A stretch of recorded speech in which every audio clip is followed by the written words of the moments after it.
Done and done.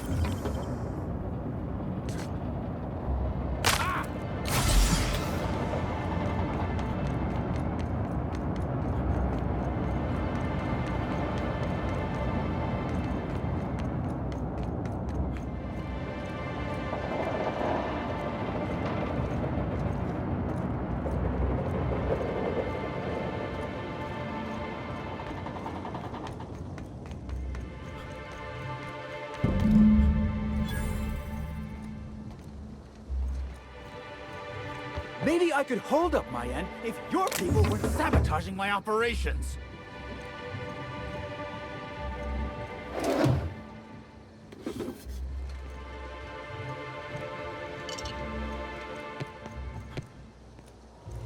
And if sabotaging the orchards weren't enough, you had to make it personal.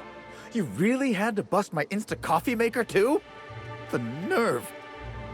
Hold that asinine thought.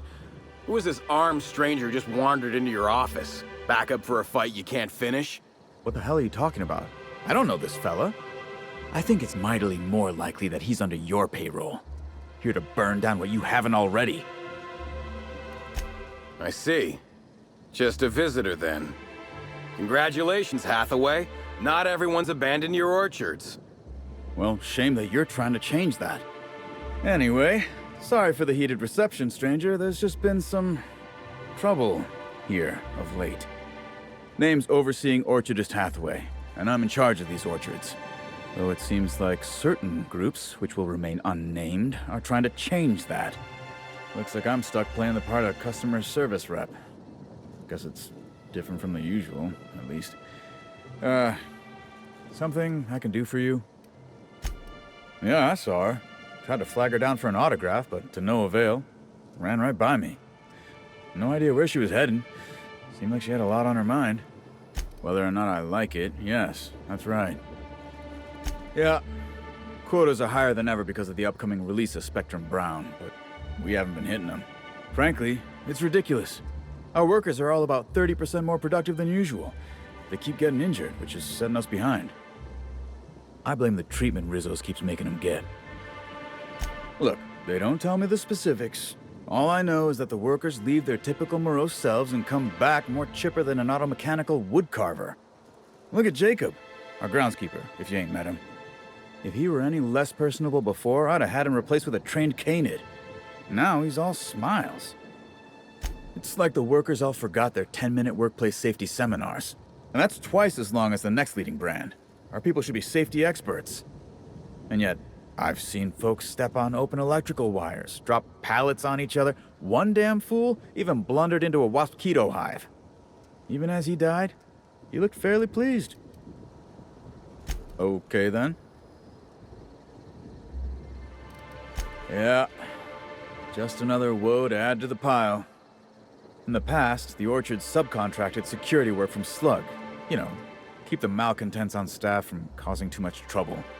But between the Spectrum Brown unveiling demanding all of our resources and the recent uptick in worker accidents, we just ain't got the budget for security. And, of course, Slug has decided that instead of being reasonable, they're just gonna sabotage our operations until we start paying them again. Look at the poor Rizzo's manager, lying about Sublight to make himself feel better.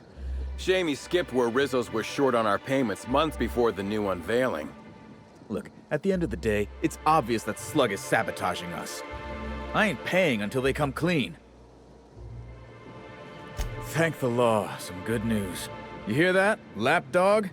Truth's coming. Better fess up while you still can outside of an interrogation room.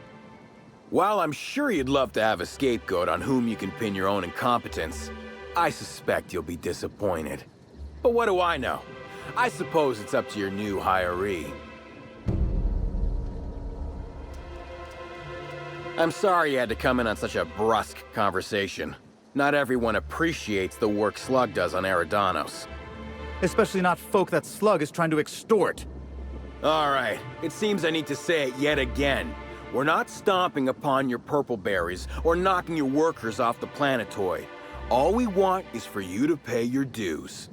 And I want you to stop setting our exterminator mechanicals loose and breaking our machinery. This is how the conversation has gone for the last hour and a half. As you can see, it hasn't been terribly productive. Well, he's being difficult, as you've no doubt seen. All I'm here to do is enforce an agreed-upon business relationship. But our friend here is disinclined to settle. Don't tell me to settle. Why don't you settle? Yes, I'll be sure to do that. I know what you must be thinking, but no, I'm not here to atomize his kneecaps. I just want Slug to get what we're owed. If I hear that question one more time, I swear. Look, we just want to get paid. Hampering our clients' productivity is not a good way to get paid. In fact, it's bad business. Much as we love giving the bureaucrats 29% of our profits, technically not. Official contracts have some rather obscene fees and documentation. Instead, our company's opted for a non-official manager's agreement. I'm just here to make certain our friend over there pays on time. Yes, I think we've spoken enough about that imbecile. What can Slug do for you? Nope. Sorry, but this is the first I've visited this area in over a month. Shame about Helen. Liked her movies. They were a much-needed diversion from the inadequacies of life in Halcyon. Celebs as big as Helen always seem to elicit strong binary opinions in people. But that's neither here nor there.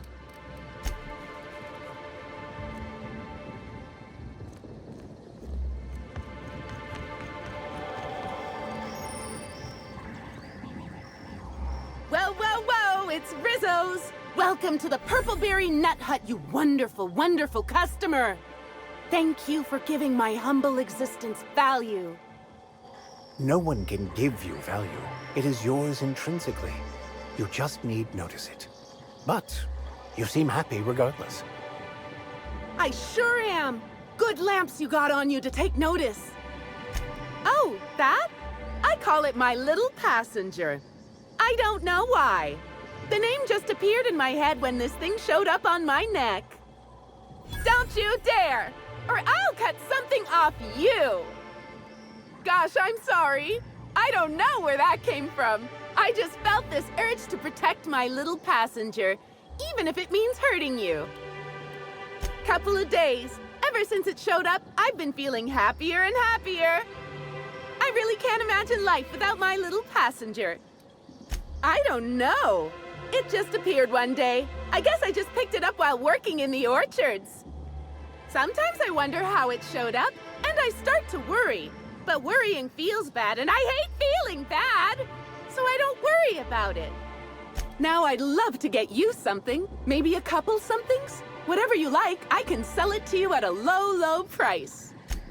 I'm so glad you asked. The orchards are my third favorite subject, with my first being Rizzo's refreshing drinks and my second being Rizzo's toothsome confectionaries.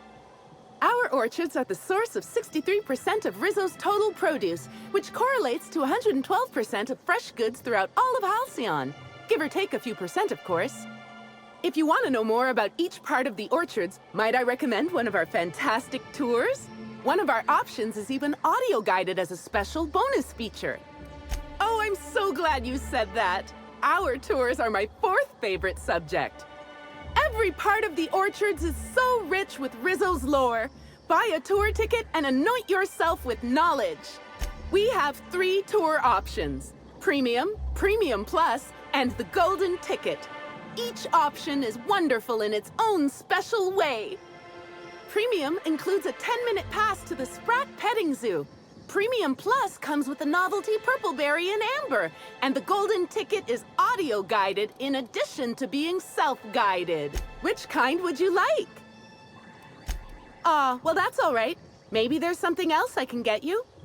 No, I'm sorry. The only celebrity who shopped recently is Black Hole Birdie. Quite the affable man, as it so happens. And the stories are wrong. He could probably lift 2 benches of tossball players at once, not just one. Laws, not just affable, but virile, too. Ooh, wait a minute.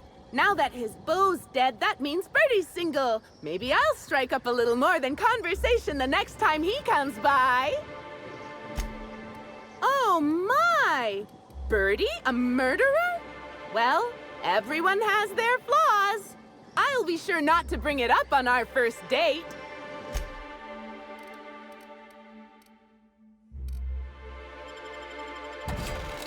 Our alcohol stocks are larger than ever. And a good thing, too, because I just can't seem to stop myself from getting into them. Our products are just that good.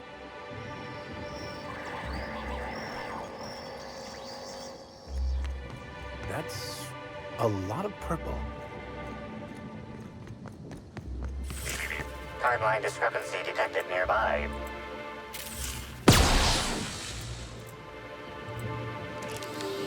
These footprints match the shoes previously analyzed in the Grand Ballroom.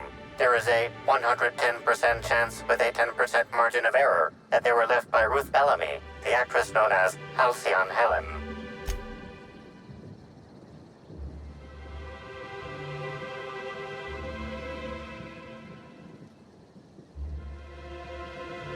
Did you find something?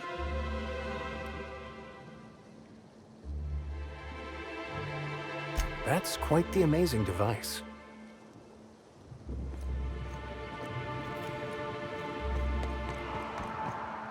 Such lovely weather calls for a harvest, I do believe.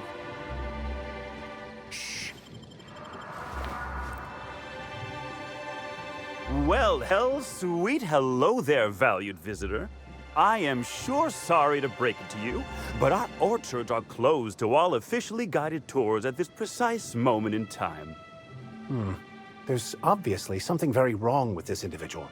That smile is unsettling, to put it mildly. Why, thank you! Rizzo's encourages all workers to put on a happy face when engaging with valued customers. Rizzo's does beseech you to please purchase one of our self-guided options if you're wishing to join one of our rejuvenative, relaxing, reformatory tours. Now with a Puzzle Hedges trademark maze hunt and special edition taste testing for an extra 35 bits a ticket. Ah, you mean that lovely actor who got herself dead? Damn shame what happened to her. She did come by, but not during any official tour time. I thought she'd hired a private tour at first, but it was Dr. Blossom who was showing her the way to the RR and DD labs. Can't imagine why she'd need to meet with our head researcher on the Spectrum product line outside of her lab hours. Unless, of course, it had to do with the new product unveiling. That's right, she was. She sure made for some lovely adverts. Maybe it might have involved an issue with the launch batch then? I can't rightly say. All I know is one of our certified tour guides could have given her a much more comprehensive tour of the grounds were that her interest. Can't say that I have. We use bad batches of liquor for our pesticides. Only the exterminator mechanicals are armed around here. And I haven't seen any bloody objects aside from the usual pair of gardening shears. Unless, that is, Miss Helen was also stung to death by pollinization wasquitos? She wasn't, was she? That would be a mighty wretched way to go. Pollinization by killer wasquitos, indeedy. It's cutting-edge Rizzo's technology. But don't you worry, valued visitor. Our pollinization cycles only run when the orchards are empty, for safety reasons. When a pollinization cycle finishes or is aborted, all wasquitos are biologically programmed to return to the hive, their holding pen. Of course, the very last thing Rizzo's would want is a beloved tourist bumbling into the hive and triggering an unscheduled cycle, so you'd best steer clear of it for safety. You'll know the hive by its big, glimmering electric fencing. Yes, indeedy. I've got the wondrous honor of having just been promoted to third keeper of the grounds after the last one disappeared on the job. Gosh, I guess about a week ago now? Before my morning clock-in last Sunday, I was but a lowly nanner peeler picker on the line shift. Now I'm responsible for growing every twig and berry on this vast swath of fertile land. Heaven sweet, no. It's not like he was murdered. He simply disappeared without a trace and hasn't been heard from since. And the groundkeeper before that one? Well, she wasn't missing at all. Her body was found near hive control, covered head to toe in thousands of welts. No mystery, and certainly no murder with what happened there. I mean, you can't exactly hold some wasquitos on trial. Accidents do happen on the job. Can't speak for others, but I most assuredly don't. I reckon you could talk to my supervisor, the overseeing orchardist. He would know more. I used to ask questions, but gee, I just don't feel the urge to anymore. I do hope this pleasant conversation has made me useful to you. Rizzo's likes it when we're useful to customers, and I like anything Rizzo's likes. What kind of investigation? You wouldn't happen to be from the health inspection office, would you? Grisly stuff, that. I heard the poor gal got her brain pan bashed in. Not that she probably had much rattling around there to start with, if you know what I mean. Someone hit her in the head, real hard. Then she died. Can't imagine who might have had the hitting power to crack a skull. Well, aside from one of our tossball hackers, I guess. But no Rizzo's employee would commit such an atrocity. We're far too content with life for that.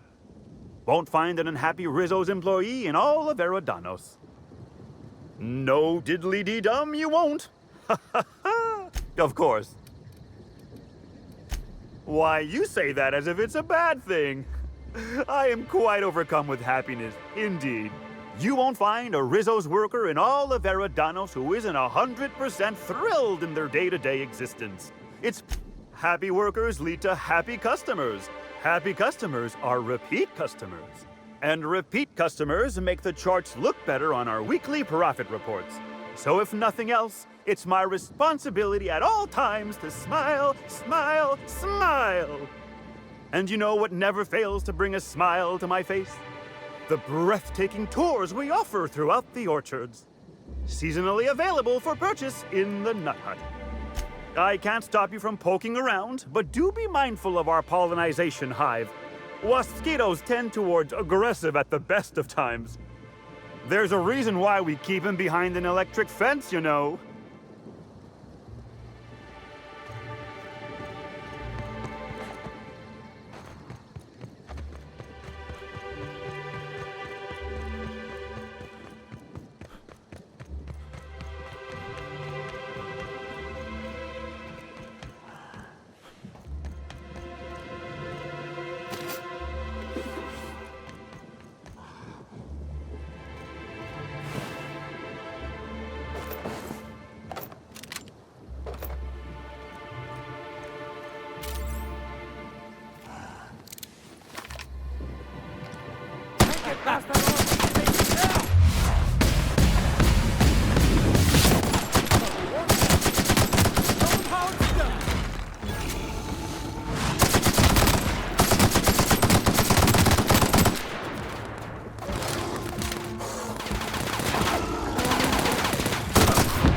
That was fun.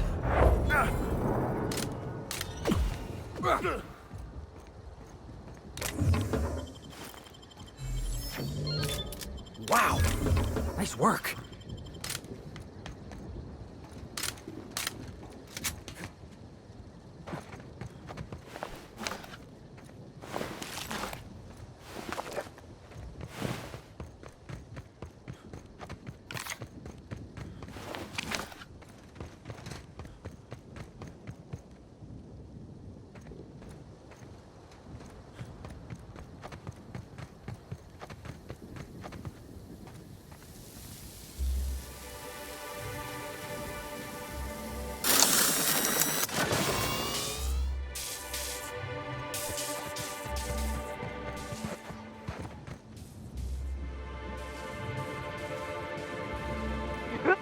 Here they come! Keep your standards to yourself!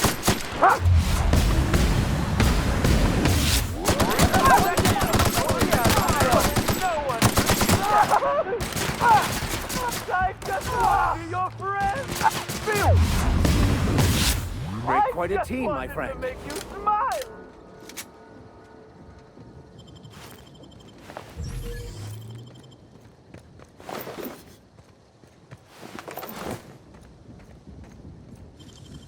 Let's take a look inside.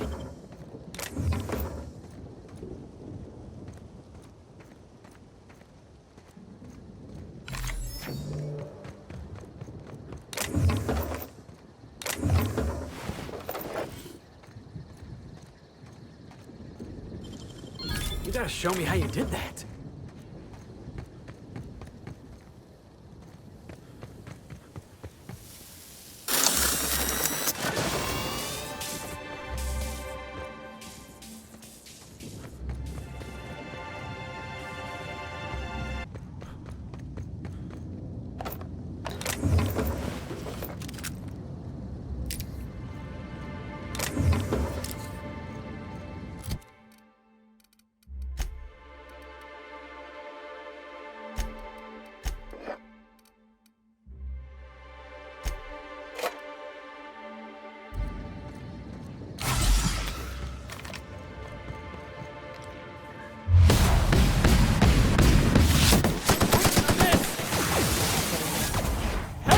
jackass!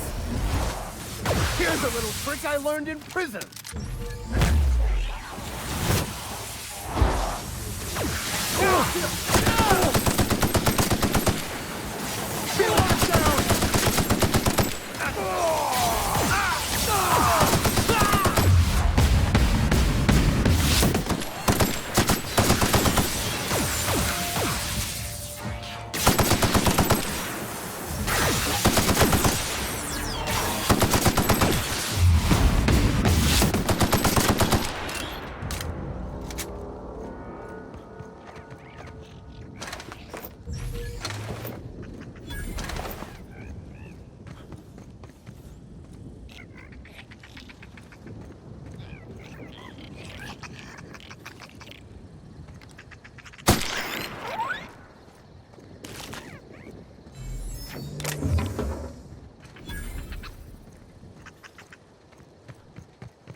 Looks like we're doing this!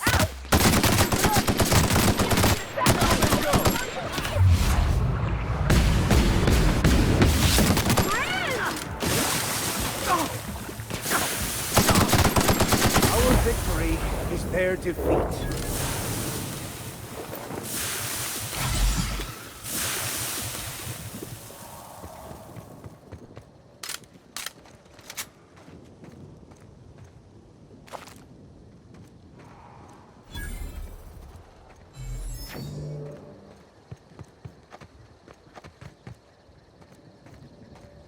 Please visit the Purpleberry Nut Hut to purchase an audio tour today. I have no idea what these are, and I'm not sure I want to know.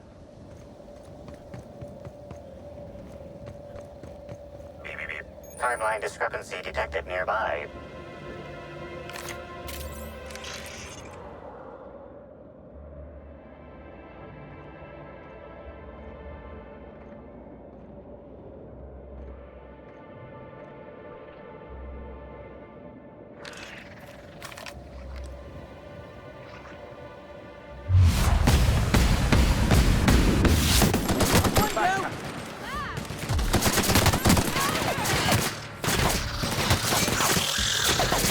Don't mess with us.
Timeline discrepancy detected nearby.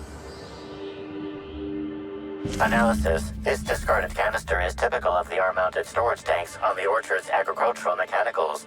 However, it is not currently attached to a mechanical. This canister contains a high amount of vinegar in addition to water. Warning. Use of vinegar, a known herbicide on purpleberry saplings, is a violation of Rizzo's agricultural standards. These canisters can typically be found in the nursery storage building in the purpleberry orchards, except for this one, which can be found here. Chemical makeup of substance: 50% water, 50% vinegar. Trace amounts of woolly cow feces also detected.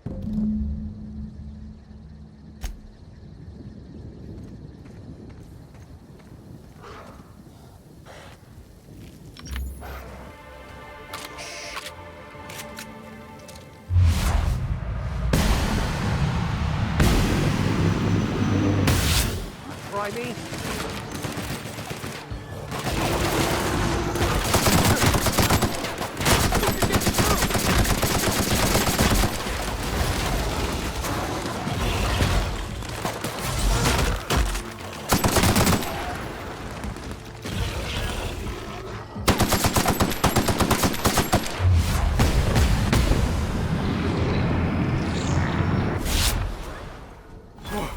That's the last of him!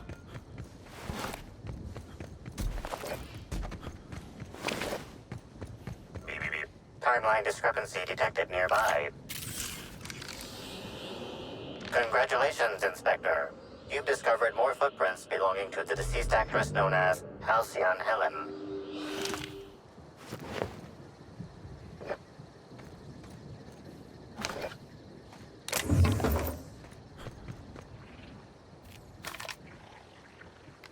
This will be over.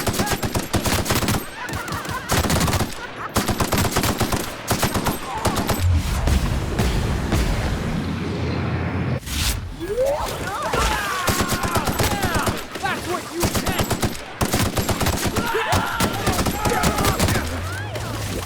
Funny. Giving me the chuckles you are.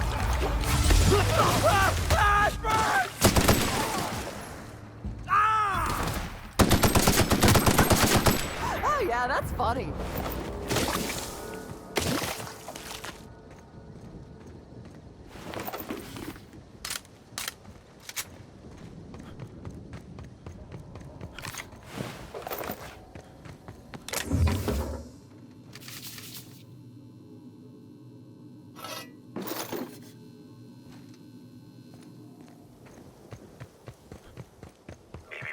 Timeline discrepancy detected nearby. Timeline discrepancy. Congratulations, Inspector. You've discovered more footprints belonging to the deceased actress known as Halcyon Helen.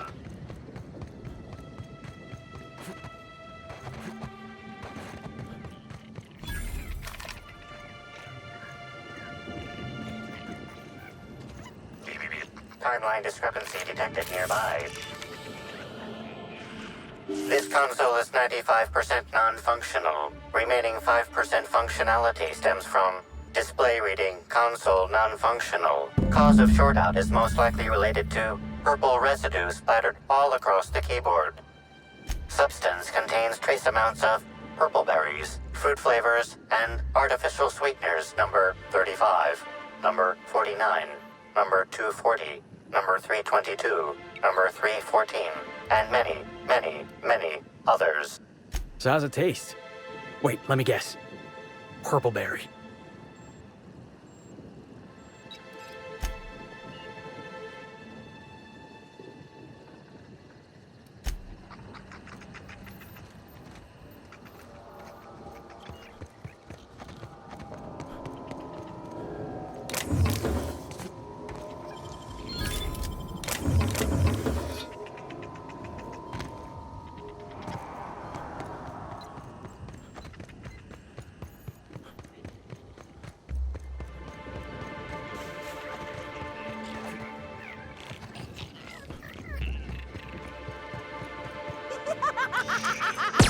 Good brawl.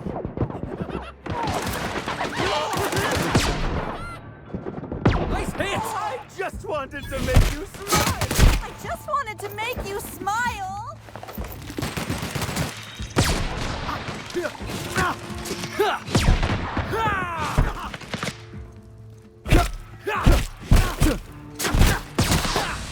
Neo, fine.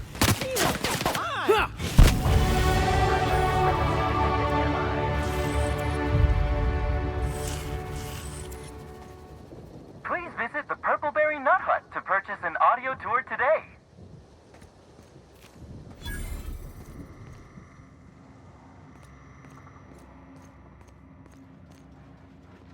Hey.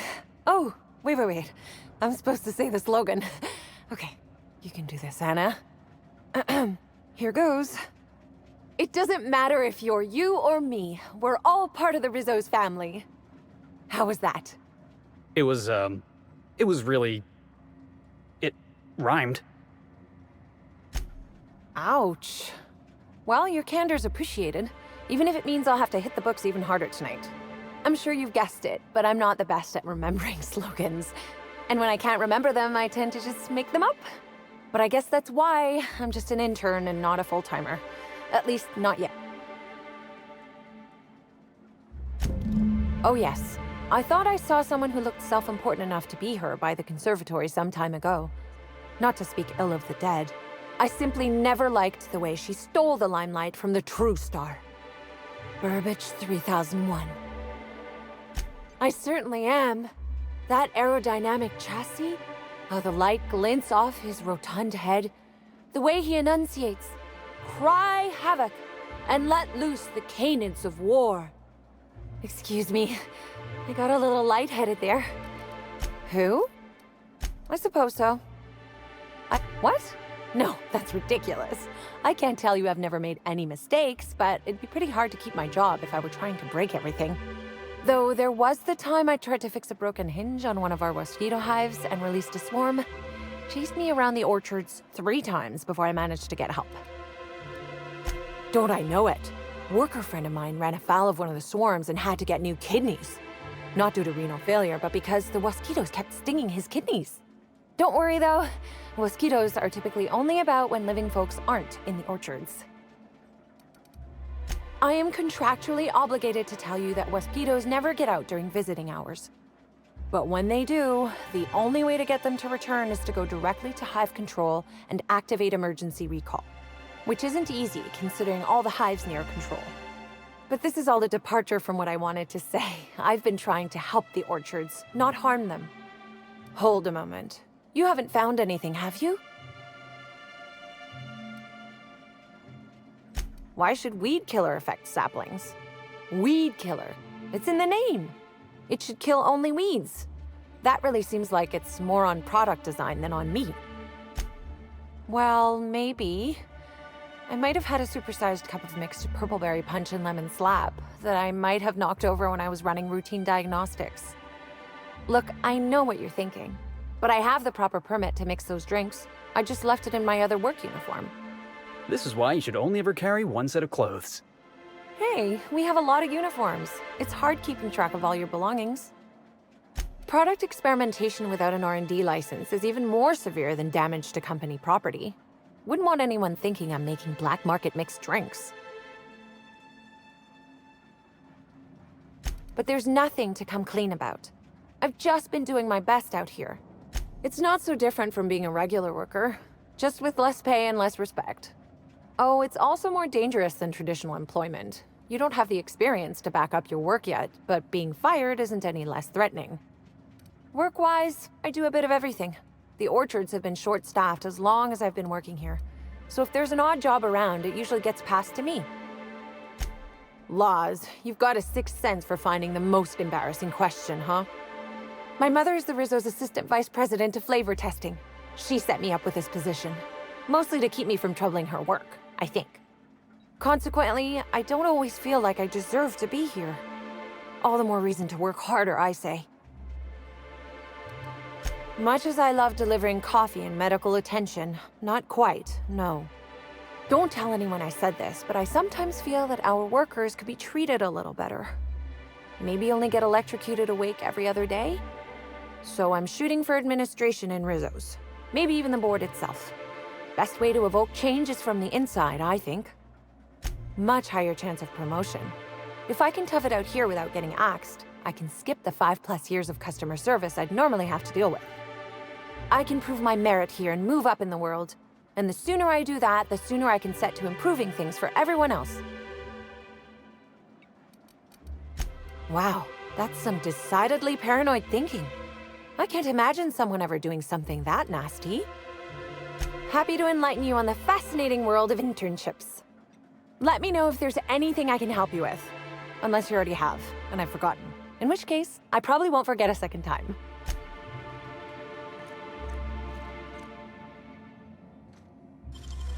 Great work.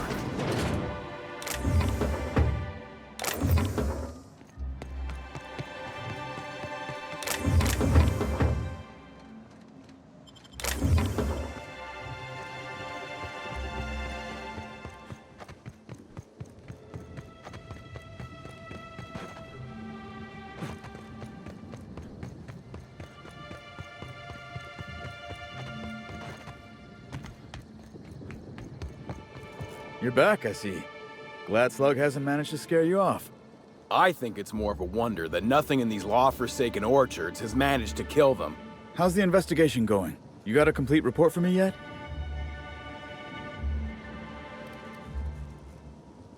All right, let's hear the details. I see you left a few of them intact even. Smashed more than I'd like, but I guess I'm glad you didn't obliterate them all. Never did like leaving a job half-finished myself. But that's me. So what were the fine details of the sabotage anyhow? Were Slug's lackeys trying to get the mechanicals to kill all our Waspitos?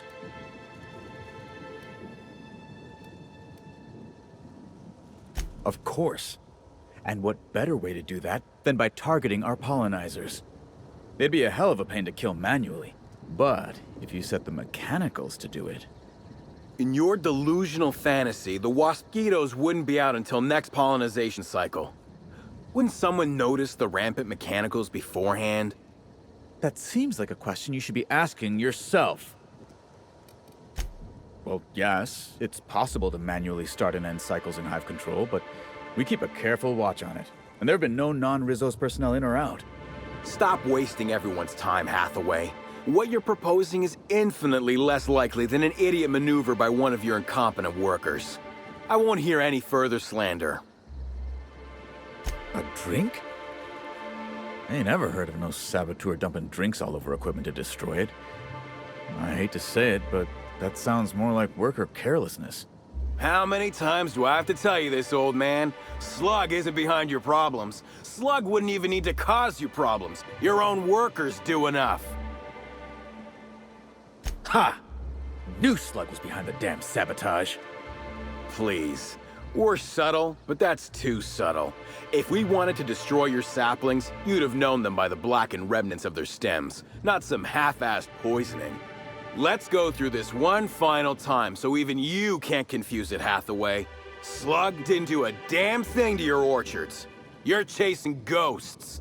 Talk about ghosts all you like, but someone was screwing with my orchards. If it wasn't Slug, then who the hell was it? You picked a hell of a time to lose your tongue over there, friend. I guess I can't force you to tell me anything, but the peace of mind would have been worth much to me. Right now, we of the orchards have to settle things with Slug. I reckon that you're about as impartial a third party as we're gonna get. Can you mediate? Ah, what the hell. The orchardist seems to get off on complicating what should be a simple deal, but at this point, I just want to be paid and go. The pollen in the air is agitating.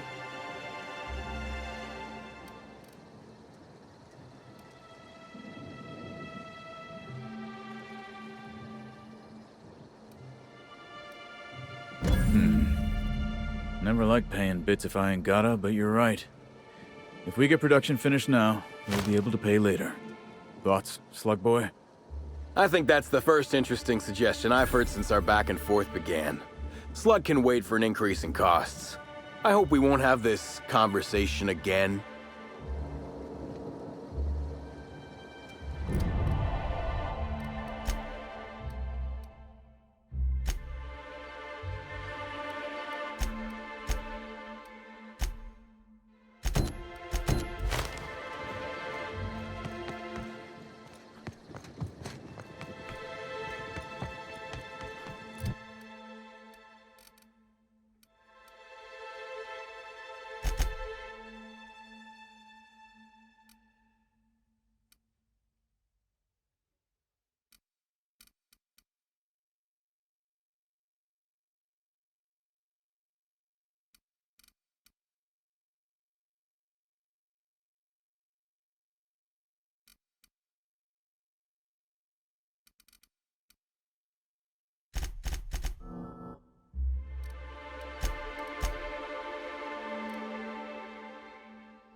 Timeline discrepancy detected nearby. Timeline discrepancy detected. Congratulations, Inspector. You've discovered more footprints belonging to the deceased Timeline discrepancy detected nearby.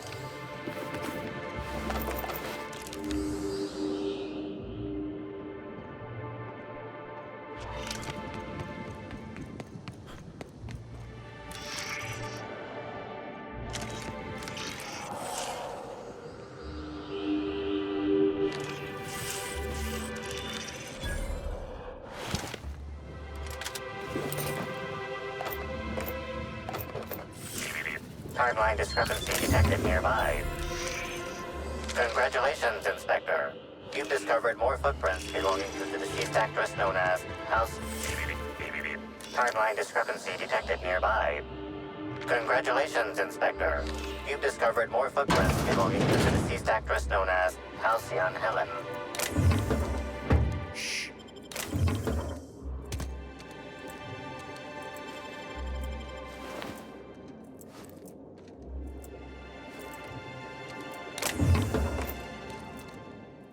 Hey, what are you doing in here?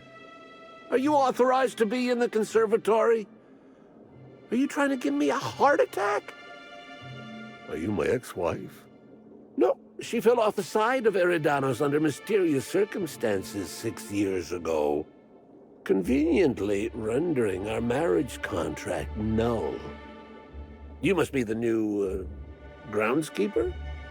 That can't be it either, seeing how the new one hasn't died yet. Just who are you?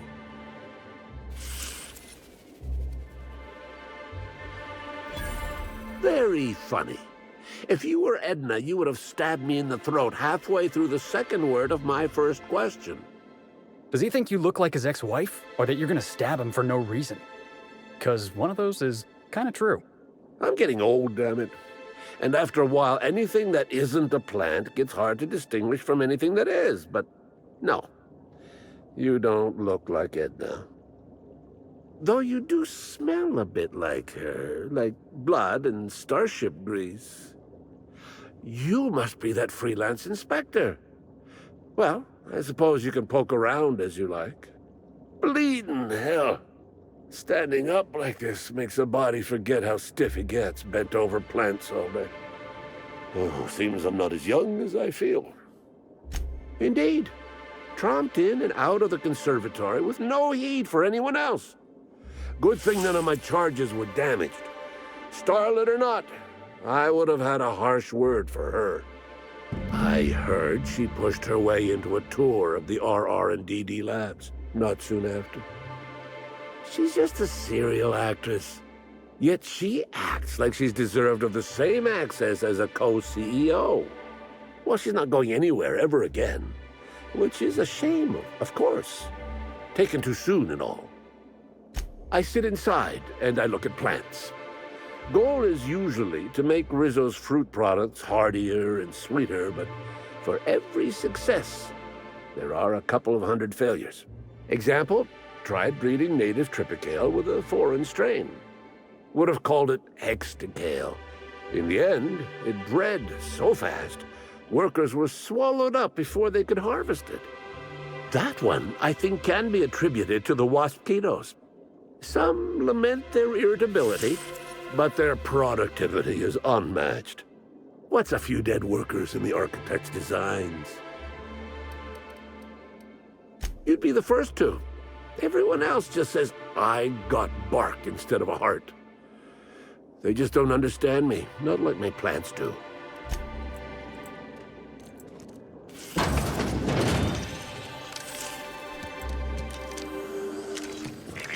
Timeline discrepancy detected nearby.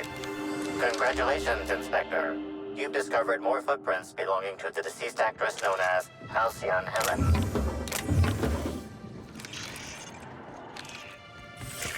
Timeline discrepancy detected nearby. Congratulations, Inspector. You've discovered more footprints belonging to the... Timeline discrepancy detected nearby.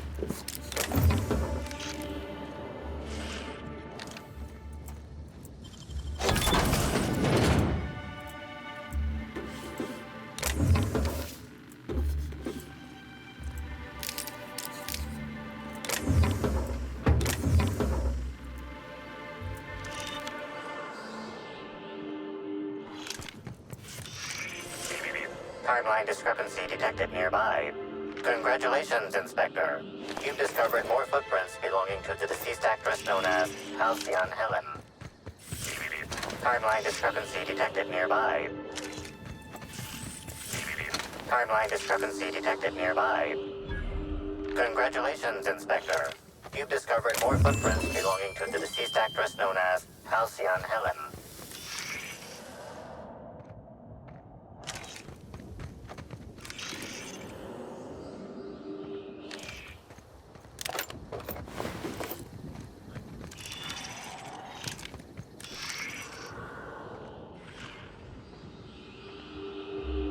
Congratulations, Inspector. You've discovered more footprints belonging to the deceased actress known as Halcyon Helen.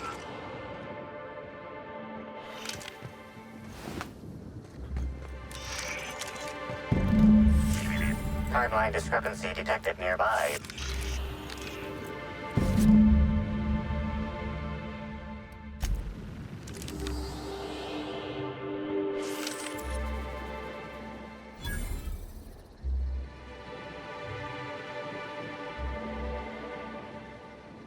Bits of wicker detected, embedded within the chunks of dark matter.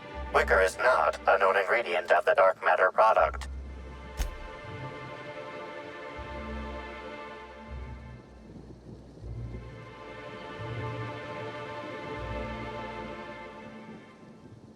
The only members of a tossball team strong enough to crack a stick in two are the dedicated hackers, like Black Hole Birdie. Whatever Ms. Ruth Bellamy must have relayed to the tossball hacker during their picnic together instigated a furious increase in his usual strength threshold by 52%. Bertie didn't take kindly to having his advances rebuffed by Ms. Bellamy, in other words.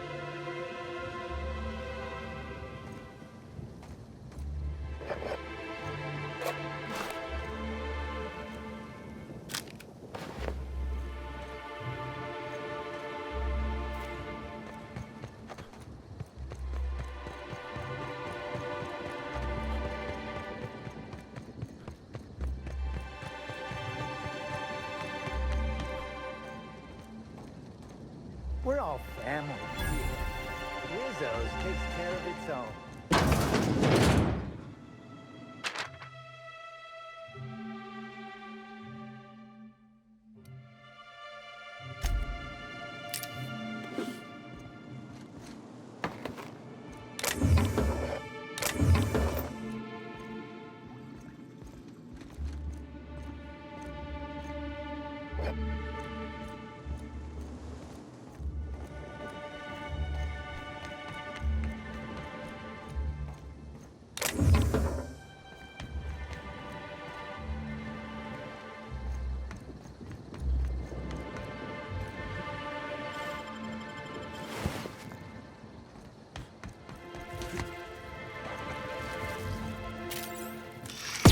Here they come!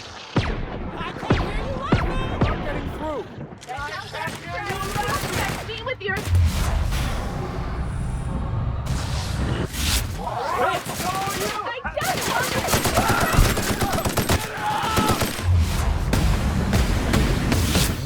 That had to hurt!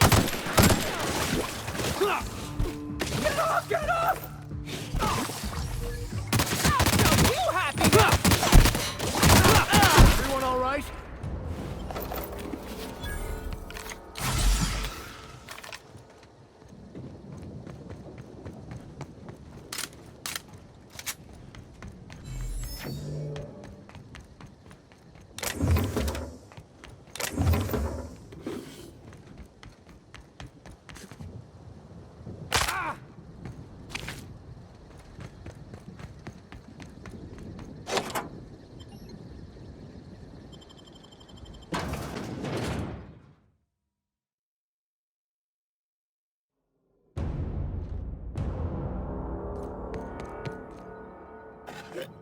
Hello?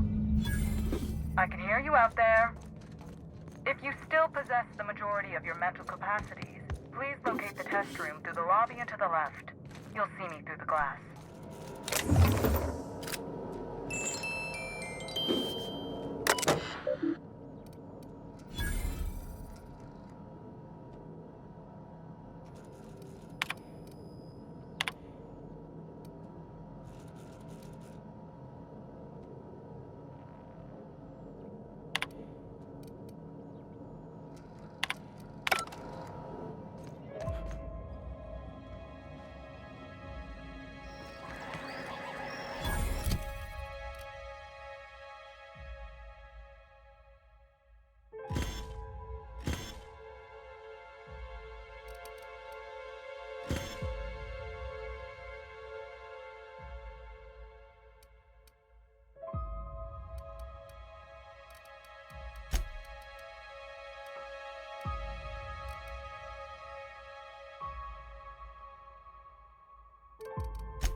You're not a Rizzo's authorized. Oh, void it all. What does it even matter now? What do you want? Speak up and quickly if you will. You do know that Halcyon Helen is a fictional character portrayed by the late actress Ruth Bellamy, yes? One can't be too sure with so many simpletons around in the day-to-day. Regardless, I am not at liberty to divulge such information with non-employees or personnel lacking security clearance level Spectrum Orange. Of course, if you were to say, contract your services to me, I suppose I could grant you clearance enough to answer your murder-related questions, Mr. Inspector. You see, I've found myself in a bit of a pickle. Some of my lab techs have turned rather aggressive following a recent experiment gone awry. Hence why I've barricaded myself in the lab. Yes. I suppose I should make myself useful. Let me think. Ah, I know. I can remotely unlock the supply closets in the lower levels of the lab. Perhaps you'll find some useful apparatus or two in them. And lose my life's work? You want me to just burn my lab and my entire future to the ground over one experiment that's gotten rather out of hand? No, I think not. We merely need to clean up the mess, so to speak. Reset the lab back to functional parameters. Clean up the mess? These are people's lives you're speaking of. Staff can be replaced, you know. Research data? Now that's invaluable. Oh no. They're quite unaware of their actions, I'm afraid. We're a research and development branch of Rizzo's, focused primarily on the Spectrum vodka line. But the specific research that goes on in this facility is utterly confidential. You understand? So you've no qualms about snooping through my precious research files. But will you understand the data once you've acquired it? Essentially, we research new innovations for an array of Rizzo's products. My present troubles stem from one we've just developed. The product's potential for profit is nearly limitless. But I'm afraid explaining the science behind it would far exceed your capability for understanding. Now, was there anything else? Excellent. You have my gratitude, and soon you'll have my knowledge of Miss Bellamy's recent visit as well. Now, if you'd rather not kill my lab techs during this cleanup, I believe you can dispense a sedative gas from a terminal in the utility room. Though it may be the more difficult route, I believe we should make every effort to save the lab techs. They are victims here. The door to the lower labs is sealed for our safety, so you'll need to take the elevator down. I'll unseal the access hallway for you now. Do take care.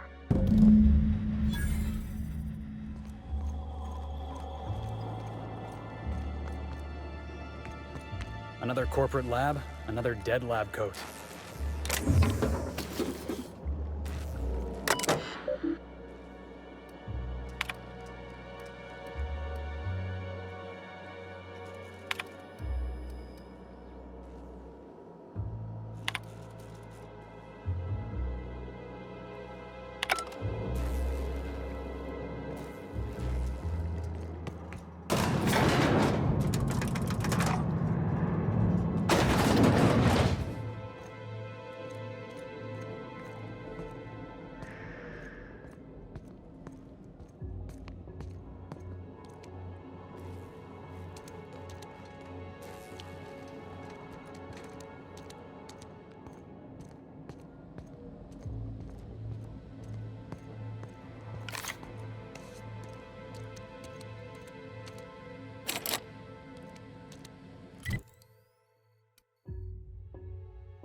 guessing they film all their advertisements here.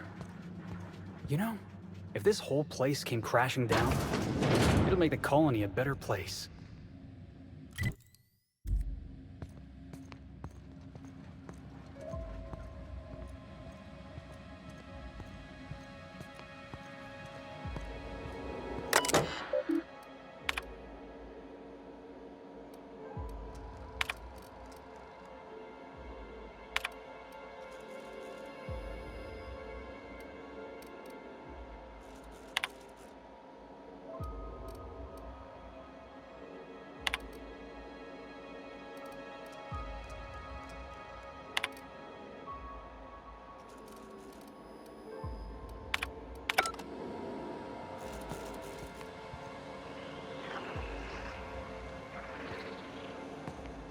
Look at all that Rizzo's. It's like something out of my nightmares.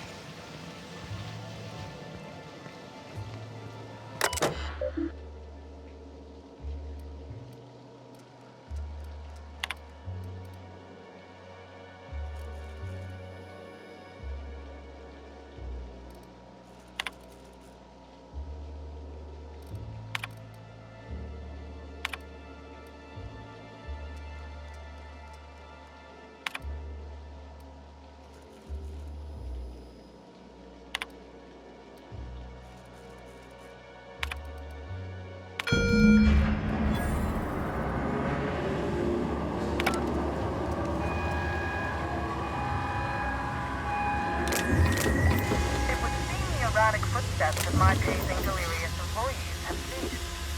So I presume the sedative works. Please return for consultation at once. And do remember, unauthorized access to confidential Rizzo's information is a capital offense.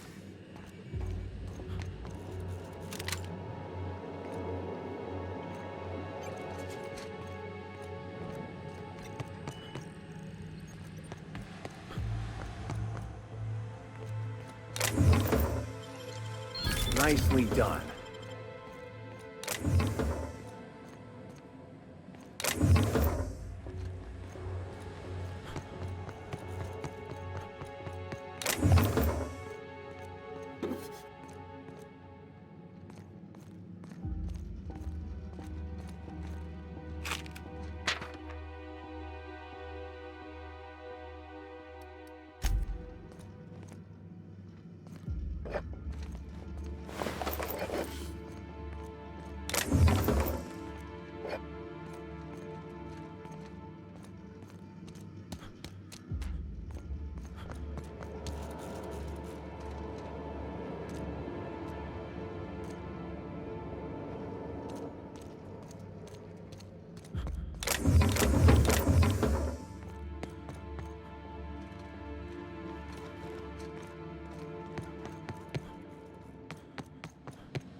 Dr. Blossom was a horrible person, but she was gonna cooperate with you.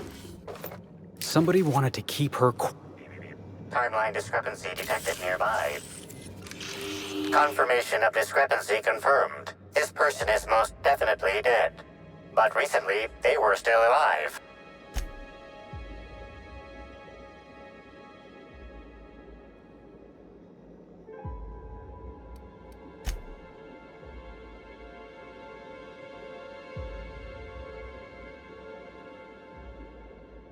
What do you think happened?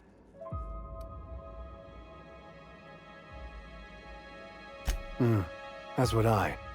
Something is off about this whole situation.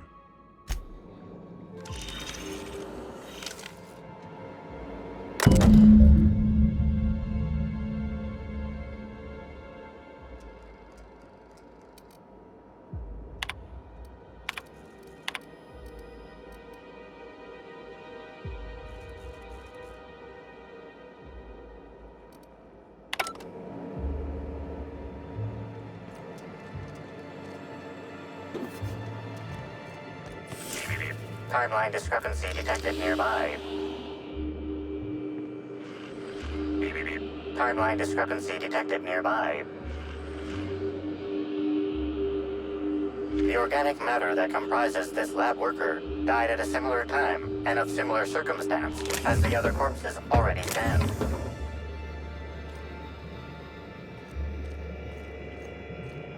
It's not gonna... Oh, whoops. There it is. Okay. This is Dr. Blossom. Eridanium gigaseous Slug Research Report 1. Subject, a bunch of slugs. Ugh. These things may well be Rizzo's ticket to the top of the board. But at the end of the day, they still look like my brother would if he ever stopped wearing that damn toupee. Initially found these little bastards suckling on the hairy undersides of a teacup canid. Much like my brother, who works for the Wilderness Exploitation Reserve. The backstabber. Suffice it to say that these things are parasites. The canid didn't seem to mind, but it's almost as stupid as my research staff. Good stuff. Oh, whoops. Got some spectrum on the dissection subject. It's fine. Yeah, I think I see a couple sacs in the worm. Might secrete enzymes or poison or something. We'll figure it out later. Starting to see doubles, so I'm going to switch to working on the Gatling. Almost got the spectrum lock done.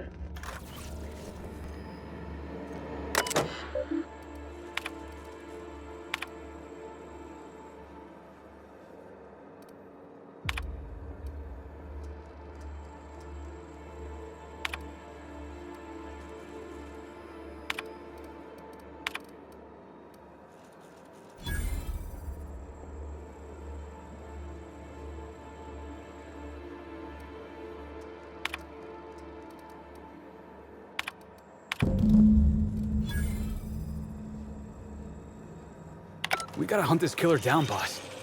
They're not gonna stop until we do. The organic matter that comprises this lab worker died at a similar time and of similar circumstance as the other corpses already scanned.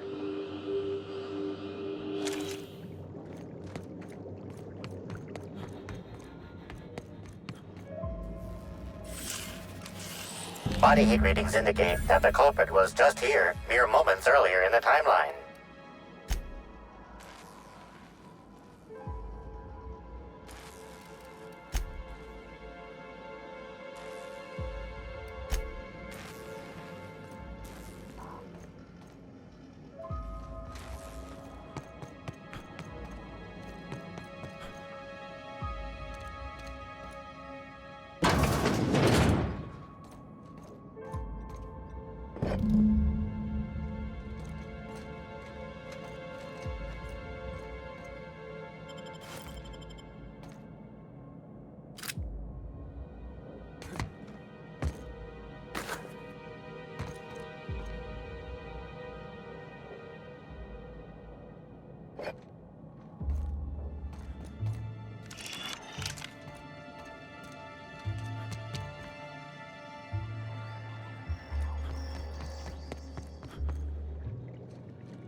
scheduled pollinization cycle is about to commence.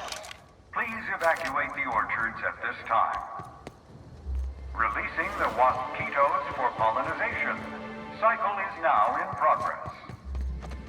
The waspitos are being released. Am I the only one not surprised by this? Someone must think we're getting too close to the truth.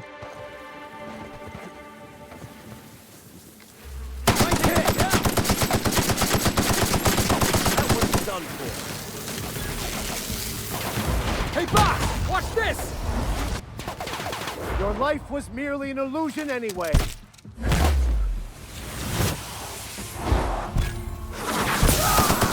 I can't see!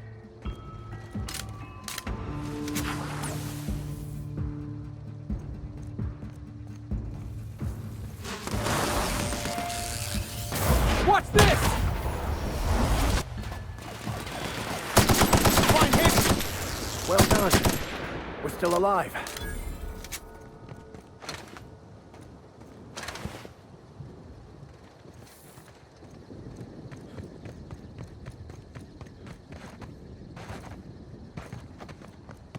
Waspito stings have been known to cause auditory confusion before death. So if you cannot understand this message, that may be why.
Waspito stings have been known to cause auditory confusion before death. So if you cannot understand that may be why.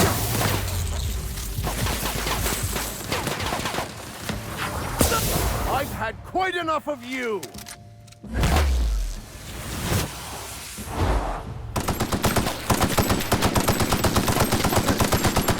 Nice one, Captain! Oh, that's the last of him.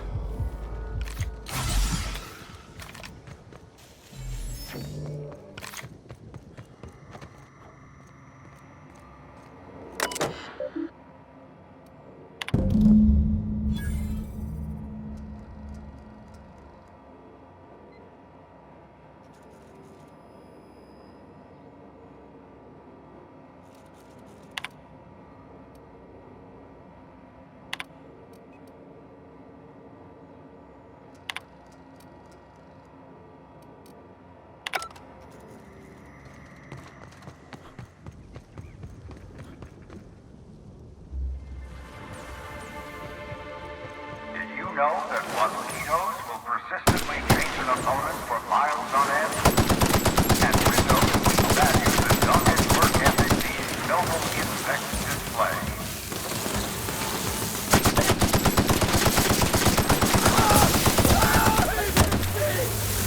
Out of my way! I'll take your confession now!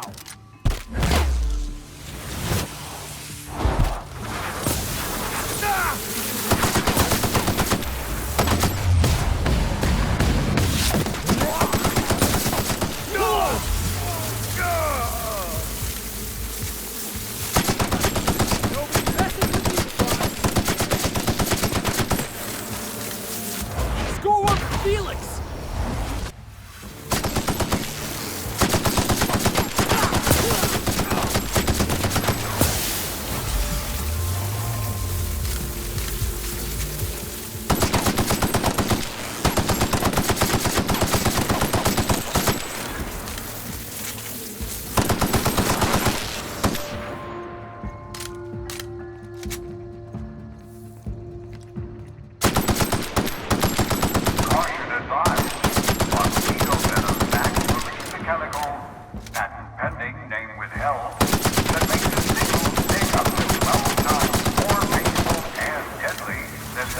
organic wasp.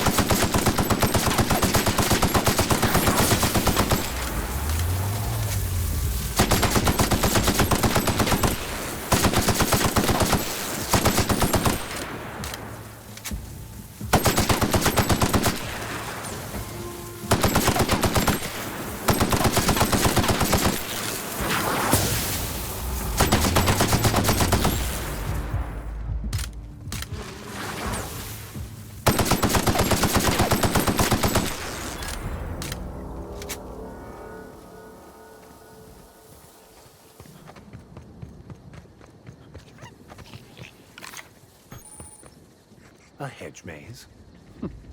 Perfect metaphor for Halcyon. Running around in circles, never getting anywhere, and dead ends everywhere you turn. They can't activate the pollinization cycle while guests are here. I'm fine. In the event, Merciful law, they're releasing killer insects! Someone must really not want us to find the prize!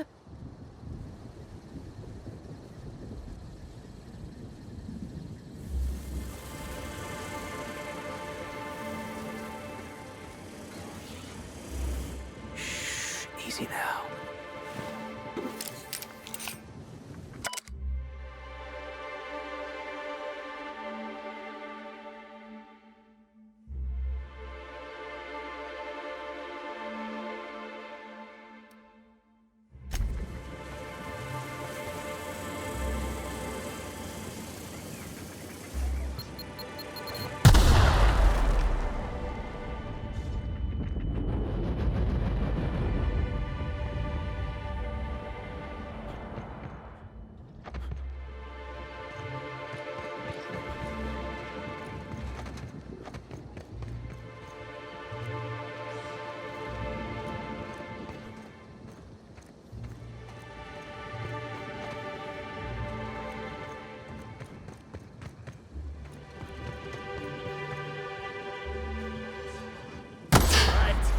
Dance!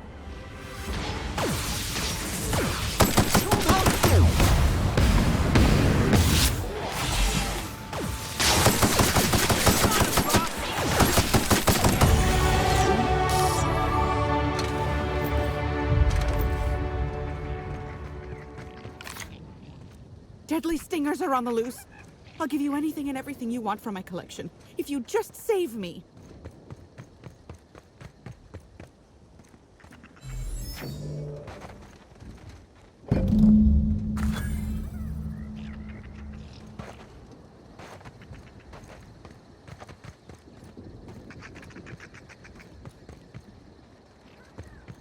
They can't activate the pollinization cycle while guests are here. I'm filing a law.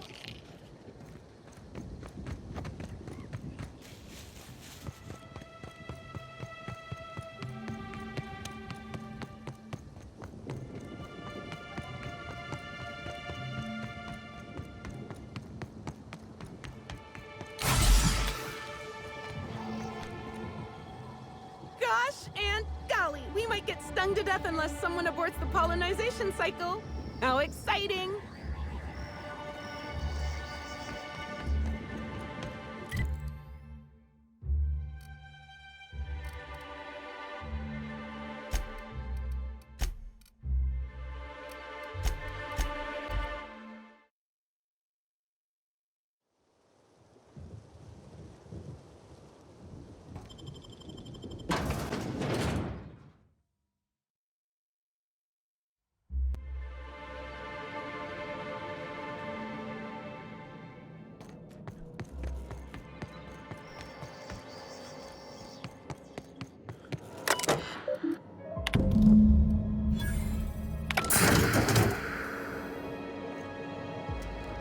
Rizzo's makes heavy-duty firearms? Boss, you gotta let me try.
peace in death.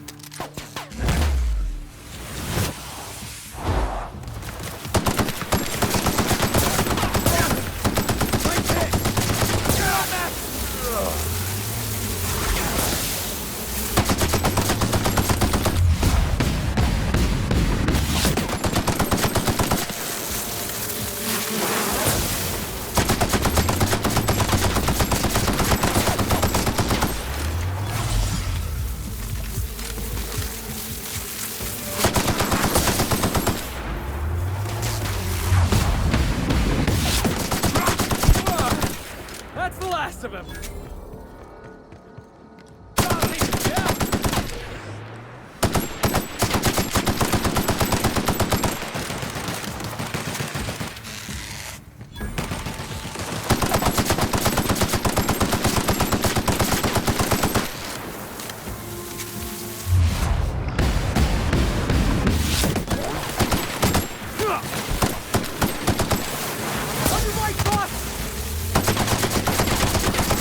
Never anger a man of the cloth.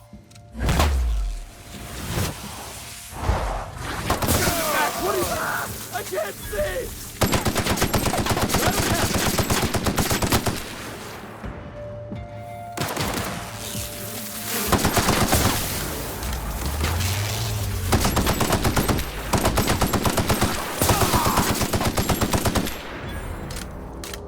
No active mosquitoes detected outside of the hive. The pollinization cycle is concluded. Unsealing.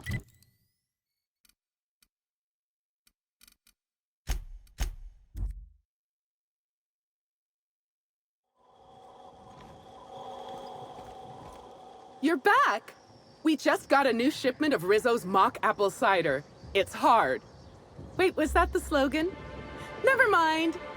Now I'd love to get you something. Maybe a couple somethings? Whatever you like, I can sell it to you at a low, low price.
If you have an issue with a hotel employee...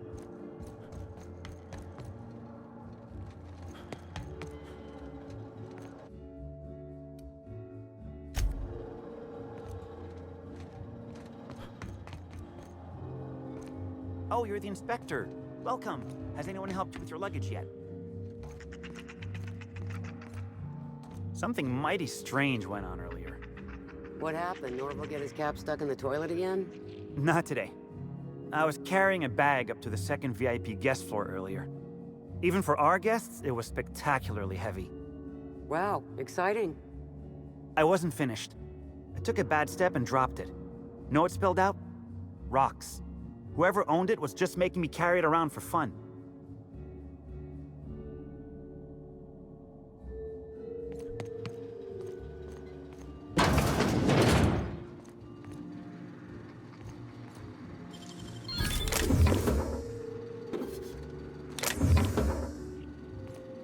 Can't keep us out.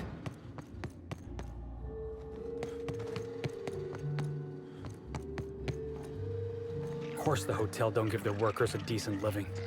Why would they? That'd be, you know, decent. Wait! Hey, let go!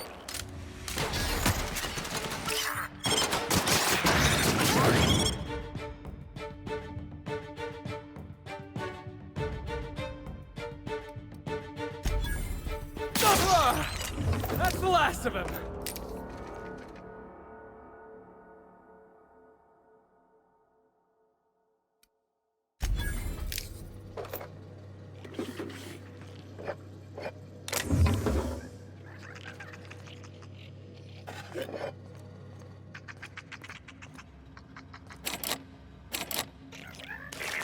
Timeline discrepancy detected nearby.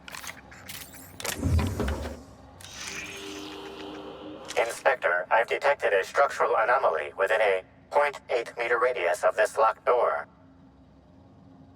This floor panel is 0.3 millimeters shorter than regulation length, suggesting unauthorized modification.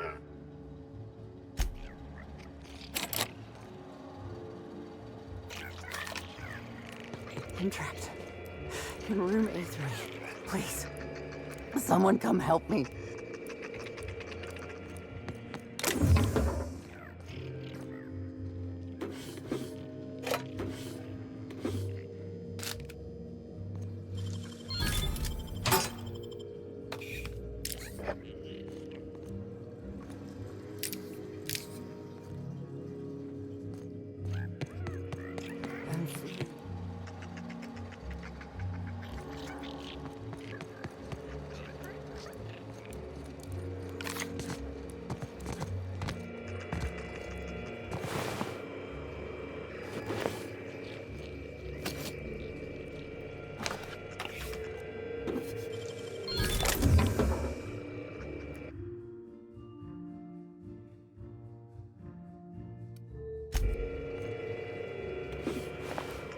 I'm trapped in room A3. Please, someone come help me. I'm feeling weak. Please just open the door. And I'm not sure how much longer I'll make it. The door is stuck. And I know I need to write a service request, but I can't get it under the door. Is anyone there?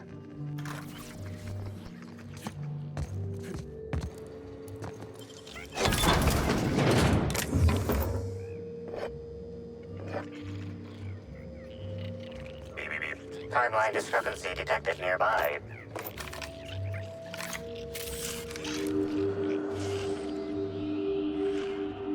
This collection of frozen food has not been restocked in some time. Many of these items are not available in the Grand Colonial, and must have been brought in from outside. The fridge was transported here from one of the guest bedrooms upstairs.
Time's on us again.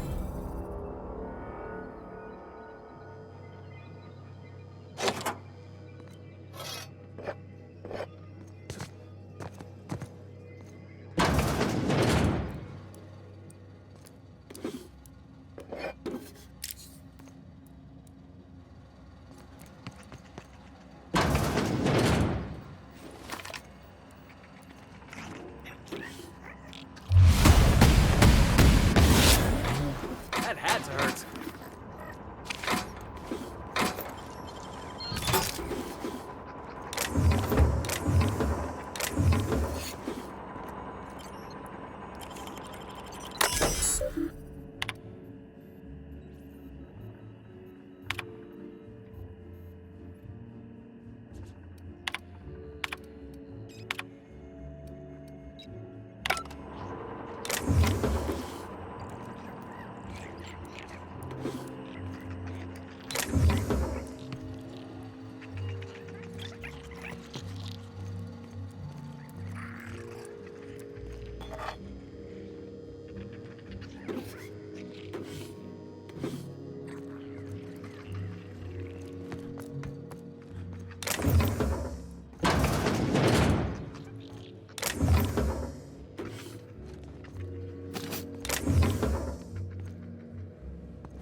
Here's a little trick I learned in prison.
I welcome our opportunity to discover who killed Ms. Bellamy, but I fear the common serial theme of inspectors meting out justice is as flimsy as their unconvincing storylines.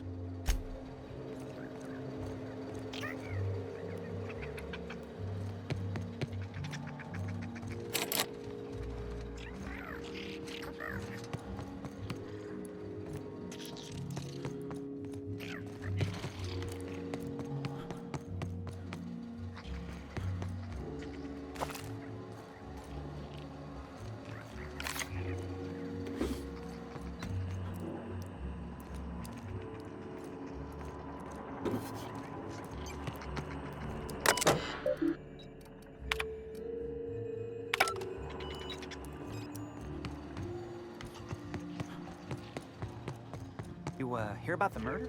How the hell could I not have heard about it? We couldn't even leave our rooms earlier while security was sweeping for evidence. Well, maybe you were asleep? Get anything good for lunch? Beef-free nut butter and jelly-free jam on... Wow! I haven't felt this great in it.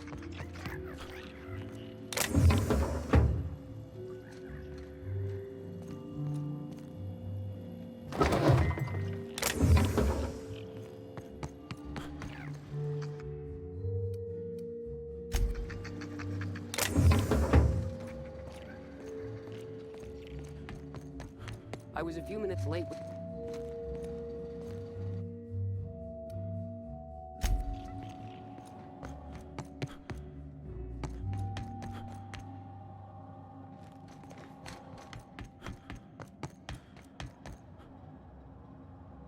Wow, you're the adjutant's own gun hand. Please, make yourself at home.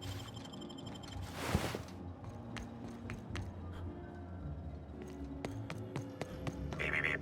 Timeline discrepancy detected nearby.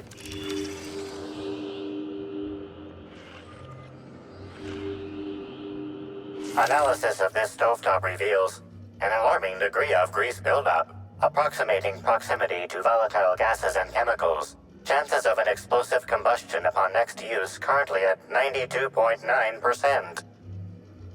Searching slug work logs. No work log found. Creating conjecture. Slug has likely not fixed this issue due to a lack of responsibility on the part of their employees. Most corporations have regular cleaning procedures to prevent damage to company property. Slug, already unlike most corporations in a variety of ways, does not. That or the employees tasked with inspecting are shirking their duties. For shame. Terribly sorry, but I can't chat just now. Someone on the second VIP level just ordered 15 canid meat pies, and if I don't get to it now, it'll be my head. I understand your devotion to your job, really I do, and I hope you'll understand mine. Things might change if you had something very particular to talk to me about, but I'm afraid I'm just too busy to talk right now. I'd be delighted to chat with you later.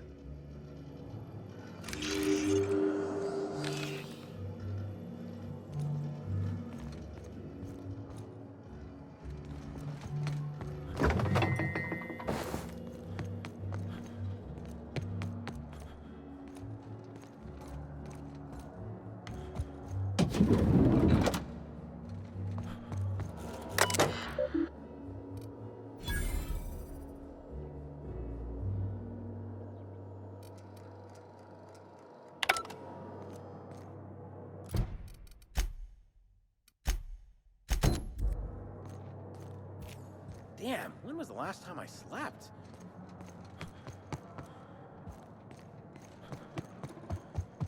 You've returned. Hope you're finding the hotel to your liking. Now, what can I lend a hand with? What? Oh, Laws, you didn't find my story, did you? Sakes alive, that's embarrassing as all hell. I guess I should have hid it better.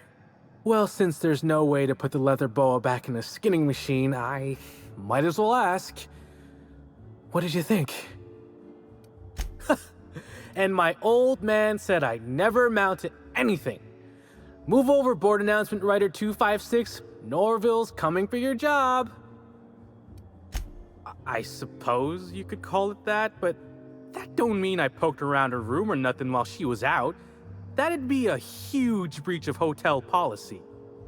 Besides, knowing Helen's athletic acumen, anyone who tried probably would have been found, beaten senseless, then hurled into the hallway, followed by the contents of a garbage bin. Probably, that is. It'd probably happen, but it didn't. I'm just theorizing.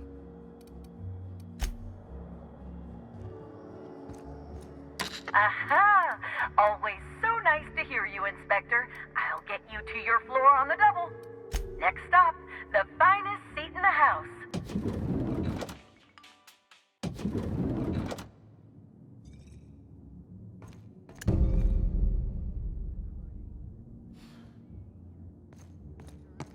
Hey, I've been ready to confront that guy.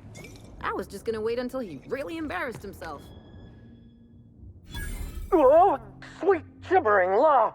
Where'd you come from? Sorry, let me just get back in character. Whoa, whoa, whoa, it's not what it looks like. Looks can be deceiving, friend. For example, what looks like misappropriation may, in fact, be a misunderstanding. I seem to have wandered into the wrong premises. I have mistaken this penthouse for the Rizzo's Rangers locker room on account of my headgear cutting off my peripheral vision. Fair enough. You seem pretty decent. Also, you're guarding the only way out. I am acting on behalf of Mr. Black Hole Birdie, the Holmeister, the Hack Attack.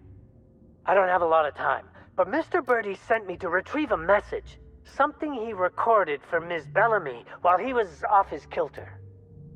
You found the recording? Oh, well, that's just sweeter than a fistful of purple berry punch. Oh, law, Birdie's gonna slaughter me like a woolly cow. Will you meet me later, over at the pilot house? I swear, from the bottom of my employment contract, I will tell you everything I know about Ms. Bellamy's demise. What? But I can't? Please don't hurt me. I'm sorry. I can't. Not here. I'm sorry. The Pilot House complex. Meet me there, and I'll tell you everything, I swear.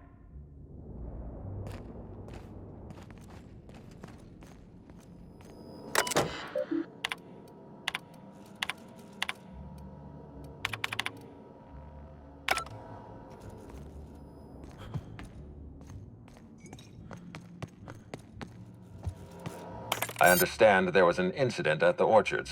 The pollination cycle began without my authorization. The loss of so many waspitos will set back production at the orchards for weeks, if not months. I'm disappointed in you. Something about this incident troubles me. The circumstances are suspicious. But let's concentrate on the matter at hand. Have you discovered anything? You have my attention. That's deeply upsetting. Dr. Leora Blossom was an extraordinary scientist and a friend. We have a murderer on the loose, Inspector, as if the death of Halcyon Helen wasn't enough of a blow to our facility. Her commitment to her NDA was admirable. I'll make sure to accelerate the payout of her death benefits to her next of kin. Interesting. The Rizzo's family is a small family, Inspector. Most of us recognize one another. Still, any information is good information. It troubles me to believe Leora could have been murdered by one of our own. If there's anything else you'd like to share, you have my attention. That's troubling, to say the least. Any transfer of proprietary data is strictly prohibited without my permission. A clever deduction, Inspector. That gives us a little information to work with. Yes, I share your suspicions. Someone didn't want you following their trail. This feels like more than corporate espionage. Someone's playing with us, Inspector. And I have never in my life enjoyed games. Did you discover anything else? Insisted. That's interesting. We'd scheduled a tour of the lab for Helen. Purely a public relations event to be held sometime in the indeterminate future. Then again, Helen and I were not well acquainted. I can't speak to her intentions. A picnic? I don't recall approving a private social gathering at the orchards. I'll have to make a note of this information. Thank you for bringing this to my attention. Was there anything else? This incident at the orchards must be connected to Helen's murder somehow. I don't know how, but I feel it in my marrow. My apologies, Inspector. This case is under your jurisdiction, not mine. I leave it in your hands. When you're ready, I suggest a word with the hotel coroner. She should have finished her autopsy by now. Why was there a suspicious-looking mascot in your room? I'm afraid I don't understand. Is this the lead-up to a joke? I don't know why there was a mascot in your room. The Grand Colonial doesn't offer that kind of room service, I think.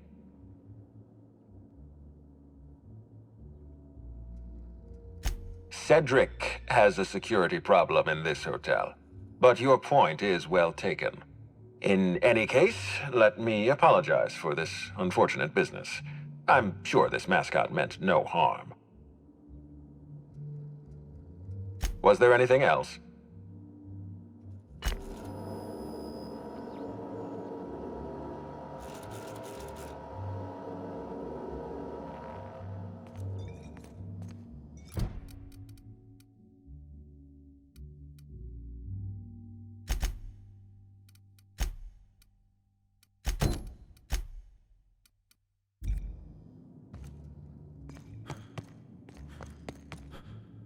You think they'll let us expense the booze? Aha! Always so nice to hear you, Inspector. I'll get you to your floor.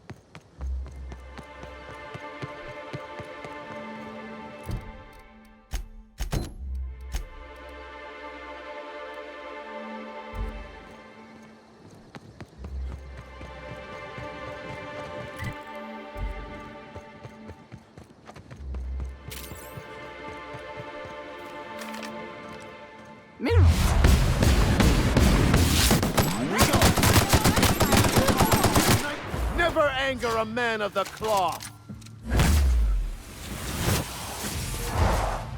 Trying to infect me.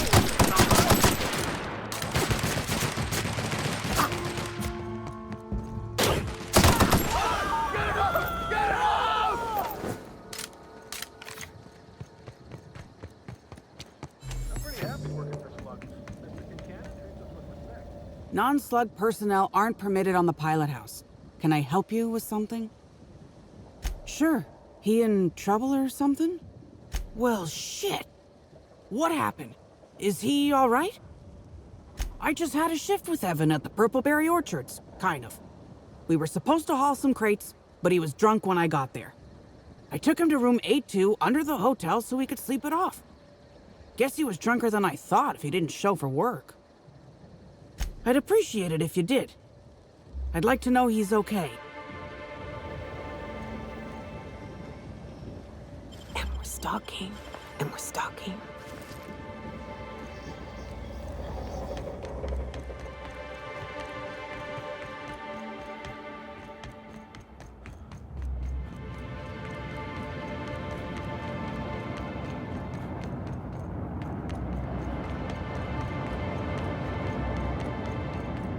Oh, look here. I could use a new pair of glasses. Can't imagine.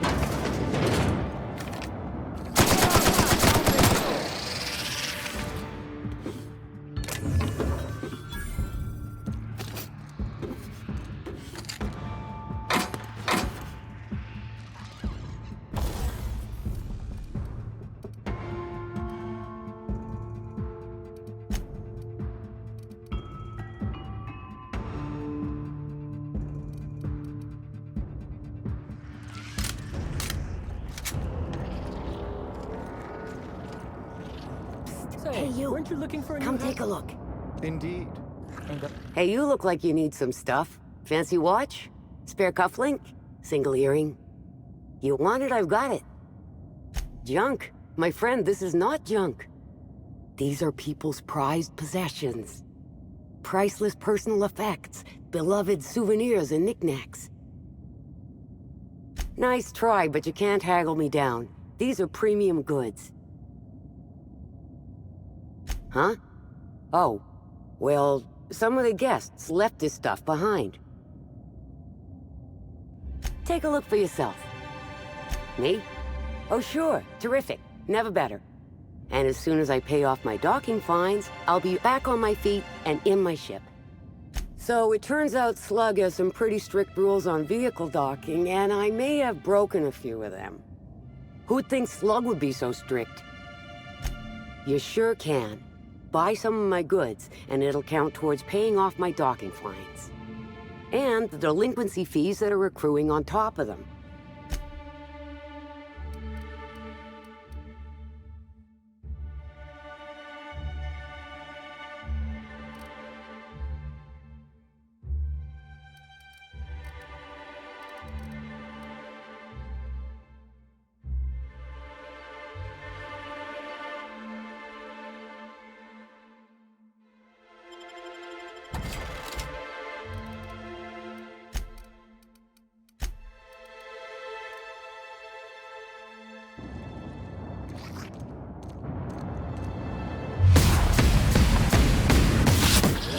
comes with us.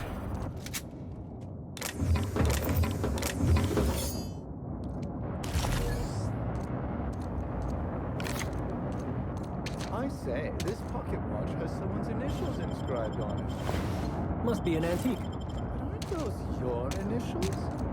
Ha! What a coincidence.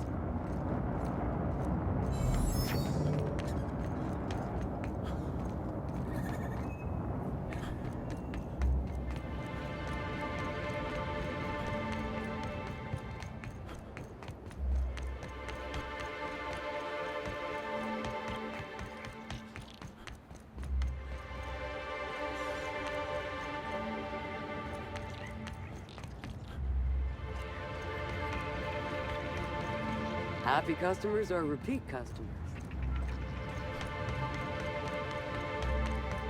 Wow! The Atkinson Zone hires good! Sure he's not in the museum. Even if he is, no one will think you dress the same as him on purpose.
I can't believe Helen's gone.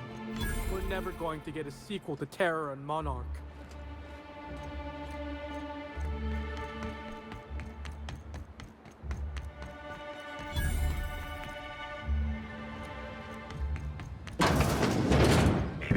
Timeline discrepancy detected nearby. Discrepancy detected. Rizzo's company policy clearly states that all proprietary mascots must exhibit signs of physical life. Excellent observation, Inspector. Have you deduced a possible cause of death? Unusually small entry wounds indicate exotic weaponry. Closest approximations are 1. Incident involving a game of darts. 2. The Needler. Yes, Inspector, the Needler. Bespoke handgun carried and wielded by Halcyon Helen. Famously deployed by Halcyon Helen in Terror on Monarch. This weapon was responsible for executing the Chief of the Savages, played by Spencer Woolridge. This unit is incapable of providing ethical advice. This unit is also incapable of answering rhetorical questions.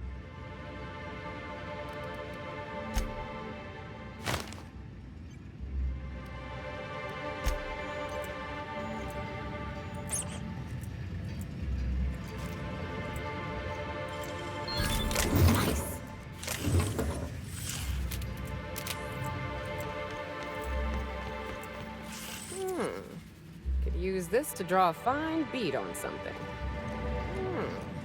Could use this to draw a fine bead on something. Or someone.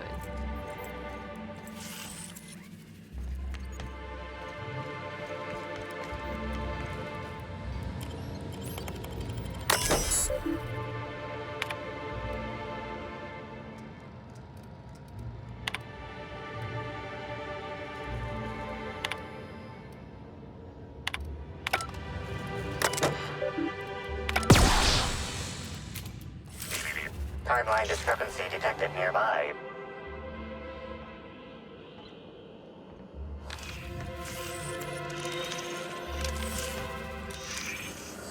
This empty bottle of spirits does not belong to any known corporate brand. Suspicious residue detected. Excellent deduction, Inspector. Imbibing of unauthorized beverages is strictly prohibited under Rizzo's company law. Ingredients include antiseptic alcohol, sucrose, and unidentifiable miscellaneous organic material. Closest match. Counterfeit spirits available at the Piraeus spaceport.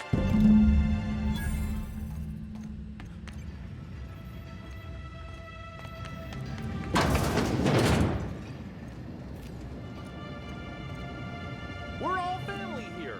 Rizzo's takes care of its own.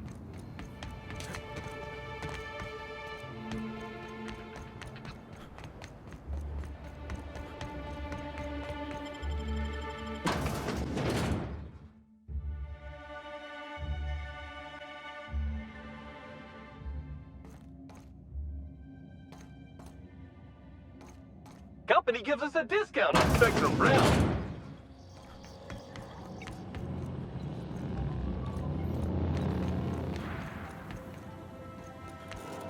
Greeting protocols initiating. Greeting protocols cancelled. Phaeton cannot extend pre-programmed pleasantries at this time. Error. Phaeton requires an attitude adjustment. Clarification. Phaeton requires a gyroscopic axial realignment. Affirmative. To achieve attitude adjustment, acquire the Gyroscopic Alignment Key, or GAC, and convey it to the Gyroscope Management Terminal in Engineering. Utilize the GAC to interface with the Gyroscope Management Terminal and execute the Gyroscopic Axial Realignment procedure. This will achieve an attitude adjustment. Rizzo's thanks you in advance for your assistance. Please note that Rizzo's does not pay for uncontracted labor, but a member of HR will issue a favorable remark on your permanent record. Access to engineering levels granted.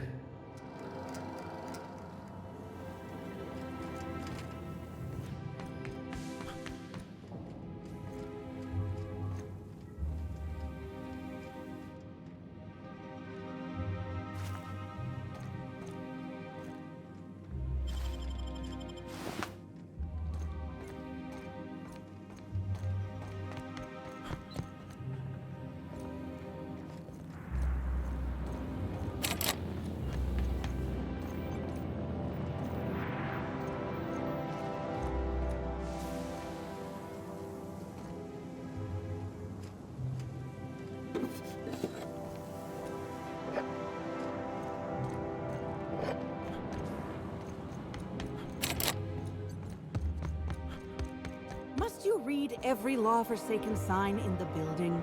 Some of us enjoy learning things. Oh, yeah? And what did you learn about...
done for.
You'll have to show me how to do that.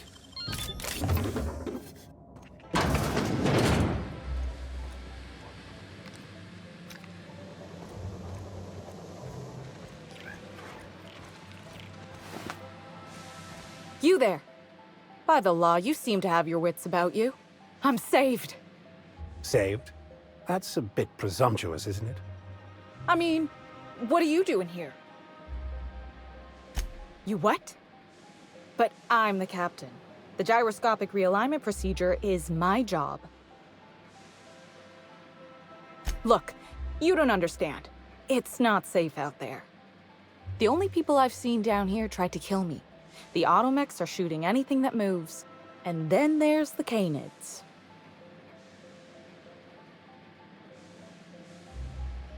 Eventually. I know. But look, there are right now problems and there are later problems. Crashing into a storm, succumbing to crushing atmospheric pressure, those are later problems.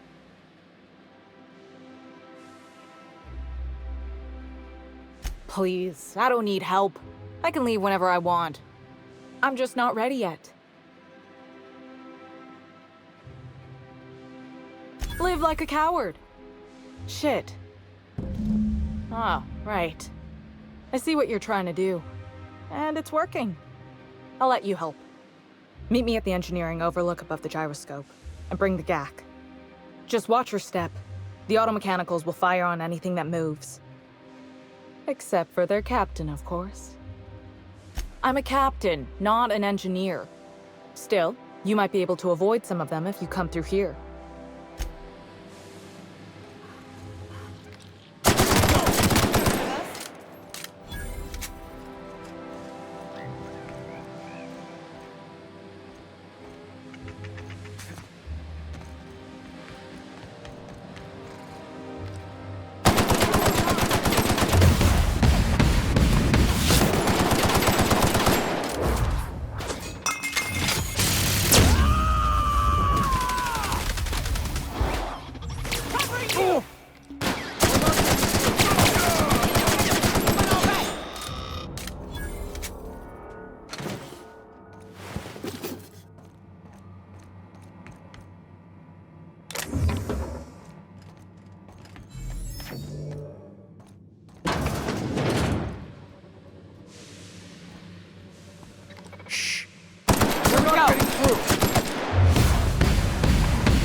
for dinner.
Quite a team, my friend. Nice one.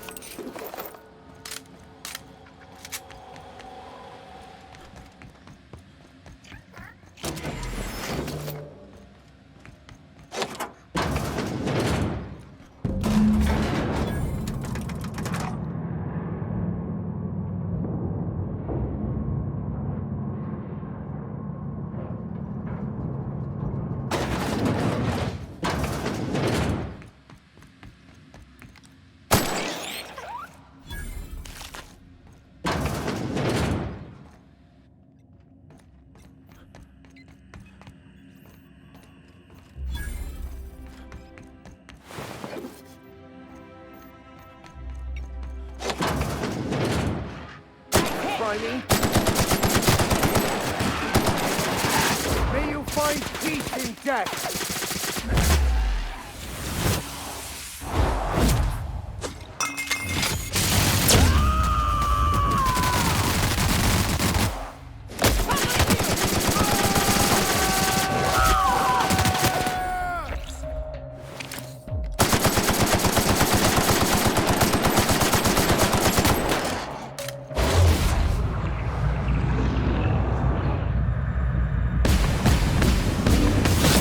Go after them.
By the law, those Canids are done for. We did it, friend. Anyway, I was thinking, you should do the honors. Realign Phaeton, since you've been such great help in all of this.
Whoa, you scared the daylights out of me. Don't sneak up on a fella like that. Say, you wouldn't happen to be the inspector investigating Halcyon Helen's murder. You look like you might fit the bill. Thalbert Wolcott, pilot house engineer, at your service. Forgive the impudence, but I'm still wondering who you are. Not many visitors out and about right now, aside from those damn terror rays. Hey, I got it right. You must be a real top runger to be in charge of a case like this. Oh, wait, that's why you're talking to me. I'll help however I can. Oh, I hate to say it, but I never met Helen. Not even in passing. I've seen a couple serials, but otherwise, I don't know anything about her. But I do know a thing or two about traps. This here's my Terror Ray Grounder, and once it works, it'll zap those wing sprats out of the sky. Not yet. I'm missing a few parts before I can power it up. Actually, you seem capable, and I need some help getting those parts I'm missing. I can make it worth your while. I've got an incomplete list here, but I'm a tad on the scatterbrain side. You mind taking a look at my terminal to certify I ain't forgetting anything? Thanks. I'll start working these things into my machine. Come back when you found the rest, and we can get to Terror Ray burning. You're back, and...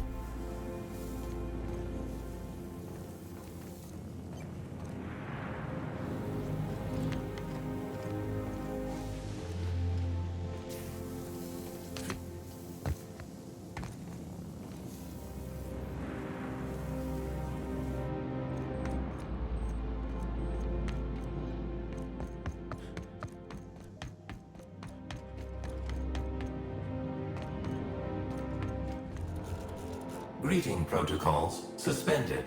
Checking for gyroscopic alignment. Gyroscopic alignment confirmed. Rizos thanks you for your assistance. All systems are functional.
You're back! Any luck finding what we need for the Terror Ray Grounder?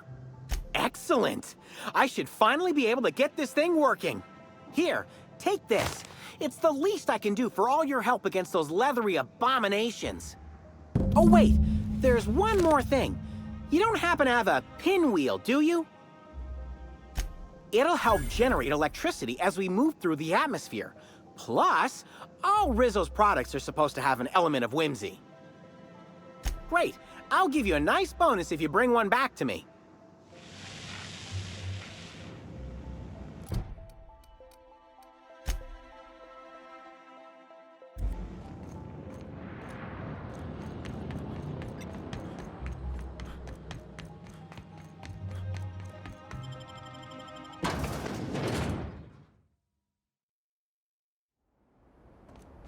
Okay, we'll spend 20... Ah!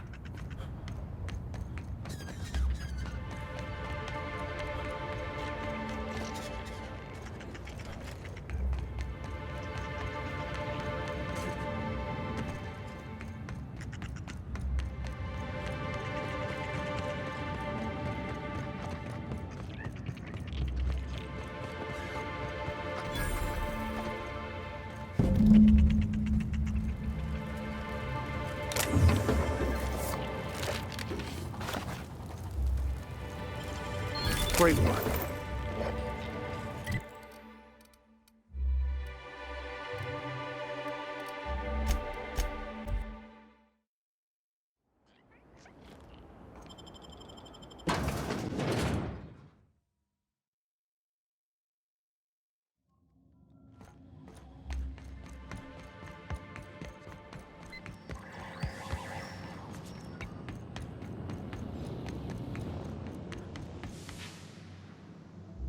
You're back! Any luck finding what we need for the Terra Ray grounder?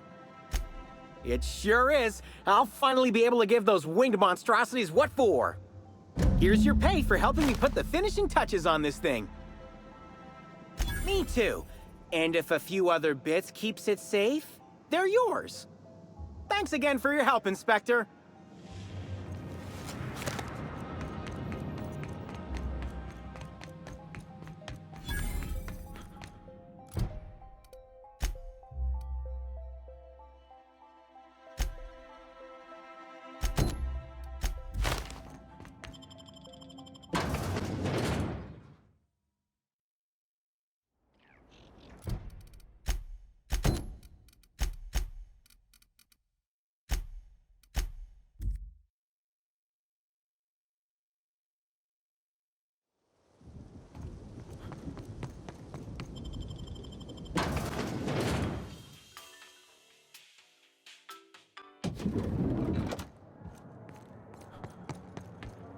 The Grand Colonial Front Desk warmly welcomes you, Inspector. It's a pleasure to see you again. How may I be of assistance to you, Inspector? Oh, my. Well, that is certainly odd and alarmingly unacceptable. Allow me to check the service records. Ah, yes. Not to worry, Inspector. It was indeed cleaned for you. Except for the evidence, which is all of Helen's stuff.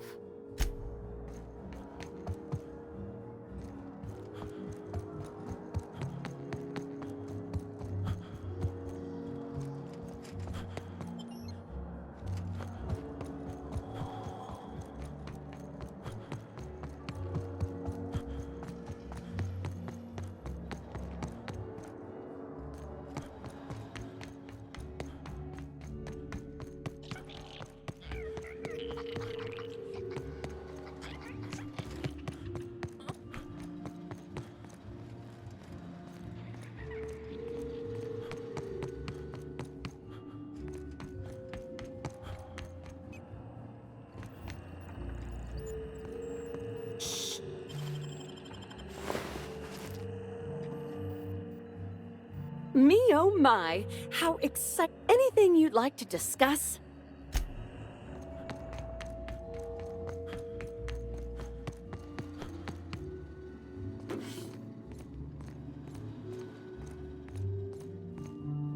No, I'm sorry. We don't serve any drinks with those tiny umbrellas.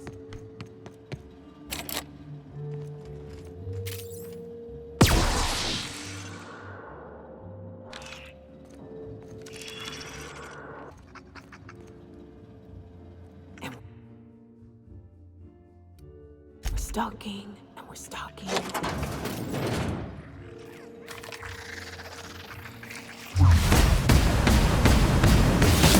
Trouble! With us? Timeline discrepancy detected nearby. Analysis confirms this is Evan O'Connell. Analysis also confirms he is dead. Per additional study of this body's skeletal structure, the cause of death was head trauma. That is correct. Evan was not killed by Iridanium gigaseus. However, Iridanium gigaseus do appear to be responsible for the early decomposition of this body's surface tissue. Further analysis indicates Evan's fatal injuries were sustained from blunt force trauma to the back of the skull, and his head collided with the ground. There are traces of blood on Evan's hands, Inspector. Analysis concludes this blood is human, type A. Medical records indicate Evan O'Connell's blood is type O. It is highly likely the blood is the result of an altercation.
Sublight Underground. Take care of the phone.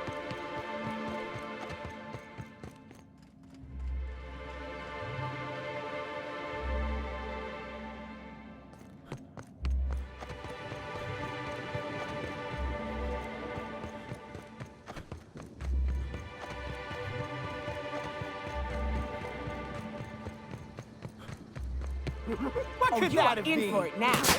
May you find peace in death.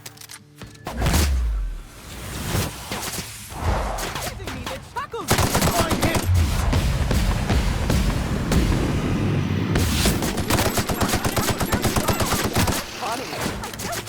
Make you smile. Don't mess with us.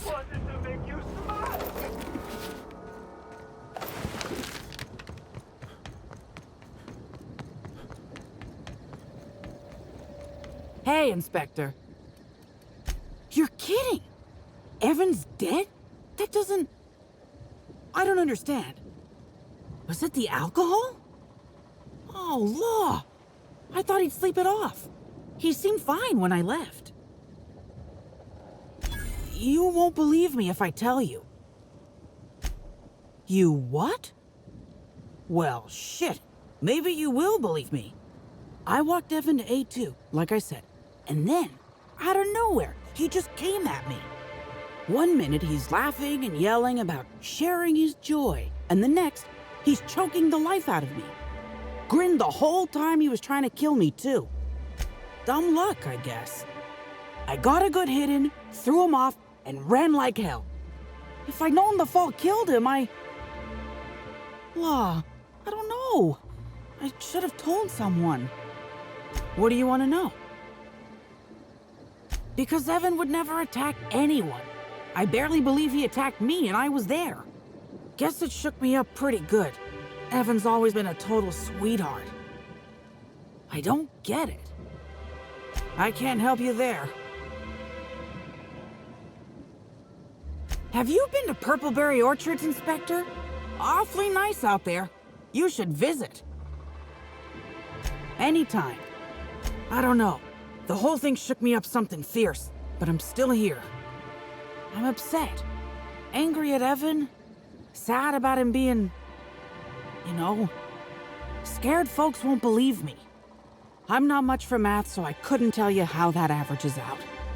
But thanks for asking. So, what happens now, Inspector? Fair enough. I just wish I could understand why he did what he did. Evan is... he was my friend. Or I thought he was. I don't know. I hope you're able to make more sense of this than I can, Inspector.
Inspector, you find my missing man? Shit, that's fucking inconvenient. What happened? No shit. I gotta tell you, Evan's never been written up for so much as an impolite look. He attacked her? You sure? Damn. Okay. That's unusual, but I don't see how that factors in. Noted. Just as I will note what you found in my report, which I intend to file, and then never look at again. Thanks for chasing Evan down and saving me some legwork. Of course, now I gotta figure out who the fuck's replacing Evan. A new day, a new pain in my ass.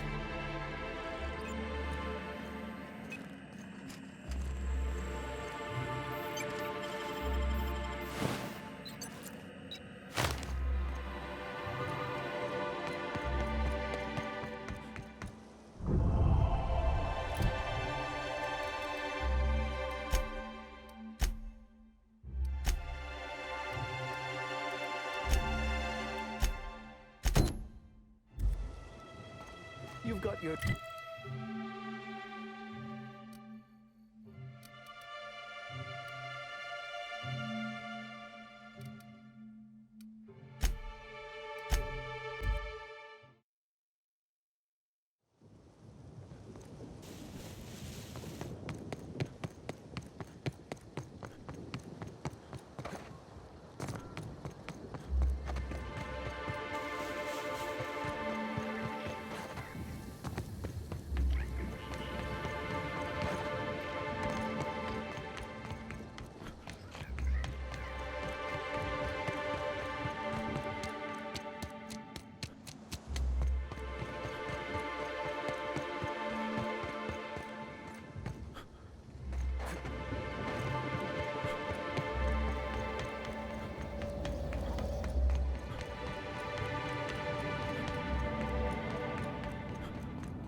Great work.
come!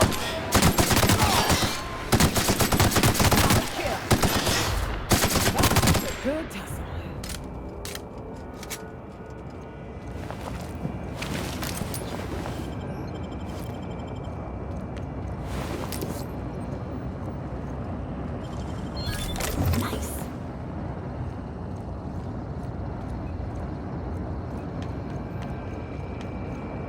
This is Silvio Tran, setting a new record for the Grand Colonial Bellhops Laundry Cart League. If you're listening to this, you're listening to history. And Daltrey, as we agreed, when I win, you're scraping terrorist shit off the windows for the rest of your contract. And you can stow the fear of heights routine, because there's no way you're weaseling out of that, pal. Here goes.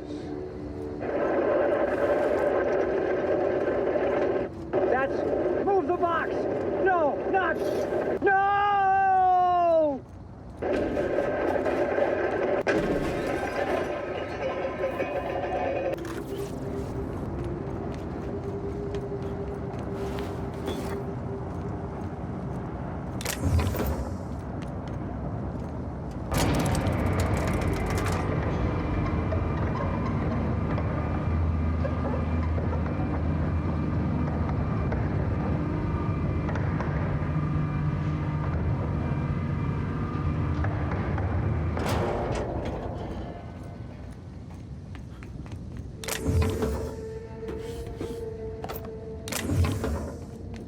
Well done, Captain!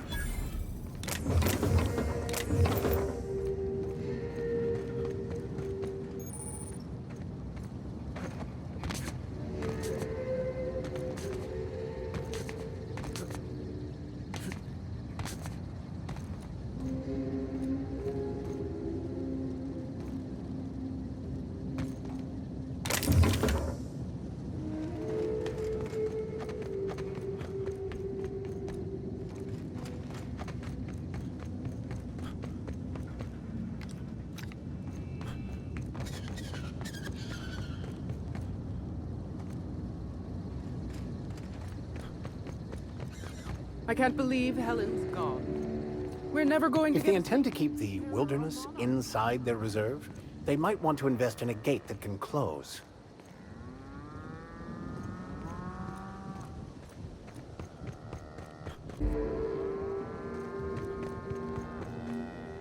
You're the adjutant's favorite gun, right? Wow. How'd they convince you to help us out? Excuse me, Gunther. I need to ask you something. Who in the hell is Gunter? I told you to call me Hunter. Come on. Oh, right. Hunter, have you seen a little mechanical wandering through here? Might have been wearing my hat. I can't say I have. I can sell you a new hat if you want. Or some fine, legally obtained hunting supplies. You could go get that mechanical thief yourself. Oh, hey there, stranger. Don't mean to interrupt your business, but have you seen a stray mechanical wandering about? Seems I'm running my mouth too much. My mechanical Betty up and wandered away a couple days back. I've been trying to track her, but the beasts make it hard. Personally, I prefer my organs inside my body. The shopkeep says I should buy one of his rifles and go looking myself, but like my machine, I'm not combat inclined. Betty's just your standard tripod mechanical, though she probably is still wearing my hat. Without it, she seems kind of naked. Her main purpose is cacao milking, but the only cacaos in the reserve are closed. Without a directive, she shouldn't have had reason to wander away from the milking area. Like those boat buckets need a reason to do anything. It's probably searching the world for more things to milk. Wouldn't make any sense. Ain't no cacaos out there. Betty's smarter than that. Hey, thanks so much. It would have been mighty lonely without her. Being unemployed, I mean. Be lonely being unemployed. If you find Betty, try sneaking up and hacking her. If you can't do that, finding a way to stop her current routines should send her back home. Welcome to Hunter Legal's Legal Hunter Supplies. I am Hunter Legal. How might I help you today? Unusual. This whole land complex is a failed wildlife exhibition turned hunting reserve. You can't go 10 feet without stepping in unusual. But I reckon you're asking about people unusual. I'd go have a chat with the prophet of profitability. Maybe she can intuit you in the right direction or something. But she is mighty far in the depths of the reserve. Perhaps you should purchase one of my fine armaments for the journey. Where better to sell hunter supplies than in the depths of the wilds, surrounded by creatures that are just waiting to devour you. I've got an excuse, but the Prophet and her retreat don't. And they're even farther out. Prophet said I should gift her some rifles to improve my aura or something. I told her what she could do with her aura. Haven't spoken to her since. But you look like you're smart enough to not make the decision that she'll invariably regret. Hunter supplies. Get your hunter supplies.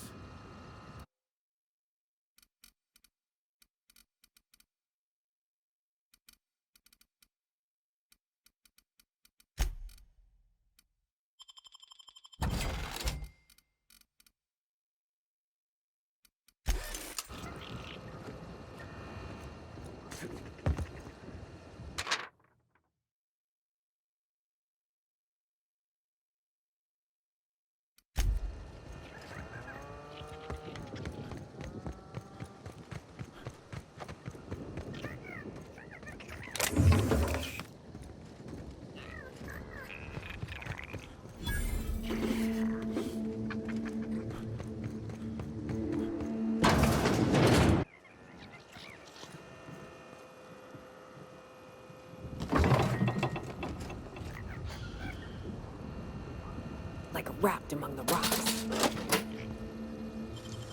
Nicely done.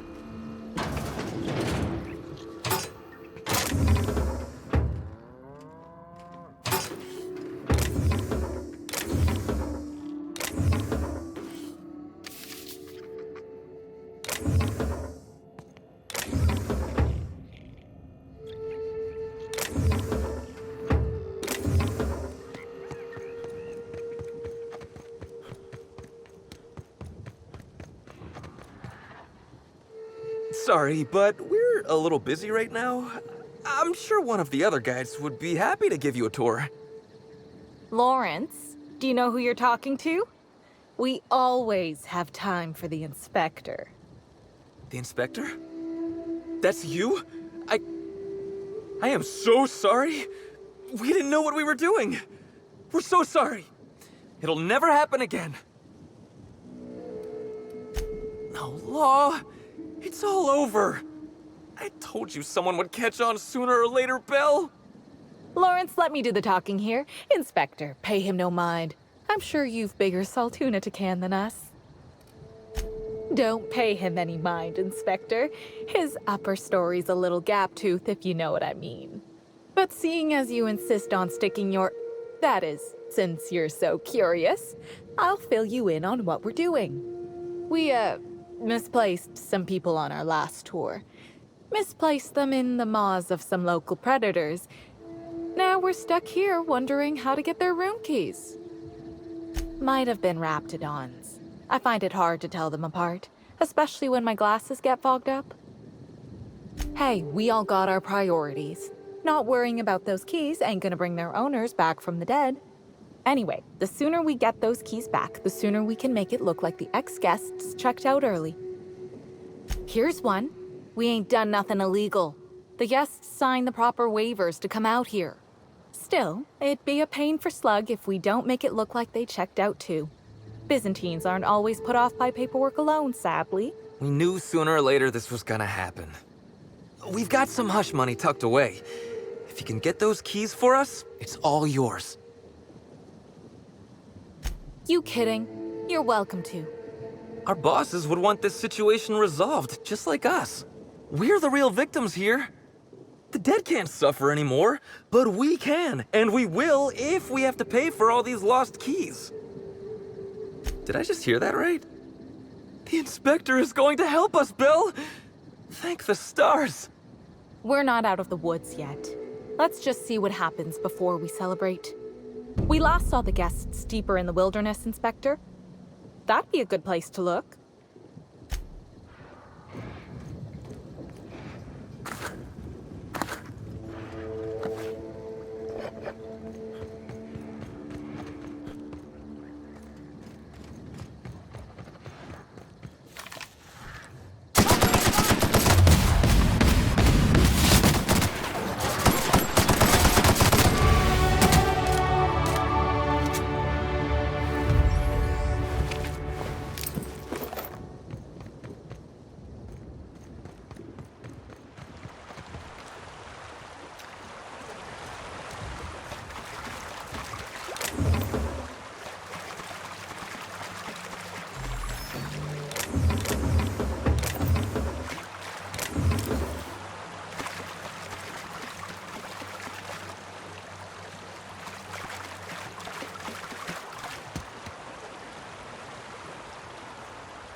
Commander, you ever wonder why they put lights on our armor?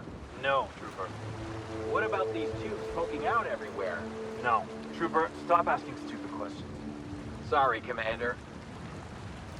I could never work for Slug. They're not recognized by the board.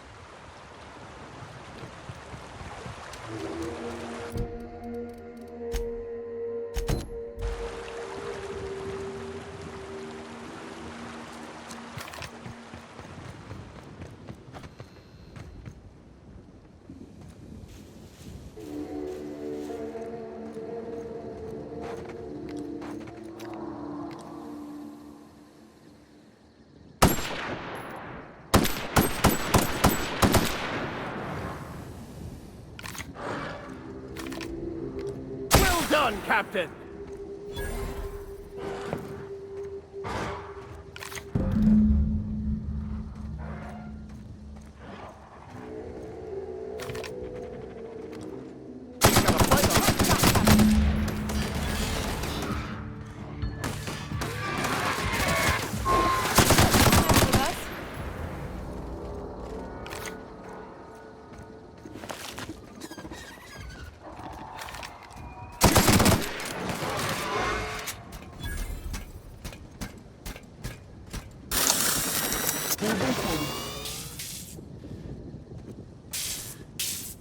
No cacaos detected nearby. Returning to slug maintenance mode.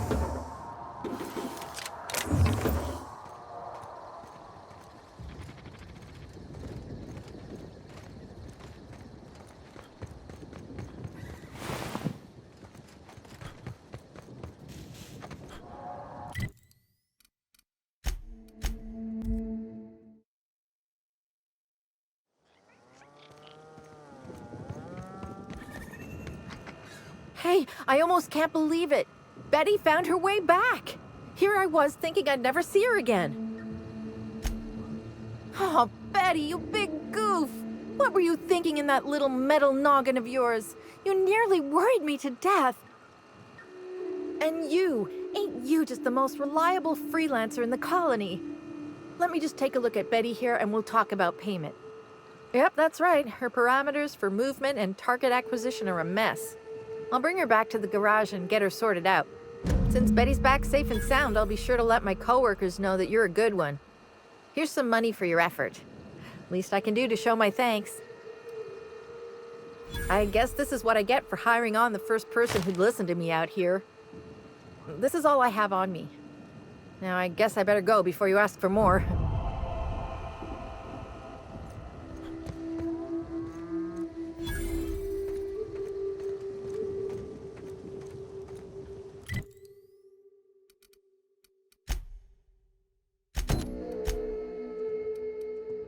I'll be out of here as soon as I can, Gunther.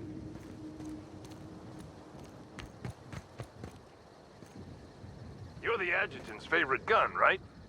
Wow. How'd they convince you to help us out?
anger a man of the cloth.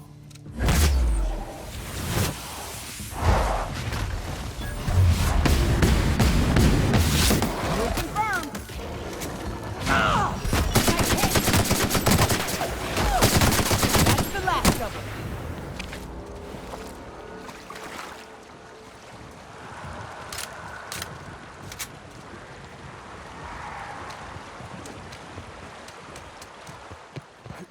Watch out!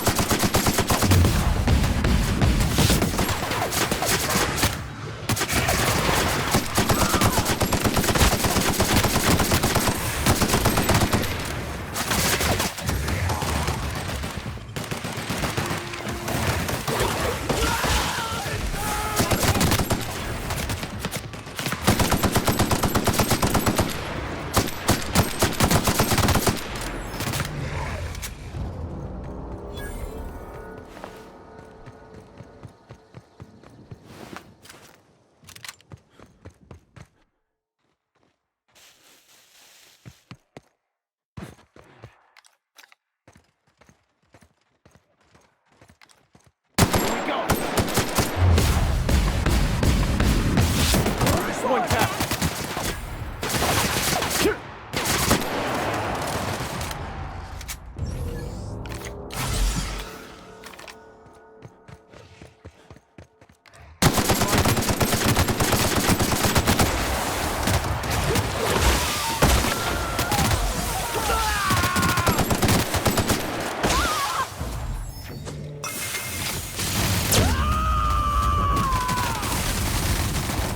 To dread, you say?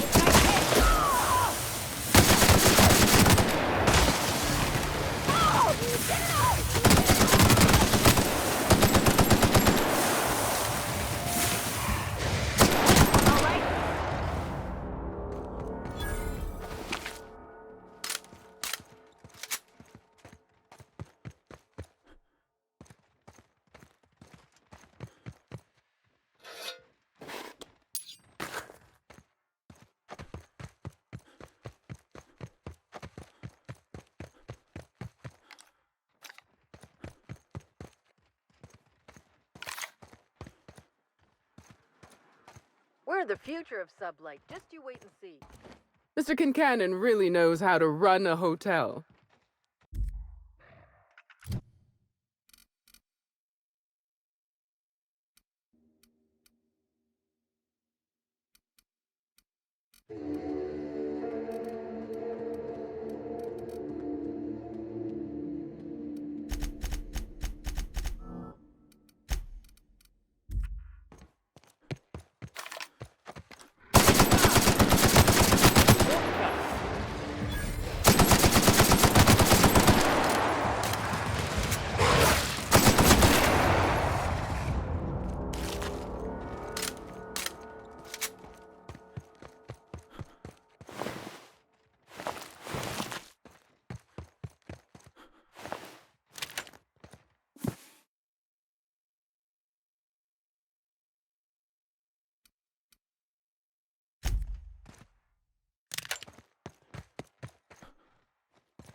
using the promise of transcendence to lure profit seekers. Shameful.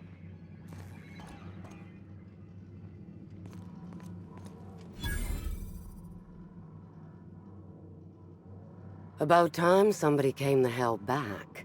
I notice you're not spattered in blood, which doesn't bode particularly well. For you. I hope you're not about to tell me you lost your nerve. You better not mean to tell me you've lost your contract. I swear, if you think I'm just gonna... Wait, I don't recognize your voice. You weren't with the other hunters, were you? Meaning we haven't met. Pardon my tomfoolery, stranger. I see I've mistaken you for someone else. Victoria Foxworth, Rizzo's executive clerical actuator. Pleased to meet you. Might I ask what brings you to the reserve? A professional, I see. I don't know anything about any murder, but you might be just who I'm looking for. There's a particular task that my hunters haven't yet been capable enough to complete. I wonder if you'd have any interest in it. As you may be aware, Slug currently owns the reserve, but it rightfully belongs to Rizzo's. There's an ex-Rizzo's employee currently in possession of the land grant for the entire complex. Insult to injury from Slug, and evidence that this complex is rightfully ours.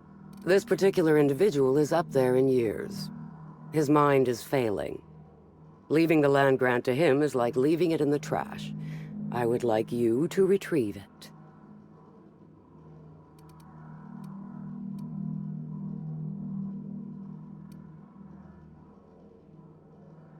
You mean you don't know the story? This atmospheric complex was first annexed by Rizzo's. We'd planned a lovely wildlife-themed attraction to be built here. Alas. Due to some backhanded and admittedly shrewd legal footwork on Slug's part, Rizzo's ownership of the complex was lost. Now we rent it from Slug. I seek only to have what was stolen returned to us. Solve the situation however you like, so long as you bring me the land grant.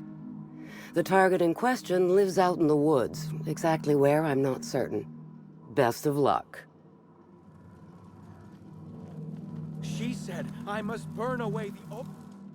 Hello! Welcome to the Prophet of Profitability's Private Prosperity Retreat. Stay positive, and soon all your humors will be balanced. Least, that's what I keep telling myself. Anyway, I'm Aaliyah Mason. I work as the Prophet's right-hand woman. What can I do for you? If you felt imbalanced and unproductive, linger in your malaise no longer. We have all the amenities and practices for calming the ill humors strangling your potential. Sit for hours in our sweat house and sweat them out. Or stand amidst burning coals and feel your productive inhibitions burn away. And remember, think positive. Positivity equals productivity equals profitability. Of course, I've been studying under her for years. I know each of her techniques more or less by heart, and even have some variations of my own, such as the quintuple daily stomach purges. She's promised me that I'd be allowed to open my own branch of the retreat someday soon. Of course, I've been waiting on someday soon for coming up on 4 years now. I'm sure it's gonna happen anytime now. Oh my. Yes, this is important enough for me to delay my bi-hourly self-flagellation. Ask away. Yes, the circumstances there are quite unfortunate. For a time, the Prophet was completely despondent. Even the hot coal walks weren't buoying her spirits as they usually do. However, we recently had a high-profile visitor whose presence seemed to alleviate whatever the Prophet's fears were. I'm actually not entirely certain. It was a surreptitious visit that stood out because it was surreptitious. Whoever it was must have paid the Prophet quite a lot to keep things quiet. At least that's the only reason I can think of for intentionally keeping things so hush-hush. Well, by and large, no. But something rather odd did happen regarding the Prophet recently. A few hours after our high-profile visitor arrived a couple of days ago, the Prophet asked me to take over sessions for the remainder of the day. At first, I was excited. Thought it was my chance to show her what I could do in charge.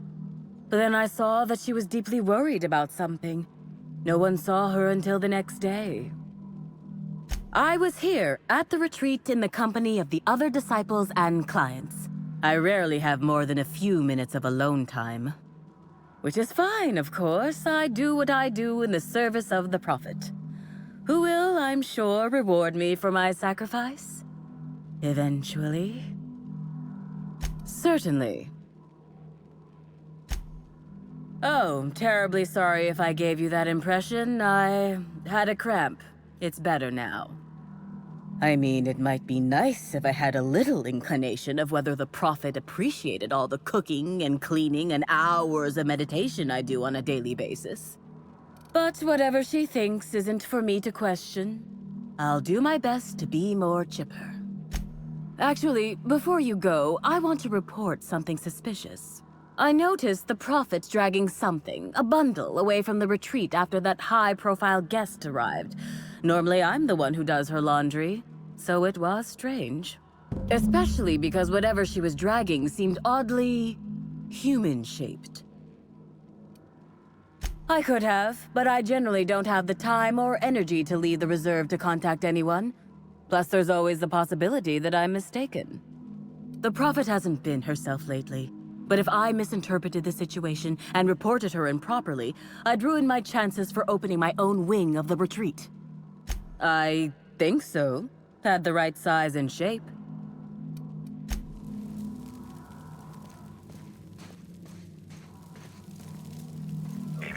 Timeline discrepancy detected nearby.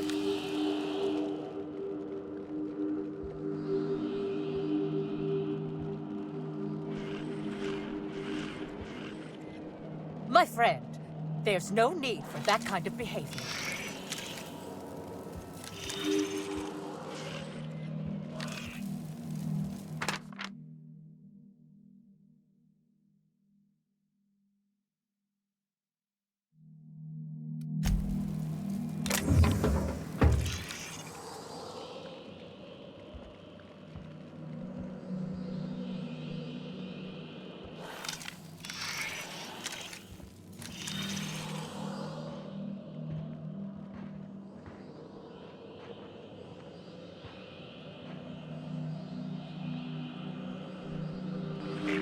Timeline discrepancy detected nearby.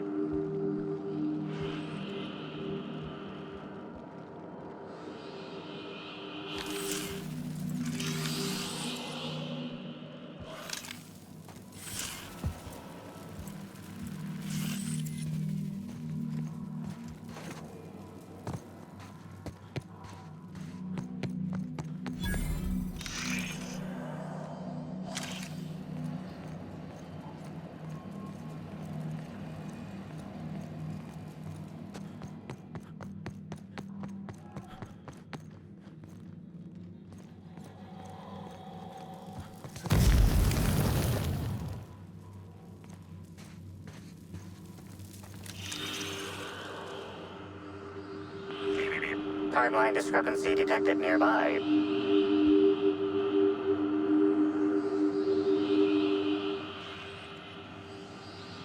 Analysis suggests this to be a variety of herbs. Herbs have been uniformly treated with a pungent chemical mix. Warning: ingesting, smoking, or inserting non-corporation sanctioned substances into your ears may be harmful to your health. Side effects from extended exposure include dizziness, nausea, and unconsciousness. Additional likelihood of organ shutdown and/or death. Prior analysis suggests these herbs reach peak effectiveness when users burn them and inhale the resulting smoke. Whether or not this increased effectiveness is good for an afflicted individual has yet to be determined. Analyzing complete. Substance appears to be a mix of industrial solvents and various essential oils. Substances include woolly cow dander remover, sprat oil, and starship surface wax.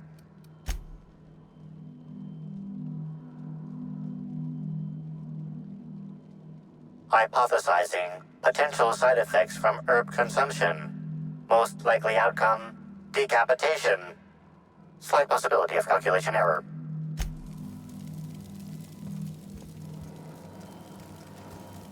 Fruitful and productive welcome, brother. I had a feeling you would visit me. I offer a wide variety of productivity seminars. I hope you'll consider taking one. But I should remember my manners. To what do I owe the pleasure of the Special Inspector's arrival? My disciples come to and from the Grand Colonial, bringing supplies and information. Knowing what happens at the hotel affects my livelihood, after all.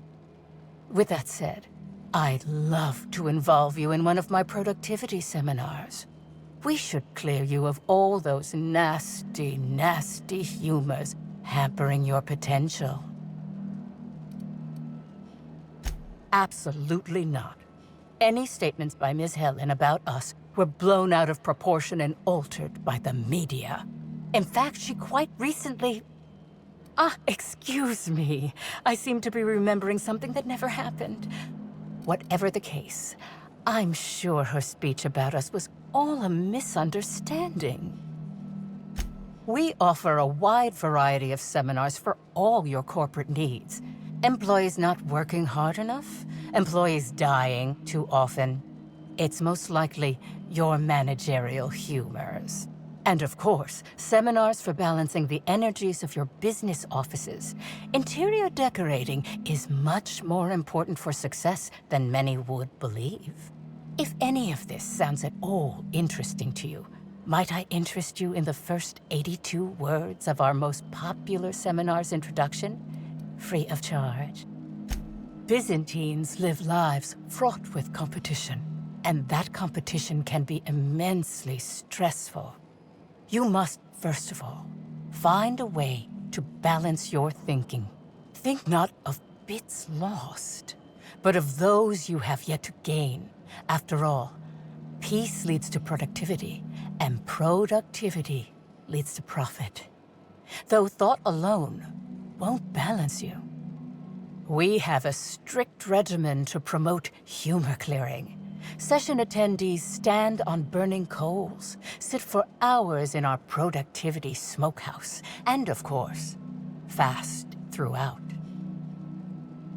Precisely!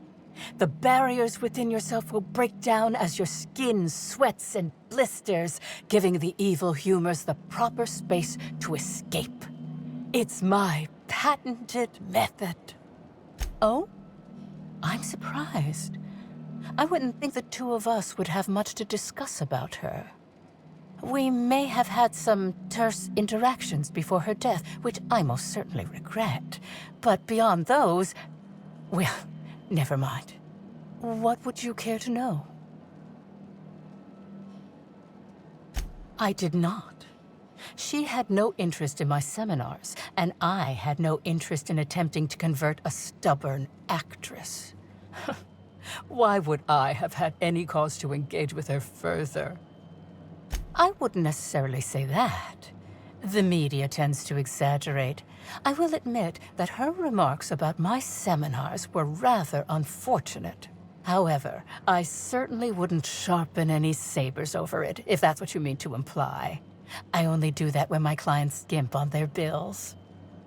Why, I've been at the Wilderness Exploitation Reserve for quite some time now, as my disciples can attest.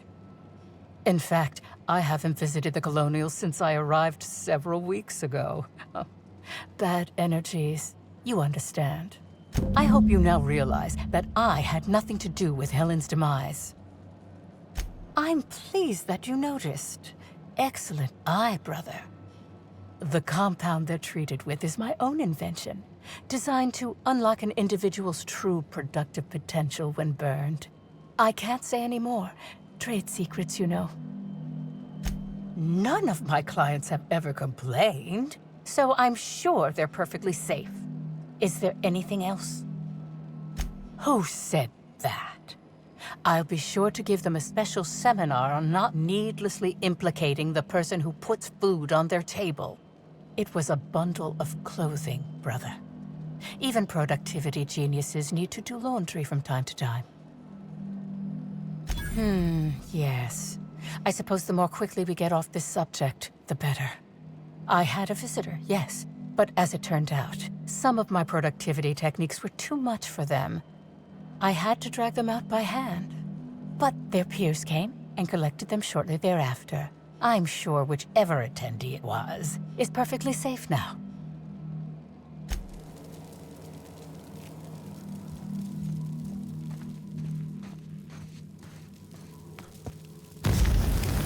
She said I must...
Damn, you got some nimble fingers, Captain.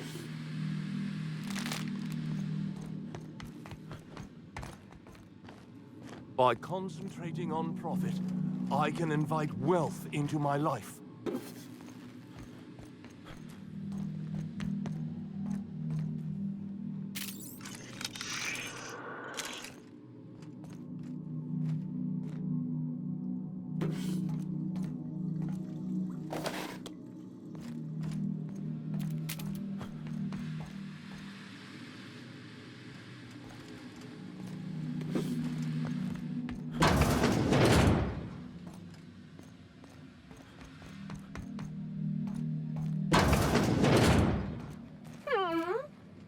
We got trouble!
Easy.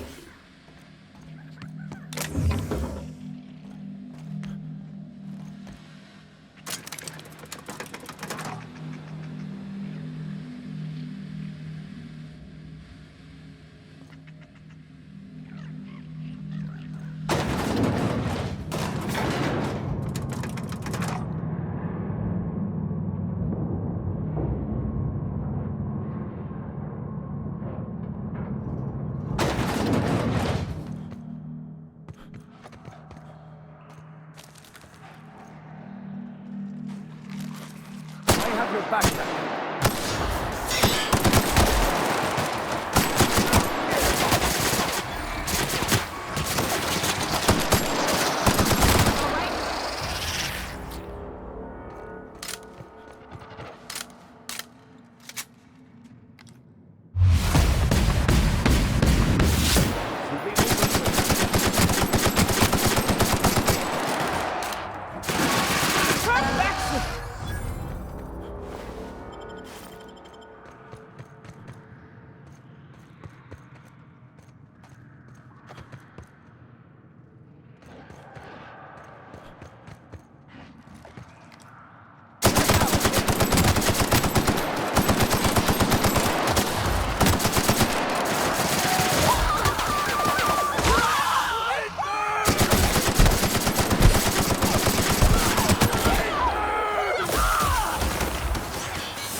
I've had quite enough of you!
Mess with us.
we go!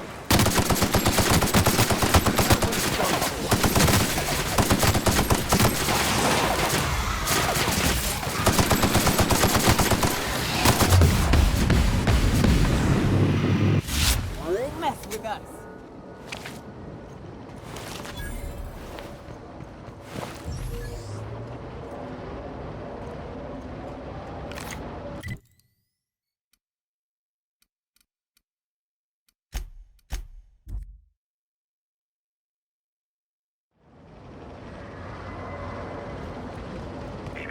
Timeline discrepancy detected nearby.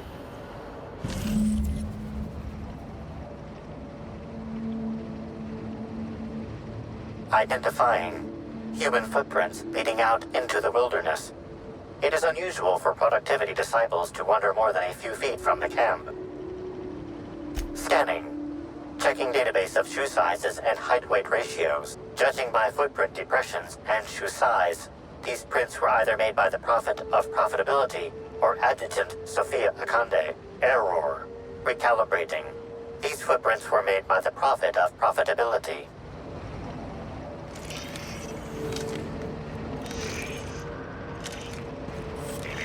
Timeline discrepancy detected near additional tracks belonging to the Prophet of Profitability. Timeline discrepancy detected nearby. Timeline discrepancy detected nearby. Timeline discrepancy. Judging by the shape of this indentation in the dirt, a person of medium height and build laid here for a number of hours. Scanning for other details. Only additional signs of disturbance are a few marks in the dirt. No sign of struggle or evidence of wildlife consumption of body. Suspected likelihood of user correctness, 86%.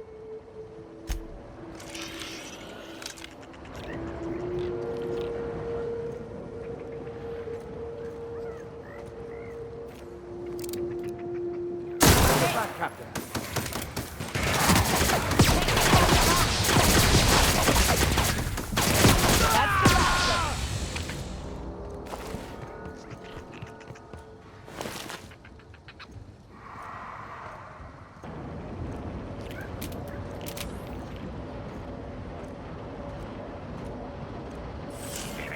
Timeline discrepancy detected nearby.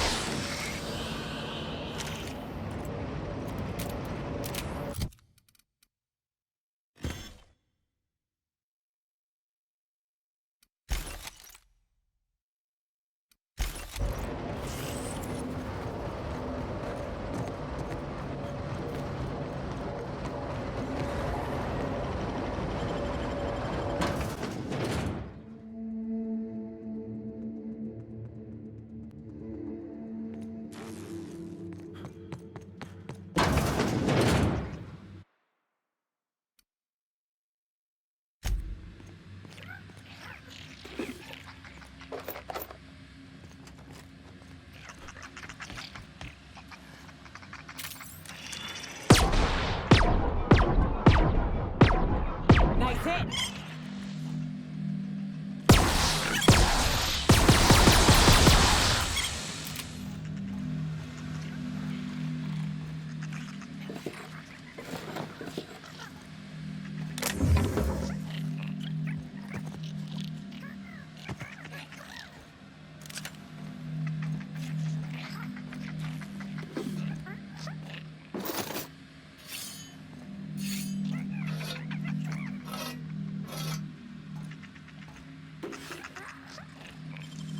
Great work.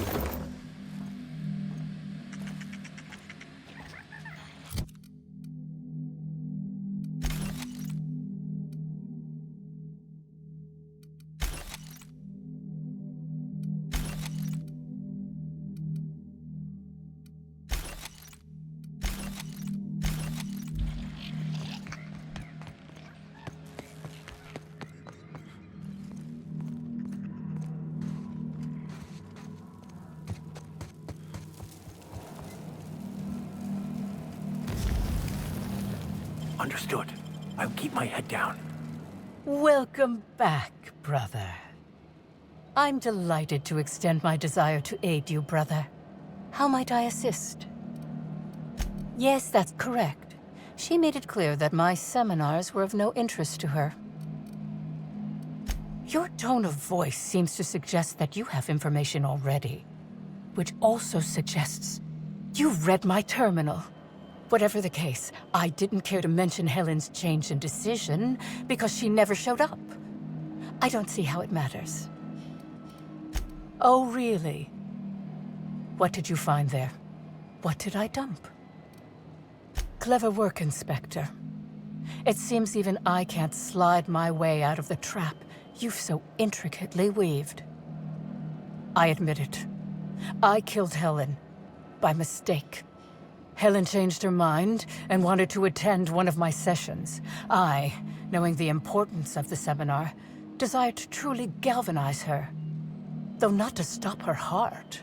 So when it came time, I chose to double Helen's dosage of productivity-enhancing herbs. I left her to meditate, and when I returned, she was dead. After that, I entered a less than coherent state. One of my disciples, it seems, witnessed me as I dragged Helen's body out into the wilderness.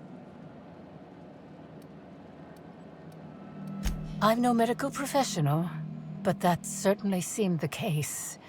Usually my customers at least writhe or mumble after a session. My productivity-enhancing herbs typically do induce sluggishness, but I suppose they must have been enough to do her in if her constitution was truly that weak. Do you jest? The guests at the Colonial eat no shortage of strange things, but I think corpses are perhaps too strange. The creatures of the wilderness are much less picky.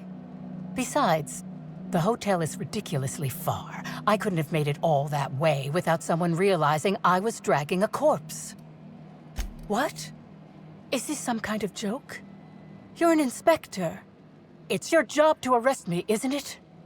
I don't believe you. I think this is all a trick. You're trying to catch me in a lie. Get me to reveal my productivity secrets. No. Someone must have moved it after I killed her. One of my business rivals, waiting for me to fall into a false sense of security so they can strike. No. You can't trick me. I finally discovered what's happening. You've been paid off. Someone else learned that I killed Helen and is going to use that information to blackmail me. You think I'm going to let this injustice happen? Ha! Tell the constable that I killed Helen. It's 1,000 times less miserable than whatever my enemies have planned.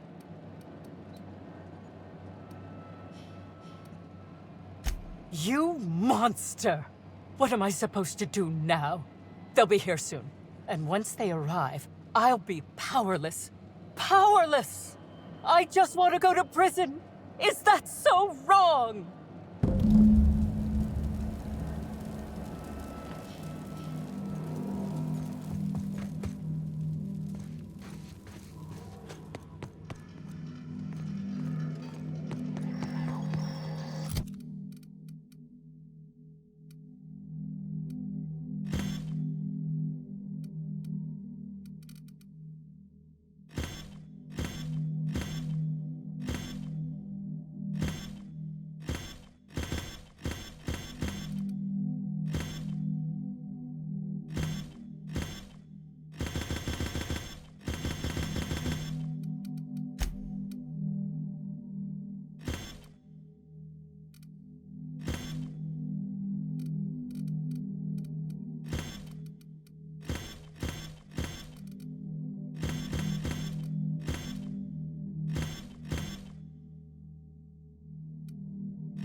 try me?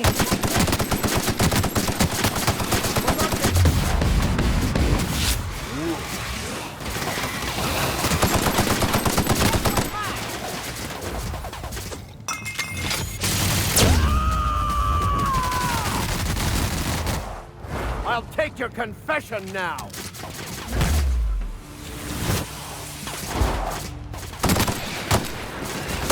Those skills are unrivaled.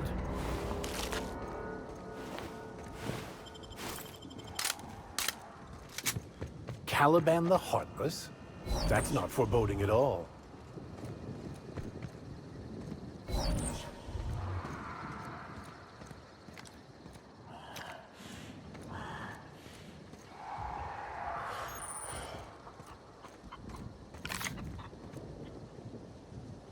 I don't know what it is you're looking for, stranger, but I reckon you better get. I've had about enough of you and your ilk coming by with your searching questions and expectant looks. I know you with those void-damned hunters, and I know what you want. Well, you ain't getting it. Like you don't know. That damn group of hunters that keeps coming by and hassling me. Nobody ever visits just because they want to gab with old Cyrus.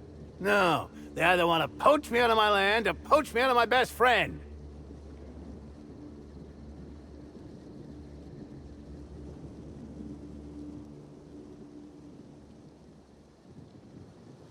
Damn straight there are. Wish I could go show 'em what for, but I'm old. And I gotta make sure I don't get Callie into no trouble. Two of us have lived on the reserve for years.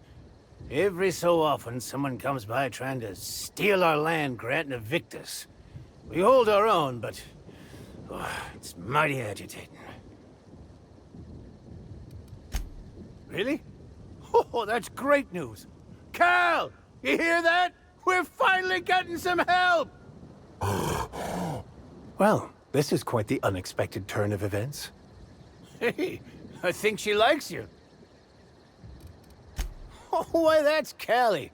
I raised her myself when she was wee, and I was one of the first zookeepers at what would have been the Rizzo's all-natural caged animal park. Since Slug took the land complex over and the park was scrapped, she's been my sole companion. Reckon Slug noticed. They figured this place safe enough to entrust me with the land grant for the reserve. There's something about it being safer from corporate espionage. Wouldn't expect a stranger to do an unsolicited kindness to a standoffish old man. There's something else. I suspect you'll find the hunters that have been after me beyond the hills on the other side of the river from here.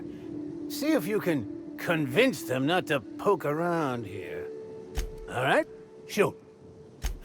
Lot better than spending your days with the Kana, that's for certain. I'm happy out here, and I think Callie is too.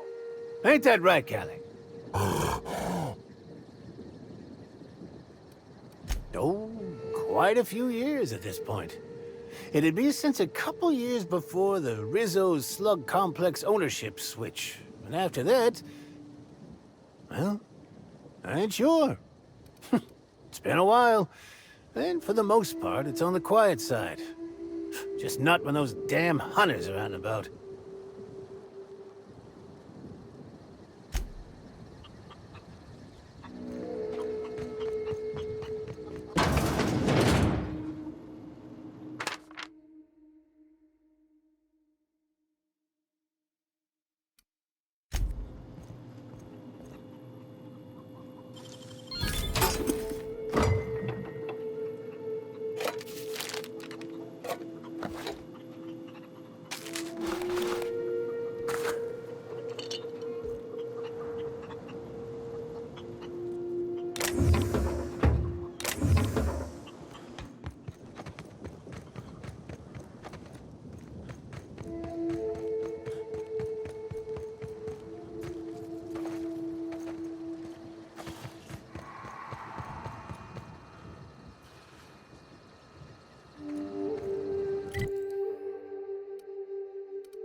find peace in death.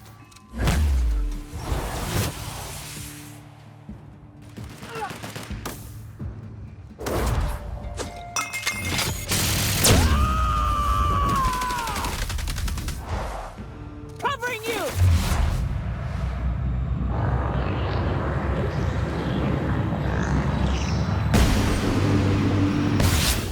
Hit! We're done here.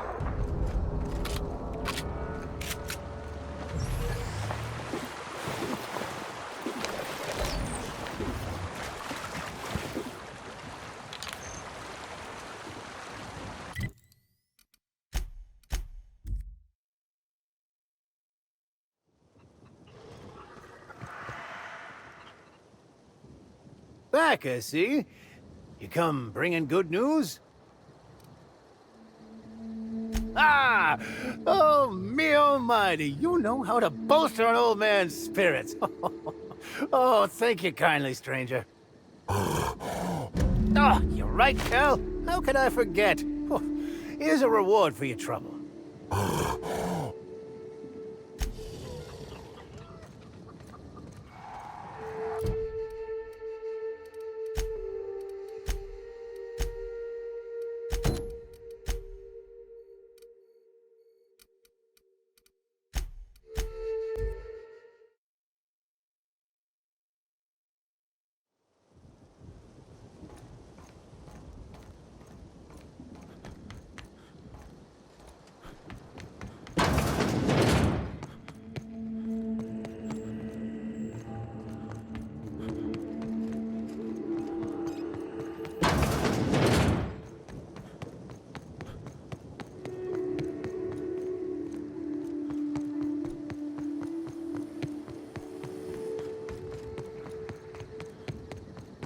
Trouble incoming, Captain. I'll show you how.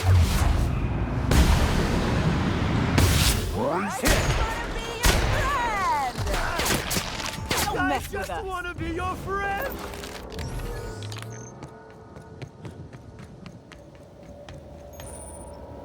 Inspector, good to see you. Let me just grant you access and... Welcome to the Piraeus Spaceport.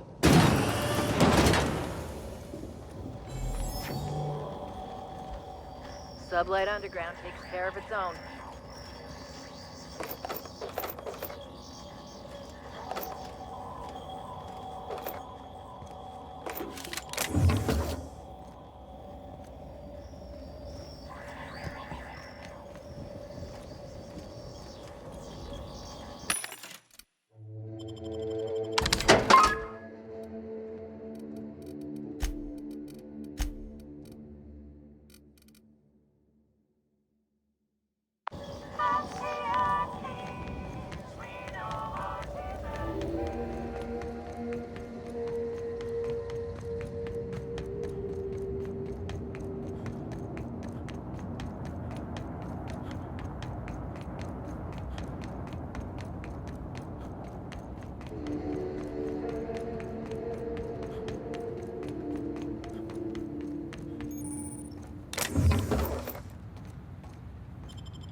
Captain, up ahead. Be ready for trouble. Hey, you! We've been looking for you, and by we, I mean Slug. Been real busy sniffing around Eridanos for clues, haven't you, Inspector? See, Sluglight Underground don't like that much. If you had anything to do with Sublight, you'd have started shooting about 12 words ago. Should have kept your nose where it belonged, Inspector. Slug's sick of all your meddling in their affairs. Our affairs, I mean. We're... Draw, you damn breadworm, draw! Well, you ain't gonna stick that nose anywhere ever again. Woolly piss. Why'd we decide to do this? Hey, any chance we could reschedule? Maybe do this whole showdown business? Never? You don't need to tell us twice. Come on, all. Let's get the hell out of here.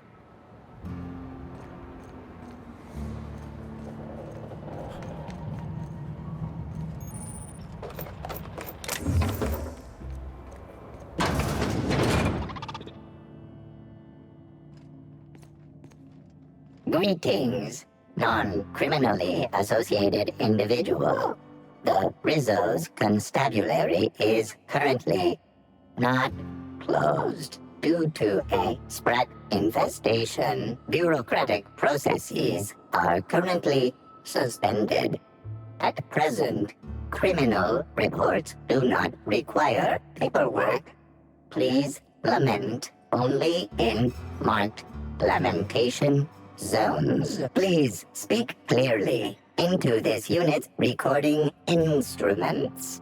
Error. Unit designation no longer wine taster. Unit designation now deputy. While potential lethality of unit instrumentation bears towards 95%, violent utilization of equipment would void unit warranty. All Rizzo's constabularies must include at least one deputy constable among the pool of available Rizzo's employee candidates. This unit was considered the most competent. How may this unit be of service to you? Checking logs. Error. Informational limitations found. 2. Reciting limitation 1. Do not tell users about constabulary sprat infestation. We do not need to pay the health inspector's bribe. A third time limitation 2. Do not read informational limitations aloud, especially not to any of those void-damned snot-nosed guests, or I'll have you sold for parts.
Greetings, criminal.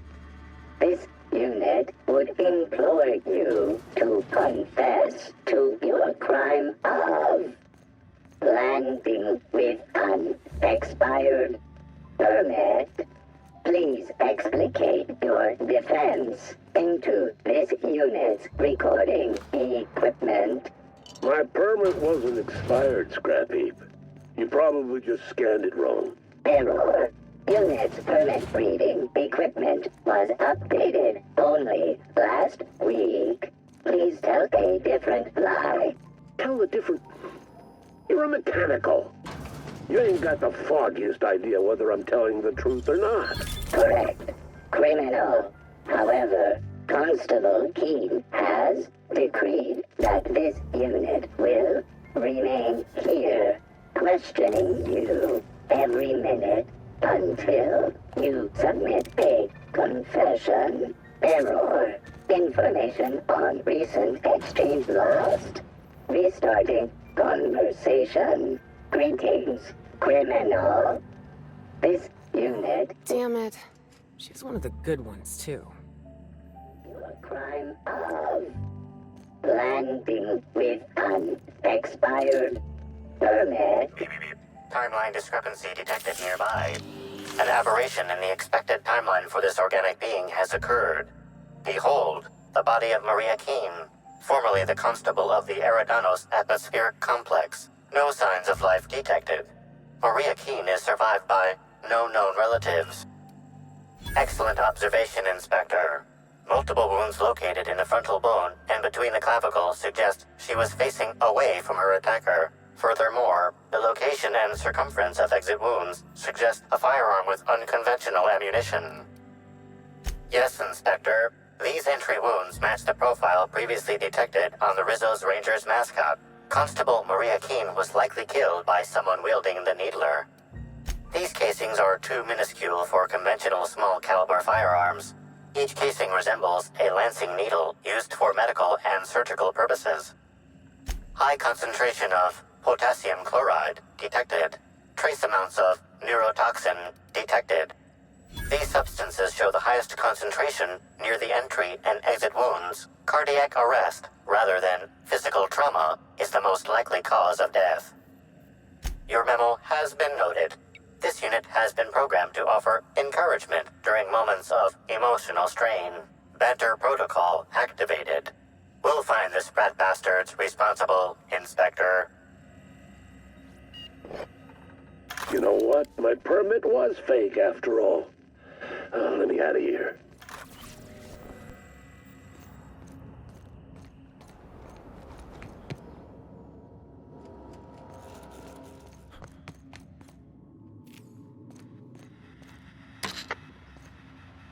If I made a bet with you at the Copper Bottom last night, let's call it off now. I can't stand the taste of life sprats. I'm a criminal, get it? They don't let me talk to law-abiding sorts.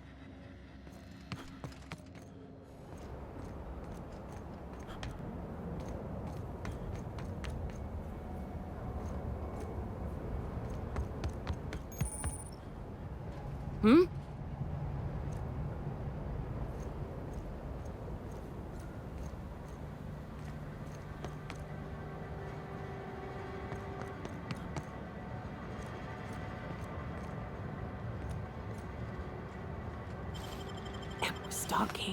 And we're stalking. Hello. Welcome to Eridanos Dry Goods and Sundry, the most standard and unremarkable general store this side of Halcyon. I'm marketeer Joseph Dempsey, here to make your shopping experience as pleasant and normal as possible. Hey, folks take a lot of comfort in knowing their neighborhood general store is unchanging, eternal, like the land beneath their feet or the air in their lungs. Whoops. Forgot I ain't supposed to poeticize on work time.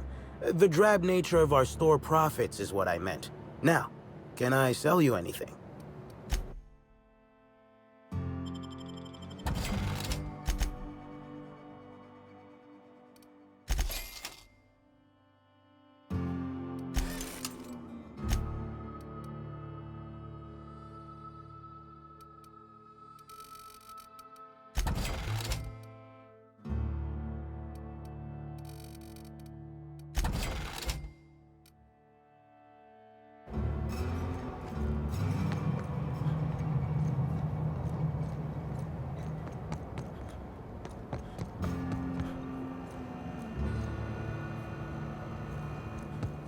Hey, could I talk to you for a second?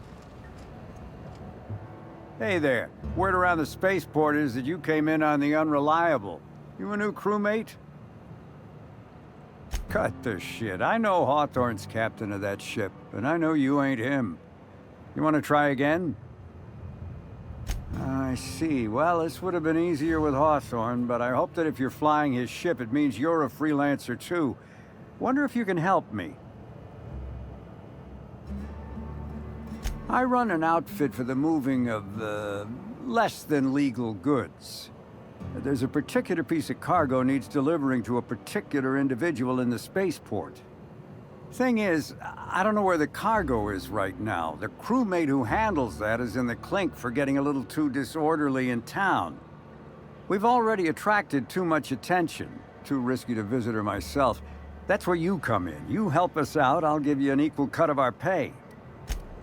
Great to hear. First, you need to go meet the crewmate who got herself jailed. Cassidy Mills is the name. Oh, yeah, right. We have a secret phrase. I like boneless spratwurst. Say that and she'll know you're a friend. Well, I did, of course. I'm something of a savant when it comes to secret codes, if I do say so myself. Be seeing ya. Remember, Cassidy's at the constabulary. She might be a little wary, so be careful.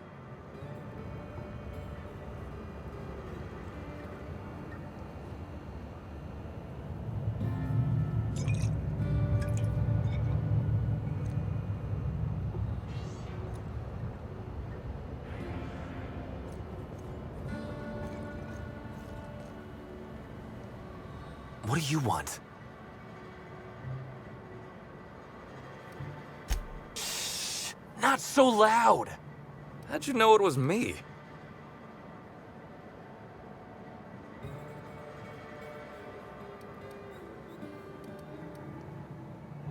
That's what the disguise is for. I'm in no mood to sign autographs, and I hate disappointing fans. So I'm lying low. You know, incompleto. Captain, are you blind? Have you been hiding your blindness from us this entire time? Oh, what's it matter? Helen's gone. She's gone and nothing I do will bring her back. I've been trying to find who did this. That's what she would do. Track down the killer and bring them to justice. But I'm stumped. And not very clever. Being bright was always Helen's thing. There are many types of intelligence, Mr. Holcomb. For example, your, expertise on the field. Your hack attack is nothing short of brilliant. Oh, so you're the inspector! Hope you have more luck figuring things out than me. You probably want to ask me some questions, huh? I'm sure you're asking everybody questions, so you can find Helen's killer. So, how do I help?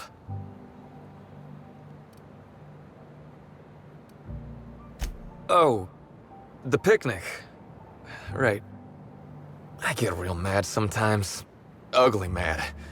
Something I've been working on, but when Helen said we were through, I lost it. I got blotto with the other Rangers. You know, soaked, muddled, preserved. Blutered, half shot, void lush, on the Byzantine swizzle, starry. 1 bit down, 3 bits up, spread across the spectrum. Top heavy. Should I go on? The team noticed I was in a bad way when I got back to the hotel. When I told them Helen and I were Splitsville, they wanted to cheer me up. We were up the pole afore evening. The hotel staff said we was bothering the other guests on account of all the crying and yelling and practice body tackling. Zeke said we should move elsewhere, get some air. We ended up at the Wilderness Exploitation Reserve. I think somebody wanted to pet a woolly cow? There was this one cow off away from the others. Zeke figured it'd be a laugh to get her drunk. One thing led to another, and I think we might have maybe, you know, stolen her. I don't know. We were drunk, and we made bad choices. She was all alone. I know how that feels now. It's so hard to be all by your lonesome. My memory's a little muddled after that. I guess me and the team got split up, because I know I was on my own at the pilot house for a time. I reckon not. See, I went to the weather station. I was looking for where Helen stashed her data pad for safekeeping, right? She'd asked me to get it, mind. I wasn't stealing. I'm no thief. Nah, she sent a note to my hotel room before we, you know, split. I don't know how long it was sitting there before I noticed. Sure did. Only there was a guard out there who found me. She started yelling about how I was trespassing and in serious trouble. Thing is, it was real dark out there. So dark, she couldn't tell who I was. Real sure. It was dark as night gets. Plus, I've got small veins. Anyway, I didn't much feel like trying to explain why I was out there, or why I was drunk, and holding someone else's data pad, and also maybe crying a little, so I booked it. Ran like the Rangers were down by 3, and I just bronzed the toss ball in the Friday zone. I didn't know where I was going, but my legs took me straight to my friend's... to my... fridge-rator. I don't want to tell you. I'll get in trouble. Should I? Ever seen Terror on Monarch, Birdie? Yeah? You remember that part when she narrowly escapes the clutches of the Sulfur Queen and her pet Raptidons? They based it on me, Birdie. I'm the Queen of Monarch, and our captain here's got a ship. They did? That doesn't seem right. Is that right? I think we ought to take Birdie here on a little getaway. Take him home. Show him what I've done with the place. And her millions of little children. Ever been eaten alive from the inside? What? No! This doesn't sound like a fun getaway at all. Look, I talked to Auric, okay? Auric West. Hangs out around the spaceport. He's the one who taught me the breathing exercises I use to calm down. Confidant is like confidence. What's torrid mean? Don't get the wrong idea, okay? Auric's not a bad guy. He's just got an unusual job. So now you have the whole story. After I talked to Auric, I went back to the hotel. Woke up the next morning with Helen's data pad in my hand and the hangover to end all hangovers. Don't know if I'll ever drink again. Sure. Get yourself a bit of taro blood, whisk it in a bowl with an egg and crushed caffeinoid, hold your nose and drink it straight. And the next time you drink, avoid the darker stuff. Wow. If the Sulfur Queen of Monarch herself recommends it, it's gotta work. Anyway, you ought to take Helen's datapad. Maybe you'll have better luck understanding her notes. Either she was writing in code or I'm dumber than a bag of hammers. I tried for hours to crack her notes, but it's like I said. Being bright was Helen's thing.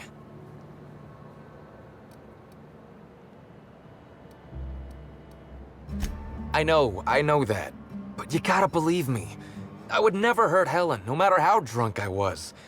You could preserve me in Spectrum Brown and I wouldn't even look at her funny. I want to help you find her killer, Inspector. I knew Helen better than anybody.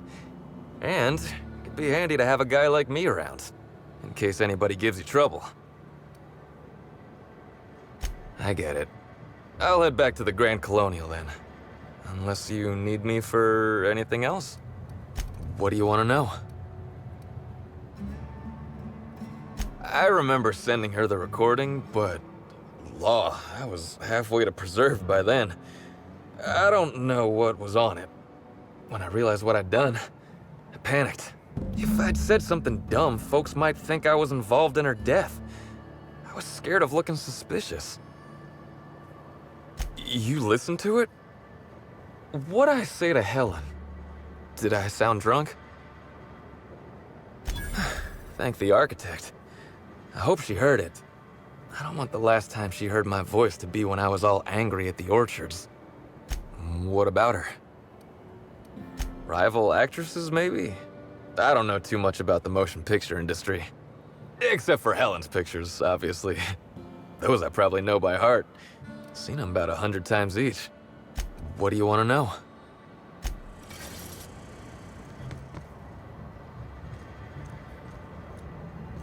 Haven't seen you around before, but that ain't no problem.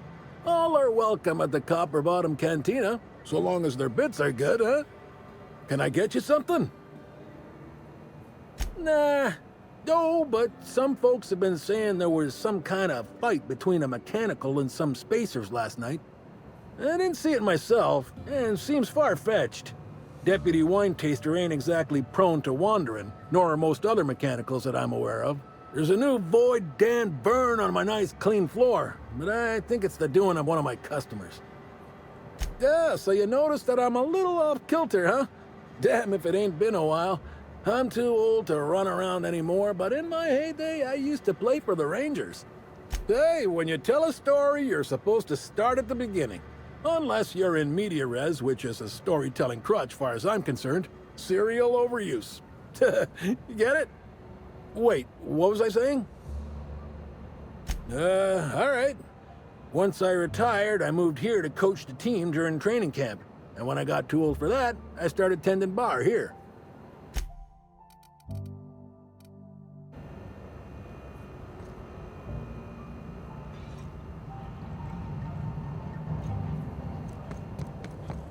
Housing people like cargo. Just another resource to be exploited.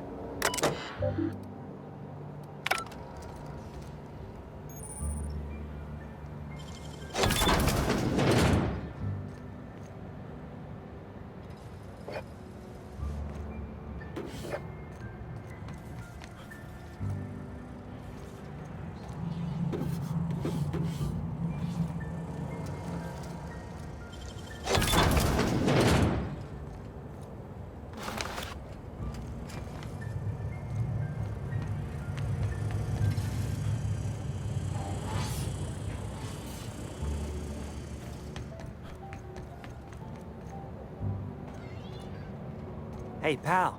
Over here. Hey there. You looking to unwind, friend? Maybe you're on your way to the bar for a good time? Maybe you're interested in something a little better than beer or Adreno? Something with a little more kick? The name's Auric. I deal in, shall we say, holistic pharmaceuticals, natural substances and the like. You know, alternative stuff. I know. Ooh, it came out of the ground. That's where worms live. I get it. I do. Why go for that homegrown shit when you could be pumping your body full of effort accelerators? Says it right on the Auntie Cleo's box. Better than nature, right? Well, I'm gonna let you in on a little secret, pal. Those pharmaceuticals the corporations manufacture, not all of them are as good for you as the board wants you to believe. Alternatives. That's the way to go, pal. Trust me, no matter what ails you, I got what you need. What do I sell? I've got premium shit, my friend. Vitamins like you wouldn't believe. Calcium, vitamin D, reverse vitamin D. I got everything, my friend. You got stress problems? I got stress solutions. Aromatherapy, eases the mind. Diluted mantisaur essence, best kept secret in the business. And if you're a real freak, techniques to calm yourself by fooling your own mind. If they can tame the rage of a certain well-known tossball star, they can help anybody. Wait, you ain't a sheriff, right? You gotta tell me if you're a sheriff.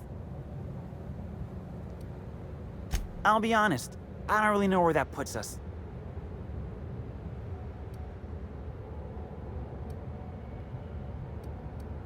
All right, fine.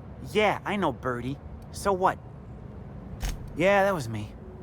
Birdie's got a temper, but he's not a bad kid, you know? He's trying to work on it. He may or may not buy alternatives from me from time to time. A little diluted mantisaur essence here, a little vitamin B negative there. He's stressed out of his mind, the poor guy. Everyone knows his name. Can't turn around without having to sign an autograph. Then you throw in playing tossball for a living. Violence like that, it does things to a body. It does things to the head. Come on. Birdie's a damn good hacker, but taking that many blows to the noggin would scramble anyone's upstairs business. I know it's knocked a few of his memories loose. I worry about him, that's all. He's a good kid. Got a good heart. Yeah. Damn shame about that. Birdie thought the world of Helen, you know.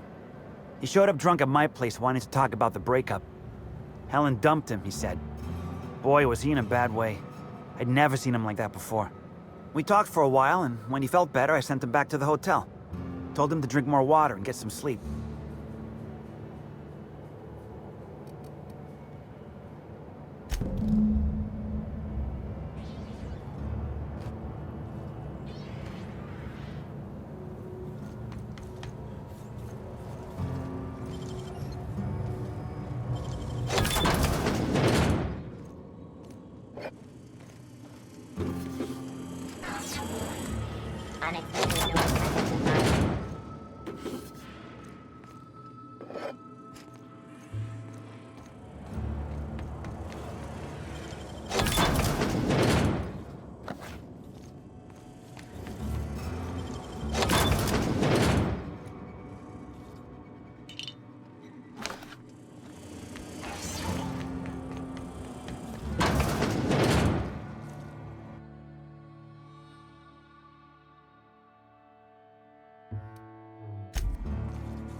That's a lot of containers.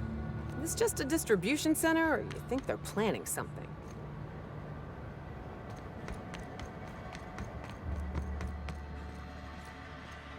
Don't think I know you. What do you want? Yep, that sure is the passphrase, even if it is dumb as hell. What's Dash's plan? Because I'm gonna tell you where our package is, Hullhead. If I were part of an ambush, you'd have already been arrested. We're in the constabulary, for law's sake. You're looking for cargo from our ship, the Rat King. Small package, wrapped in brown paper. It got moved to the shipping yard, but I'm not completely sure where. I'm sure some sluggite knows how to find it, or has it listed in a terminal. All else fails, you could just case the joint. Might end up with some extra loot for your troubles.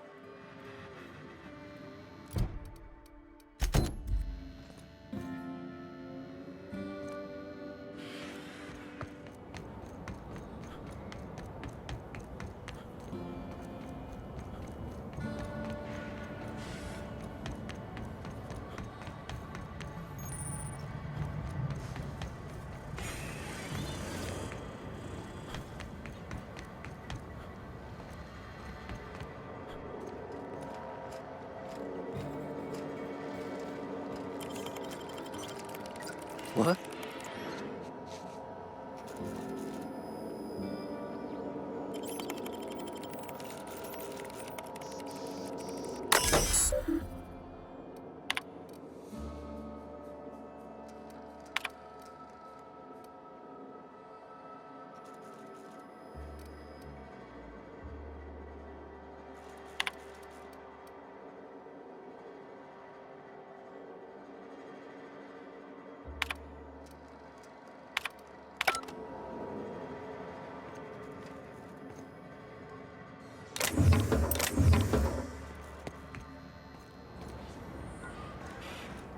You one of the new workers?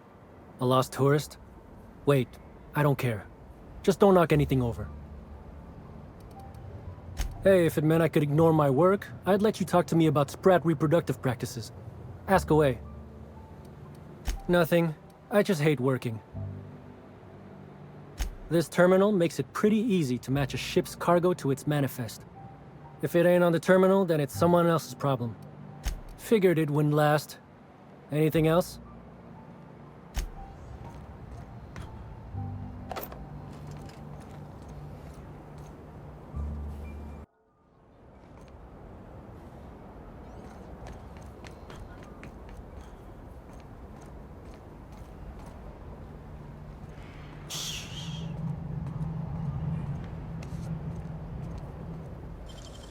Good work.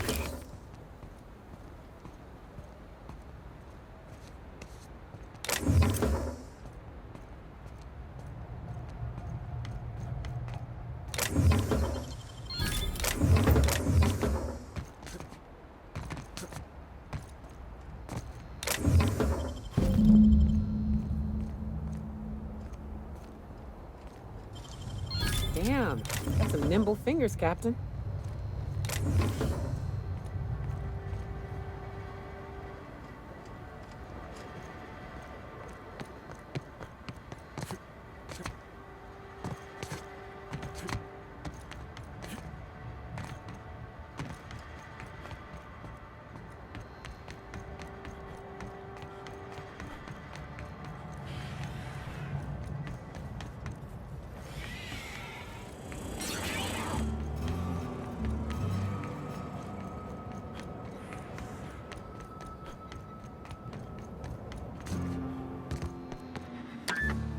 You're back, I see.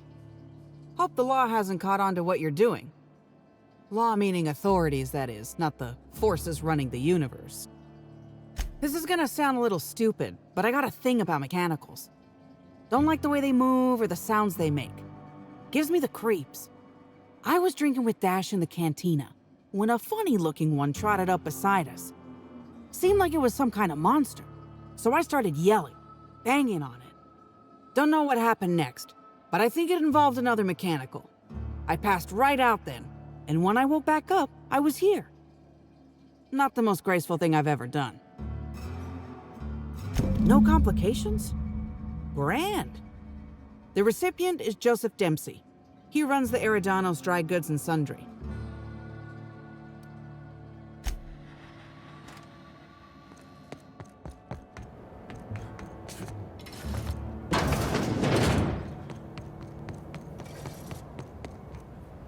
Welcome back. The Eridanos Dry Goods and Sundry is just as standard and unremarkable as when you left it. A shipment, you say? The only shipment I'm expecting is 100 pounds of salt tuna a week from now. And I certainly don't expect it to be brought by an inspector. Is that supposed to be some kind of code phrase? It has no nuance, no subtlety. Sticks out like a bent nail. A constable could detect that from the other side of Eridanos. I learn about secret codes in my off time, for fun. It's never anything that I actually need to use, mind. An independent, huh? Be a big risk letting you into my sanctum. Though if you're telling the truth, I think it'd be more than worth it. All right.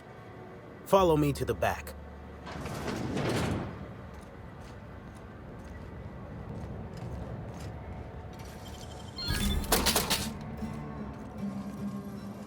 All right. So, as you can see, this actually ain't the most standard and unremarkable general store this side of Halcyon. Welcome to my black market. Whatever you're here for, weapons, information, contraband, cane and ointment, I've got it. Sorry for the frosty reception. Had to make sure you weren't with the constable. But seeing how you're a freelancer, I hope I ain't got nothing to worry about. Good. A worthy freelancer is hard to find. Since you're in the know, you can access my black market stocks, though you'll have to come by later. I'm waiting on my next shipment. Here's your pay. Good doing business with you, especially seeing how you didn't take this to the constable. Would have been a mighty pain in my tail end. See? No. But I might tell you what's in it, so long as it's nothing proprietary, volatile, or breathing. Let's have a little look. Contraband weapon parts, a few chemicals for the crafting of high explosives. All fairly standard. Oh, and a canister of trimethyl sulfoxide. Where dimethyl sulfoxide is good at keeping folks in stasis, trimethyl sulfoxide is nice for helping refrigerators run. Useful stuff.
Hope the job's coming along well. No sign of the constable, which really makes me more nervous.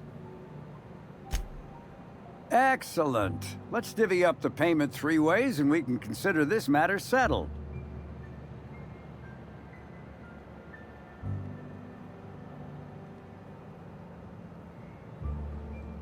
What? That ain't gonna be enough to get Cass out of prison, and it ain't what we agreed to. Ah, shit. Looks like it was wrong to assume you were just like Hawthorne after all. Sure hope I can figure something out to pay Cass's fine. Scram!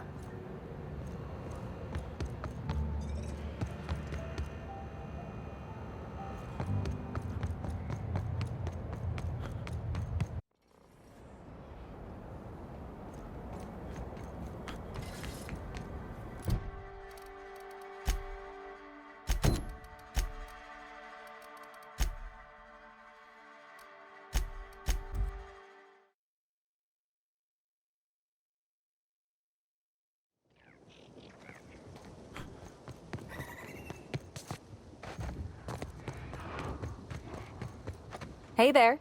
You find us those keys? That's all of them. You're a lifesaver and a half, Inspector.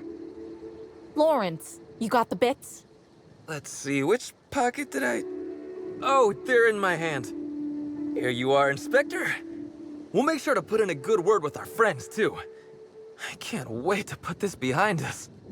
We'll wait here a little longer, and start clearing out their rooms when the shift changes. Not sure what we'll do with their belongings. Lawrence, we talked about this, remember? What belongings? Anyhow, thanks again, Inspector. Good luck with your investigation.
Inspector, not a moment too soon. I've just finished my autopsy report.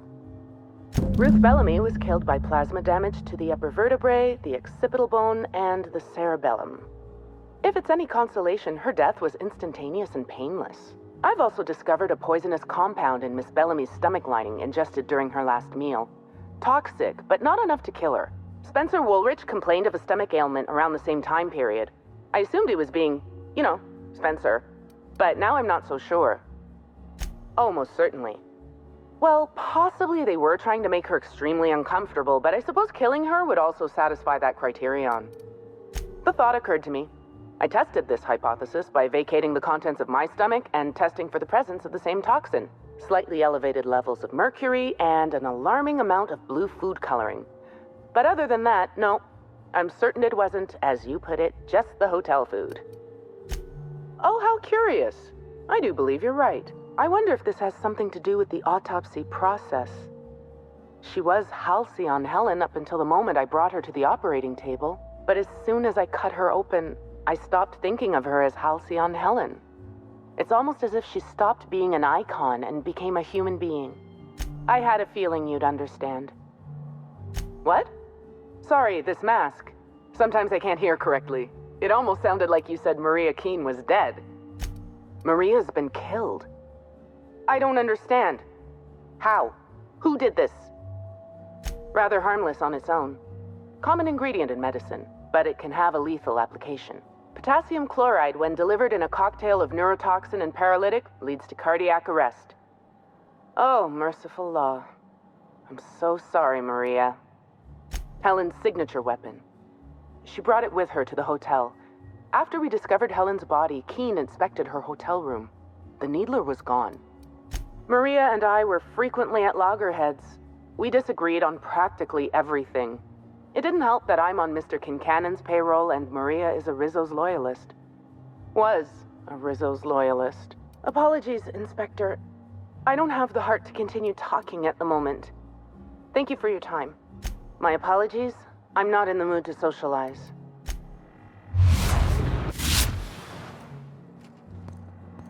Shh.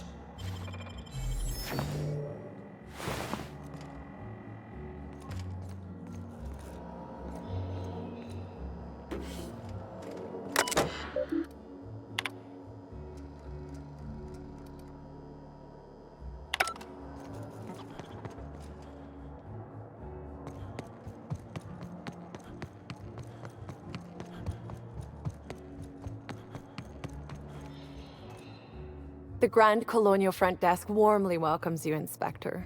It's a pleasure to see you again. How may I be of assistance to you, Inspector? I'd love to, Inspector, but I don't really have the authority. Moreover, the guests were promised exclusivity. If I let you up there, I'll never hear the end of it. That's a good point. If they give me guff, I can just tell them that they're obstructing justice. That has a nice ring to it. Let me just set you up with VIP guest floor access. Done. You can now come and go as you please.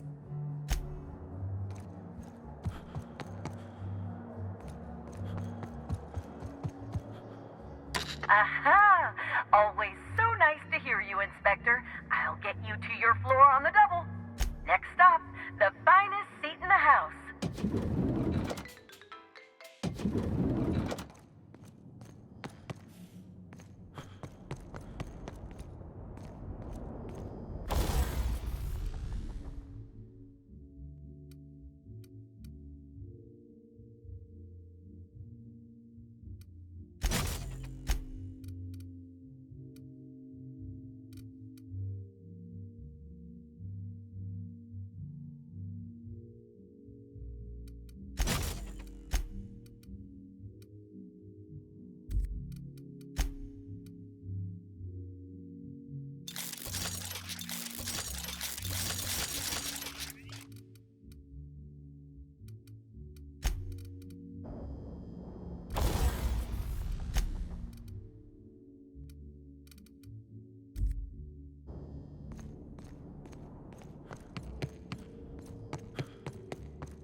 Inspector, I've just received word that Constable Keene is dead.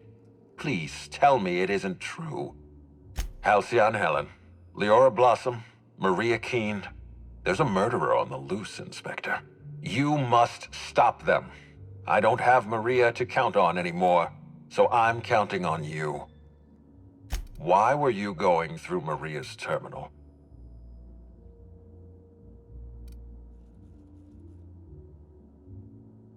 Any upgrades to valuable automechanicals must be authorized by me. I'm the administrator. And you need to focus on the hunt for Helen's killer. Was there anything else?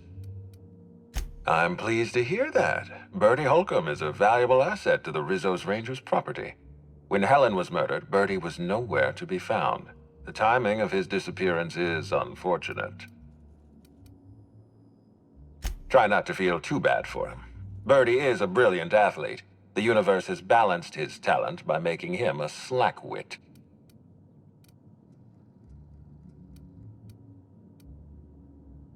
Bertie has always had trouble controlling his temper.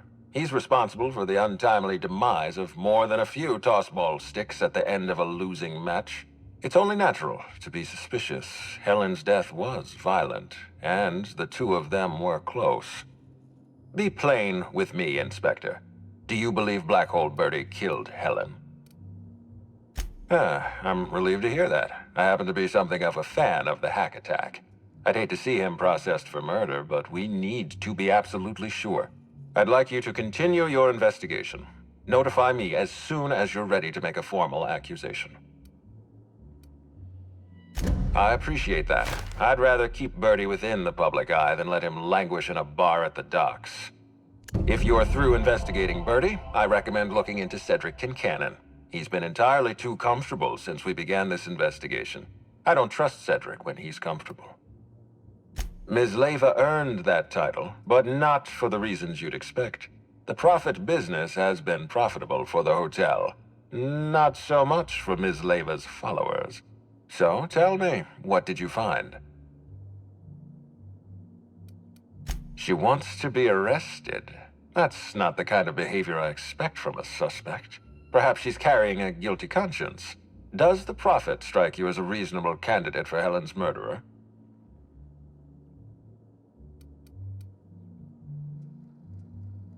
I'll bear that in mind. Thank you for the update, Inspector. I'll include everything you've told me in my official report.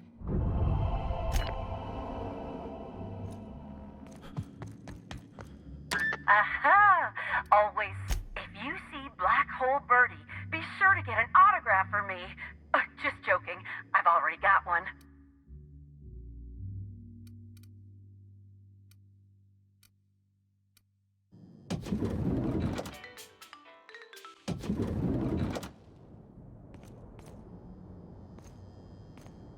You hear about that stunt with the woolly cows? That was great, wasn't it? Nicely done.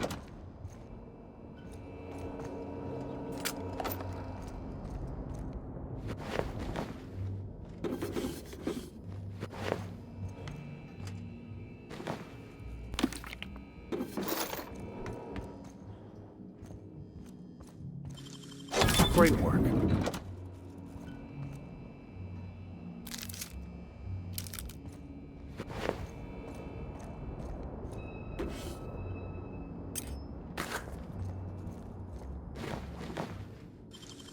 Nicely done.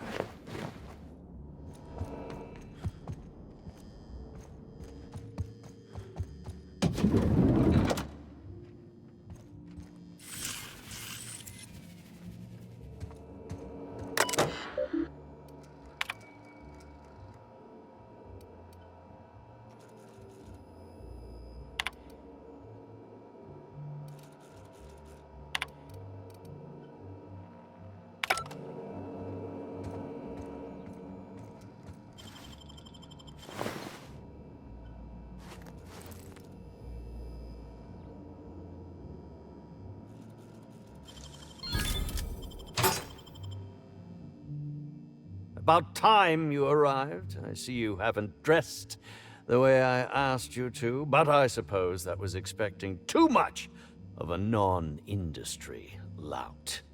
Expect a complaint to management. Now, unless you'd like to waste more of my time, I suggest we begin rehearsing. Ready? You've fallen right into my trap, Captain. Oh, don't bother to fight back. You cannot hope to stop me from installing philosophism as the system's reigning ideology. How does the scenery taste? Good, I trust? Wait a moment. You're not wearing a bellhop's ID, which must mean you're not Owen's understudy. That man can't even be relied upon to find his own replacement. Oh, no, this is curious indeed. Who are you, and how did you get in here? And yet you found your way to my humble hotel room. Why do I feel there's more of a reason for you to be here than you let on? I think I know, you cheeky little sprat. Now, what shall I sign first? Your weapon? Your wallet? Or perhaps something a little more personal? Undergarment signatures have been popular of late, or so I've heard. I'd be delighted. Oh, damn.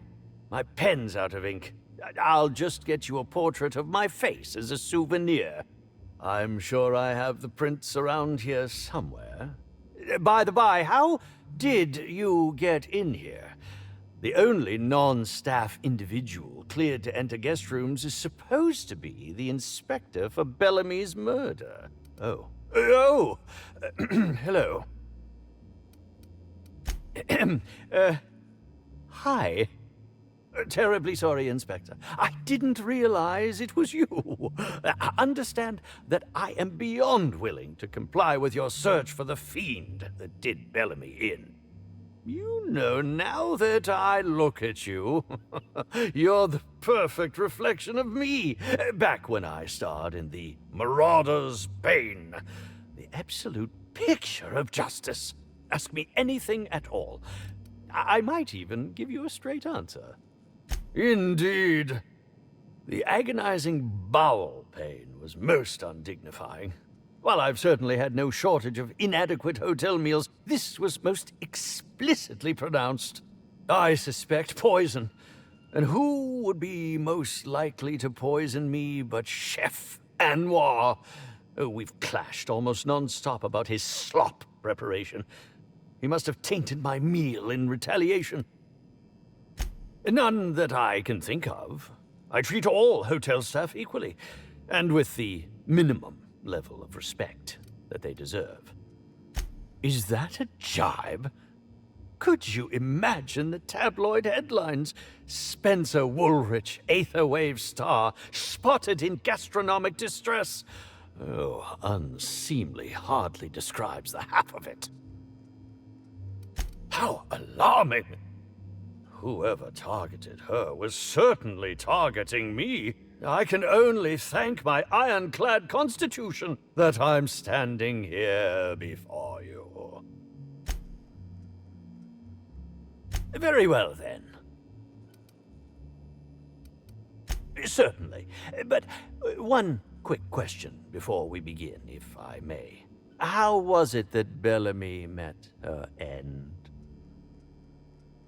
Why, I'm merely worried for my own sake. Perhaps whoever came after her could come after me next. But if you don't want to tell me, I understand. Whatever happened, I hope poor Bellamy didn't suffer. Oh, come now, Inspector. What do you take me for? I'm an old man. I neither have the time nor the willpower to kill people for fun. Besides, I have my reputation to think of.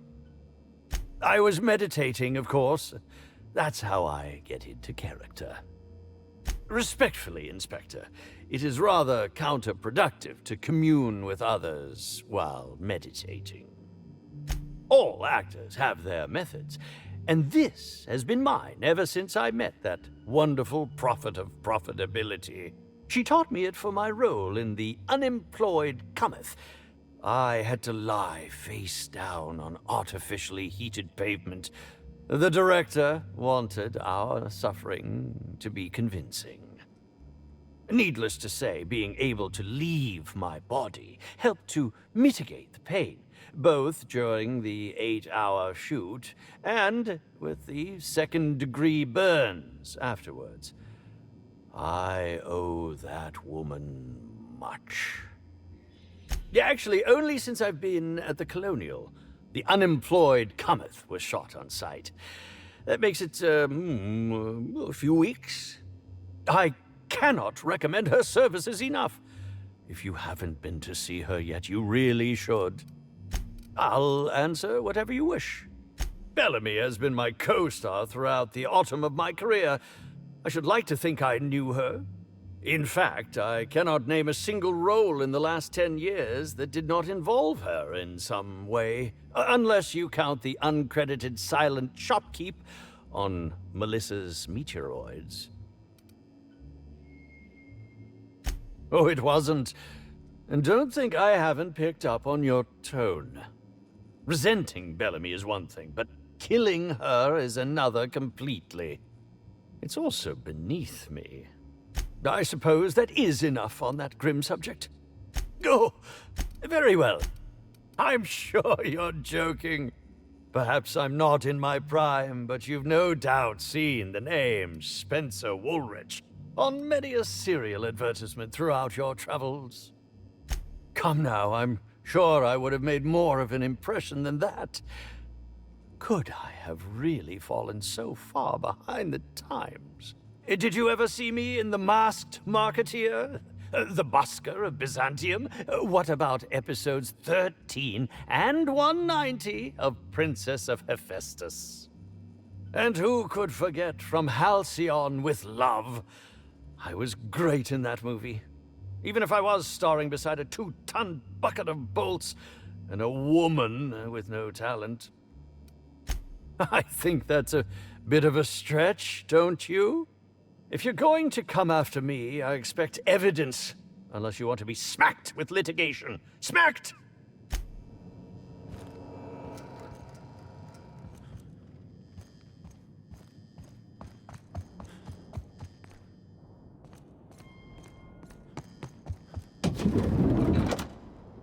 What in the... How... Never mind. I don't think I want to know.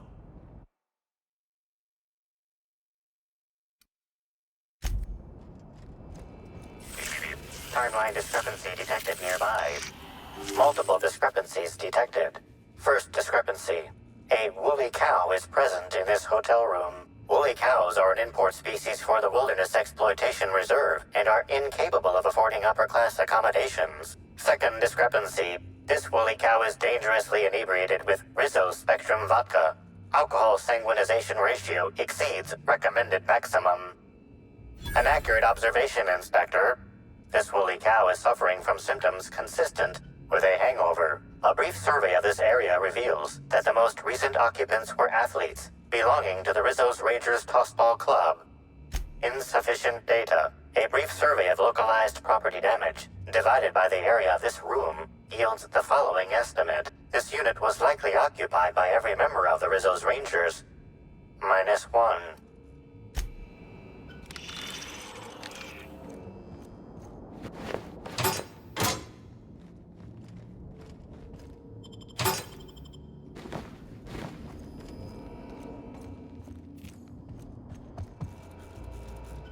Zeke Hannigan, Rizzo's Rangers 16th back. Pleased to meet you. What can I do for you? We sort of borrowed her from the Wilderness Exploitation Reserve while we were drunk. I have no idea how we managed to sneak her in here without being spotted. Don't worry, we'll return her safe and sound. Mostly sound. Hungover still sound, right? About half my life. You know I was named third most profitable investment on 2 non-consecutive seasons? Ain't a lot of players who can make that claim. Except for the guys who came in first and second, I guess. I spent the last season injured and almost got sold to the Hephaestus Hammers, but now I'm all convalesced, ready to lay into some Cleo darlings, you know? Really break some legs. Since it's the off-season, we're helping support the launch of Rizzo Spectrum Brown. Meet the fans, sign tossball cards, that sort of thing. Just between you and me, Rizzo's ought to cancel the whole event out of respect for Miss Helen. Oh, you must be that inspector people have been talking about. It's a damn shame about Miss Helen. She was always real good to me and the rest of the Rangers. Birdie's taking it pretty hard. Miss Helen was the love of his life. So, what did you want to know? Miss Helen was outspoken. She made her share of enemies on account of her expressing herself. Just between you and me, I heard rumors the Prophet never much cared for Helen's brand of blunt honesty. I'm ashamed to admit it, but me and a couple of the other Rangers spent the night in Constable Keen's cells down at the spaceport. We didn't do anything serious, just a bit of pranks and vandalism. It's what usually happens when we all get to drinking. Guess Constable Keen saw things a bit differently and had us hauled off. No, we lost him somewhere along the way. Or maybe he managed to get away? I can't rightly remember. But he was definitely not sharing a cell with us. That much I know. Oh, Brady was mad about Helen. He was certifiable. The big galoot loved Helen about as much as he loved the game. Trouble is, Birdie was not blessed with an abundance of temper. Helen kept Birdie steady. If he lost his temper around her, it'd be because something broke between the two of them. What? Law, no. Birdie's got a fierce temper, but there's no way he'd ever have laid a finger on Miss Helen. What can I do for you? Quietly now.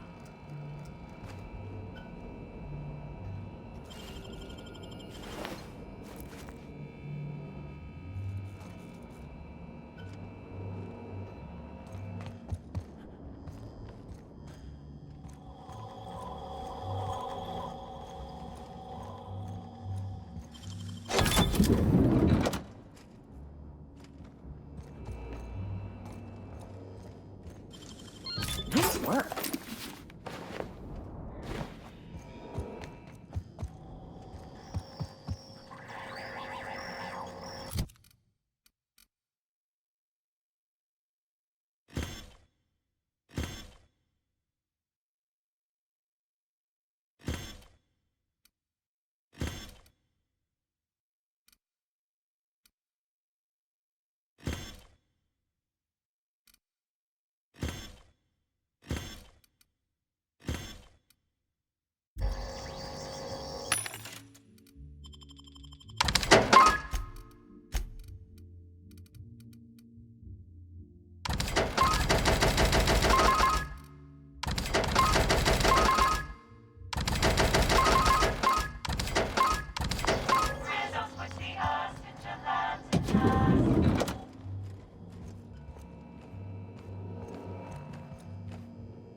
Hotel rooms don't feel like home until you mess them up some.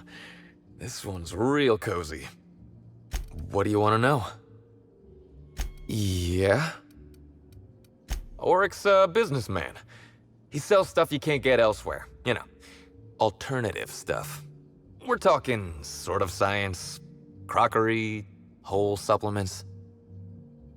Maybe putting effort accelerators in your body isn't always the right call, you know? Maybe there are other options.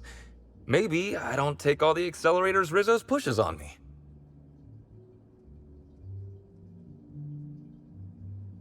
People get worked up about this kind of thing is all.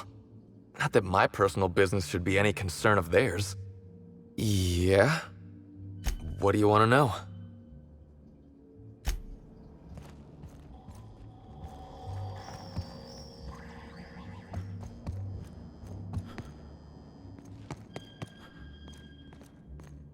Aha! Always so nice to hear you, Inspector. To the lobby we go.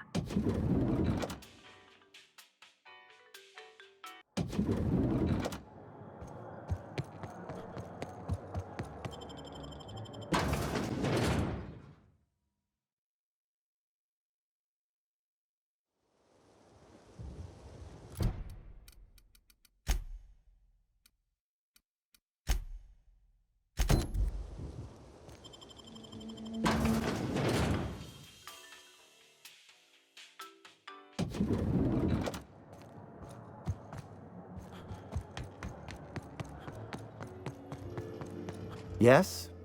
Are you here for the double rack of smoked sprat? Well, I'm sorry to disappoint you, but you'll have to wait.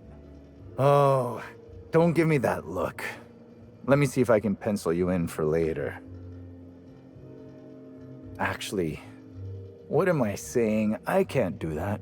I'm booked for the next month. You'll have to make a reservation.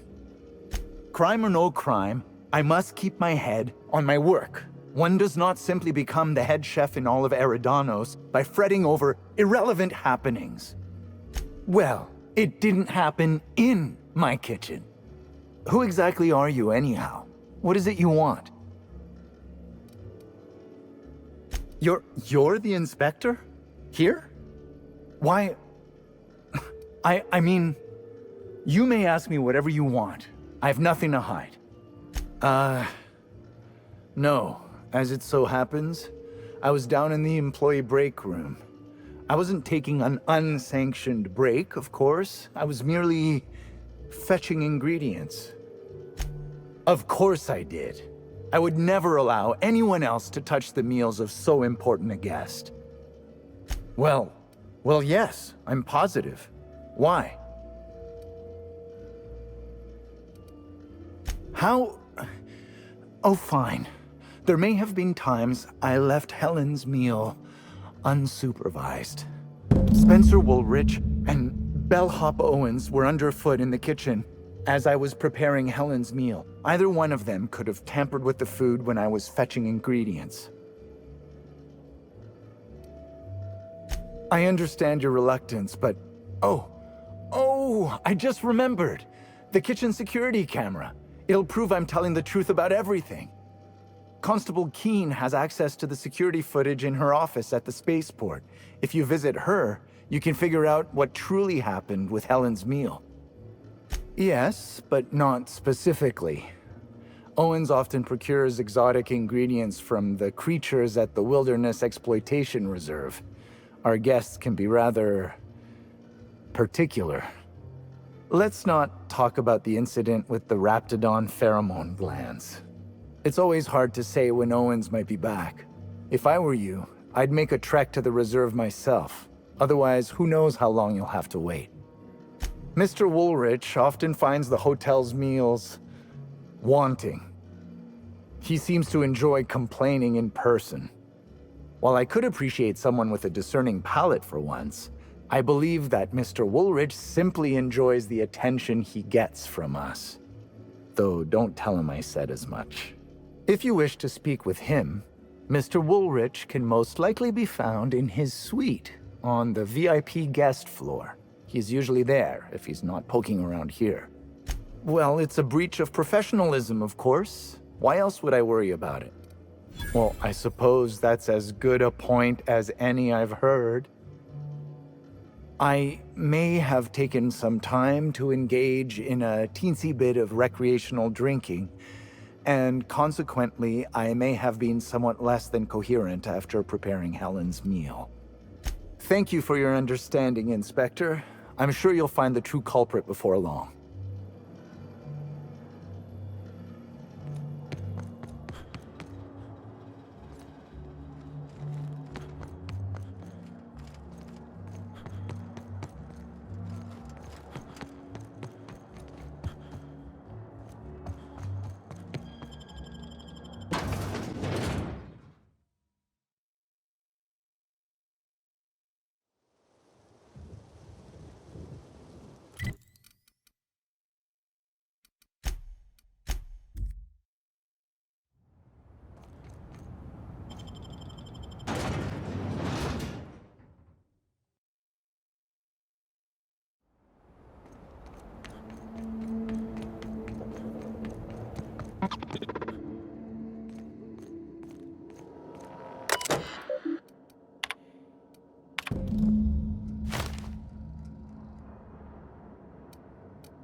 Never felt so damn good. I just want to be your friend.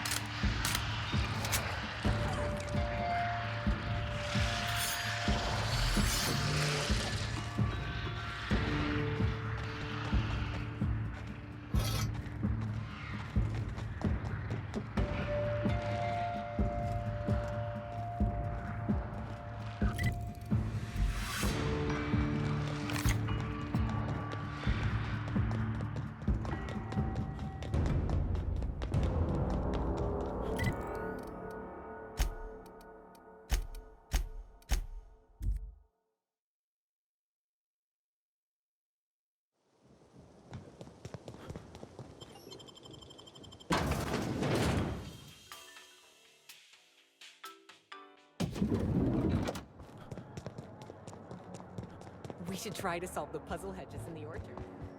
Aha! Oh, if you...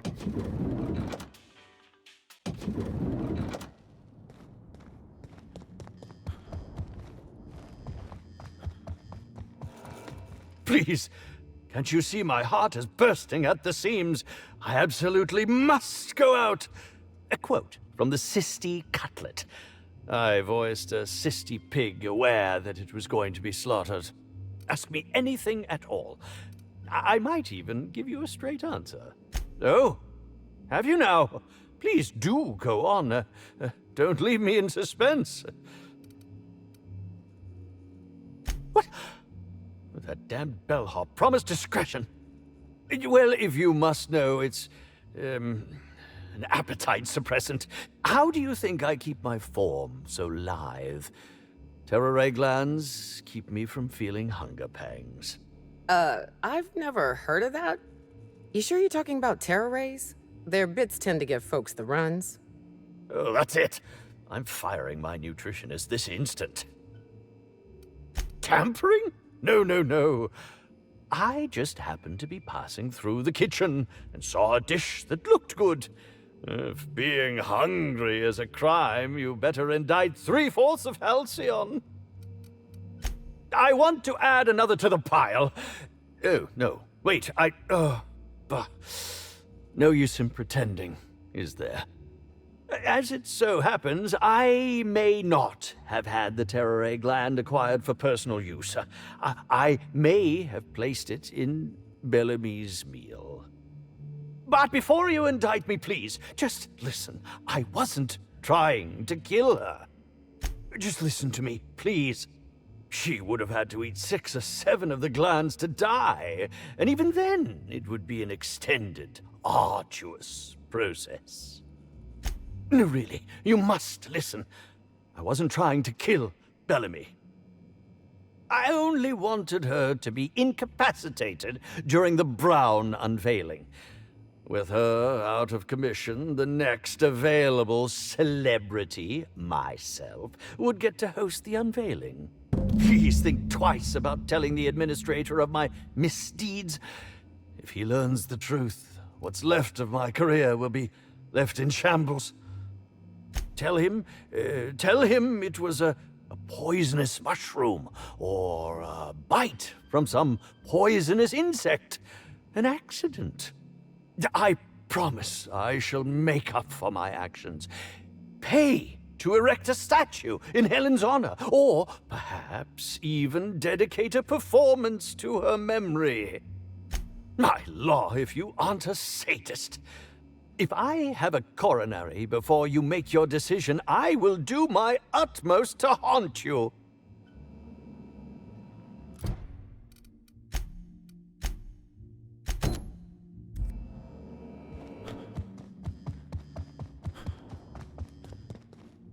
Aha! Always so...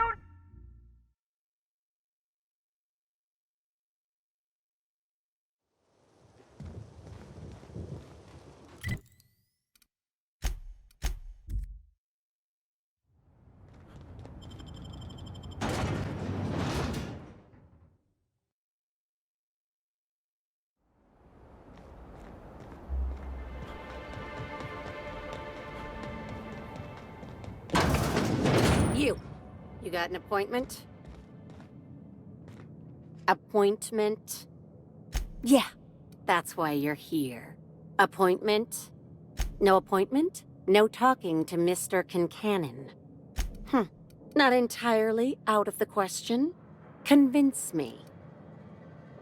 Wouldn't mind a new bolter pistol. I've fired mine so many times, the tips nearly fell off. Let's give Mr. Kincannon a ring. Mr. Kincannon, got a person of interest here to see you. Think they've got business. That sounds like our inspector. Please, send him up.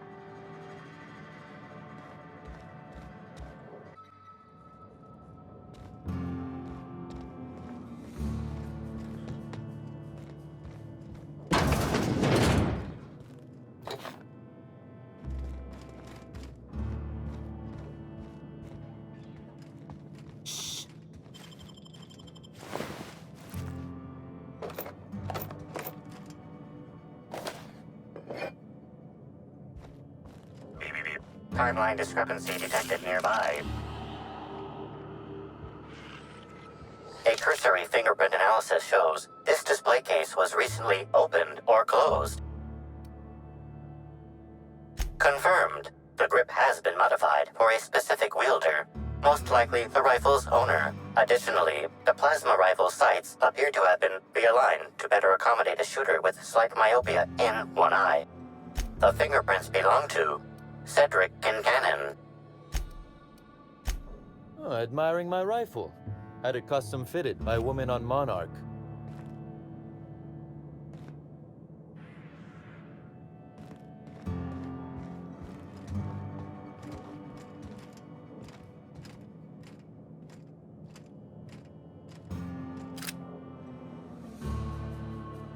Why, if it isn't the inspector, I was hoping you'd swing by. Here for my alibi, I assume. Another murder? Drunk Raptidons?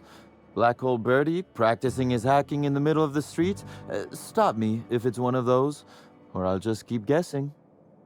Sounds as though you've already sorted it out yourself. Slug uniforms do seem to go missing from the hotel laundry with impressive regularity. Easy enough for someone to nick a few. Now ask yourself this. Why would anyone give thugs slug gear and send them after you? Right again, Inspector. But I can't fathom who would benefit from tarnishing my reputation like that. Can you? You said it, not me. So, as you've deduced, I did not send anyone from Slug after you, nor is it likely they assigned themselves that task. Still, I am sorry for the trouble, Inspector. With that settled, I assume you'll want to know where I was the night of Helen's murder. Let's see. That night, I was... torturing Elliot Nasser for information on missing cargo. That was a messy one. Didn't break until nearly noon the next day. Can you imagine? An excellent question. I had his body dropped off the edge of the land complex. I'm not sure what happened to it from there, scientifically speaking. Maybe it dissolved? Ultimately, though, it doesn't matter. You'd be a fool to believe me, regardless of what I told you. People lie, and I am, incriminatingly, people.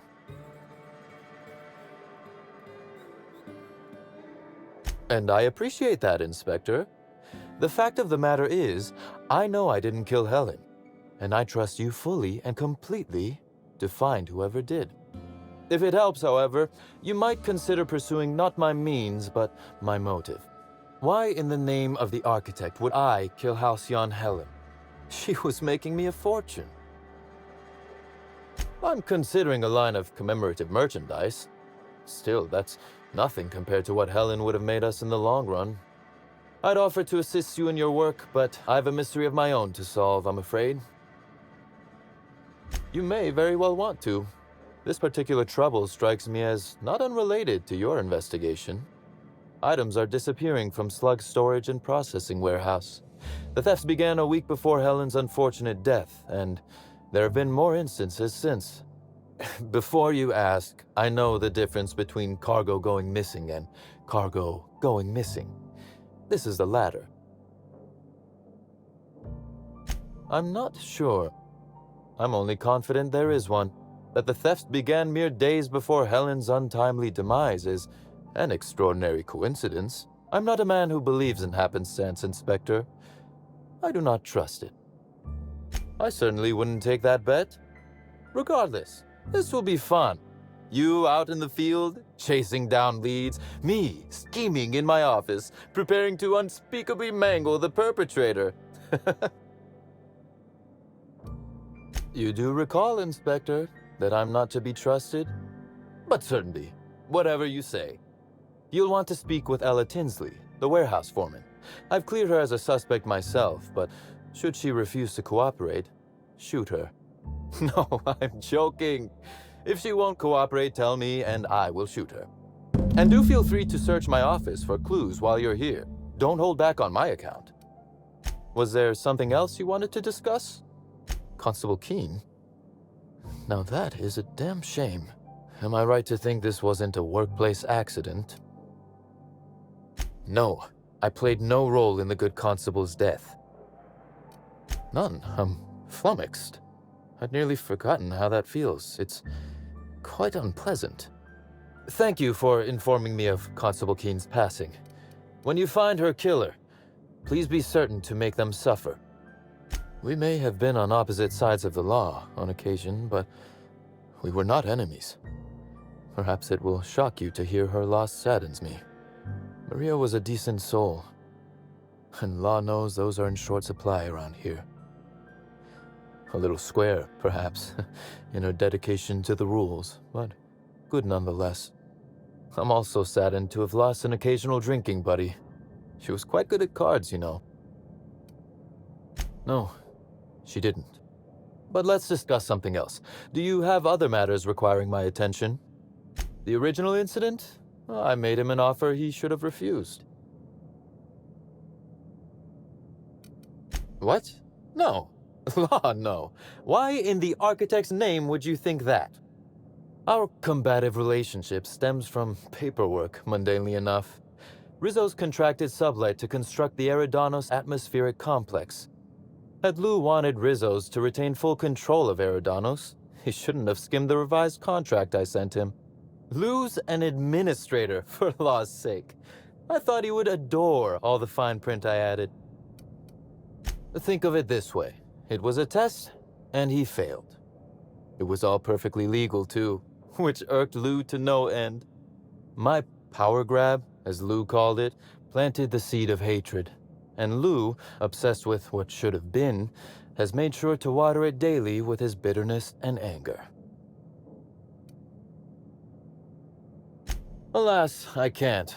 I am, first and foremost, the head of Slug, and it simply wouldn't be good for business. Slug's control of Eridanos is a crucial step in my long-term plans for Sublight. The board needs to see irrefutable proof we are a respectable, legitimate business. Because one day soon, Sublight will obtain a seat on it.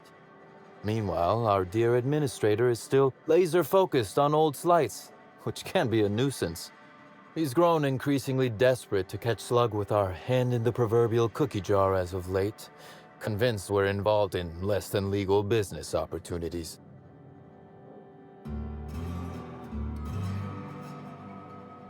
Continue investigating, Inspector. I'm afraid you'll find both you and Ludovico will be disappointed in that regard. Very well. That is the question, isn't it, Inspector? Tell me, do you really believe Helen's death was a mere crime of passion? Or one of petty career jealousy? This murder is bigger than Miss Helen's personal life, bigger than her latest moving picture. Her actions in the time leading up to her death do not align with those of an actor on Eridanos solely to promote Spectrum Brown. Stay sharp, Inspector. Now is not the time to lose focus. Because whoever did kill Helen is not going to come forward so easily.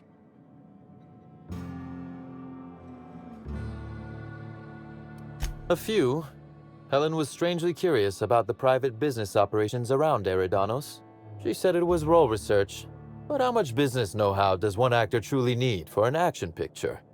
I also arranged to have Helen supplied with mag picks, bypass shunts, and other hacking tools. She wanted to buy in bulk.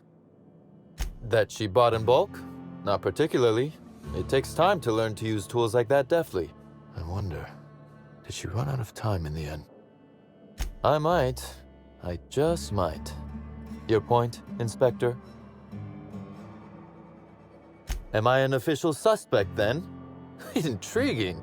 I'll look forward to how it all plays out. Be very careful, Inspector. I'd very much like to see you still around for the grand finale, whenever it comes, whatever shape it takes. One moment, if you please, Inspector. I've answered your questions. I believe it's my turn to ask you a question now. What, or who, made you decide to investigate me? Was it now? Thank you for your honesty, Inspector. Thanks very much indeed. Now then, did you need anything else?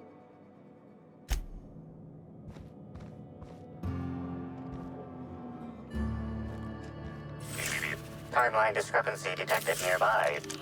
This copy of TK contains 142 fewer pages than a standard copy. The missing pages were likely removed to create sufficient space for the hidden listening device inside.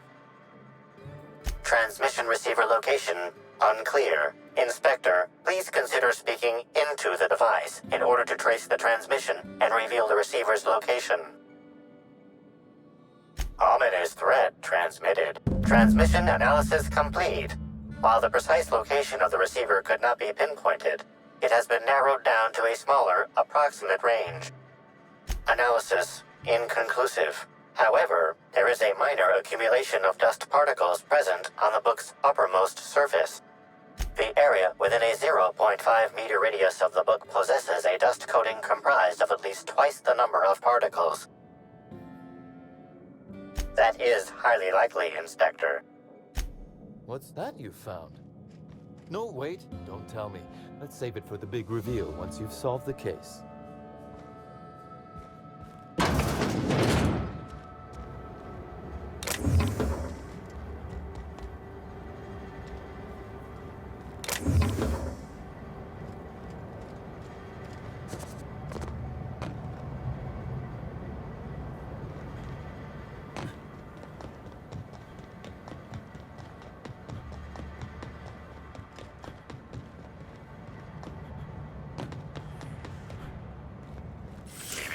Timeline discrepancy. Transmission endpoint discovered. The receiver in this book matches the transmitter to the listening device found in Cedric's office. It's somewhat grime-covered. Due to the high level of foot traffic in this area, this unit is unable to determine who placed the device. Based on the accumulated mix of sludge and detritus, the receiver has been present since approximately a week before Helen's death.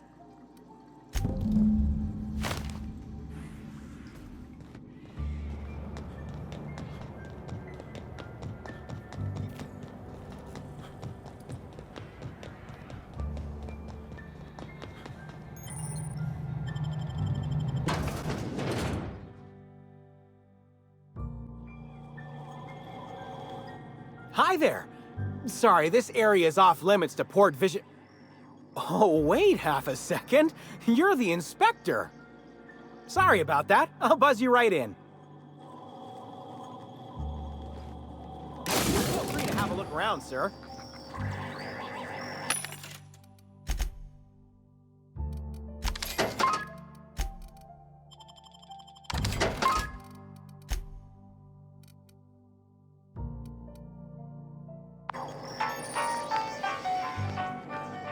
So this is where Slug houses all its completely legally obtained inventory, hmm?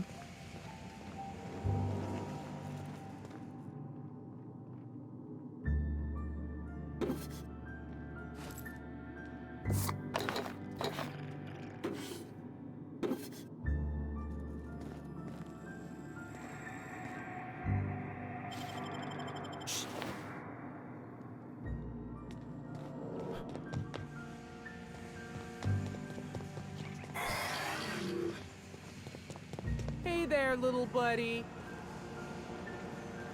Isn't she just the cutest?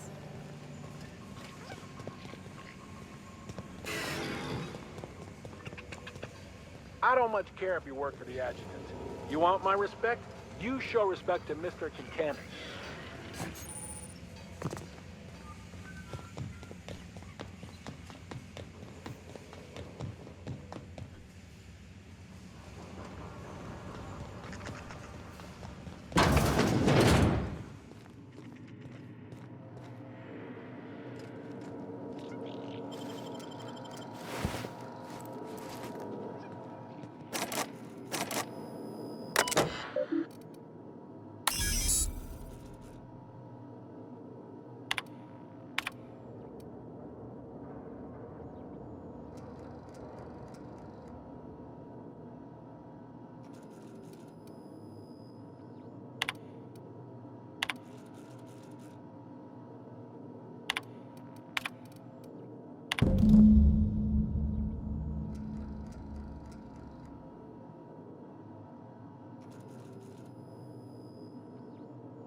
You're the inspector, aren't you?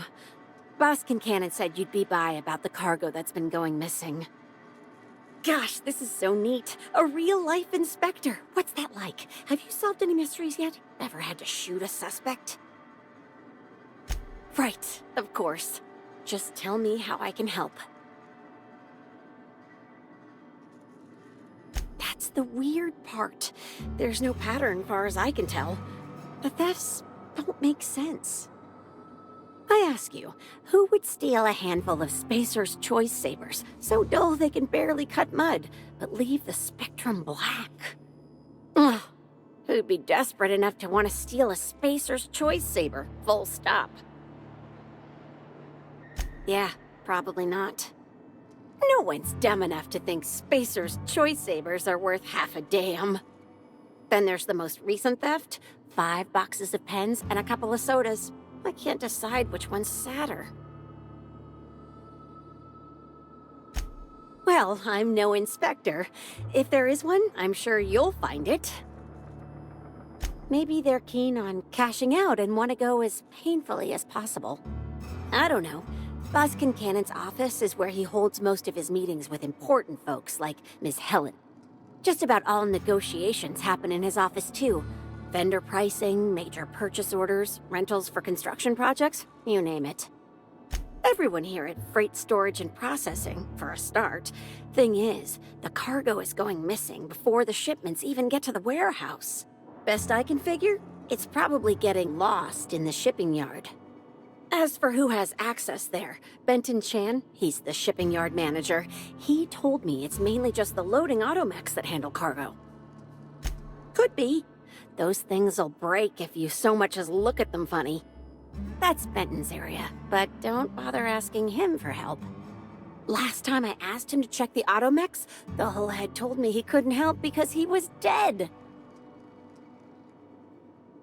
Brain dead, maybe. But no. My point is that if you think the automechs are a lead, you'll have to check on them yourself. Hopefully, you're mechanically inclined. Oh, before I forget, I figured you might want to access my terminal, so I had a spare keycard made. It's all yours. Oh no, I forgot to delete all of those incriminating messages I sent about which cargo to steal. Nah, I do have a list of cargo that's gone missing though, if that helps any.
Timeline discrepancy detected nearby.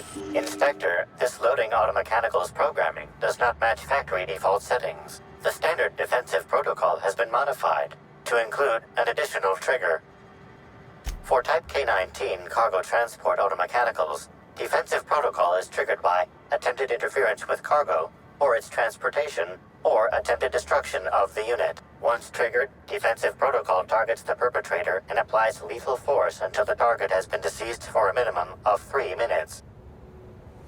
There is a directive in place to initiate defensive protocol should an unsanctioned data log installed in this automechanical be removed. Slug automechanical maintenance records indicate this particular unit is frequently reported as out of position or missing for periods of time.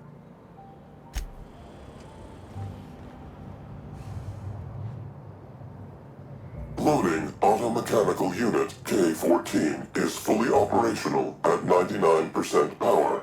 Please designate the cargo to be transported and its destination. How can this automechanical assist you? Access panel is open.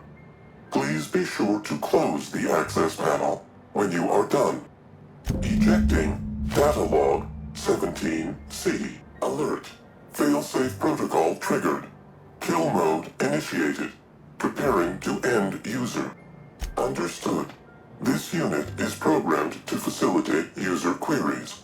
Kill mode pause. User termination to follow.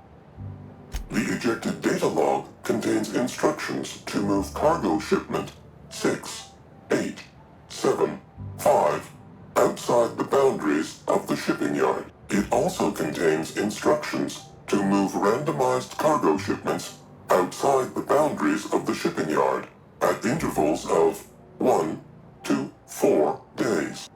Apologies. This unit does not have access to cargo inventory lists. Kill mode re-engaged. Have a nice day. Here they come.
Inspector, to what do I owe the pleasure? Ooh, I love this part. The big reveal. So tell me, what happened? What makes you say that? Hacking the Automechs. So that was our skimmer's game. But why? Everything that was stolen has seemed random. I certainly see no pattern. So, our culprit had something specific they wished to acquire and used the random theft as a smokescreen. I must say, Inspector, you've done excellent work on this case.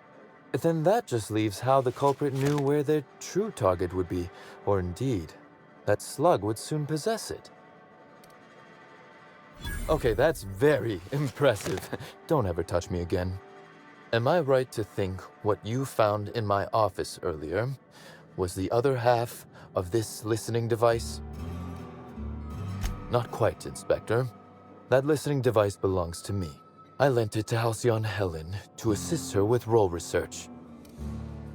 That, or she never intended it to stop. Impossible to know now. Unbelievable. I helped her. Gave her whatever she needed. I thought we were doing each other a good turn.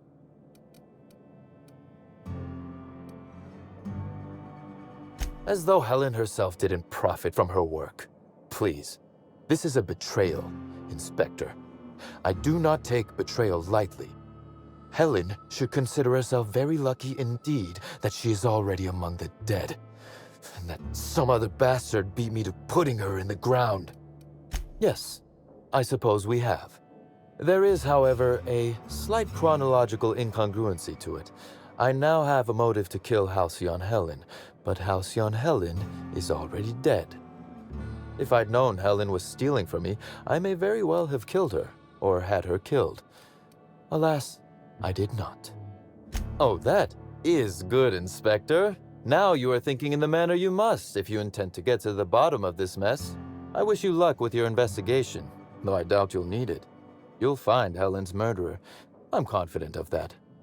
Now, if you'll excuse me, I must find a way to excise my anger that minimally damages my business empire. I expect it will involve shooting quite a lot of guns.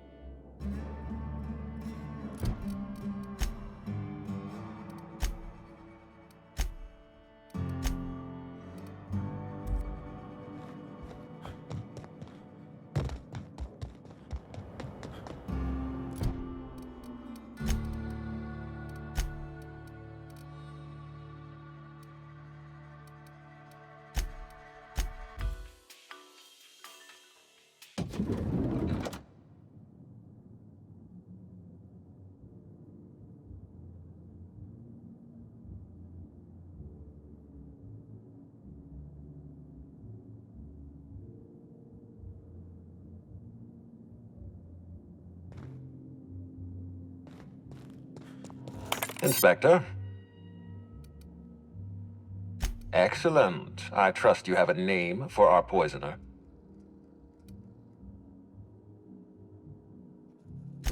Oh, I am disappointed. I'd always believed Mr. Woolrich a man of high character. It pains me to order the arrest and detention of someone I admired. I'd like you to continue investigating Helen's murder. You've found the poisoner, but her killer remains at large. Closely, I trust. Tell me what you found. Of course he's got an alibi. He runs Sublight Underground. He probably starts his day by preparing half a dozen alibis. With that in mind, do you think Cedric was responsible for Helen's death?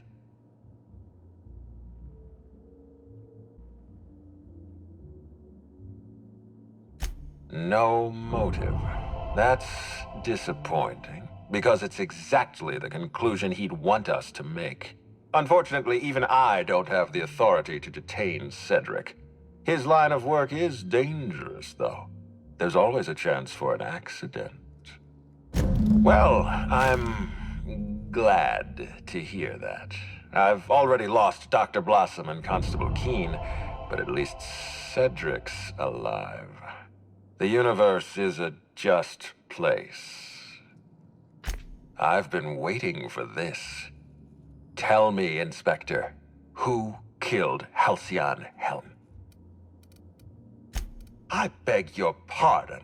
You think I killed Halcyon Helen? There's nothing to prove. I don't understand. Are you trying to make a mockery of justice, or are you really this incompetent? I expect you to deliver the name of Helen's killer. I expect you to deliver results, Inspector. And if you can't withstand the pressure, then I expect you to resign. We're done. Your services are no longer necessary. You what? Now wait just a minute. That data was acquired illegally. All right, fine. Let's do this your way. You say I programmed Burbage to fire on Helen. Why? Helen was critical to my operations on Eridanos. I have no reasonable motive. I admit, I have been encouraging you to resolve this case as quickly as possible. Helen's death is a stain on our reputation. I don't want it becoming permanent. It wasn't enough that she smile for our cameras and kiss a bottle of Spectrum Brown. No, she had to know what was in it, how it was made, why it was made. For once, we're in agreement. Wait, don't move a muscle. Someone's just tripped my alarm. And my security defenses. And killed my patrols. The distillery is under attack. Someone's after me, Inspector. I need you over here right now.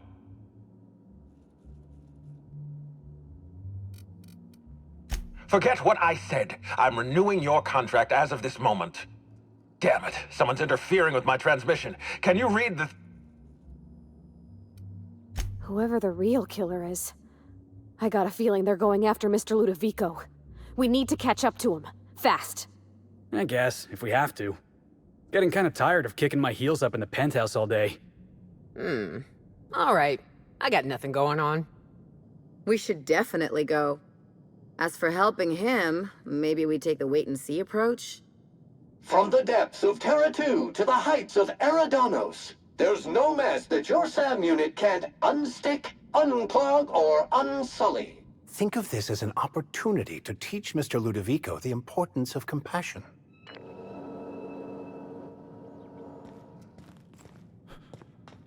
Aha! Always.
mess with us!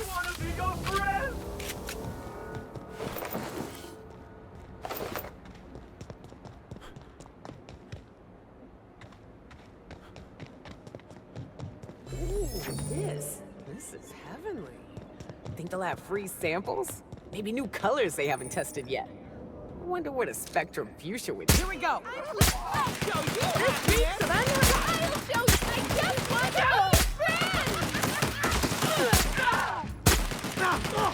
I just wanted to make you smile!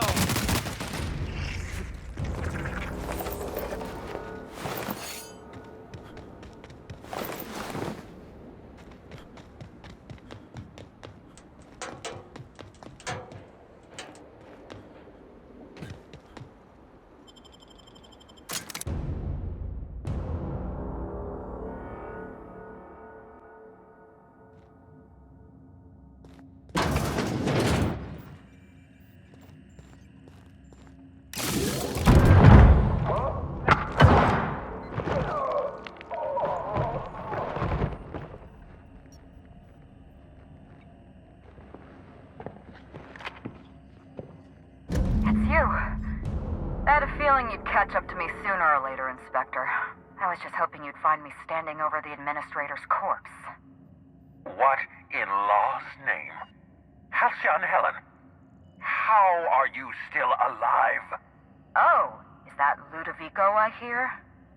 Perfect. I'm so glad he's still in the building.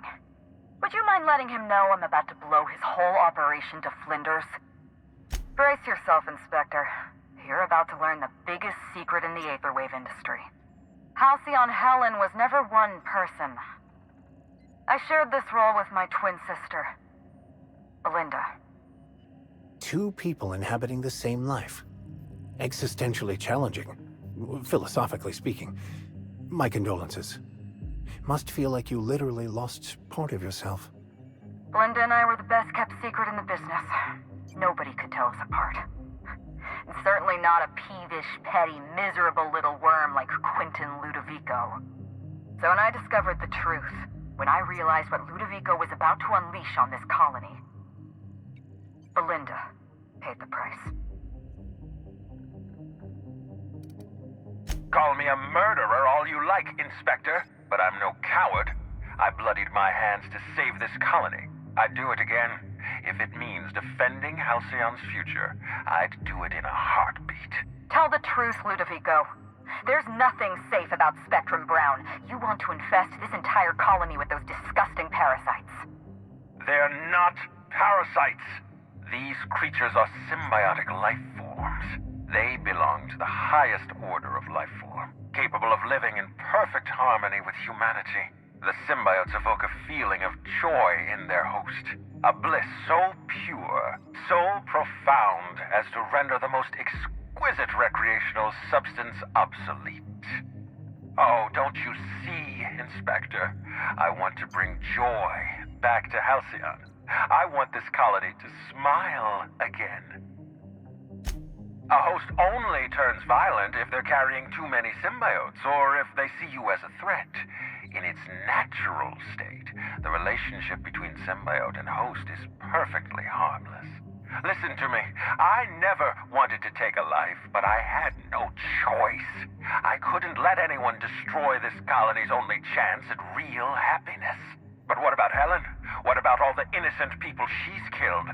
No one I crossed off was innocent. Have you met Dr. Blossom? She was practically a reptile. A cold-blooded psychopath who toyed with human lives in the name of scientific advancement. Leora Blossom wasn't a person. She was a weapon in Ludovico's arsenal. You call it murder? I call it disarming my enemy. The mascot was a spy working for Ludovico. He was ordered to keep an eye on Belinda and I, and report back to his master. You're being paranoid. I barely knew the fellow. Don't try to deny it. Anywhere Belinda and I went, that mascot was there, just watching us with those cold, dead eyes. He was a Rizzo's employee. He belonged to Ludovico's horrible little family of grinning idiots. Dr. Leora Blossom, Maria Keene, that flackwit of a mascot, they were standing between me and Ludovico, so I did what I had to do. I went through them, She was on Ludovico's side. When she realized I was alive, she refused to stay silent. I gave Maria a chance. I told her about Belinda. I asked for her help, but she turned me down. She was honor-bound to report me to Ludovico. Maria had a duty to her company, and I had a duty to Belinda. We both did what we had to. But in the end, I was the faster shot. You know what you need to do. Help me avenge Belinda. Help me put a stop to this. Don't listen to her. Listen to me. Throw in with Helen and you destroy Halcyon's only chance at real happiness. Think of the future, Inspector. A lifetime of bliss and joy for every colonist in Halcyon. We can make that happen. It's a deal. The lesser of two evils, I suppose. Let's get... We don't have a lot of time. We need to get out of here. Not so fast. I've sealed the bulkhead doors. You're staying right where you are. I'm sorry to do this to you, Inspector. Truly I am. If it's any consolation, Helen has brought some remarkably powerful explosives. Your death should be instantaneous. Goodbye, Inspector. Helen, we won't meet again. Damn it. He sealed us in, but I think I know another way out. Follow me and stay close.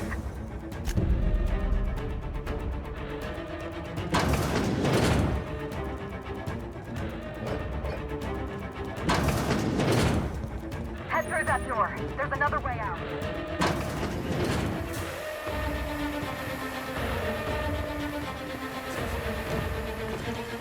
Nicely done.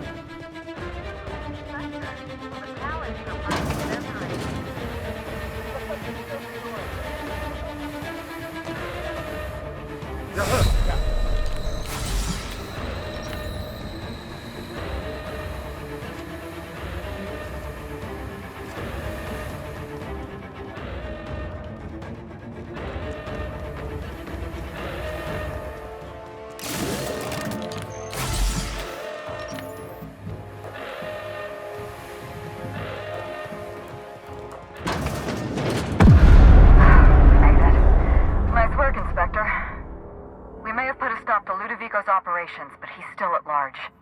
He's probably gone into hiding, so we're going to root him out. This entire complex has been exposed to those parasites. Law only knows how many they've infected.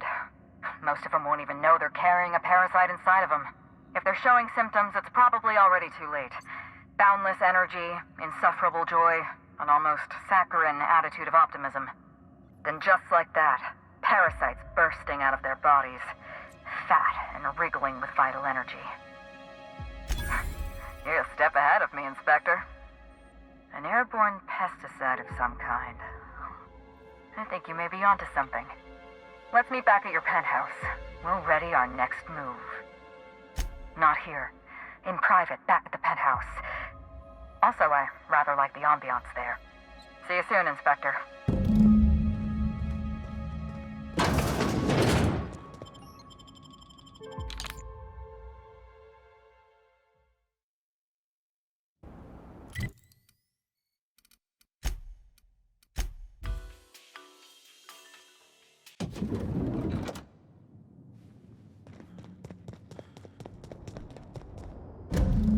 It's strange. When you walk through that door, I half expected to see Belinda. Belinda and I practically shared a life. Losing her feels like losing a limb.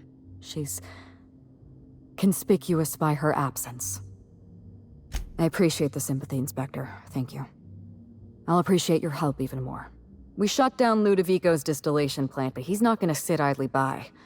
If he can't use Spectrum Brown to infect the colony, he'll resort to some kind of backup plan. I stole this formula from Dr. Blossom, a failed prototype of Spectrum Brown. Look at this.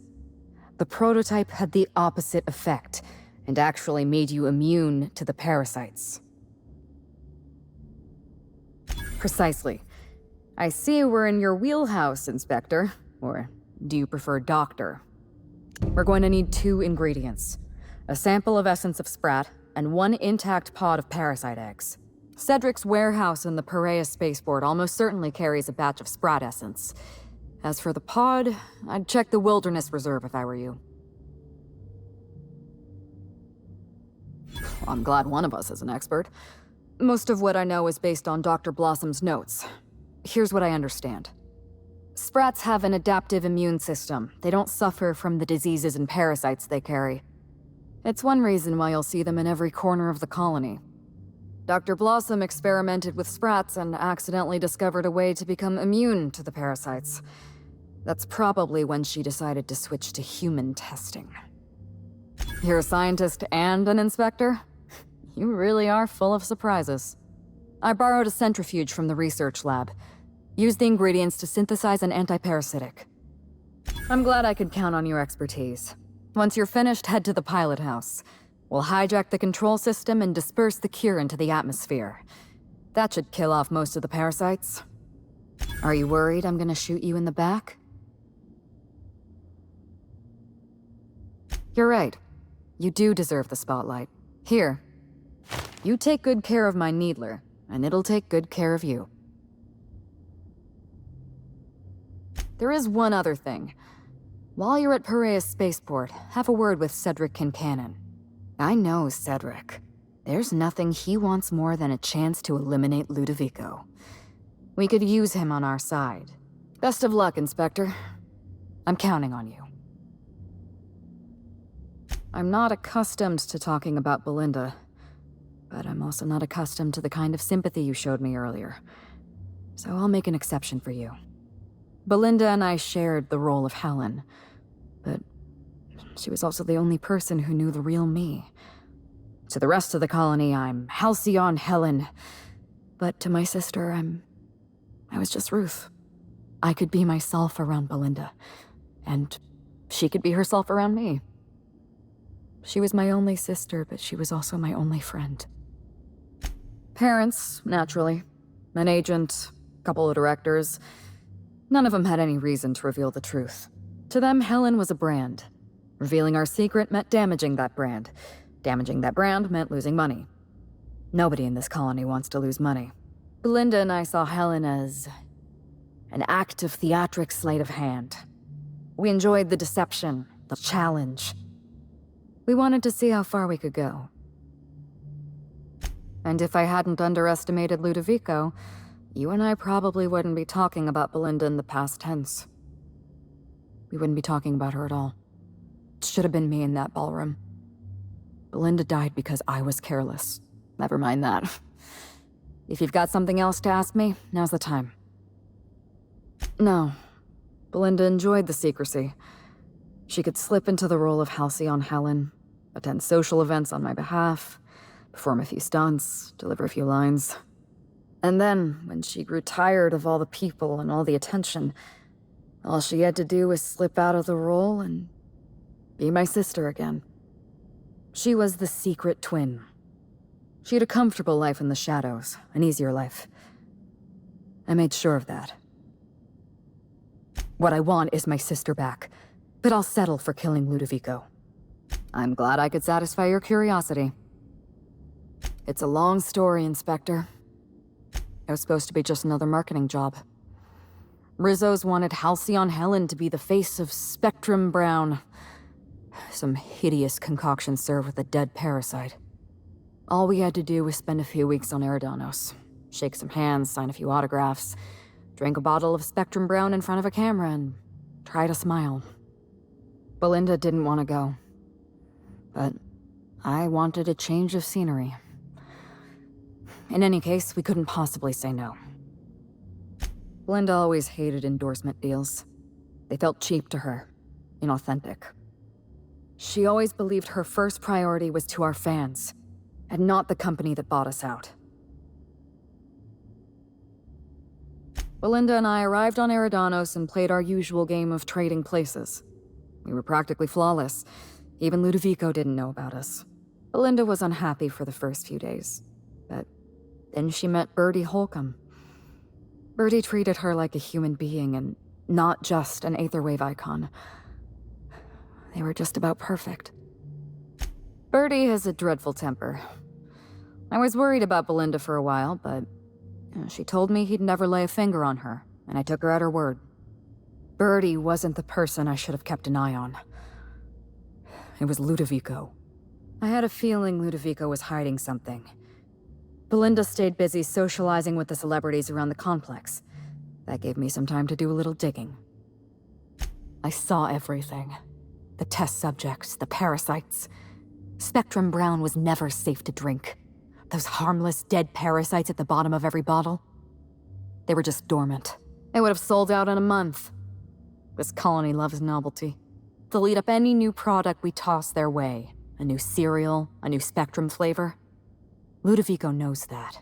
From Emerald Vale to Byzantium, a parasite in every brain and a grin on every face. Every last one of us trapped behind a mask of joy. That's what Ludovico wants. I was careless. I was risking Belinda's life every step of the way, and I never even realized. I wish it were that easy. Still, thank you. Was there something else you wanted to talk about? Yes, Inspector. I did. Leora Blossom and Maria Keene were on Ludovico's side. They chose to stand between me and my sister's killer. I had to cross them off. Would you believe me if I said I gave the constable a chance? I spoke to her in her office. I told her everything. Belinda, Ludovico, the parasites, all of it. Maria said I was guilty of corporate sabotage and that she had a duty to report me. She told me how sorry she was, and I told her the same thing. And then I shot her. Maria was defending my sister's killer. If someone murdered one of your crew in cold blood, what would you do? So you do understand. Was there anything else? Yes, this is mine. I'd kept notes on everything I suspected, everything I'd discovered. It's all here, all in code. Belinda and we had a secret way of communicating. Words and phrases that had a special meaning to us. Numbers and dates that were only important to the two of us. Only 2 people in the universe knew that language. That's kind of you. Thank you. You don't know how many times I relived this moment in my mind.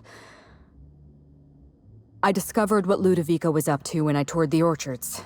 I threatened to expose his plan. Ludovico decided to eliminate me. He programmed Burbage 3001 to fire on his command and disabled the security cameras in the ballroom. Only, he didn't know about Belinda. I'm sure he thought it was my skull he caved in with a bottle of Spectrum Brown. Burbage covered his blow with the plasma shot, and then Ludovico wiped his memory. I don't think he expected you to be so competent. In the end, hiring you may have been his undoing. I went after Leora Blossom, and you were just 1 step behind me.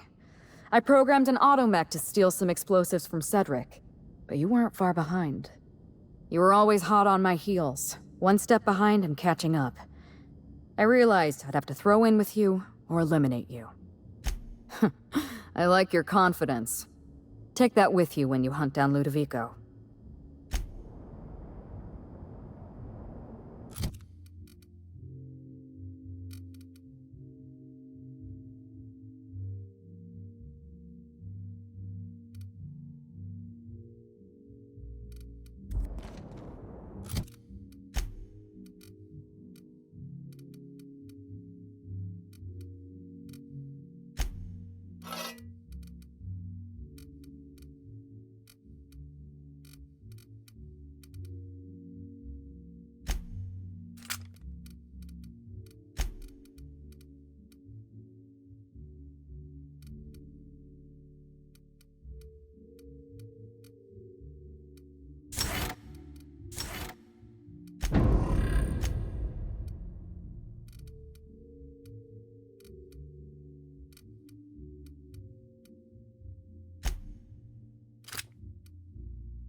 Aha! Always so nice to hear you, Inspector. I'll get you to your...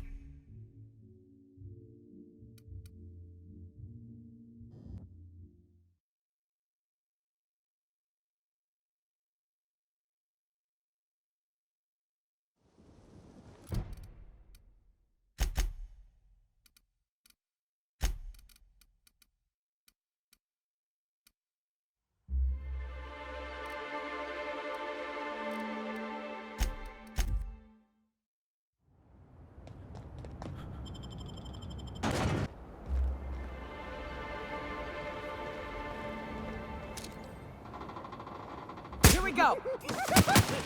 Don't mess with us! To make you smile!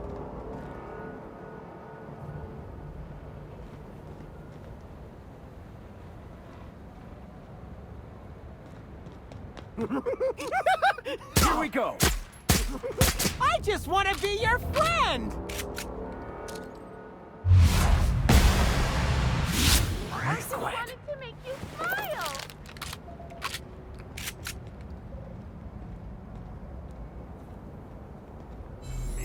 I'm pleased as pie. Want to try me? I just want to be your friend. Incoming!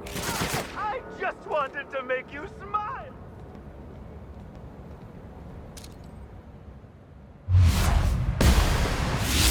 I just want to be your friend!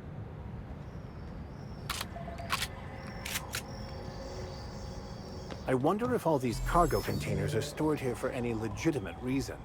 Or just to give Sublight more opportunities for larceny.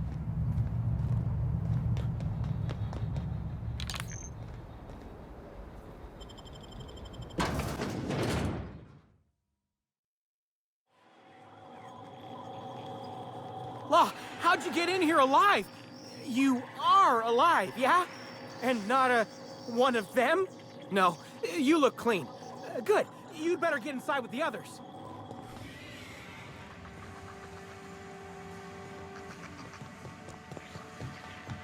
Inspector, you made it. Well done. I'm afraid you may find the spaceport is, at the moment, less hospitable than usual. My apologies. Regardless, you must have some purpose here. Do tell. Oh, my. You mean Lou was up to no good this whole time? Oh, absolutely. You can expect Slug support. I'll arrange for my agents to meet you at the distillation station. I'll do that. I think one of our checkpoint guards is going through a divorce. As thrilled as I am to assist you in taking down Lou, we have barricaded ourselves in here for a reason. I imagine you have a plan for getting out of the spaceport safely? Are you really? Inspector, you are a marvel. Excellent work. I'll admit, I'm awfully fond of my agents.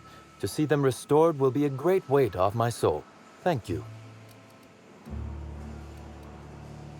Coincidentally enough, Slug can supply you with Essence of Sprat. Ella Tinsley, the warehouse foreman, you remember her? There's a package on the desk in her office. You'll find the Essence of Sprat you need in there. Oh, I wouldn't like to say. A customer-supplier confidentiality and all that. Now then, is there anything else I can do for you while you're here? Whew, whatever it was, it happened quickly. Like a wave sweeping across the shore. We were overrun. Survivors are still trickling in. We've put out a call to Slug agents not at the docks to keep their distance. With the warehouse's stores, Slug could hold out here for weeks, easily. Possibly months.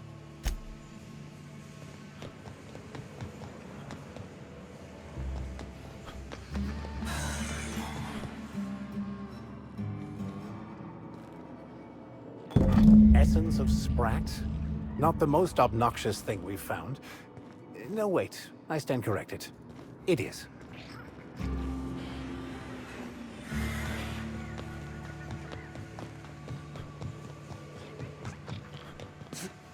Get those...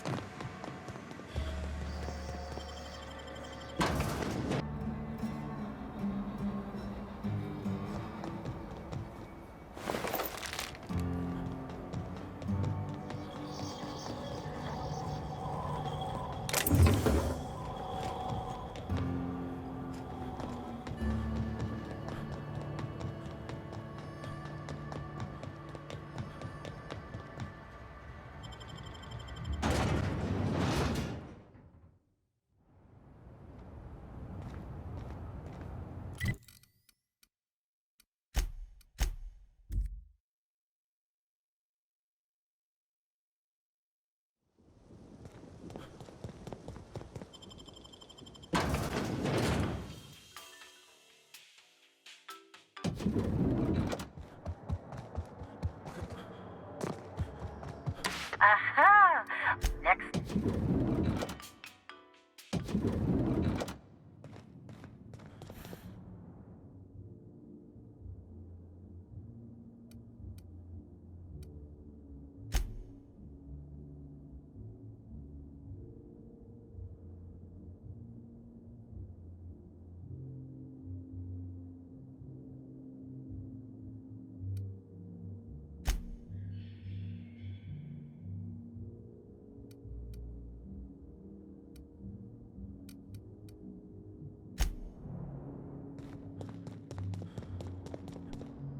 Good to see you, Inspector. What can I do for you?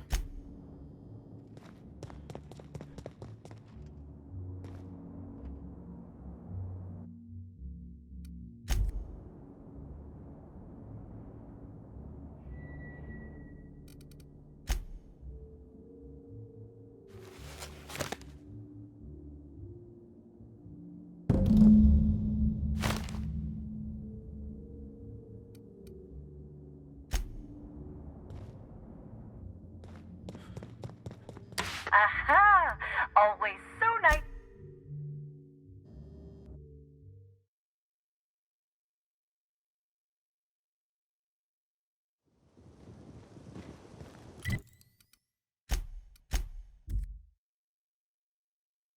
Open fire! What? Huh? Sorry, Here we go. Got him.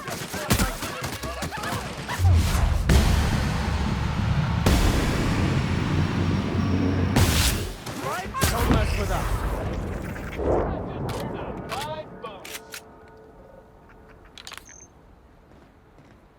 Company gives us a discount on Spectrum Brown.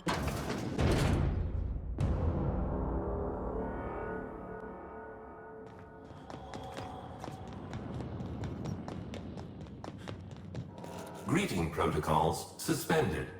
All non-essential protocols suspended.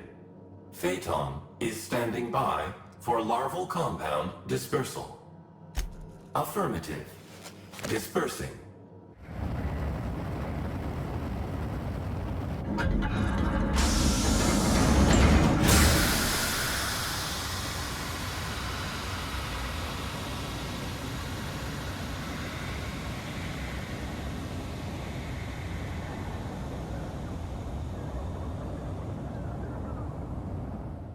Incoming message from Rizzo's distillation station. What have you done? What in law's name have you done? You hijacked our atmosphere. Are you trying to kill us all? No. You're trying to kill my symbiotes.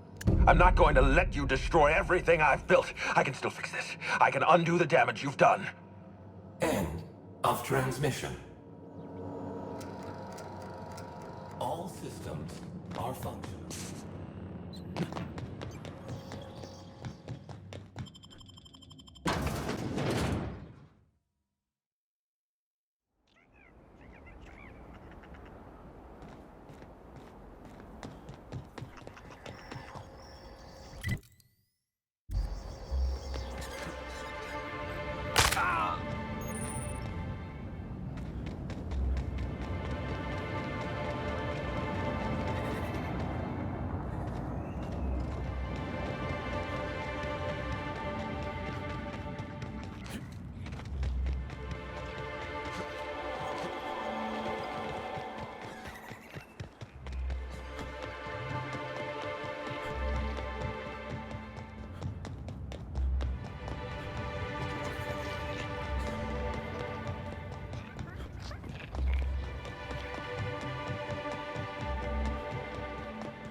If you lose anything else, it's good to know we can purchase a replacement here.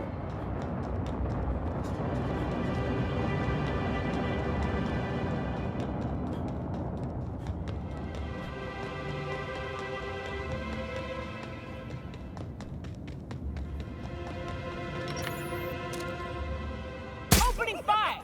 Smile, kid!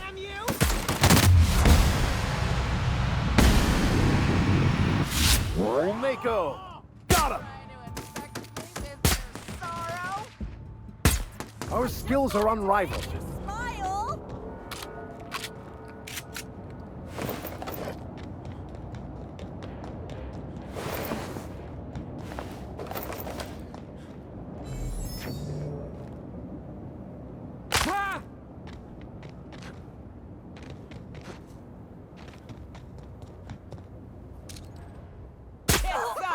I'll show you!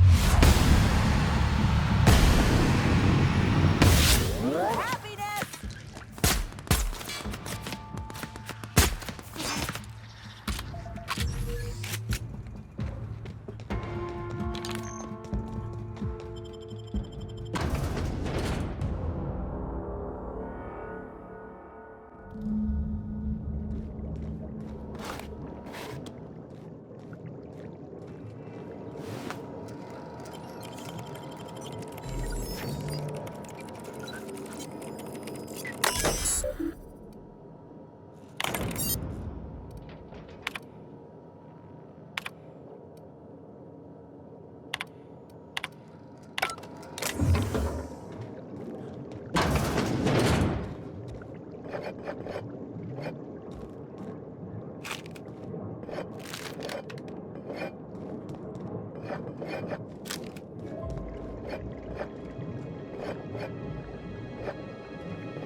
Fine hit!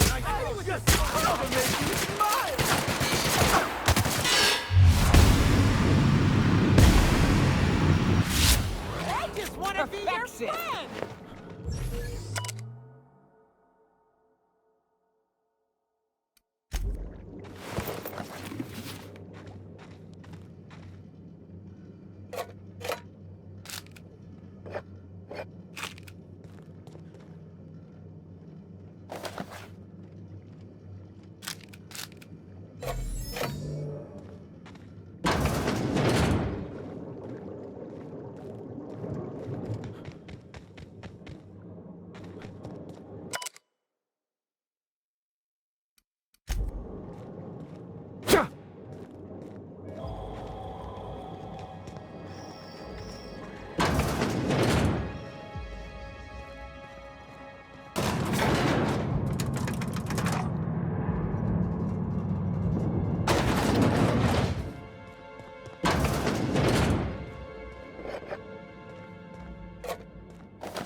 Here we go.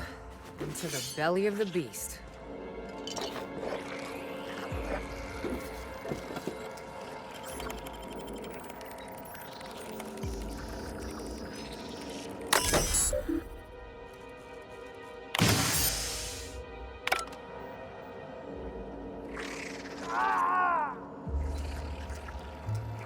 I just want to be your friend!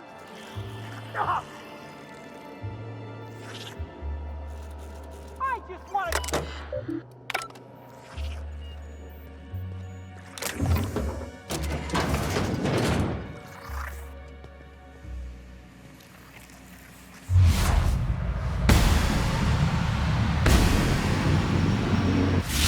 We're good. A fight. I'll show you happiness! I just want to be your friend!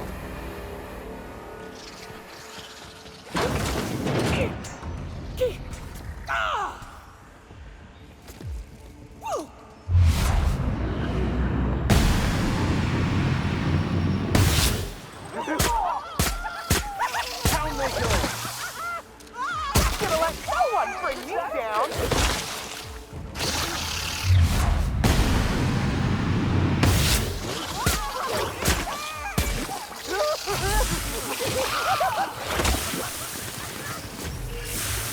No!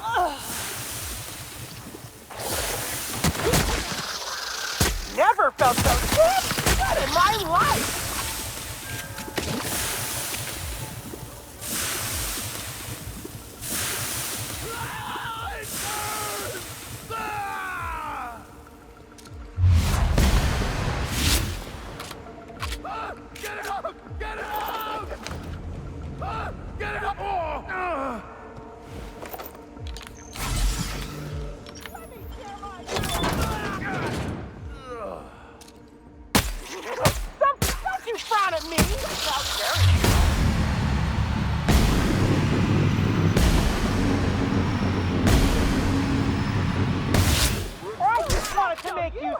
smile!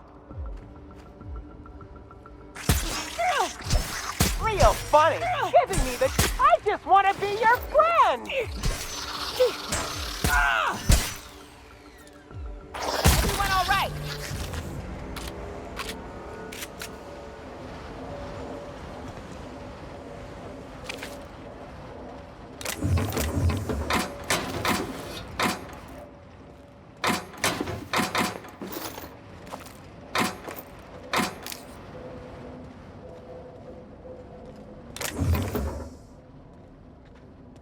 Well, that seems dangerous.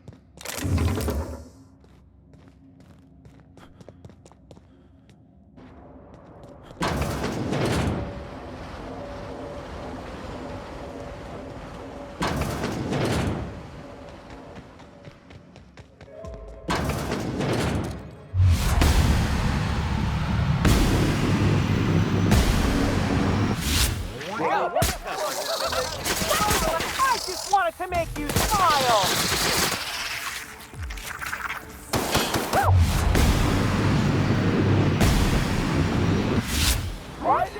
Guess I'm a glacial age woman now.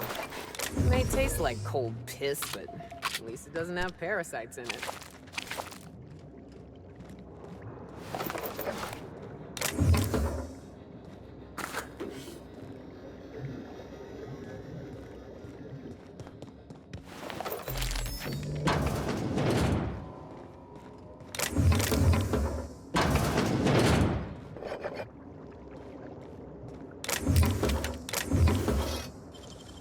You're a deft hand with a magtech.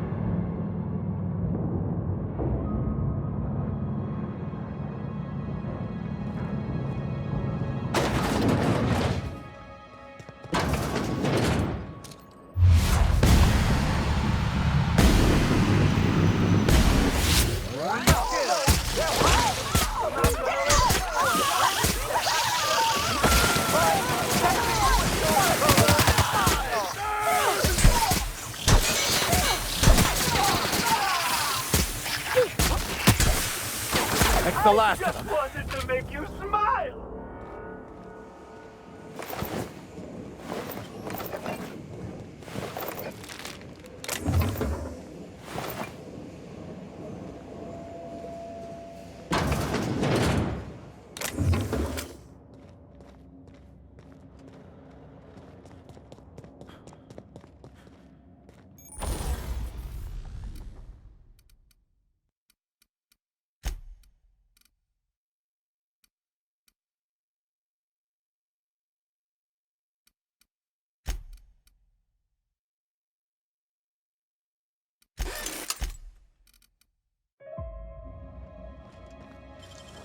Hell of a job.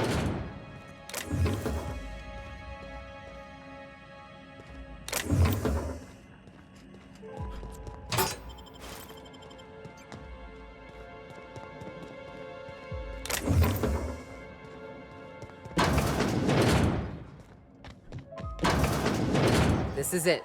Check your weapons, folks. Could be anything in there.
Yes, I know you're hungry. Be patient. I'll feed you soon enough. Just a guest. The one I told you about. The inspector. Welcome. We were just talking about you. You and I are standing in the presence of royalty. Don't worry. You'll meet her soon enough. I know what you've done. Hijacked Phaeton. Contaminated the air we breathe with your poison. You think you've saved this colony? All you've done is robbed Halcyon of its last chance at real happiness. And you've angered my queen. I don't know. I must admit, I find myself somewhat fascinated by his bizarre diatribe. Nope. Here's what's going to happen. I'm going to feed you to the queen, and then I'm going to find a way to repair the damage you've done. Don't be afraid. She can smell fear, and it makes her absolutely ravenous. Your Highness, dinner is served. Wait, no, not me. Damn! Merciful law! Stop!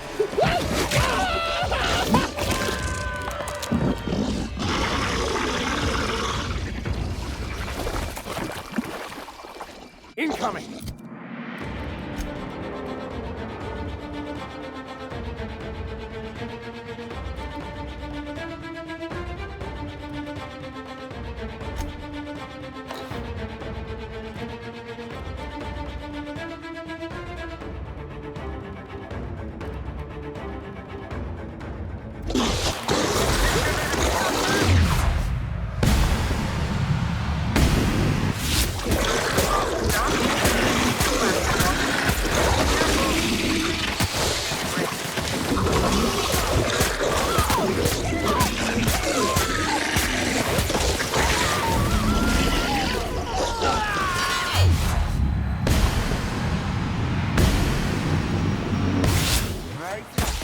Everyone all right?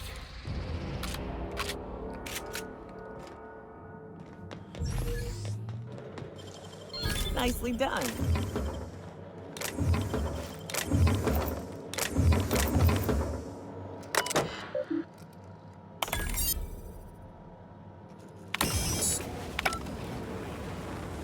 This machinery cluster is now active. Please exercise caution.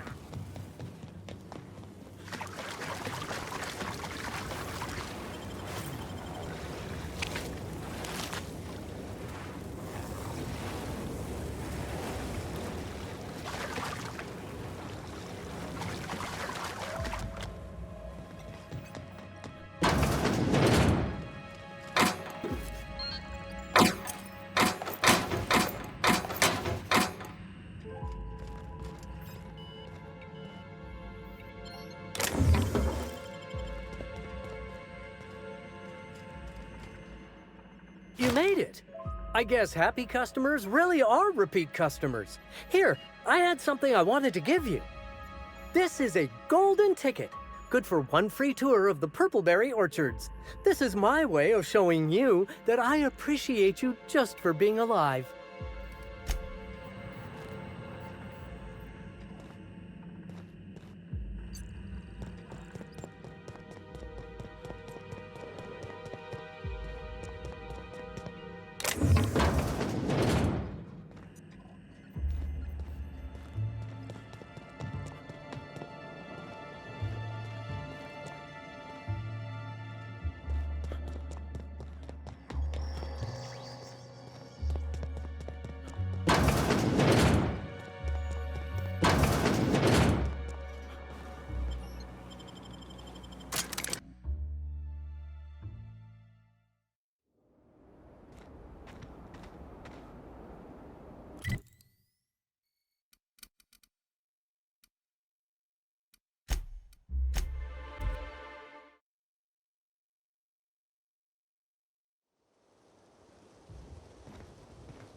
We'll be awfully busy with the administrator gone.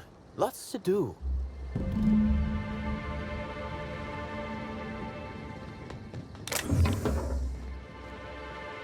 I must have dreamed up 100 different ways to kill Ludovico. I'll be honest, eaten alive by the queen of the brain slugs wasn't on that list. Is that so strange? I imagine this moment would be a little more cathartic. But Belinda's still gone, and I don't feel all that different.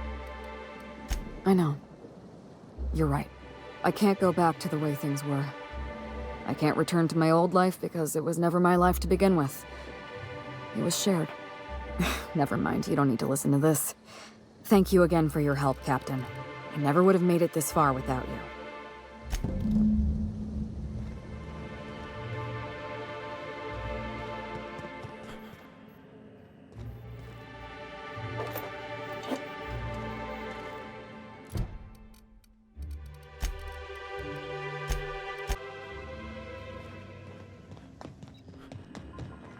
Welcome back, Captain. Or shall I call you Inspector?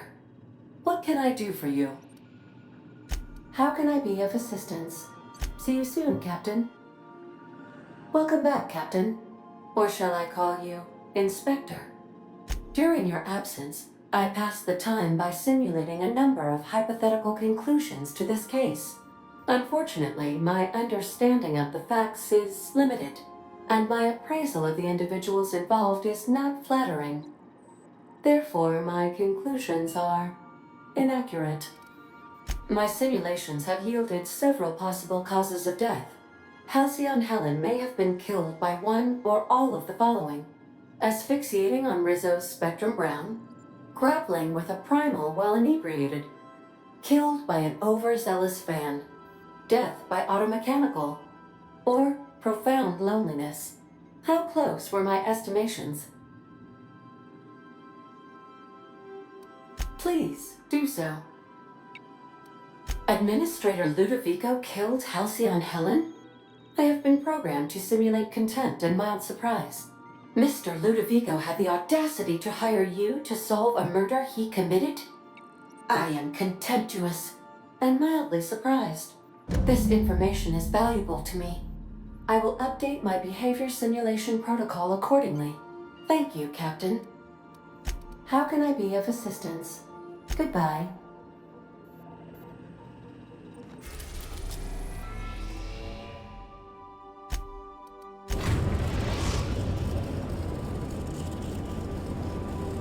We arrived at Ambrose Manor.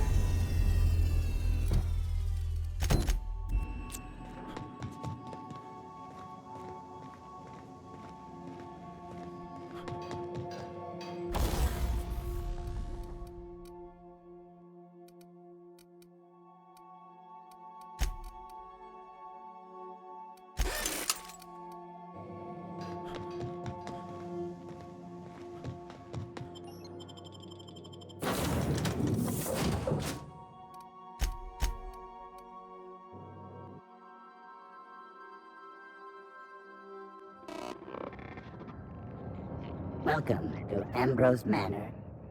We were not expecting company. Please follow. Do not stray from the path. Well, we're not known for going where we're told, but we'll see what we can do.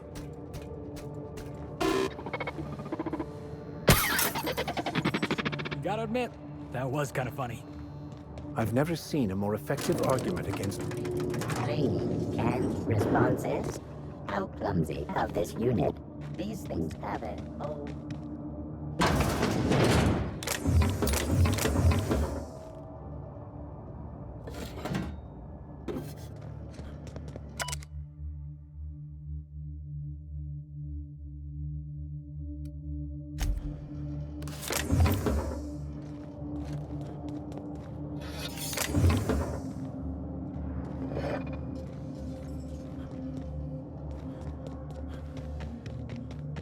Query.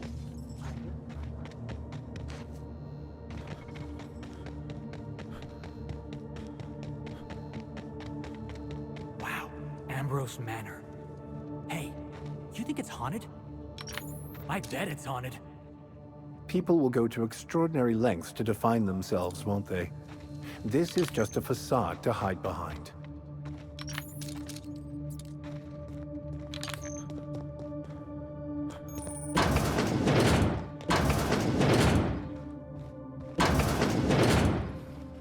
This place looks kind of sad. Like it's been waiting for someone to make a home out of it. This place has the distinct feeling of a crypt.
It's all on the wrist.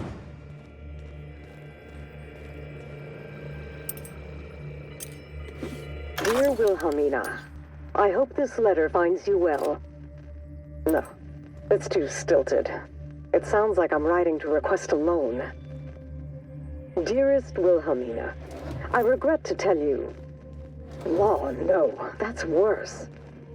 When have I ever called her dearest? She's my daughter. This should be easy. How can a mother not know how to talk to her own daughter? My love, I can no longer... For your safety, I must... Oh, hell. Even if she despises me for what I had to do, I should still be able to say goodbye. Minnie, I have to leave, and I don't intend to come back. I love you. I'm so sorry.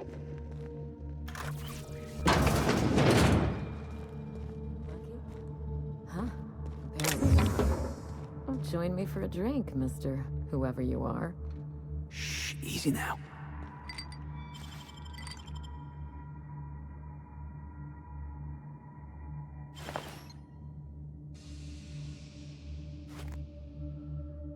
So who the devil are you? You don't say. Well, make yourself at home, Captain. I'm sure we have much to discuss. Do you see that glowing chunk of space rock? That's Gorgon. My birthright, my burden, and the bane of my existence. I hate to drink alone, and this is my third. So join me in raising a glass. To Gorgon. That's right. And I take it you're the type who skips formalities, so let's get down to business. Nice to meet you too. Wow. Now, what brings you to my house, handsome? I take it you didn't come all this way for the beverages, the starry skies, or the pleasant company. A severed arm. How positively ghoulish. You know this is a private residence, not a curio shop? Lucky? Oh dear, he's my personal freelancer. My private investigator. I sent Lucky on a dangerous mission to the Gorgon asteroid. Whoever found his remains must have wanted to inform the next of kin. What a time for his luck to run out. We were in the middle of something grand, and I really can't afford another setback. Funny that you should bring that up. How would you like to be my new freelancer? There's been a recent vacancy, and I think you're well suited to the job. I could get used to people offering us a job at first glance. Usually they just squint at us all suspicious-like. Or reach for a pistol. I don't believe you thought this through. Or much else, for that matter. I'm looking for someone rough around the edges. A gorgeous, dashing scoundrel type. Incidentally, someone good with their hands. I like my employees well-groomed. Appearances are everything in high society. My mother, Dr. Olivia Ambrose, worked for Spacer's Choice at the Gorgon Research Facility. She was brilliant, the top scientist in her field, until tragedy struck. One day, Spacer's Choice shut down all research and evacuated Gorgon. Everyone had to scramble or risk getting left behind. It was chaos. Employees fled for their lives. Mother never made it home. I'm told she wasn't the only casualty that fateful day. Mother's name has since been dragged through the mud. Spacer's Choice blames her for the collapse of Project Gorgon, and I just know they're lying. Whatever happened on Gorgon wasn't Mother's fault. I simply need the evidence to prove it. We're going to drag the truth kicking and screaming into the light. Even if it means bringing ruin and humiliation to Spacer's Choice. All the evidence I need should be in Mother's journal. You can find it in her office on Gorgon, in the heart of the old research facility. I admire your enthusiasm. This manor has echoed with my own we, and I can feel you breathing new life into the walls. When you reach Gorgon, pack a weapon you trust. The corporate lockdown hasn't stopped the wilderness from squirming in through the cracks. I've never understood why, but Gorgon is teeming with marauders. They almost seem drawn to sorrow and misfortune. Then there's the test subjects, those who survived anyway. Ravenous creatures left behind like so much salvage. There's a little saloon near Gorgon's landing pad, the Sprat Shack. Lucky was renting a room, so if you want to follow his trail, that would be the place to start. The Sprat Shack? Hope they don't serve real sprats. There's a Spratwurst place on the Groundbreaker. Tried it once, and I was sick for a week. Just so we understand each other, money is no object. I'm willing to squander the family fortune if you get me what I want. Between your payment and any salvage you happen across, you'll walk away from this rich enough to buy a mansion of your own. How does that? A consummate professional. That shouldn't be a problem. Now, where did I put that nav key? Could have sworn I had it a moment ago. Ooh, you're very good. A word of advice before you go, Captain. Trust no one. Mother's office is in the heart of the Gorgon facility. You're free to salvage anything that isn't nailed down. I only want what's mine. Don't worry about us. We're well versed in helping ourselves to anything that's not nailed down. Hey boss, what's our policy on getting to know our clients a little better? You think she'd appreciate some company? All right, I can do this. Here goes. Miss Ambrose? Must get awful lonesome up here all by yourself. What do you do for fun? Because if you're interested, I've got the full set of Terror on Monarch. The last thing I need in my life is more corporate propaganda masquerading as entertainment. That won't be necessary. Besides, don't you need your crew on hand? He is. Oh dear. It's been a while and I'm out of practice. You seem very nice and very pretty. And I'm sure there's a wealthy heiress out there who'd be extremely lucky to run away with you. Alas, it isn't me. Are we in agreement? Hey, no problem. I figured it was worth a shot at least.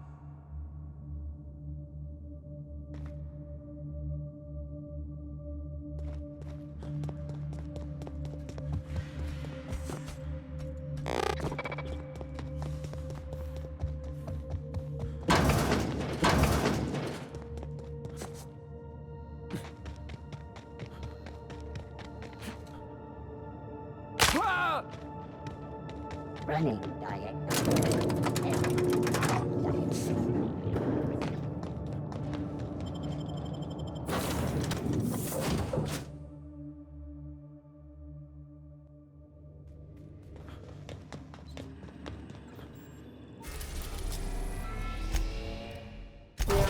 in orbit above Gorgon.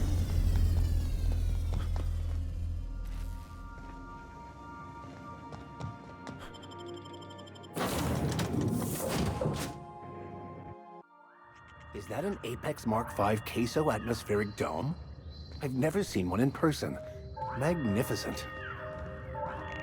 Please be informed that emergency evacuation protocol is currently in progress.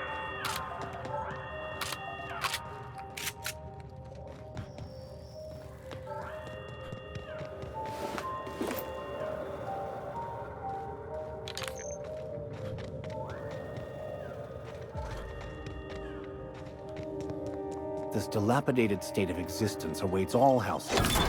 The board persists in their reckless disregard for anything but profit.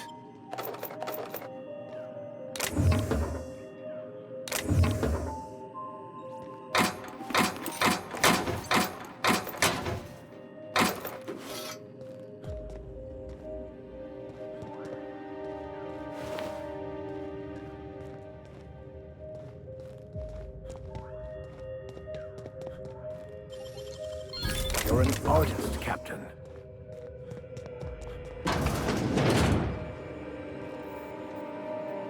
This unit is currently in wait cycle. Please return later. Error. Tilt alarm engaged.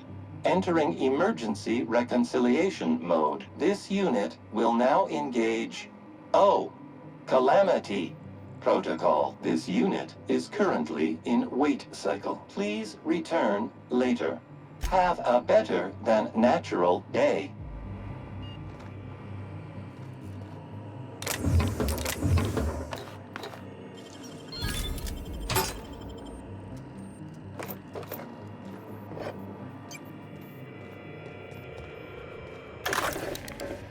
This is so stupid. Georgie, you asshole. What are you doing? Hey, you got those drinks? Don't tell me it's Glacial Age again. When did you become this picky? Beer's beer. Hey, what are we celebrating anyway? 1 year on assignment. Only 10,000 more to go. No shit. And that makes it 1 year trapped in this goddamn closet. 1 year getting chewed out by Olivia Ambrose for doing our jobs. 1 year drinking stolen beer. And 1 year as partners. In crime. Partners in crime. Hey, you okay? Your face is all red. Let me get you some water. Hold on. Partners, Georgie? Are you out of your mind? Get it together!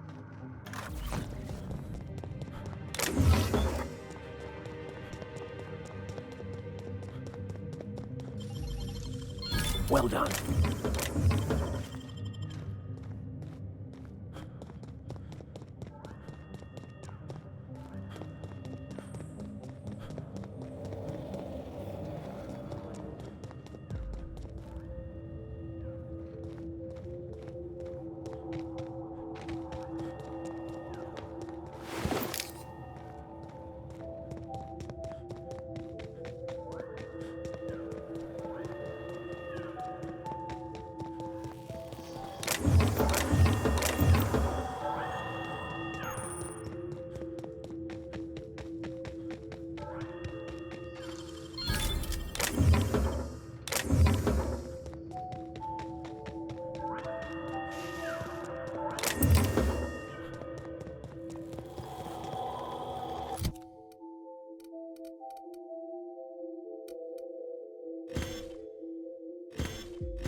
Got supplies if you need them. No one lasts long on Gorgon unprepared.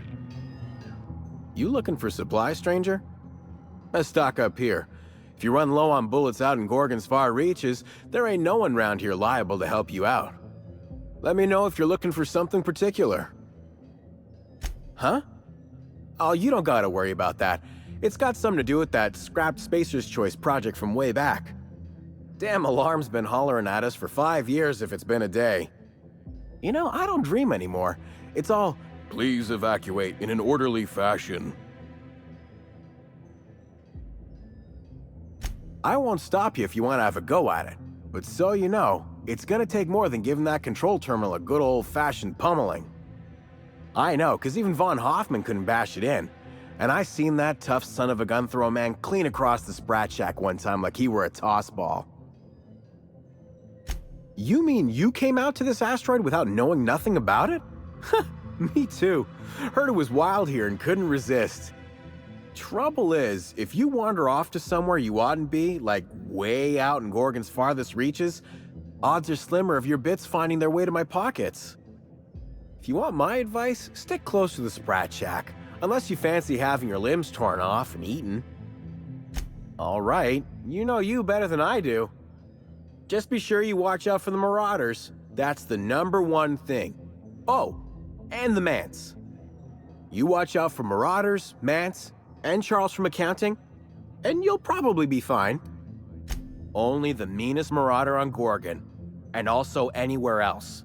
That man is crazier than a bag of canids and twice as likely to bite. He will bust your head open like an overripe mock apple if he so much as sees you. I ain't joking. He'll snap you in half like stale bread noodles. No, you don't get it. Charles from accounting is like... Imagine if you took 3 of the most howling mad Marauders you could find and mashed them together. That's Charles. While humorous and true, I believe you may be missing the intended point here, Captain. You ain't listening to me, huh? Well, I warned you. If you run off and get exploded to death by a madman with a rocket launcher now, that's on you. Sure, okay. He's got a rocket launcher. Couldn't say. He kills anyone who gets close enough to ask. Look, long story short, you do not fuck with Chuck. Best to avoid the Marauder camp entirely. That's my 2 bits on the matter. Found a pickaxe in the mine like none I've ever seen before. Could be awful useful if you're the violent type.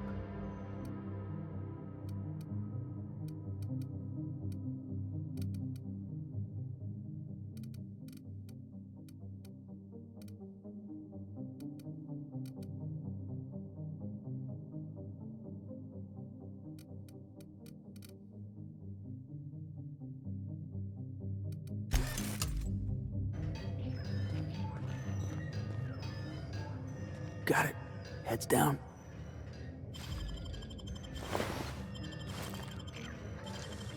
Nicely done.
Come here. Let's have a chat. Don't want to chat? Fine. You're on my list now, Buck.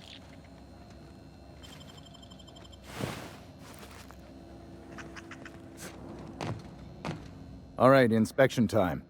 Look at my eyes for as long as you can without blinking. Starting now. Good. Look up. Now look down. You're doing swell. Now, name and occupation. Good enough for me. You're cleared to pass. That was a sanity check. If you had changed like the others, it'd be in your eyes. You'd also be drooling, cursing, and making a mess of the place. Welcome to the Sprat Shack. You can head on downstairs.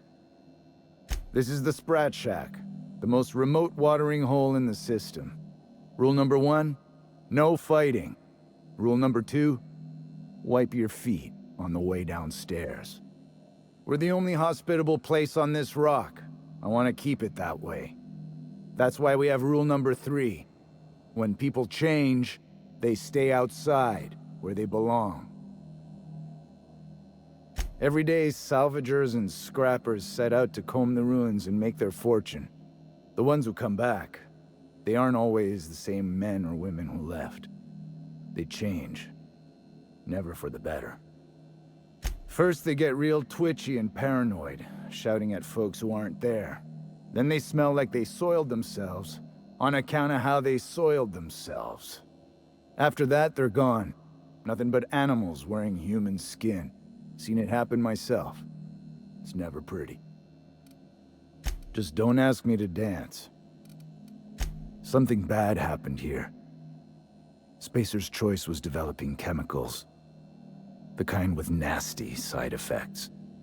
Can this colony have one research facility developing something without horrible, face-melting side effects? Is that so much to ask? Marauders outnumber the rest of us 10 to 1. Either they came from Gorgon, or something draws them here. I don't know which is worse. This place is under a dark cloud, stranger. That's all I know. If you want the history of the Sprat Shack, talk to Lex behind the bar. Stay cool.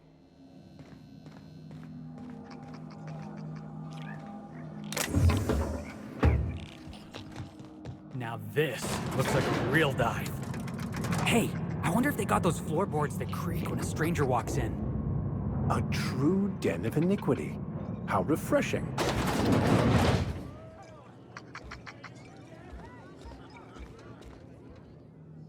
That was my salvage, Trixie. You had no right to it then, and you've no right to it now. I risked my life sneaking around Marauders to claim that wreck. And I didn't see your name on it. Now you've done it. Eat fist! All right, that's enough! This is a family establishment! You want to make a mess? You make it outside! But this was personal, Lex. It's a question of salvage. That wreck was gonna make me a fortune. It's the same fight every day. 5 years we've been at this, and we still can't agree on how to properly tag salvage. Now you two listen, this is my place. While you're in the Sprat Shack, you'll sit quietly, or I'll forbid you to come here at all. Is that understood? Fair's fair. I'll have a stout, and we'll settle this later on our own terms. It's no good to leave a fight unresolved. If I don't do something, these two are gonna be at each other's throats. You do that for me? I appreciate it all the same. You'll be paid for your time and expertise, of course. Freddy, Trixie, go on and make your case to the generous stranger. I'll start, seeing as I'm the one who's been most wronged in this equation. So, just up the road and due east of here, there's a shipwreck lodged in the mountainside, right? I staked my claim on that wreck. Then I wandered in for a drink. An hour later, Trixie swaggers in bragging about her salvage. Ugh, the nerve of some people. When I found the shipwreck, there were no salvage mark. See, the whole area was teeming with bloodthirsty marauders. So I snuck around and added my tag, clear as day so no drunken idiots could claim the salvage out from under me, Freddy. For the record, when I heard the marauders coming, I left. Trixie must have set her mark down after me.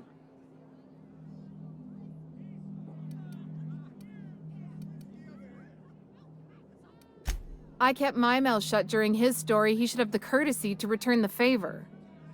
Anyway, that's my story, sir. I drew X in the dirt, with my toe. Wouldn't surprise me in the least, but that doesn't mean it ain't mine. In all my years, I've never heard a more contentious argument. I don't envy your shoulders for bearing the weight of responsibility. You've heard it from them both. So, who gets the salvage? I knew you'd see the righteousness of my claim. Pleasure doing business with you. That ain't fair. Lex, I want to file an appeal. You can waste time on paperwork, or you can go find some salvage to call your own. Your choice. Here's a 6-pack on the house, plus your fee. Maybe now we'll finally get some peace around here for a change. A little too often, if you ask me, but that's the sublight way. Anything worth doing is worth fighting over. I'll write to Lilia Hagen in the corporate office on Groundbreaker. She'll get some haulers to drag it away. It'll take a while. Nothing happens fast around these parts. But at least the salvage would get a good home. Come and chat if you're ever feeling thirsty. Oh, boss. I was hoping for a scuffle. I had a bottle ready and everything. Very diplomatic, Captain. Though fighting would be preferable to another conversation such as that. Where am I anyway? This doesn't look like Byzantium. Sorry about Freddy and Trixie. When they're not fighting over salvage, they're fighting over the bed sheets at night. They like to blow off steam during work hours, but as soon as they clock out, they turn into a pair of kittens. Welcome to the Sprat Shack. First one's on the house, and I won't even water it down. What'll it be? So, you just wandered in for the genteel conversation. Suit yourself. I assume you're here for salvage. Can't help you there. This ain't exactly a library. Most of my regulars are sublight scavengers. They pick over the ruins of Gorgon, spend their earnings at the bar, and head back out the next day. Vicious cycle, but that's life. You're the first new face I've seen in a while. Lucky. Sure, I knew him. He could get a little dramatic at times, but he was a good guy. Heard he took on a dangerous job. Spent a lot of time coming and going from the Office of Creative Incubation, just down the road. That's where the top rungers at Spacer's Choice came up with slogans and marketing. Lucky never told me why it was so important. Awful shame about what happened to him. You really want to hear my story? Law, most everyone around here is sick to death of it by now. Last I saw of Lucky was a few days ago. I went outside for a smoke and a stroll, and I saw this wild canid dragging a bloody limb. So I kicked the canid, scared it off. Get this, the canid was chewing on an honest-to-law human arm. Lucky's arm. I'm a bartender. Attention to detail is my middle name. Anyway, the arm was clutching a phonograph that mentioned someone named Alex Hawthorne. I did some poking around, and this Hawthorne has a reputation among the salvagers who frequent the bar. So I packaged up the arm nice and tidy and sent it care of the Halcyon Parcel Service. They even gave me a discount on the hazardous waste removal stamp. No kidding. And now you're here? Colony feels smaller than you'd think some days. I'm glad I was here to see this confluence of events, you know? The stars really aligned on this one. And here I am, smack dab in the middle. I figured Hawthorne would want to know what happened to his pal. Help Lucky get his affairs in order, you know. Oh, I hate to see people go with unfinished business. 3rd floor. Once I figured he wasn't coming back to pay his tab, I left his room unlocked to air it out. You can help yourself to anything you left behind. Fair warning, I've been letting the regulars use it for a quick lie down. Just wash your hands when you're done. Spacer's Choice used to brew pharmaceuticals in these parts. That's why the asteroid smells like an old gym sock. They say Adrenatime came from here, just down the road at the old R&D lab. Very hush-hush back in the day. Damn right we are. We've got drugs, scrap metal, prototype weapons, drugs, money, and more drugs. When Spacer's Choice evacuated, everyone dropped their gear and ran. Most of it stayed where it fell, and all of it is up for grabs. Of course, the real treasure is whatever's locked up in the old facility. Until someone figures a way to crack it open, we're just sifting through dirt. Roscoe might tell you more. He spent some time around here before the bar opened up, and I trust him well enough. There's always Leonora, my favorite customer over in the storage room on the second floor. Keeps to herself and always closes out her tab. He's been here since opening day. I think he told me he was some kind of journalist. He got left behind when Spacer's Choice pulled out. And I guess no one's coming to get him. Roscoe's drinks are on the house. We all know how it feels to get left behind. He'll be all right. He's with the family now, and we take care of our own. He didn't tell me and I didn't ask. I'm his bartender, not his human resources rep. If you believe the chatter, a lot of good folks got left behind, and a lot of bad folks made it out. Sometimes that's all there is to it. What are friends for, eh? You got it, bub.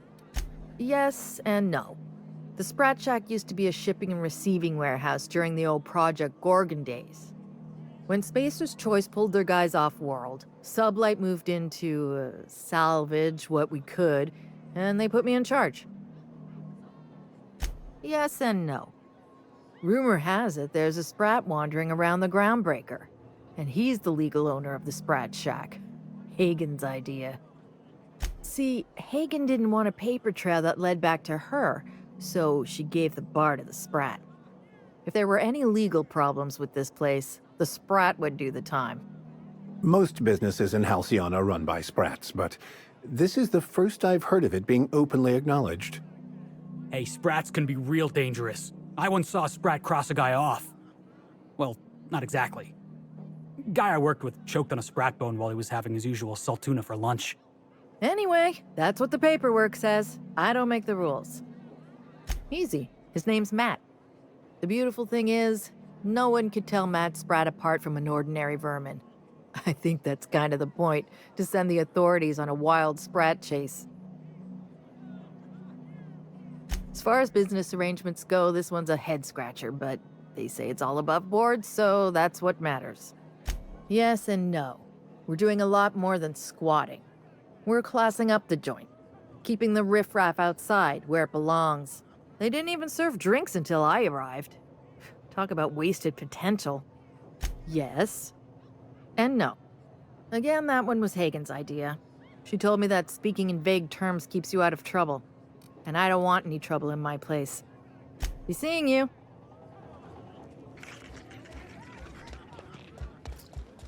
Groundbreaker never had bars this nice. They got balconies and everything. Huh, who's this now?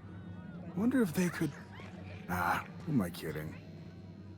Holy shit, a fresh face. Haven't seen your like in years. Don't know what brought you to the most dangerous corner of this solar system, pal, but you're welcome here. Oh, you talked to Lex yet? She tell you to keep it civil? You wouldn't guess to talk to her, but that lady's got a mean left hook. Some kind. Yeah, that's a good way to put it.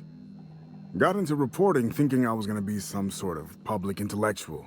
What a joke. Spent 95% of my time playing stenographer to the board, and the rest writing puff pieces on the chairman's latest beard trim. Real life and death shit. If you're going back out there, do you think you'd be willing to do an old bastard a small favor? Told you I was a journalist, right? I was here on a story back when Project Gorgon was active. I was doing an interview series for Spacer's Choice. Recorded them all on these little portable phonographs. But when everything fell to shit, Spacer's Choice wouldn't let me leave. Terms of my reporting contract unmet, they said. Right on the money. Look at me, I'm no fighter. I've never even touched a gun. But you're just the right amount of rough around the edges. Help me get my recordings back so I can finally get the hell out of here. No shit?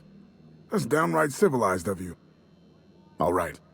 One of them I stashed in the Office of Creative Incubation, in the projector room on the 3rd floor.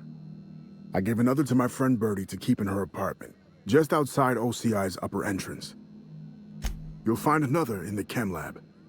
It's in the main lab storage room. The final one is in human inquiry and auditing. It's tucked behind a pipe in observation room B. Strength to your sword arm, friend. And thank you.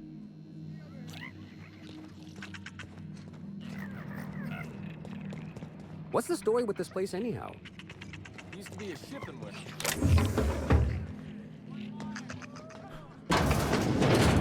Jerome would have loved this place. You don't look like one of the salvagers, no? Don't really seem like the type. You've got the look of someone who's traveled far to get here and whose journey is far from over. You're kidding, right? This rock is littered with so many journals, logs, and phonographs you could open a library. I don't know if you're bound for the old ruins, but in case you are, can you look into something? I'd do it myself, but of course, the Marauders would eat me alive. Looking for something out there. Been paying Sublight to help me, but they haven't made much progress. It is to me, but apparently it's junk to Sublight. My husband and I worked on Gorgon during the good times. Jerome was on maintenance duty. I cleaned out test tubes till they sparkled. Nowhere good, that's for sure. In his final hours, Gorgon was a war zone. Violence broke out in the labs. The hills were full of marauders.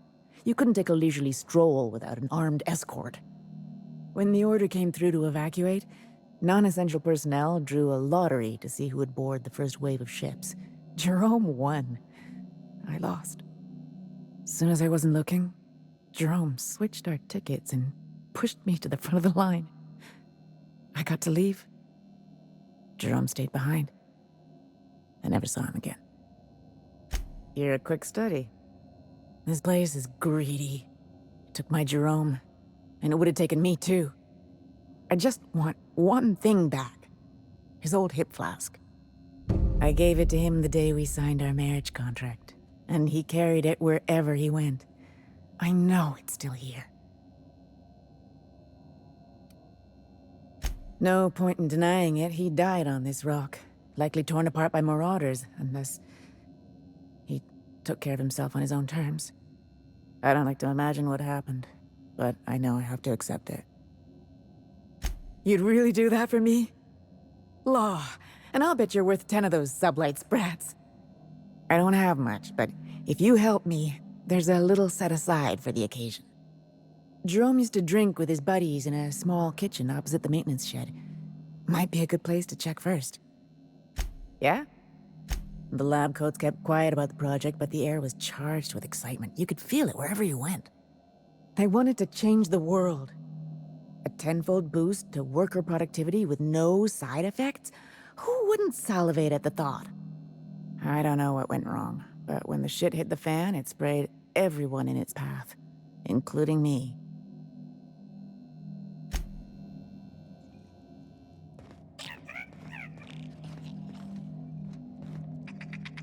That last drink you ordered had a punch to it.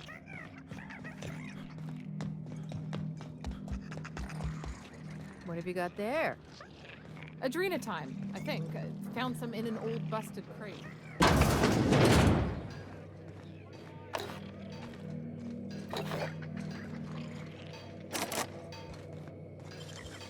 Impressive as always.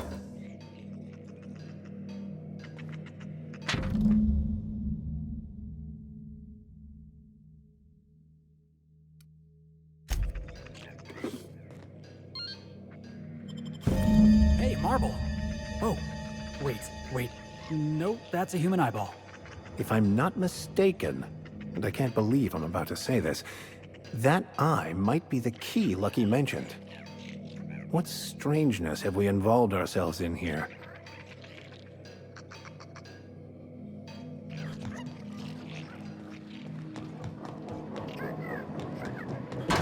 Someone's in here! Oh, lol. It's coming back up again. I'm all right. That last one really emptied my glass. No, wait. Here comes more.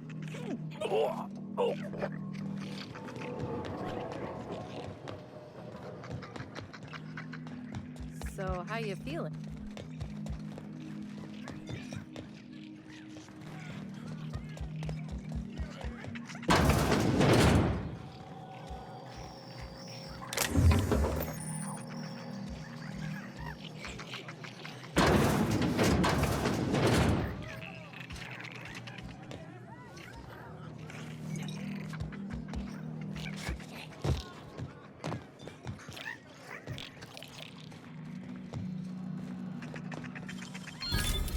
Wow, nice work.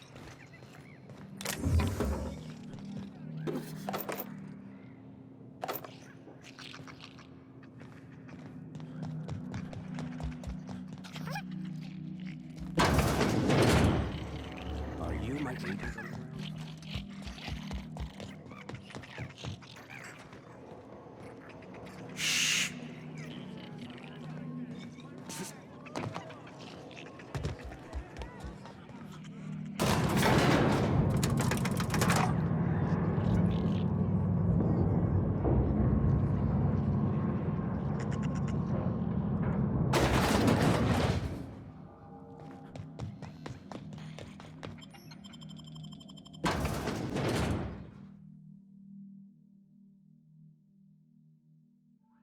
Who knew what darkness lurked in the heart of Gorgon?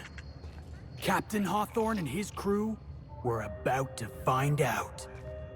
Well, let's just hope we're luckier than Lucky was.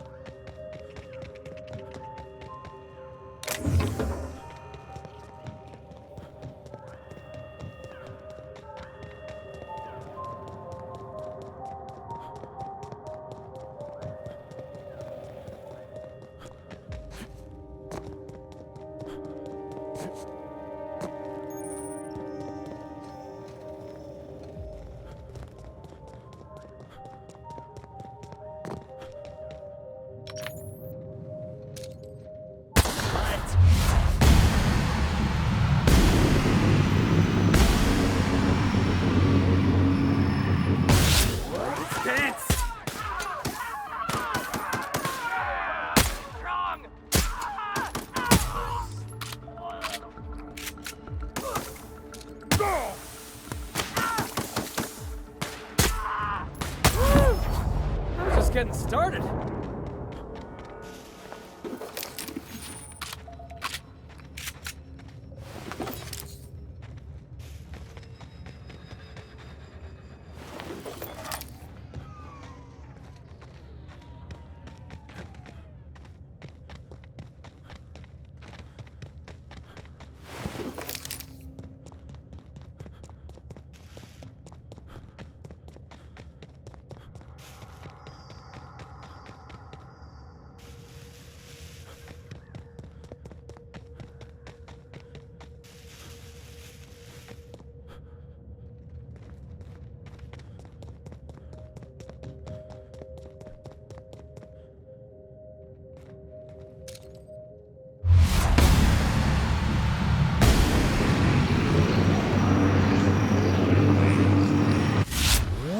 Quickly. Yeah, now that I never saw you was coming. fun. Let's take him down. Thank you. Hey!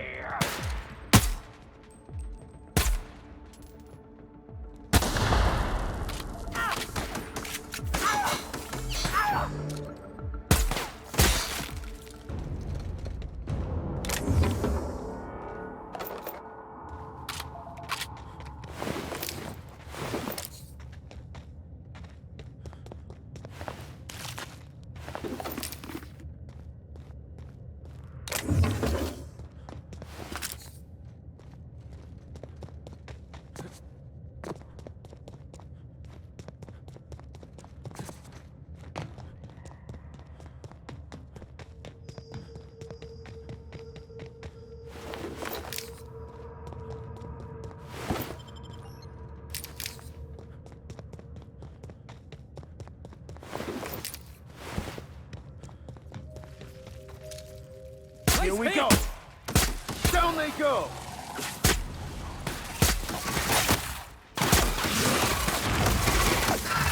Well done. We're still alive. Marauders. Just about every corner of Halcyon's infested with them. There's something different about these mantisaurs. Never seen their like before.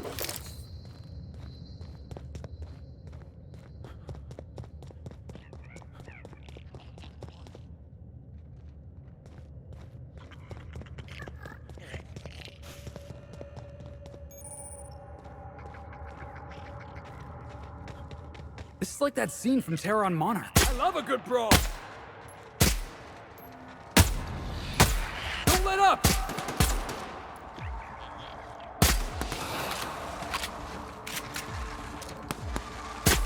Don't mess with us.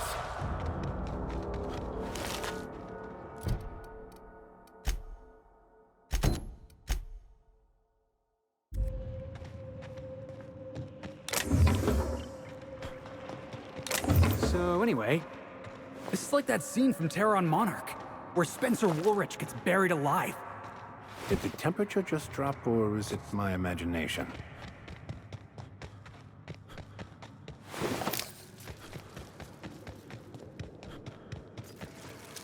Here we go. That one's done.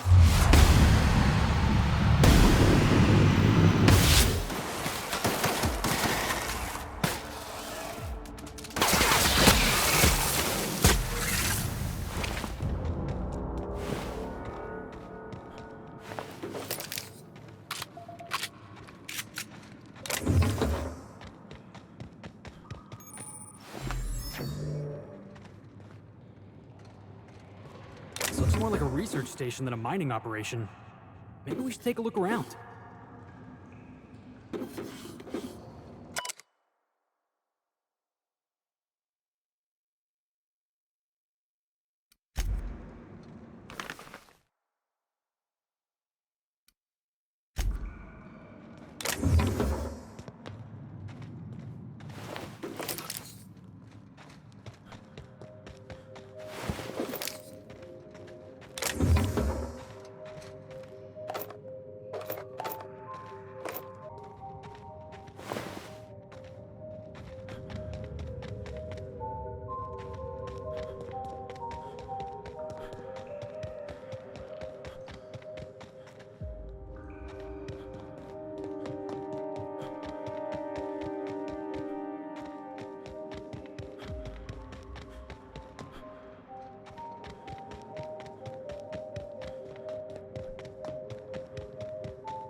Nice hit! This! That's one down! Don't mess with the best.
Here we go! Nice hit!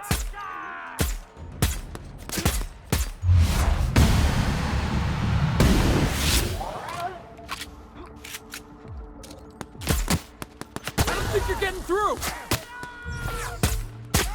Get away!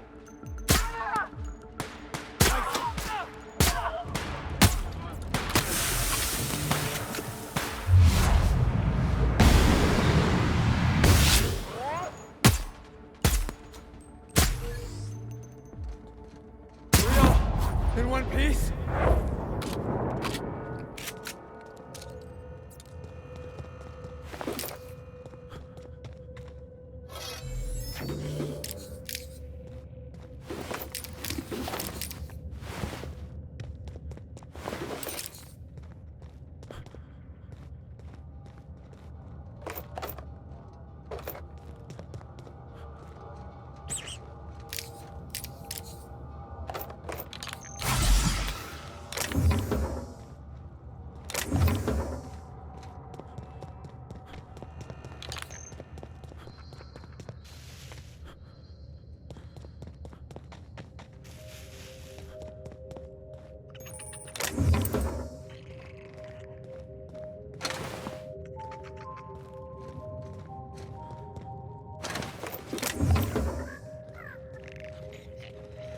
Initiating ocular measurement. Measurement complete. Ocular identification complete. Welcome, Clarence Mostly. Access granted. Welcome to the Office of Creative Incubation.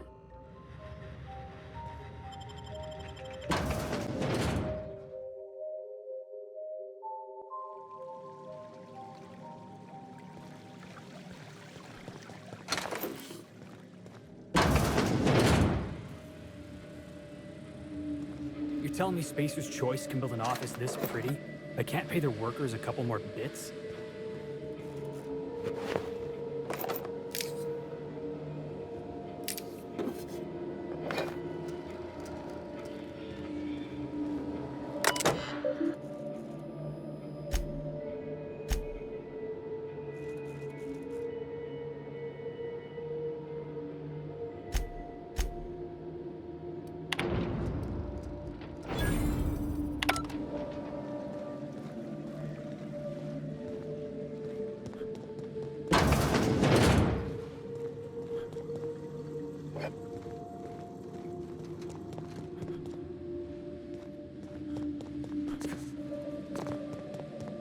Ah, the Spacer's Chosen. Lousiest team that ever did swing a tossball stick. Spacer's Choice is unreasonably proud of their low-quality fare, aren't they?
Shines on us today.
got it open?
Artist, Captain.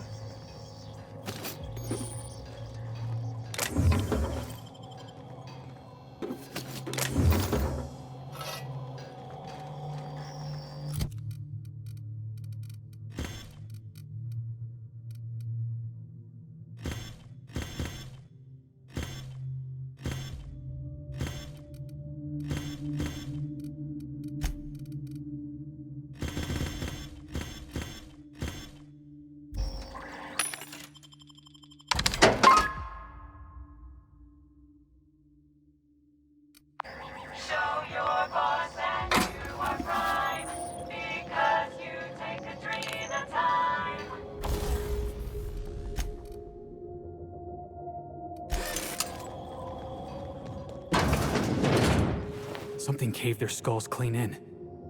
This looks exceedingly painful.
Have your back, Captain. Score one for Felix. Come out and blow! That's one down. Got him. Get up!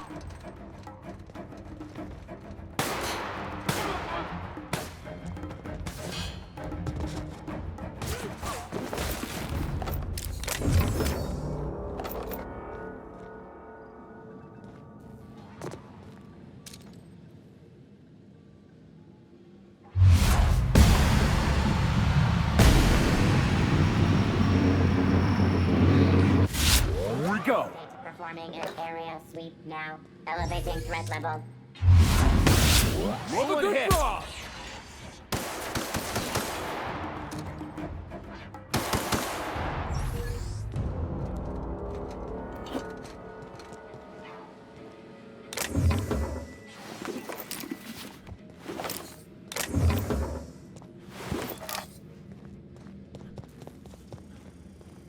Searching for unauthorized person.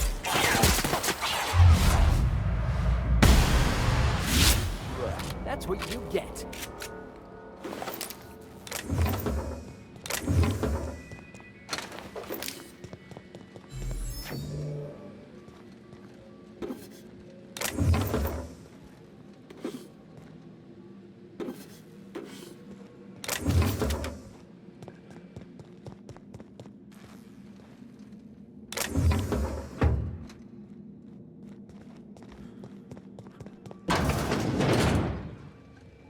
I wonder what corporate drivel they shoveled in here. About your test subjects, I assume you're trying new formulations on humans, correct?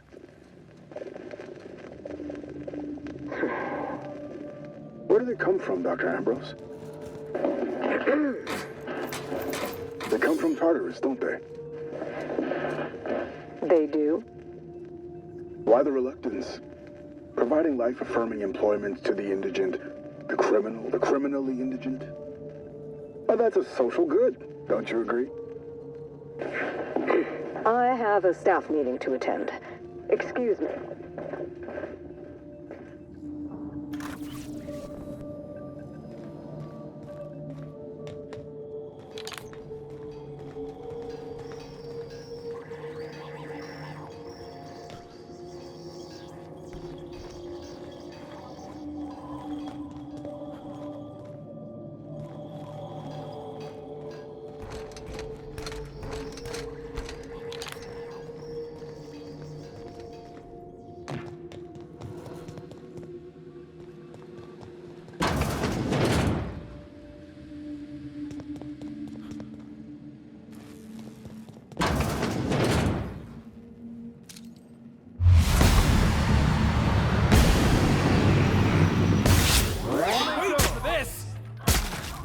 We're the best there ever was.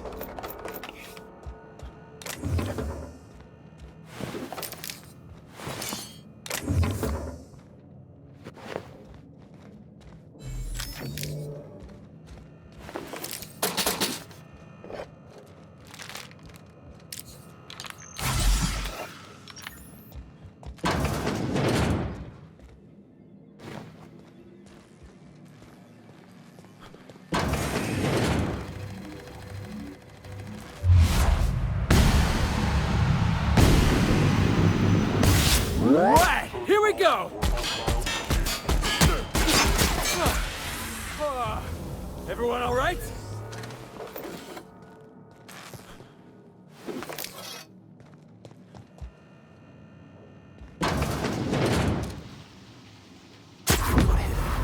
Understood. I'll keep my head down.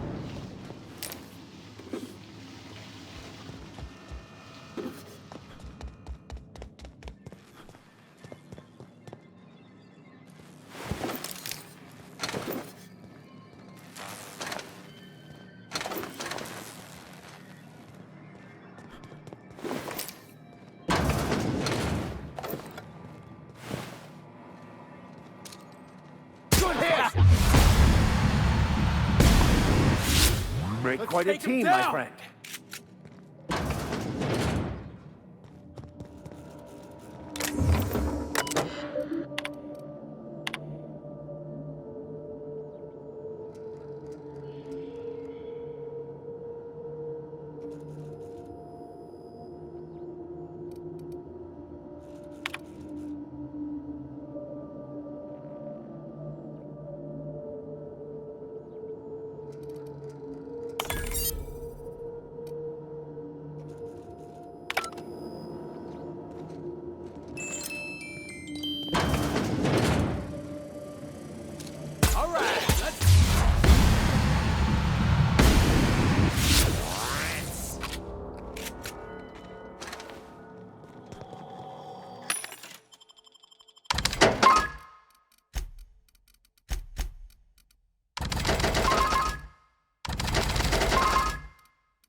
Must be the executive office.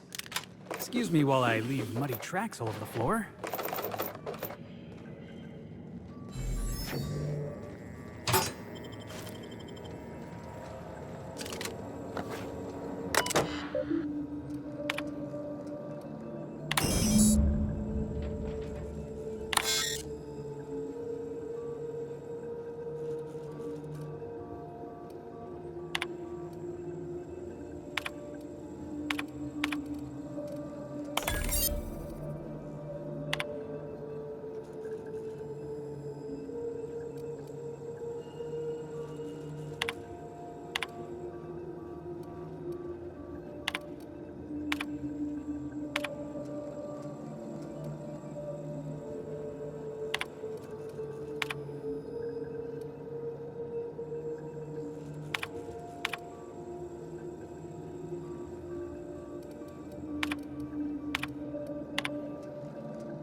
I heard a little weasel sniffing about.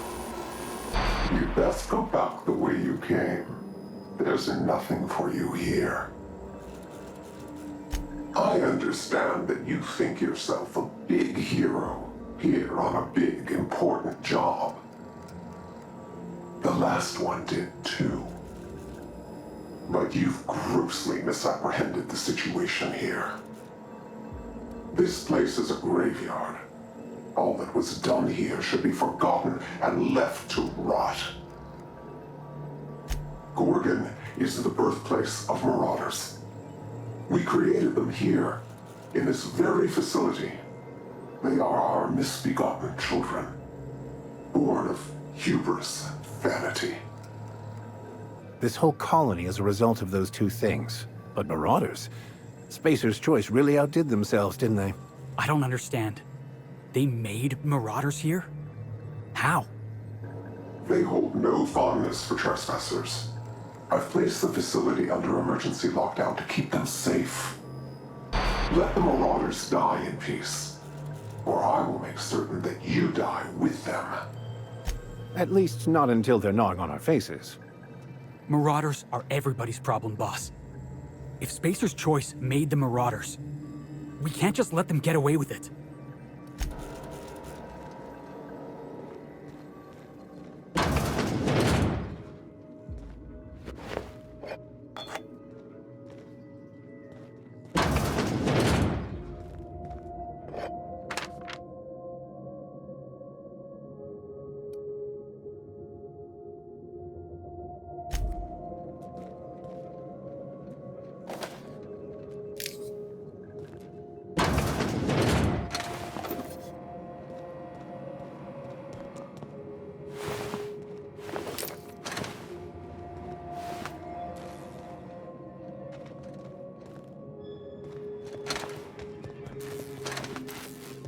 I must admit, my curiosity is piqued, against my better judgment. We never listened to warnings before. I don't expect we'll start now.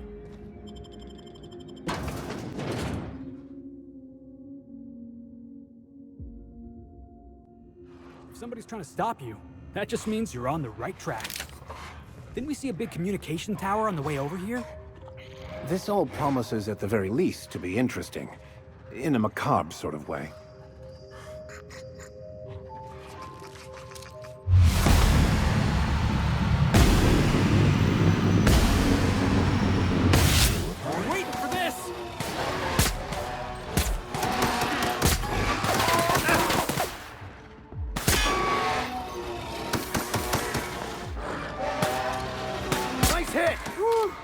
Still got it!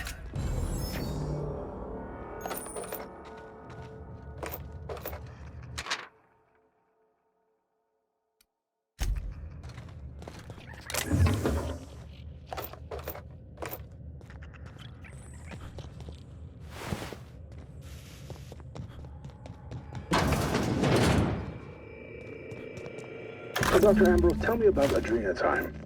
What does it do? Hasn't Clarence already dumped a pile of promotional materials on your head? Where's the fun in that? My listeners want to hear it in your own words. It's an injectable drug that improves a patient's speed, awareness, mental acuity, and endurance. In moderation, Adrena Time will uplift the laboring classes by strengthening their minds and work ethic. That's quite the mission. What's driving this vision of uplift? I am a solutions-oriented woman. I see a problem and I am moved to solve it.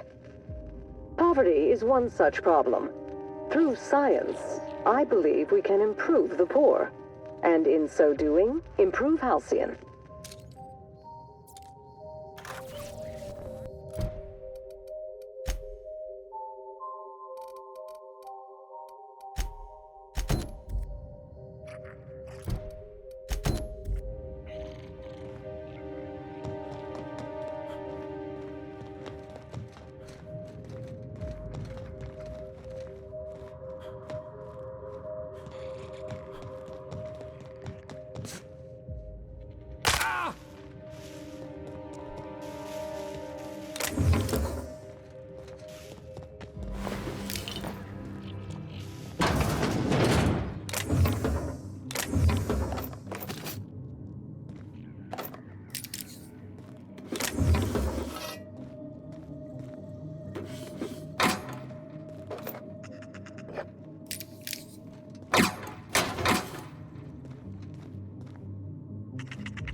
fight on our hands. Who's next? Nobody? Yeah, that's what I thought. You gotta show me how you did that.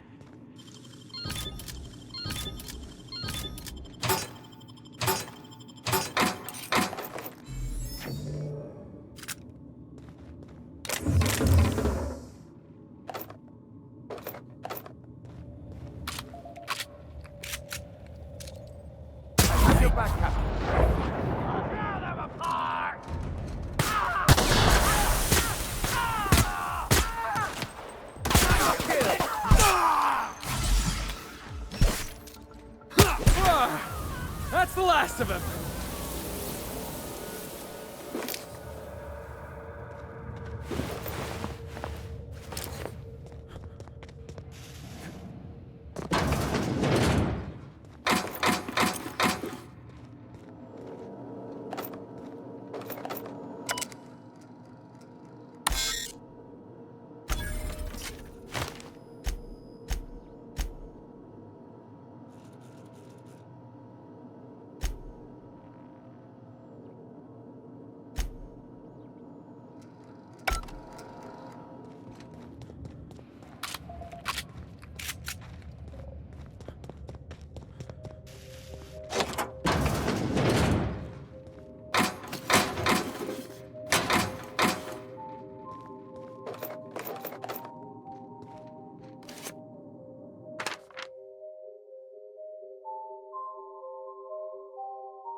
Always wanted to go strolling through a ghost town.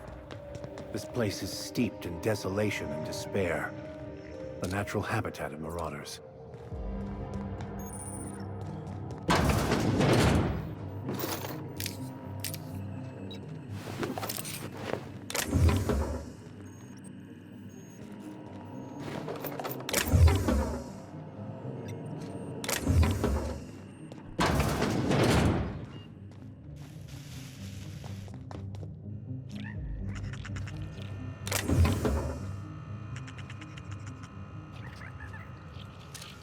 Love a good brawl. Got him. Down they go.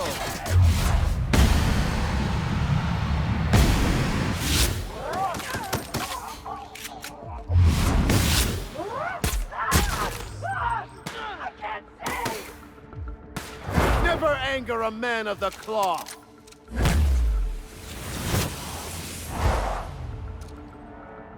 Fate shines on us today.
huh?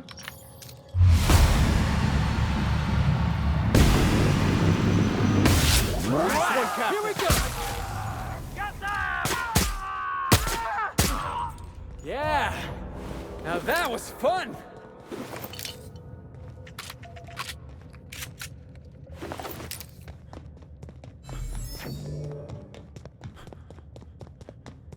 Spacer's Choice wouldn't abandon such an expansive and expensive operation without good reason.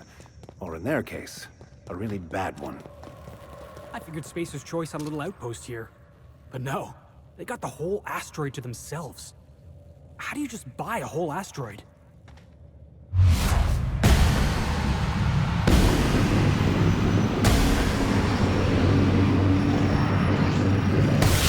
Right, let's dance!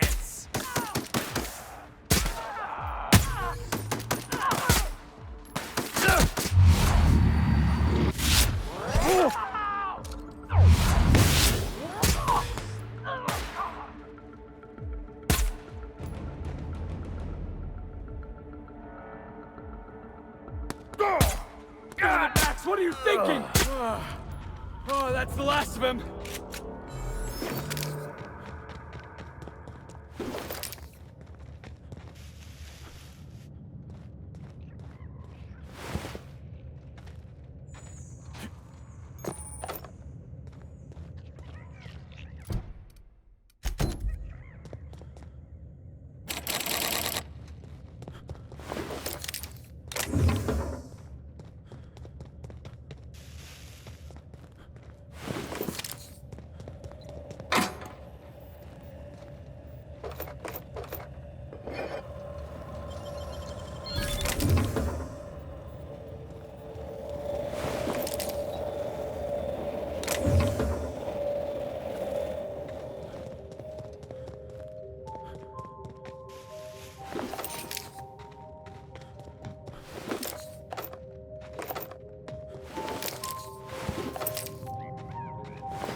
Strangest place to set up a workstation.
Those rocks look exactly like bones. He's the llama. And I say you're wrong. Move along, I say. We're conducting business. I'm telling you, this isn't the rock. We need to turn back. This is the spot. Now keep your eyes peeled. The dead drop is at the foot of the alpaca, he said. And this is the alpaca. Llama. What was that? It's a llama we're after, sir, not an alpaca. And this is neither.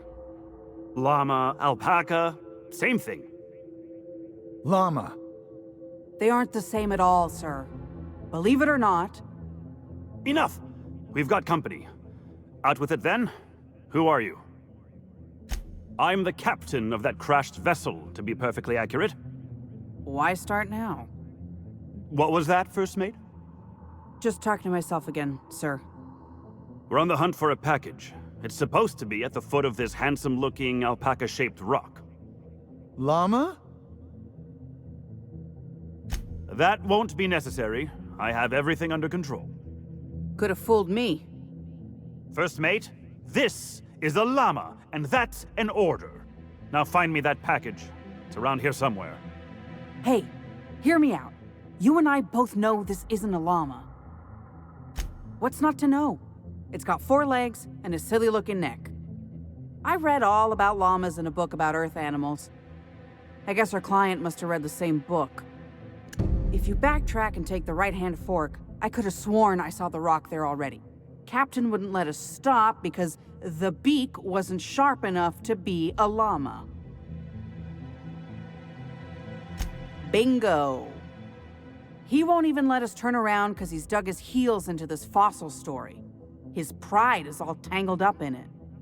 We're not getting off Gorgon without that package. If you can find the llama and the goods, you can have my cut of the take. I don't care. I just want out of here. Alpacas are cowards. Never trust an alpaca. They're small, they're mean, and they'll stab you in the back first chance they get. You're telling me we'd be having a very different conversation if this were an alpaca-shaped rock. Llama! Don't let me down. That llama is my ticket out of here.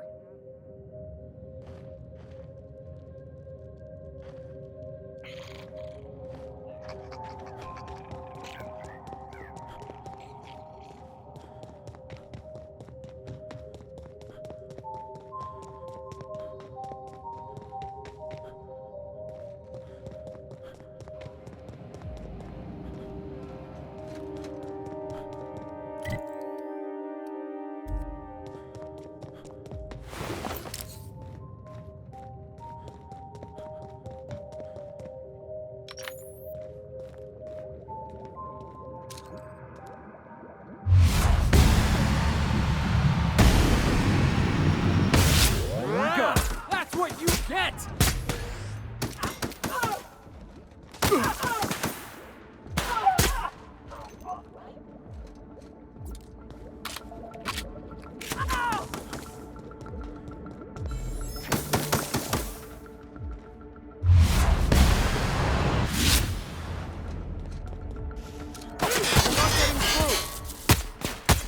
That'll learn it! That was fun!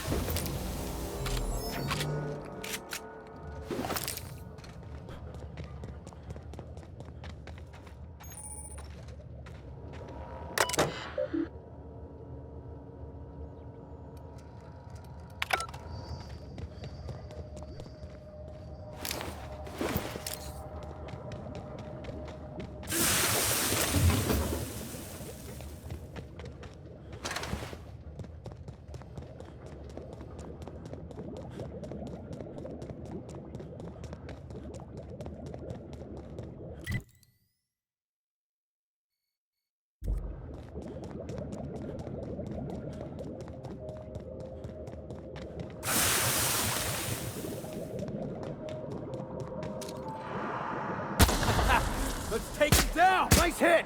Down they go!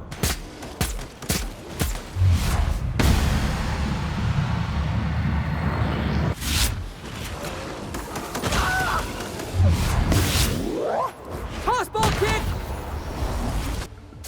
Your life was merely an illusion anyway.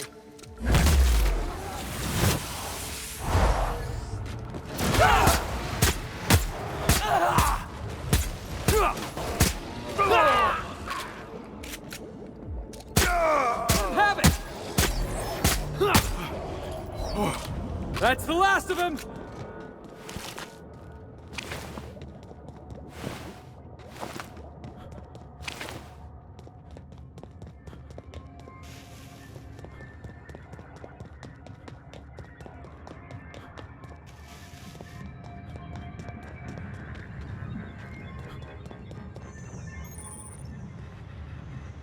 This facility is currently experiencing a heightened security event. Accessing this facility requires voice-modulated passphrase. Please speak the passphrase. Error. Passphrase not recognized. Please speak.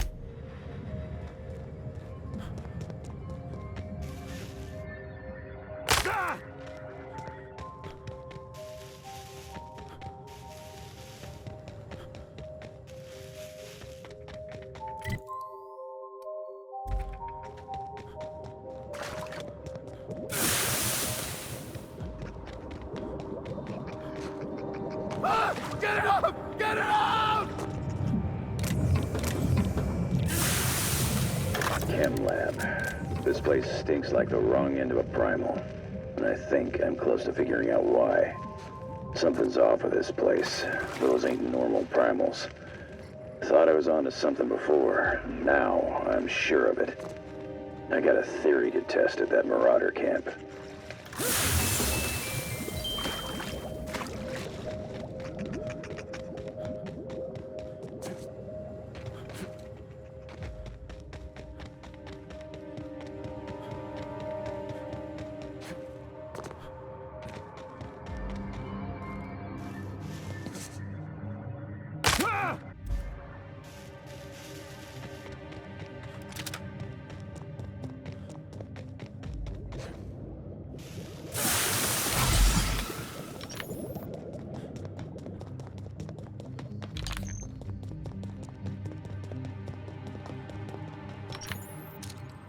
All right, let's dance. We made quite a team, my friend.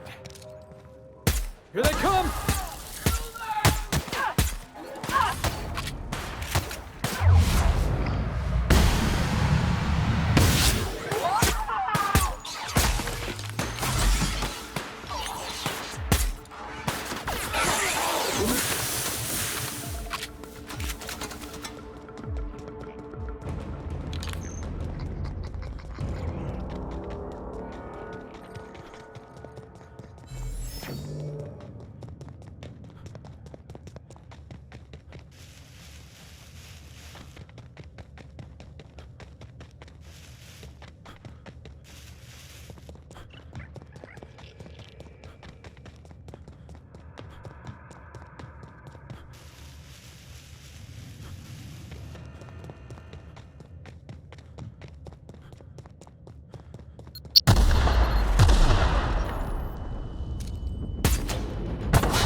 That had to hurt!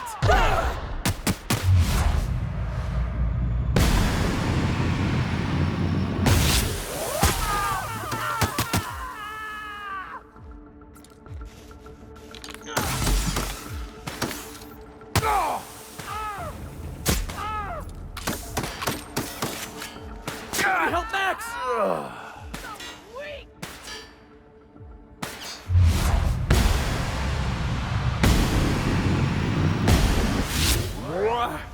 That's the last of him!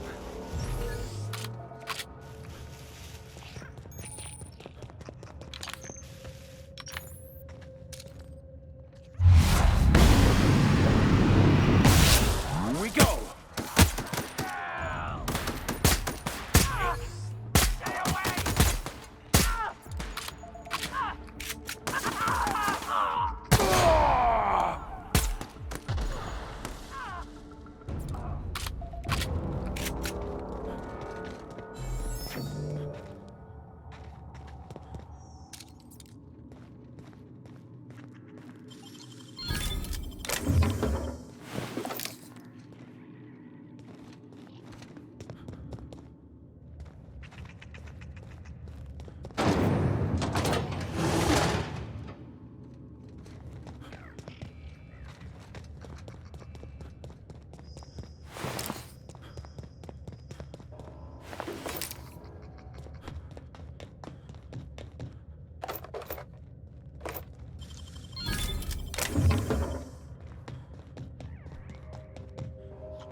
The fragility of life and sanity can be overwhelming when seen so starkly.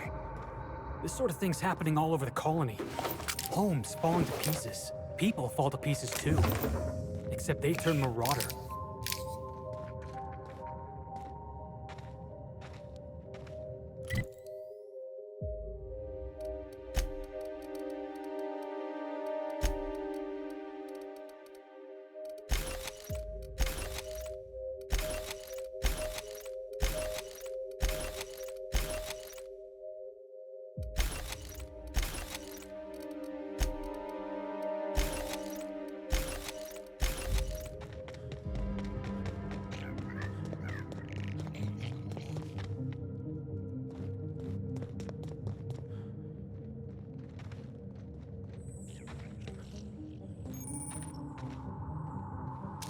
Quiet. Let's take him down! You're just that good.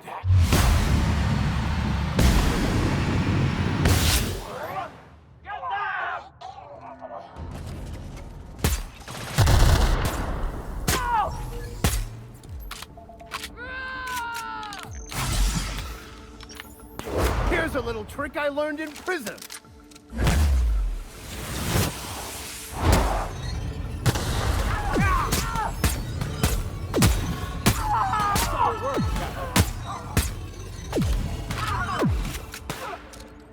Excellent hit.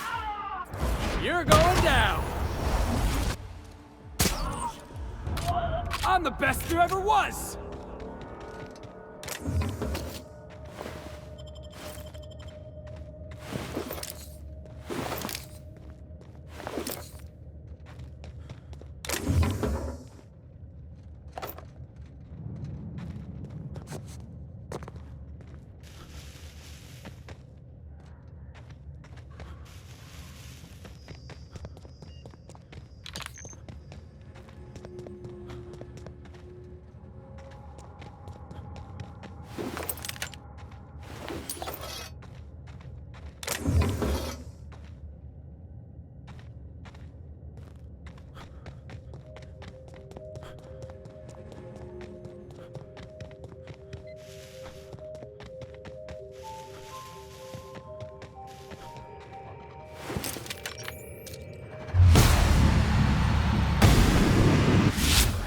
Best there ever was.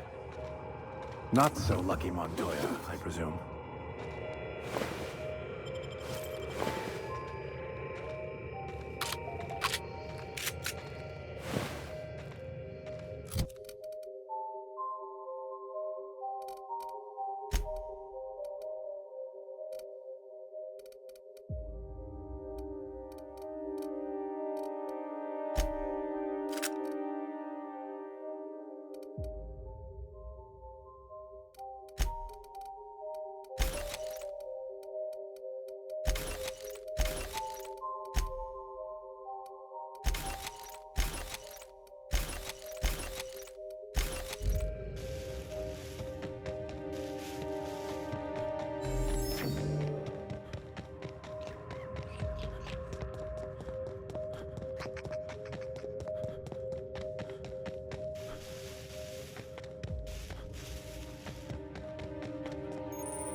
You want to know how I'm doing? I've been hunting down a petrified llama all day. That's how I'm doing. That's it! Oh, I can't wait to rub this in my dumb captain's face. See here now? What's all this talk about? We got the package. And guess what? It was where I said it would be. And this fossil? It's not a llama. Not a llama at all. I believe I owe you an apology, First Mate. What? It's true. I wouldn't know an alpaca from a raptidon, and as a captain, that's a mark against my good name. Can you ever forgive me? Llama. I don't know what to say. I'll start. Thank you, stranger. We weren't exactly at our best behavior today, were we, First Mate? I suppose not, Captain. Sprat Shack, first round's on me. Well, I am terribly thirsty. Llama? Here's my cut. I'd say you've earned it. And here's a little something extra for your time. Be seeing you, and thanks again. Llama!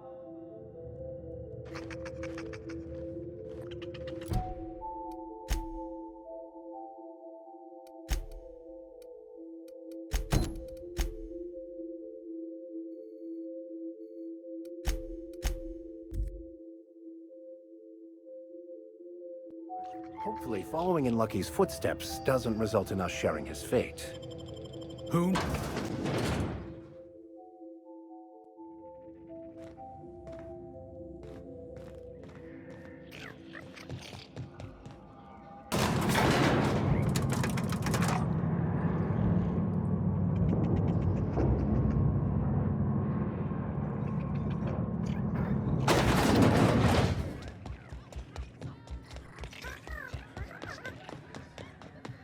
You find anything out there, you let me know. I'm ready to get off this rock. That's it, all right. Law. Still smells like his whiskey, his cigarettes, and that awful cologne he bathed in every morning. Here. I saved up for this just in case I needed to go out into the ruins myself. Truth be told, I'm glad I never had to use it. You didn't happen to find anything else out there, did you? A marauder? You're telling me he's been alive all this time? Don't tell me that's the end of it. Was there anything else?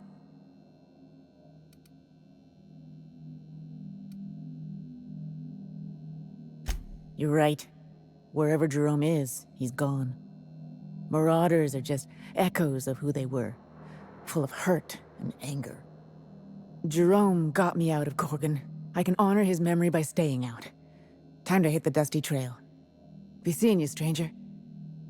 I don't think that's what you wanted to hear. But I'm glad you were honest. It was a harsh truth, Captain, but a necessary one for her to hear.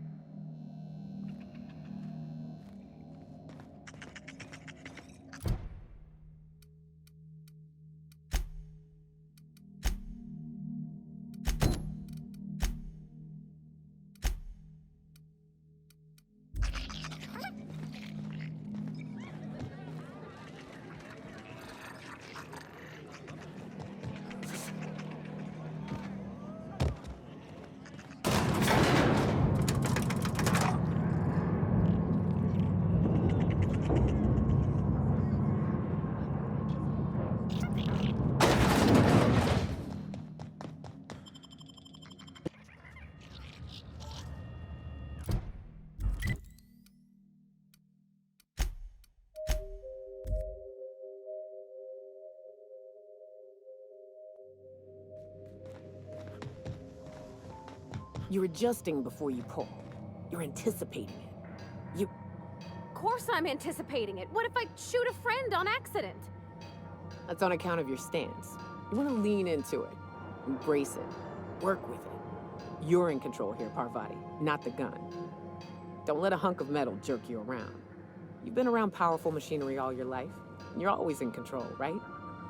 I guess that's kind of like when the filler's shooting 600 cans of near molten cell tuna down the conveyor while I'm trying to tune a belt. Here, stand like me. Just so. Hip square. Lean forward a little. It's just equipment, and you're just an engineer using it. Ah! Okay. We'll try again later. You'll get it. I promise. Sometimes I wonder about Mr. Hawthorne. What was he like? Why'd he make the computer a talkie? You think he got lonely, flying about on his own?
Captain, transmission request from Ambrose Manor.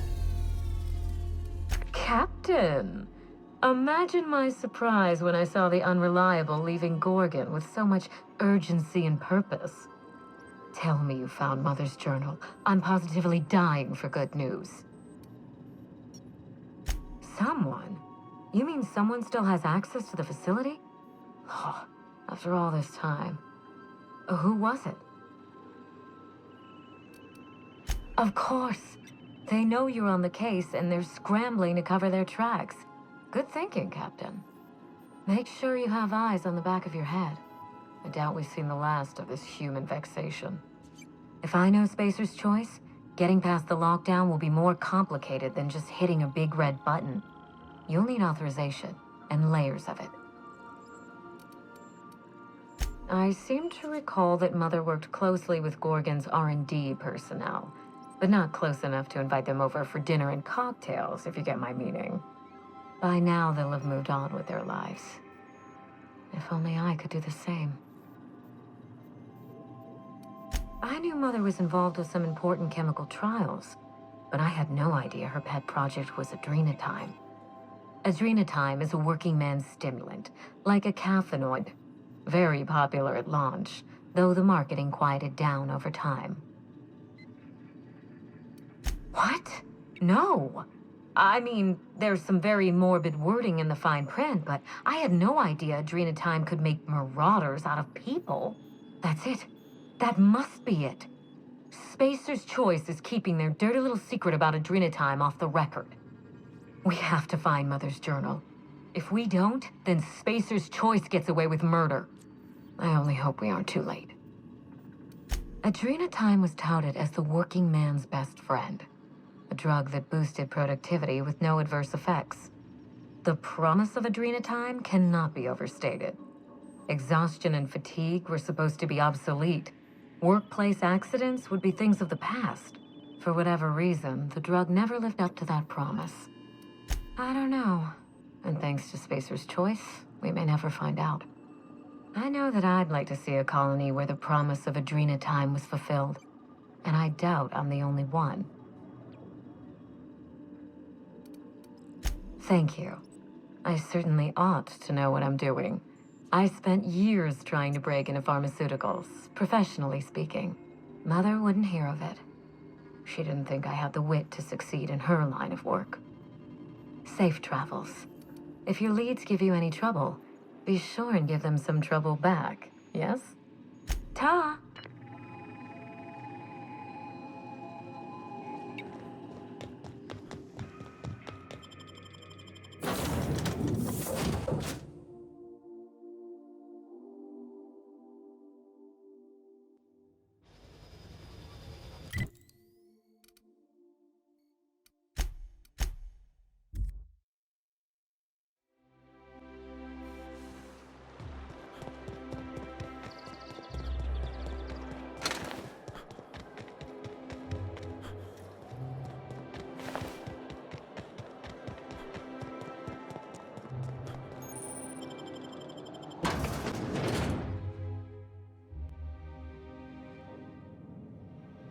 Hey, I know your face.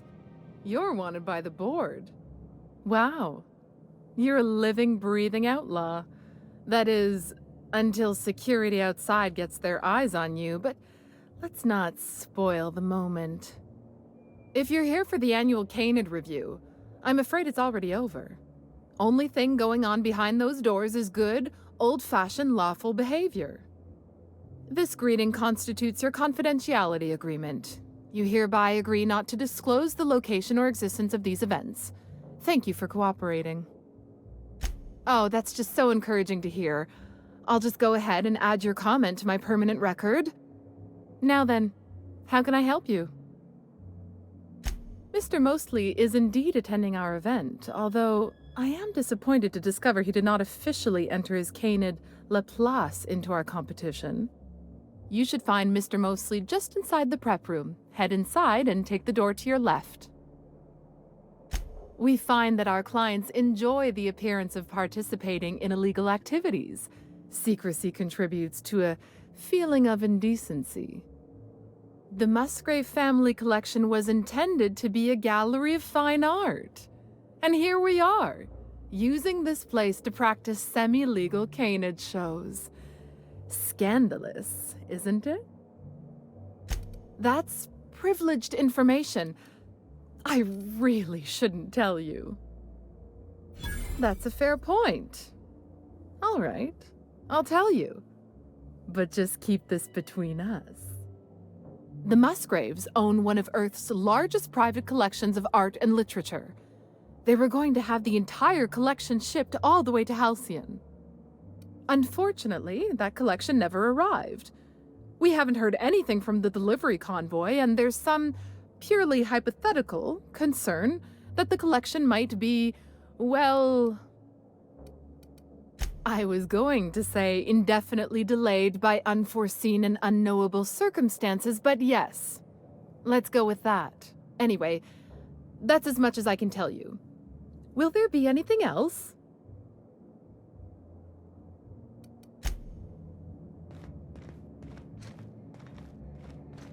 Shh.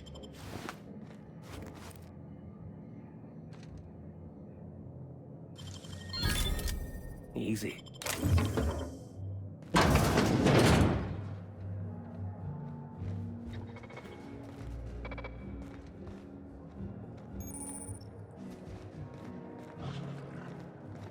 Oh, just hear me out. It's a brilliant idea. Is this about Canid? Not now, please. I'm a little too busy, you know, being the master of ceremonies. Canid hunting. Natural evolution of Canid.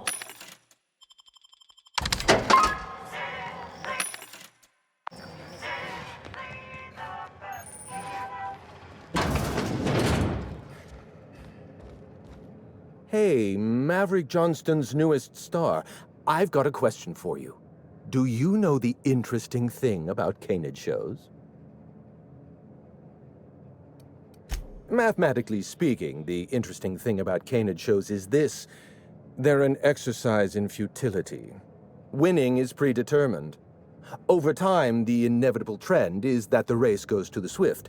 Time and chance are just statistical outliers. In other words, if you put enough Canids through enough trials, the one with the most optimal attributes generally wins. Exercise in futility. What gave me away? Wait, don't tell me. You've read my monograph, Putting the Us in Calculus, or How to Use Mathematics to Find Your Statistically Significant Other. I'm afraid I don't really do autographs, but yes, I am Clarence Mostly. Yes, that's us. Mostly oak trees, too. My grandfather invented them, you know. Well, no, he didn't invent mostly oaks, but he did purchase the naming rights back during the terraforming days. It's essentially the same thing. Oh. Then you're not here about my monograph. It's true, I was involved with Project Gorgon, but that chapter of my life is long since closed. Listen, I don't know what you want with Gorgon or with me, but let me give you some free advice, Let the past go. Live in the moment. Enjoy the party. Let me hazard a guess. You didn't listen then, And you're not about to listen now. Lifting the lockdown won't be easy. You'll need to send overrides from the chem lab and human inquiry. I don't have that level of clearance, but I know 2 people who do. The trouble is, I don't know you. I don't trust you. I washed my hands of Gorgon, and you're asking me to dirty them all over again. I'm going to need a good reason. Yes, the birthplace of the Marauders. And a graveyard for all our mistakes. Starting Project Gorgon was our first mistake. Trying to bury Project Gorgon while it's still very much alive and clawing its way back to the surface, that may be our last mistake. Please, there's no need to insult me by implying I have a conscience. It's my reputation that concerns me. I want a favor from you. Do something for me, and I'll do something for you. That way, we don't have to rely on mutual trust. A grand prize trophy to the Canid Review. I want it in my hands. Get me that trophy, and I'll give you the remaining researchers. Names, locations, as much information as I have. Yes, but the winner is still in deliberation. Committee won't deliver a result for another 6 to 8 weeks. Bureaucracy. The trophy's being held in a vault at the other end of this hall. Find a way inside, disable any security, lift, carry, deliver. Simple as that. Don't think of it as theft. Think of it as appropriation by commission. My Canid, Laplace, is statistically superior to every other Canid in this review. Better average sprinting time, superior gait coefficient, optimal anatomical symmetry. I didn't bother entering little Laplace in this pointless contest. He's already won on paper, you see. That trophy rightfully belongs to him. Head into the main hall and take the elevator down into the maintenance tunnels. You'll find a service passage that leads up into the trophy room. The maintenance tunnel is the only way up into the trophy room. Some technician barred the door shut on our end. Ask Tilda Coatsworth about it, over by the podium. What's on your mind? My eye! I was wondering where I'd misplaced that old thing. It's perfectly preserved, you know. Every eye possesses unique dimensions, not unlike a fingerprint. The circumference, the shape, the color of the iris. An eye makes excellent proof of identification, assuming you don't mind removing one. I'd rather not get into the details. If Spacer's Choice ever asks you to test out their new model of monocle, just say no. Well, that's rather responsible of you. I'll put a good word in your permanent record.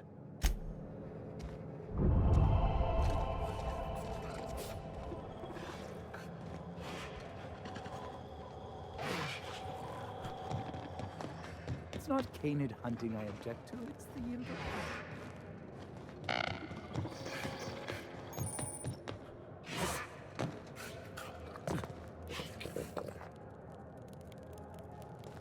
Come now, Anubis, you must perk up. I don't suppose you've any formal training in Canid husbandry.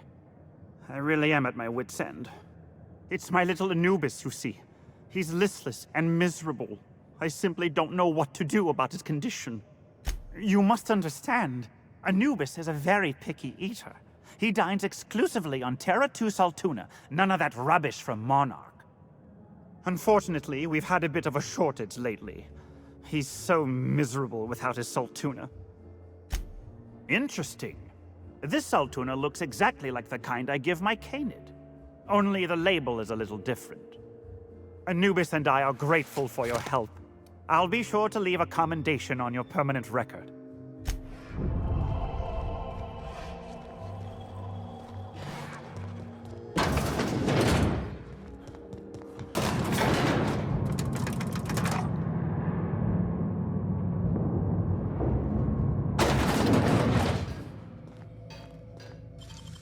Nicely done.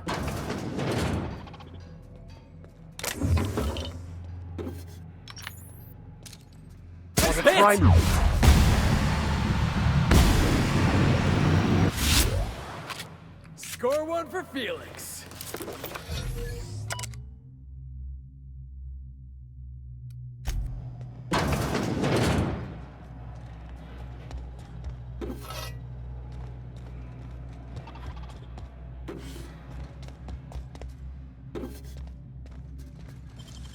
Can't keep us out.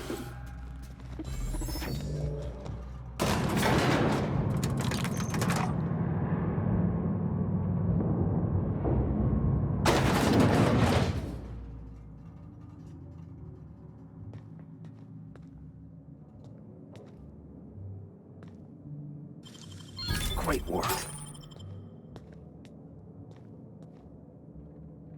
Wow, that trophy's real gold? Oh, I figured there'd be chocolate inside.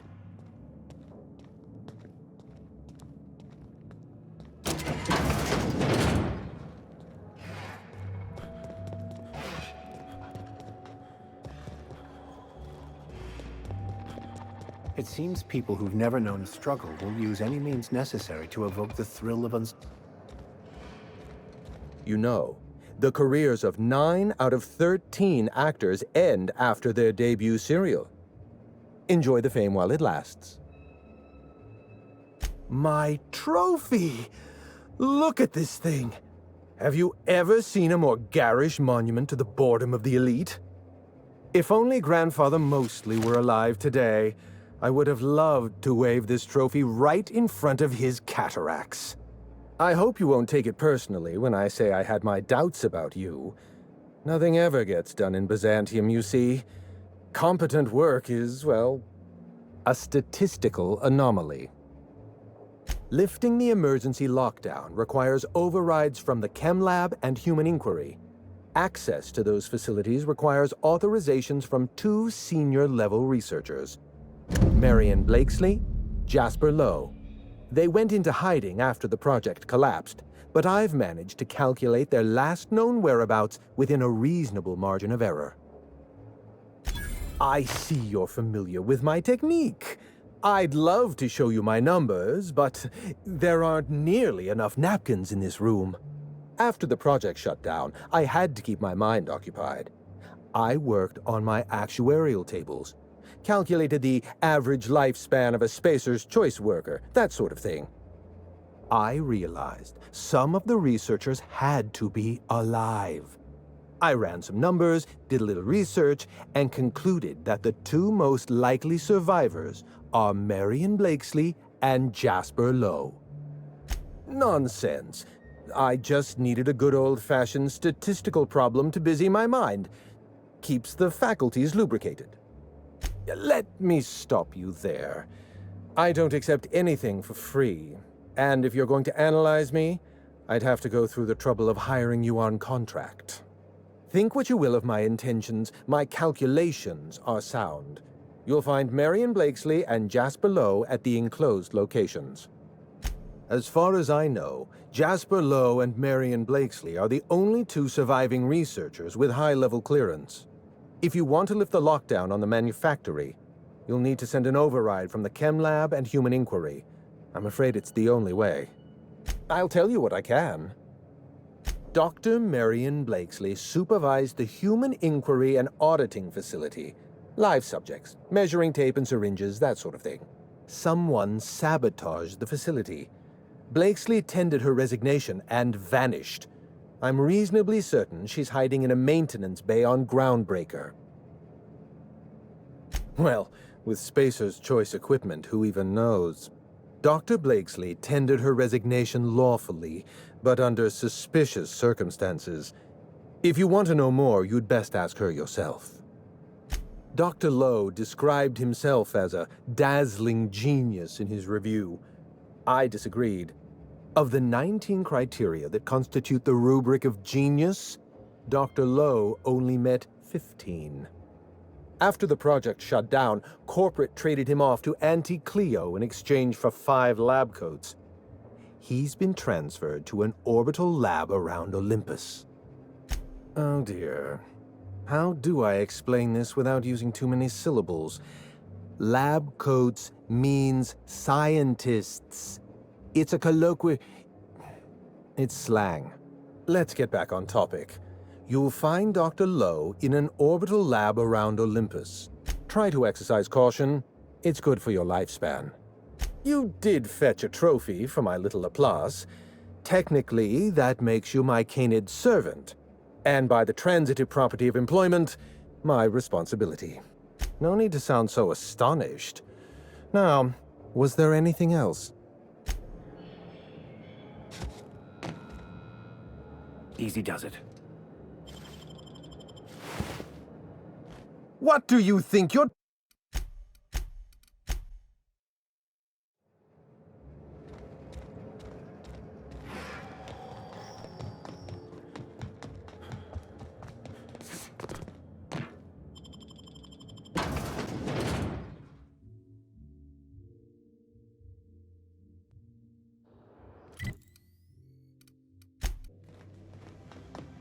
Someone has left a threatening message on your terminal, Captain.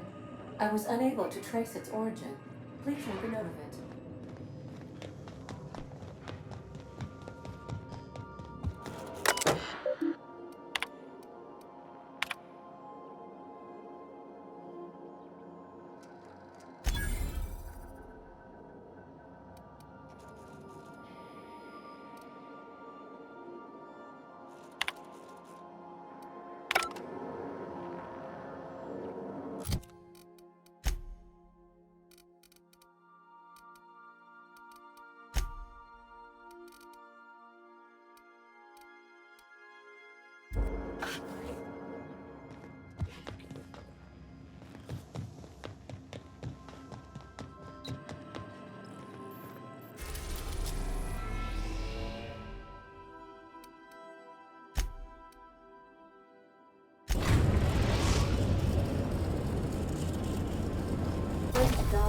The groundbreaker of Sirius Bay.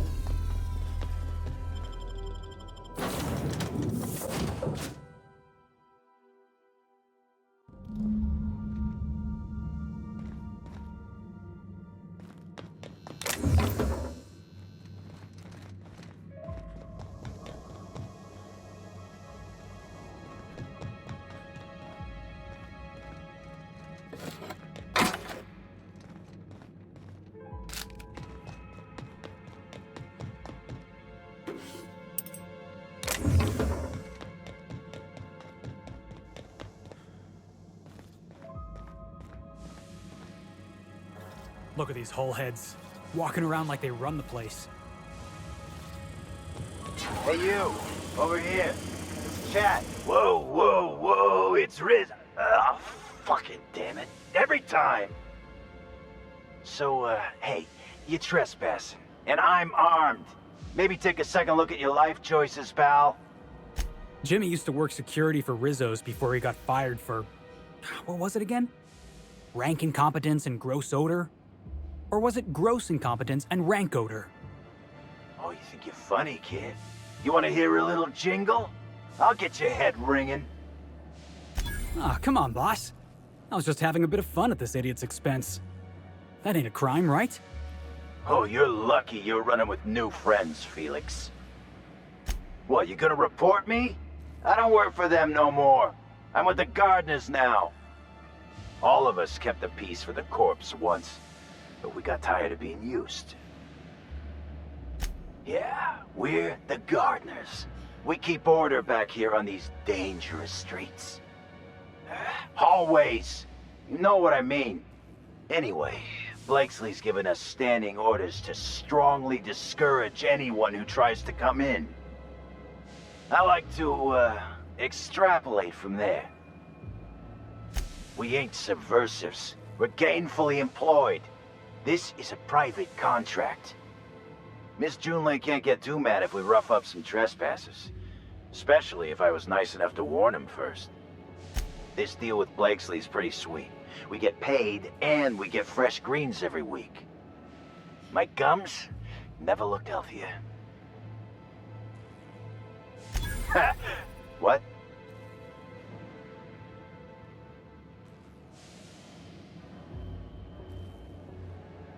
Shit. Insurance, you said? Fine, I guess. Look, we won't give you trouble, but I can't say the same about Blakesley. She's got some crazy setup in there, so if you get shot, don't come complaining to me. This one's clear, guys. Excellent maneuvering, Captain. Some days, it's like I don't know what to do with myself. I'll set you up some expense reports. That's a good one.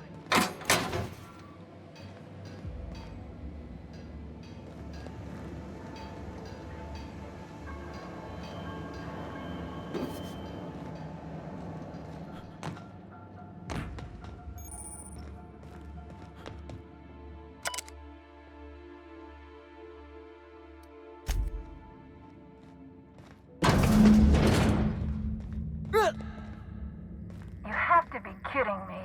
I thought I made myself click. Wait, what's with this camera? Hello? Damn it. Look, I get it. Some people need things spelled out for them. I'm sure one of the other people can explain.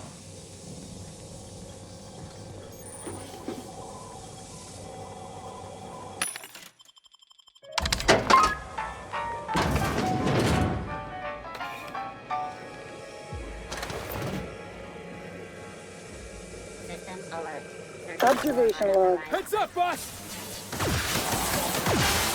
Fate shines on us today. I've been waiting for this!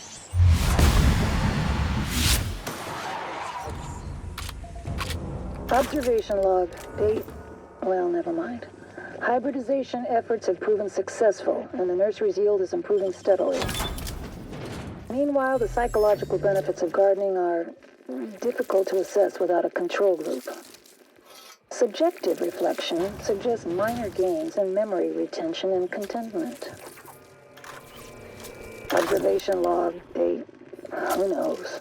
Subject number, well, let's call him Percy. Percy here has discovered the secret to success. He has lifted the veil and found the pattern. He wakes up, he listens for that bell 3 times a day. Food rains from the sky. He eats, he waits. Life is easy. But the second your molt comes in, pal,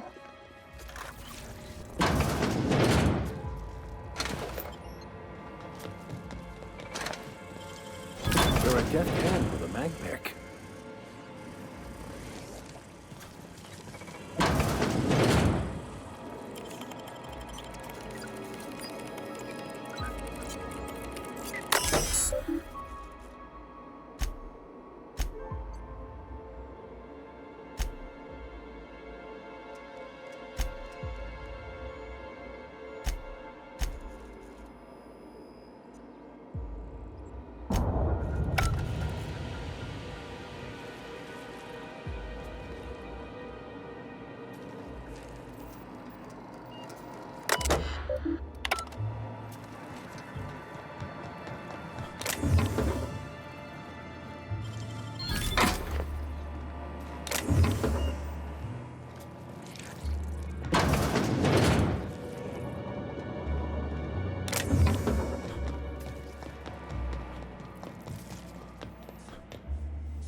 Hear that? Sounds like it's coming from the other side of that door.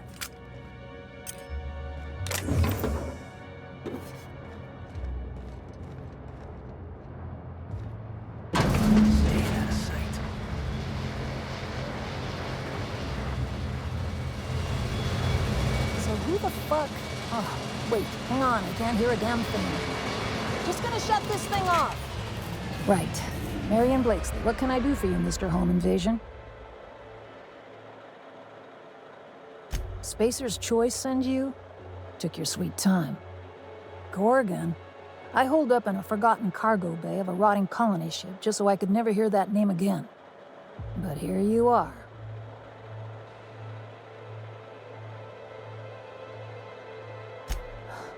I really didn't expect today to go this way. Shit. I should have brought another pack of smokes.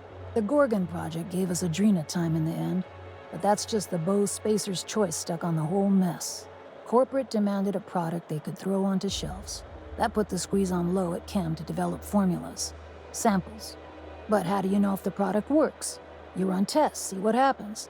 That's where human inquiry and auditing came in. I ran HIA and HIA ran the tests again and again and again.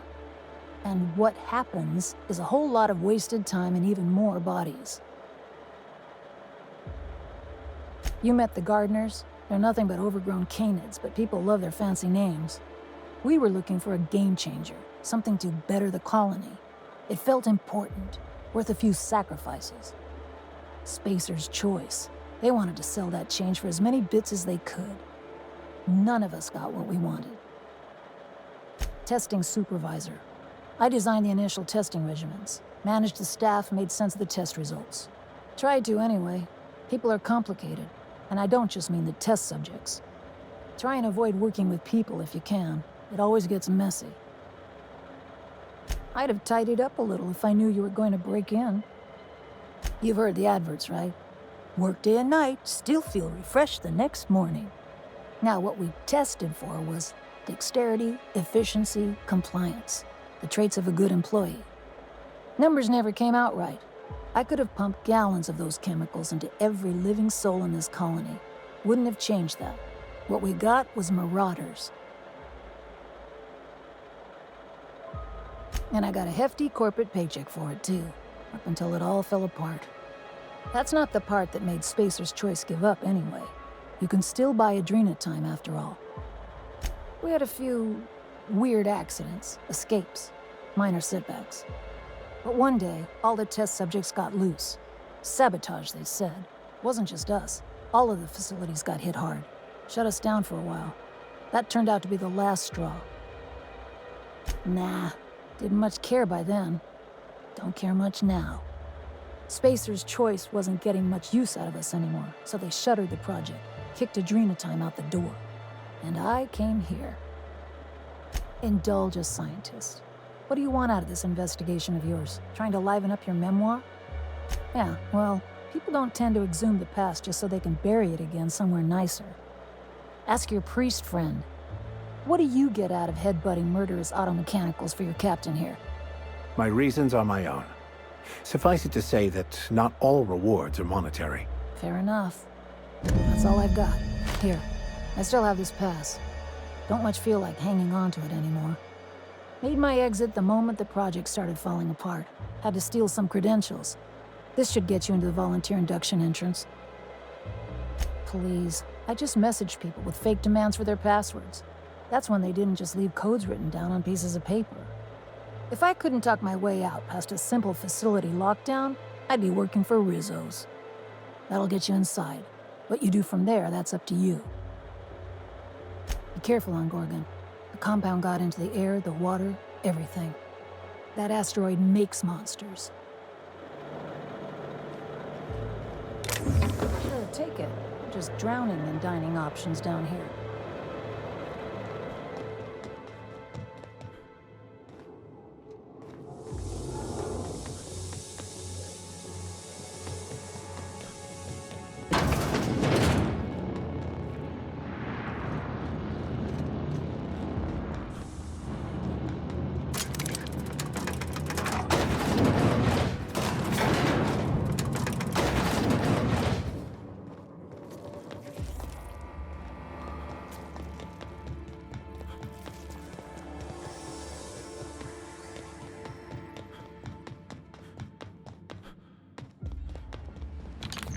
This must be a step up.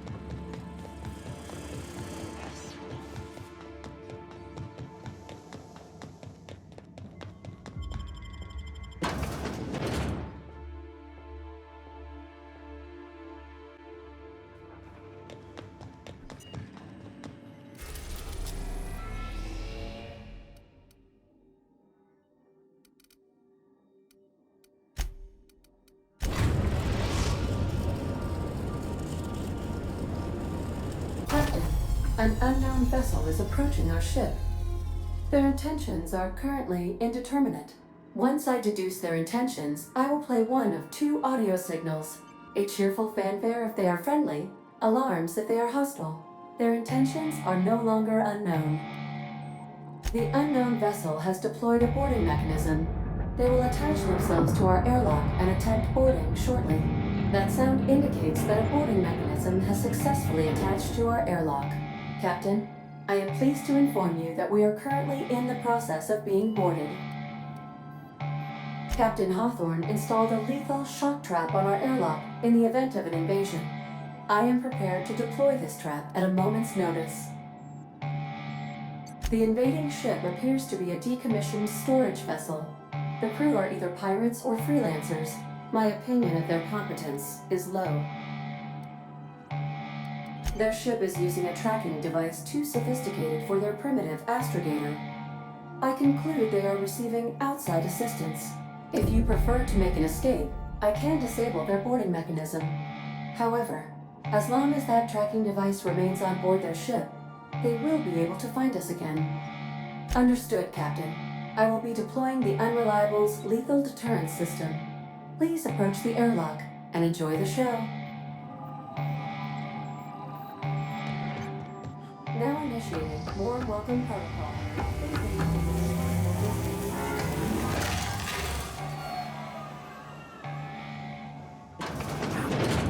Ada really could kill us all.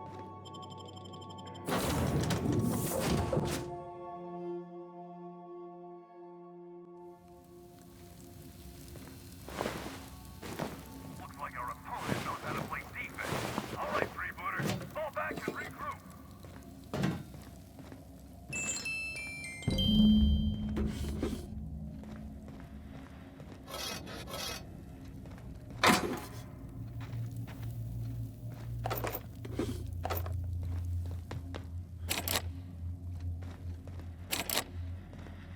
How many times do I have to tell you people, don't stand so close to the speaker?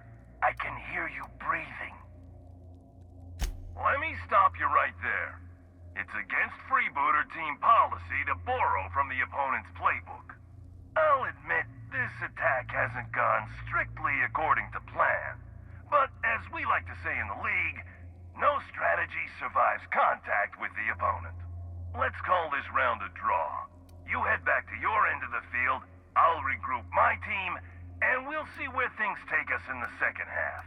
What do you say?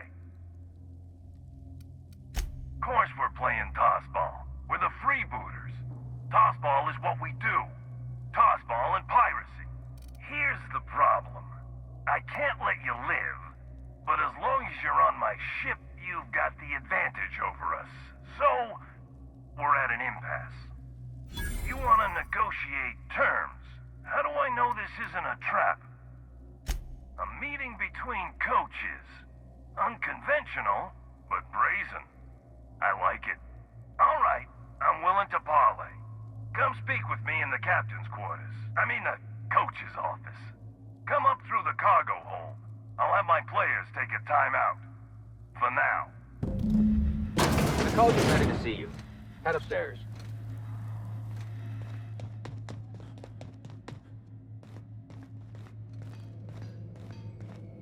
Captain Hawthorne, I'm ready to talk when you... All right, easy now. Let's just keep our weapons holstered like civilized people. I'm a man of my word. Let's talk. I'll even drop the tossball act for you.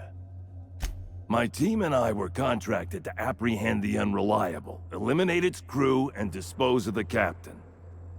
I couldn't tell you who hired me even if I wanted to. The contract's anonymous. No names, no faces, just money and a target. I can't turn down a job like that. You understand. Heads up! That's one down!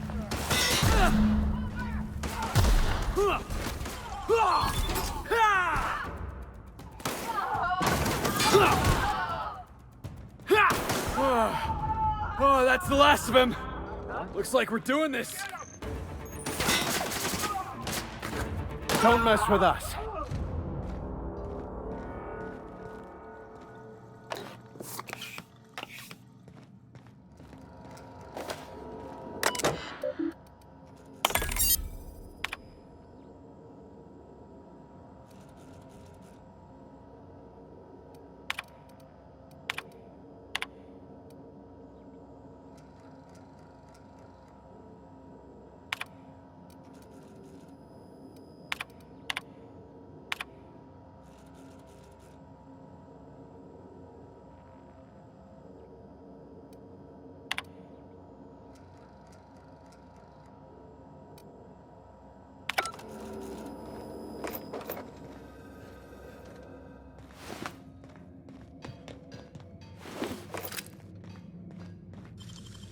You gotta show me how you did that.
That's what you get!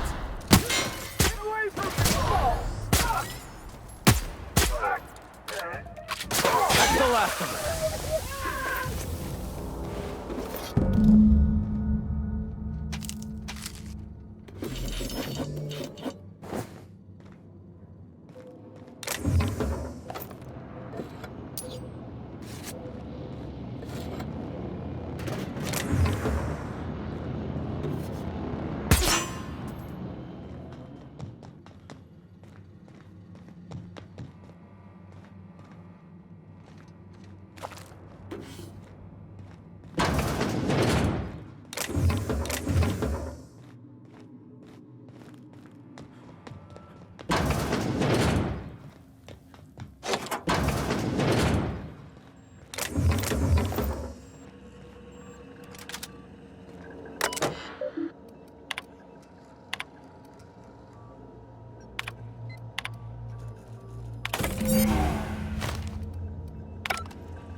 Welcome back, Captain. I understand you have resolved your differences with our former boarding party. Are you ready to depart? Understood, Captain. Resuming our course.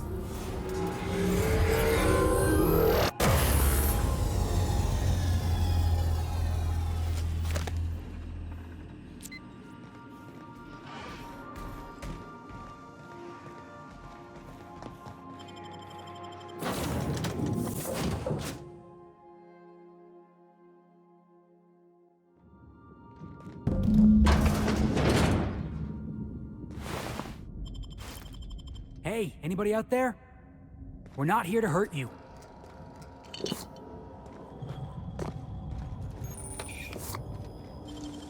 Great work.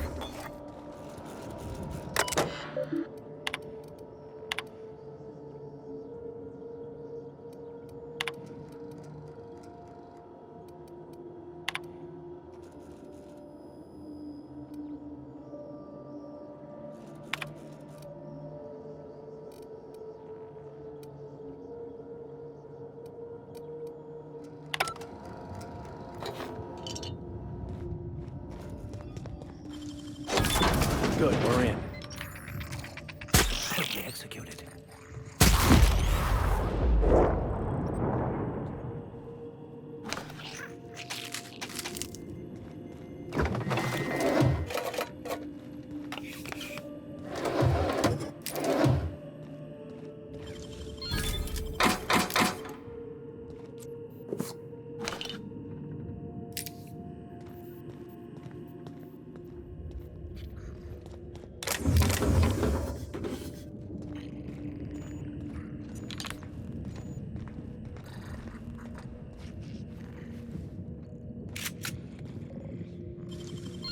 Wow! How'd you do that?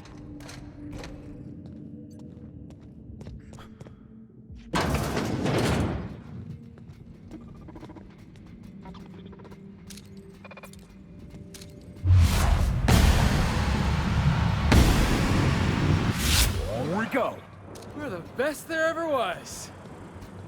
Here they... That one's done for.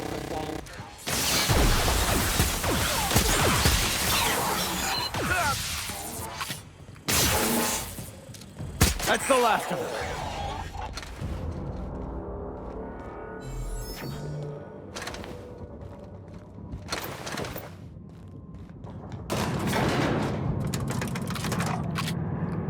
Try not to think about the structural integrity of this place.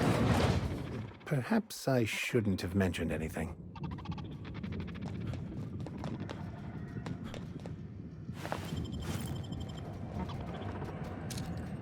Try me. Open up!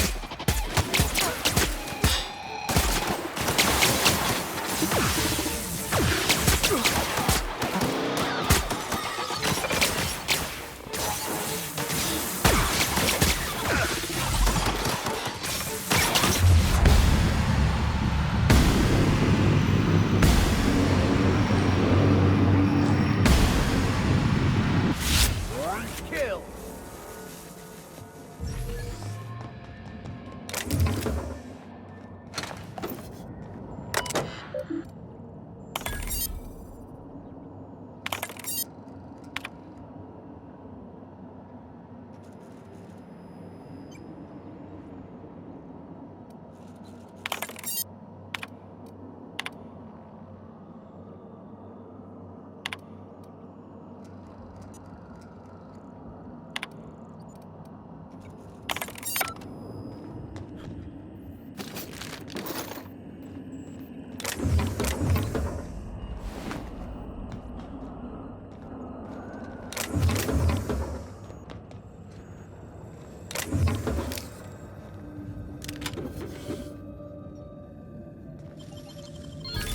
Easy.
All the wrist.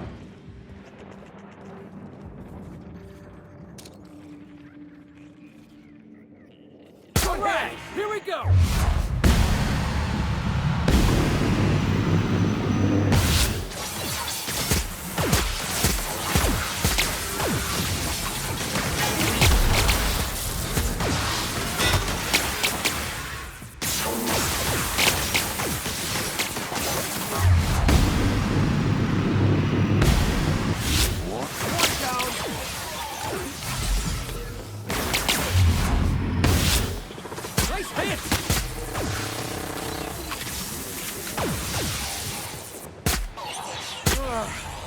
Oh, that's the last of him.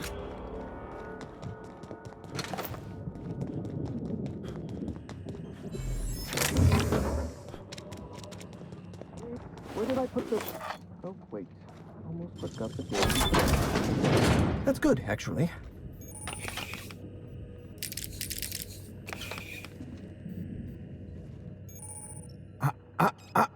Shush.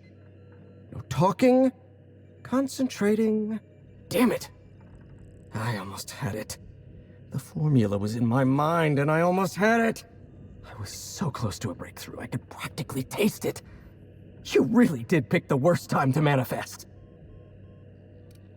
Oh, hang on. I see what's happening. You're real. Ergo, not a hallucination. This is interesting. I have several questions for you. Let's start with the obvious. Who are you, and how are you even alive? No, you don't. There's nothing interesting in the chem lab. There's nothing interesting in Gorgon at all. Gorgon is a featureless rock dragged along by the gravitational current of a barren asteroid belt. The chem lab is a graveyard. You won't find anything there but the dead. Dr. Olivia Ambrose was one of the finest scientists in the colony. If you're risking your life to retrieve her journal, there's likely a good reason. If you've set your heart on exploring my old labs, I won't try to dissuade you. Indulge me with a favor, and I'll give you the access you want. The electromechanical turbine is offline. Without any power, I can't possibly continue my work. Be a dear and reactivate it for me. That's all I ask. Take the elevator to the storm platform at the top of this facility. Reactivate the turbine, and I'll give you the access you want.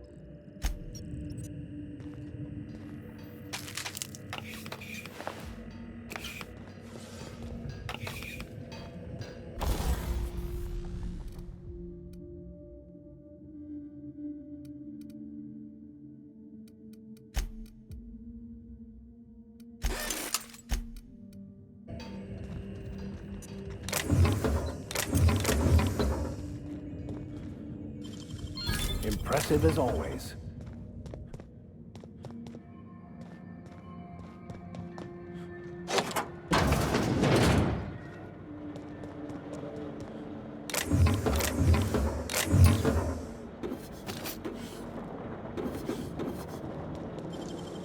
You're an artist, Captain.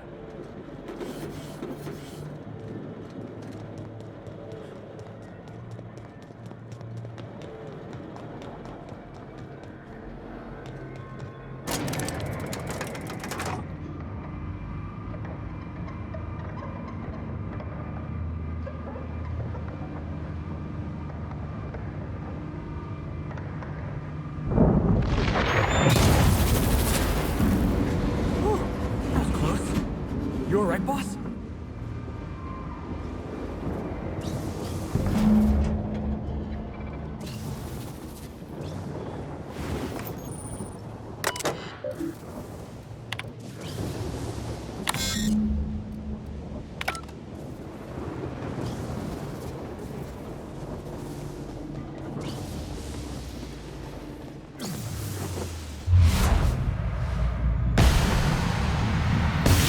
Nice one, Captain!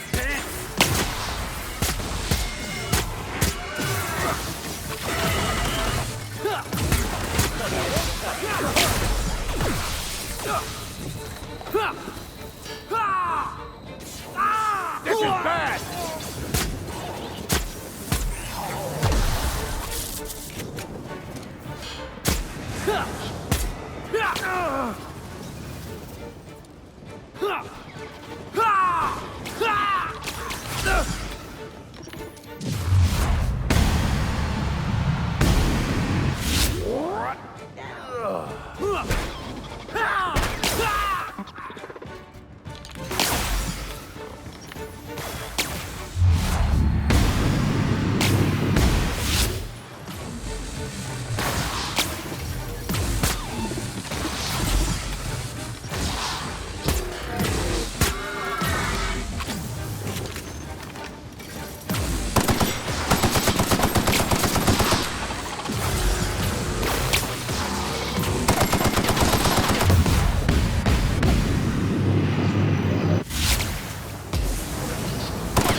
They come.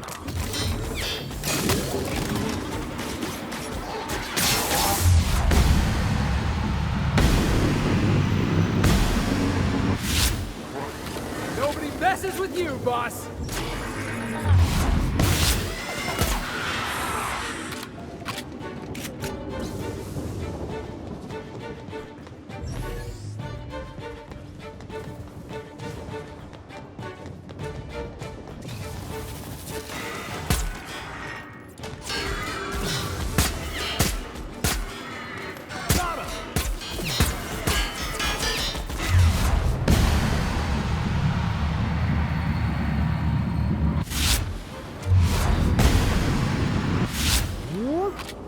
Still got it!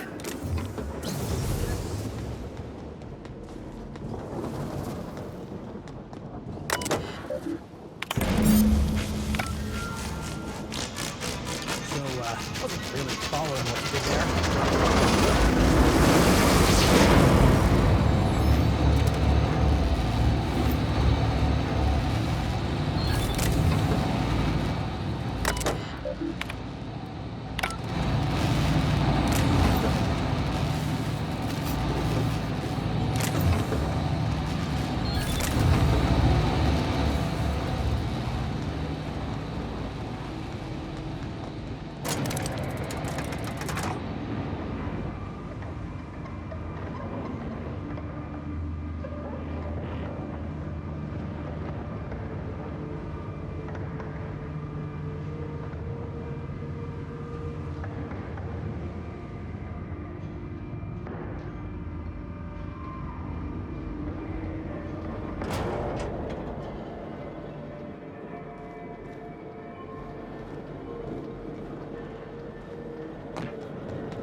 The facility's back on the grid, and my pipes again floweth with the sweet, sweet essence of my salvation.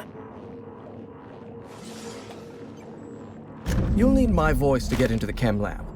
I'm obviously not coming with you, so I'm giving you a recording of my dulcet speech. This recording should get you into the chem lab.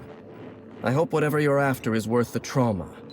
I wouldn't go back there if I was higher than the mercury levels in a can of salt tuna. Wait. Take my gun while you're at it. If you end up dying on Gorgon, there's a non-zero chance I'll feel partially responsible. Neither of us want that. Die, perhaps? Automechanical sentries are generally programmed to ignore corpses. I don't like the idea of going back to that place, to that life. Yes, I know it's not me risking my throat gallivanting around Gorgon. It's you, for whatever madcap reasons you've got. I've helped you once, and I don't feel great about it. I made a clean break from Gorgon, and now it feels like you're asking me to tether myself back to that place. I suppose you've got a point. Or something resembling a point. I'm emotionally addled right now, and I'm allowing my sentiments to get the better of me. Here, my personal security keycard. There's a hallway near the processing room. It leads to a security terminal. Use this keycard to unlock the hallway and disable security. Even if I wanted to talk about Project Gorgon, I couldn't. All my memories of Gorgon are intact, but they're in disarray. Like a book with its pages shuffled. Making sense of those memories requires clarity of mind. Clarity that only Sky High gives me. To tell you everything I know, I'd have to be dangerously euphoric. All right, just one inhale. Easy does it, Jasper.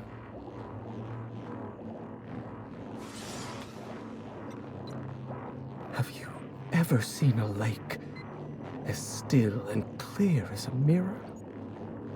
That's how my mind feels right now. The author, Dr. Olivia Ambrose, was one of the most brilliant minds in Halcyon. She wouldn't have kept a journal for something as tawdry as mere sentiment. Dr. Ambrose never made it out of Gorgon alive. That's the sort of thing that happened to the project's best minds. They were killed. They turned marauder.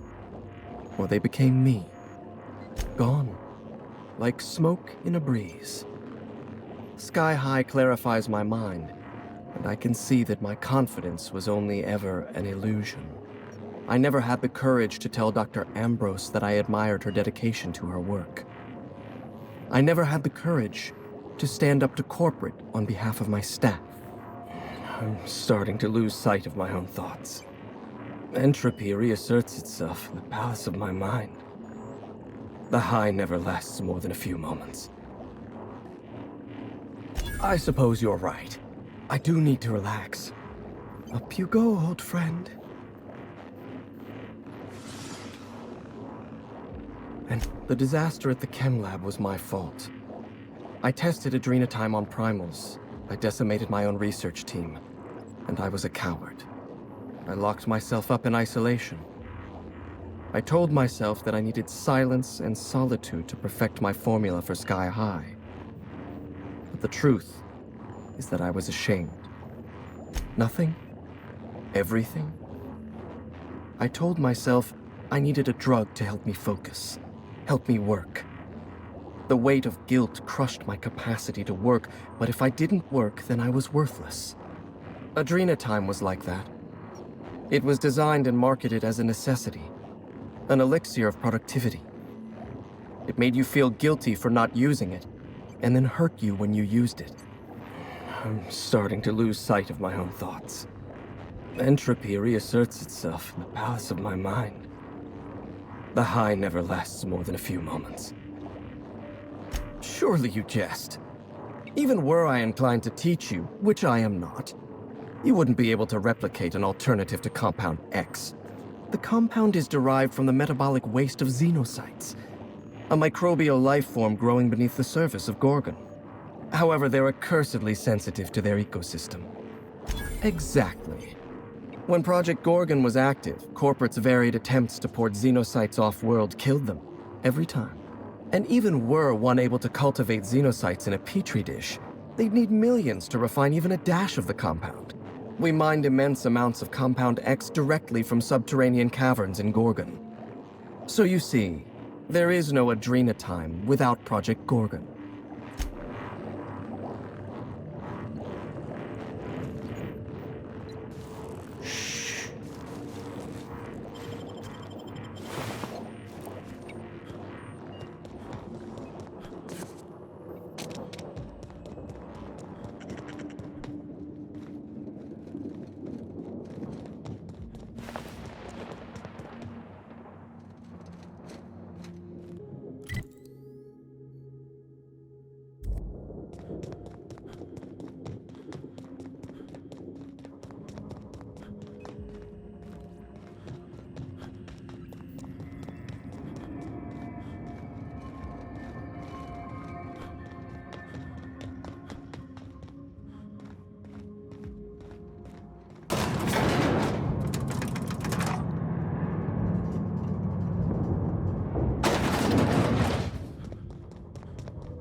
Just breathe, Kelly.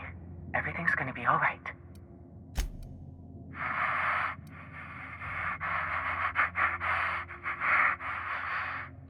Who's out there? Really? I would be indebted to you for life. But how do I know I can believe you?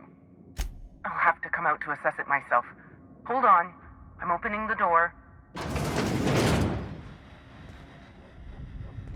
Let me just catch my breath. I swear, my heart's trying to punch its way out of my chest. Law, I'm so lucky you came along. I know it sounds crazy, but a little while back, I'd been gearing myself up to take a long walk off a short turbine platform. Then the security mechanicals broke out into a massacre, and I realized I really want to live. How can I help you help me get out of here? Do I ever? Drop me off on the groundbreaker and I'll be out of your hair in no time. Oh, thank you so much. I'll just hide in a crate or something. You won't even know I was there. Here, this is my official laboratory headgear. I won't be needing it anymore, so it's all yours.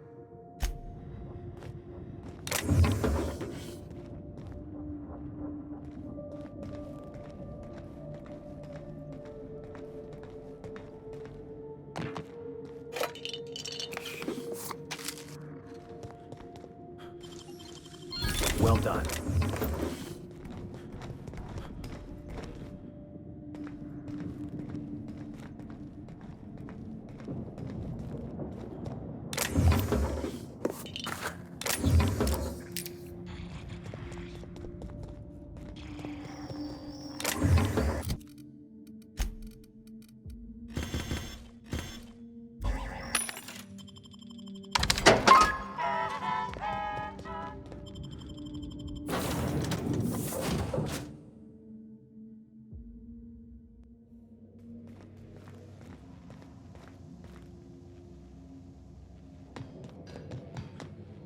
Is something leaking, or does it always smell like this?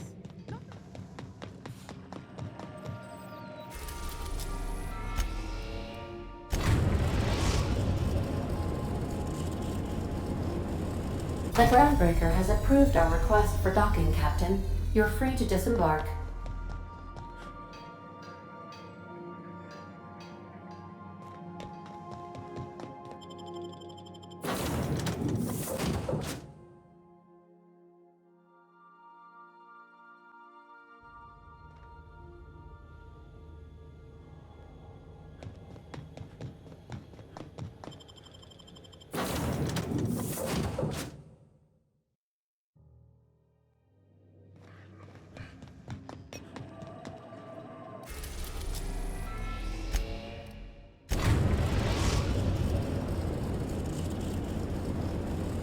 We are now in orbit above Gorgon.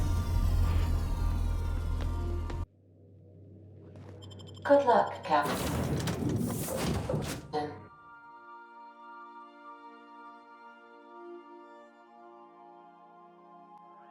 This ain't a proper serial adventure without a narrator. How about this? Our intrepid heroes stepped foot on Gorgon, and in the distance, a drinking establishment beckoned.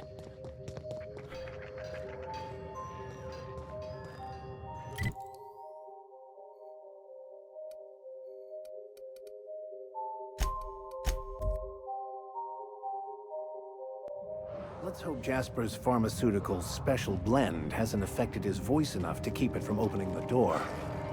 Doc Lowe seems like the kind of guy who needs to get the last word in. This facility is currently experiencing a heightened security event. Accessing this facility requires voice-modulated passphrase. Please speak the passphrase. We attest to the zest with our hand on our chest. Be impressed as our guest by what we've finessed. You are blessed to ingest what we thoroughly test. You've tried the best, now try the rest. Spacer's choice. Passphrase accepted. Access granted. Welcome, Dr. Jasper Lowe.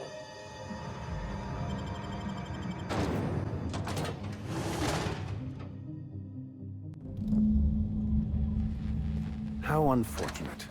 All this wanton death and destruction clashes with their well-appointed decor.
Ah, more threats from the Aether. How pleasant. Must be our shadowy nemesis from the OCI.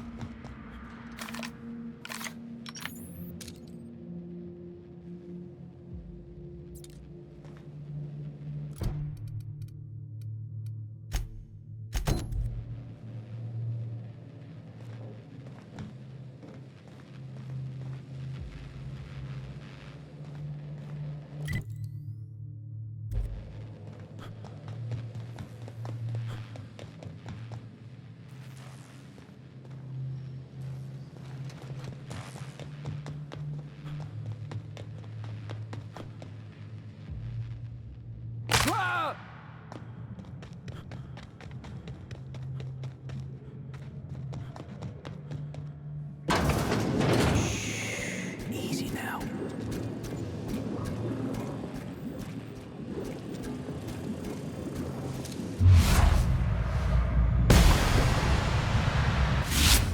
Perfectly executed. Here we go!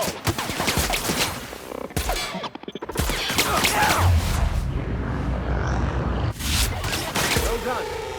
We are victorious.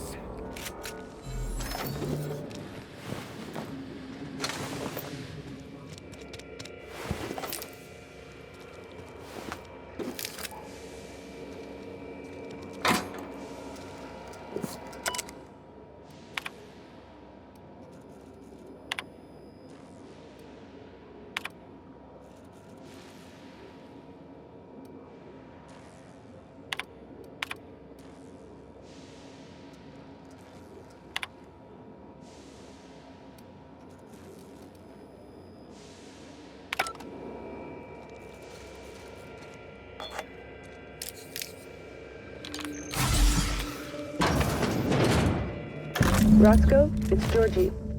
If you're hearing this, you must still be holed up at the Sprat Shack. And you're not gonna like this one bit. I was trying to steal our recordings when things went crazy. I know. Like I said, sorry. And I'm gonna be in a heap of trouble if I don't get them, so if you want to save my bacon, you need to do it for me. I need the 3 interviews we did with Ambrose, this one here, plus another recording of my own. I left that last one with a guy who owed me a favor at the garbage processing office in the chemical waste ravine.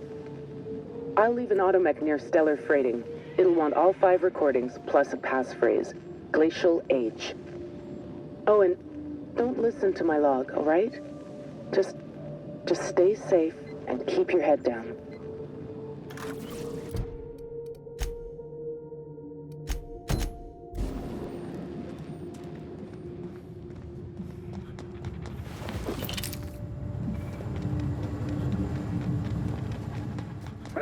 Here they come.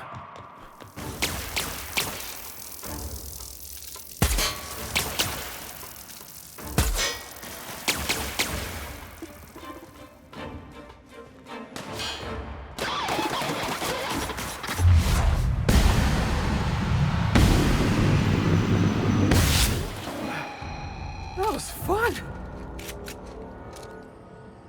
I love a good brawl!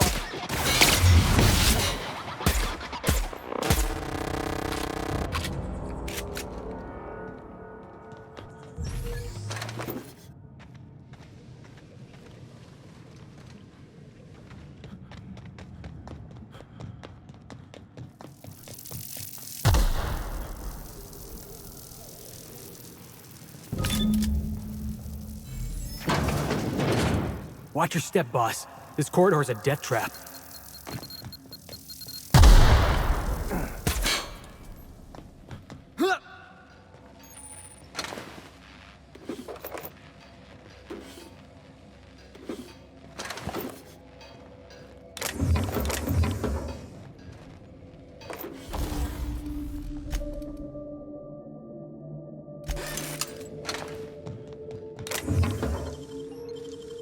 It's all in the wrist.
Try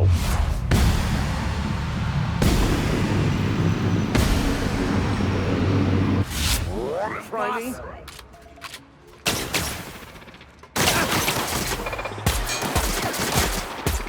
That's the last of them.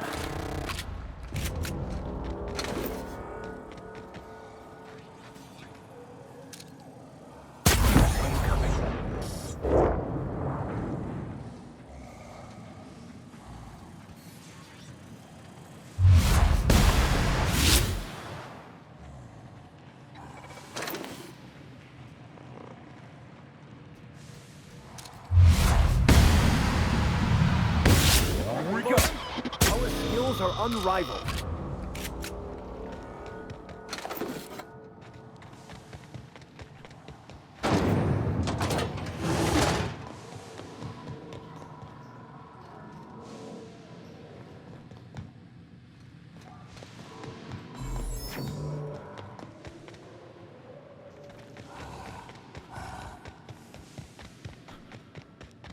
Must be Doc Lowe's old office.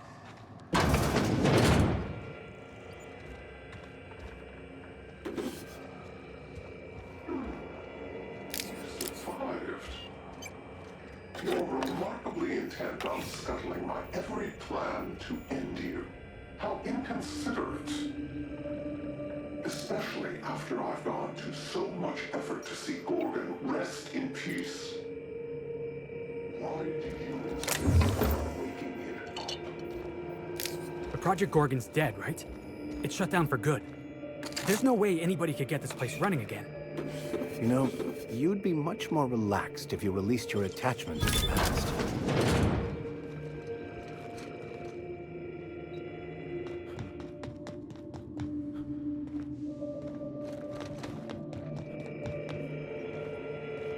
Night falls on Gorgon. Though I suppose it's always dark here in the void. The lab is empty, and I am at last alone. I'm preoccupied with thoughts of the single-celled xenocytes that make their home here on this rock. These primordial creatures persist despite the hostility of their surroundings. No, they require adversity to thrive. Perhaps that's why our bodies react to theirs. There is a harmony in us. The law didn't craft us for the void, yet we scrabble across its cold worlds, building, persisting, as the xenocytes do. We live. Against all odds, we live. But for how long?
Halcyon's got no shortage of creepy science labs, boss.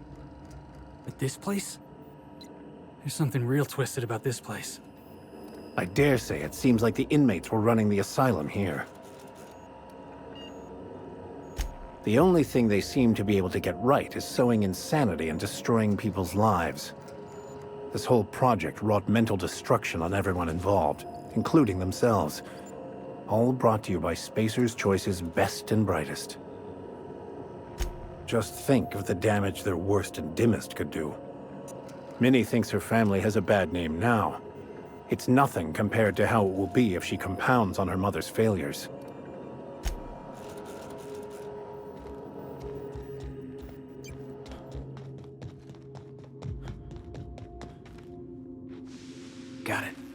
Has there ever been an experiment involving primals that wasn't a total catastrophe?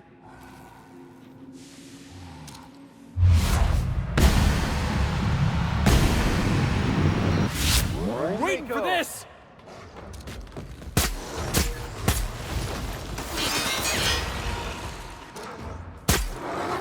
Don't mess with the best!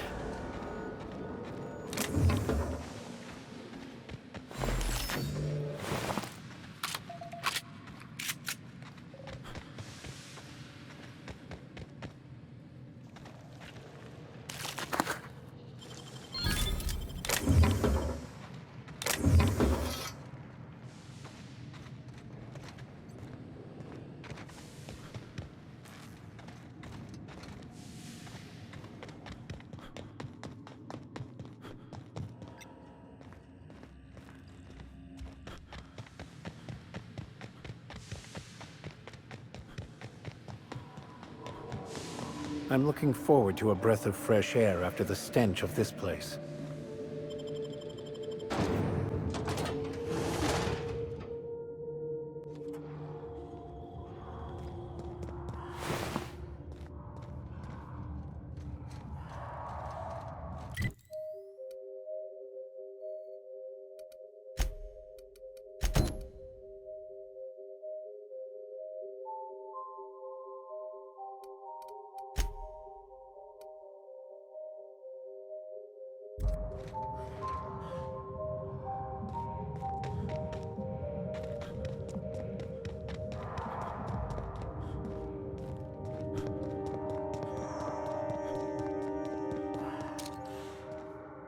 This will be over for pit!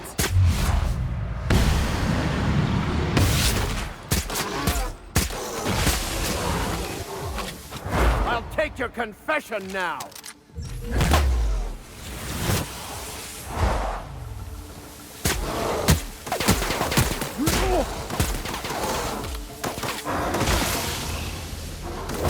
Heads up, jackass!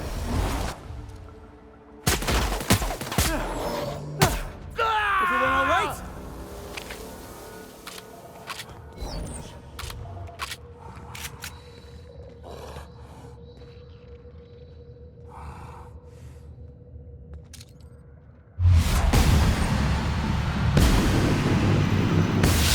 One hit down!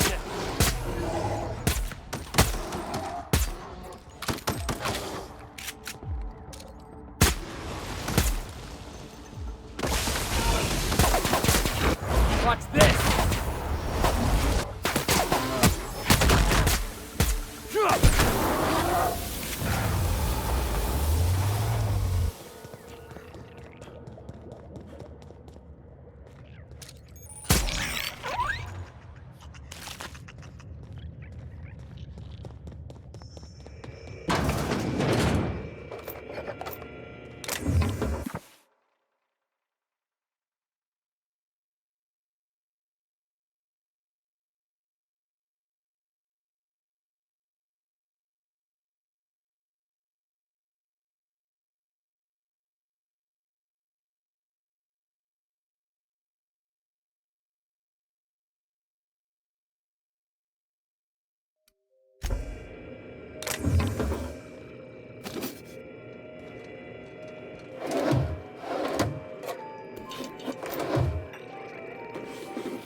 Tell me about the production of Adrenatime, Dr. Ambrose.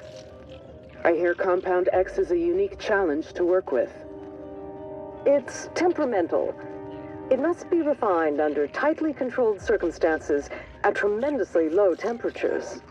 Do you compound it with anything else? Tell me more about your refining process. Our audience is conversant in the sciences, very detail-oriented, so don't be afraid to get technical. Last time I met you, you spoke like a groundbreaker builder sprat. Why the sudden airs? And such specific questions? Does your minder know what you're up to? Does he suspect you're a spy? Pardon me.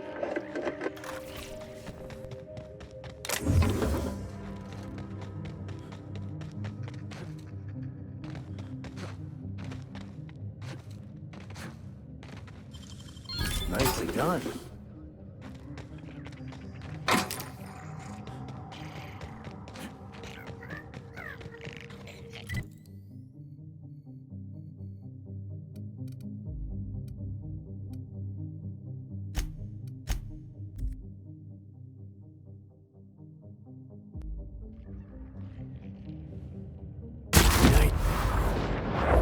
Gonna find you. Jackass is incoming!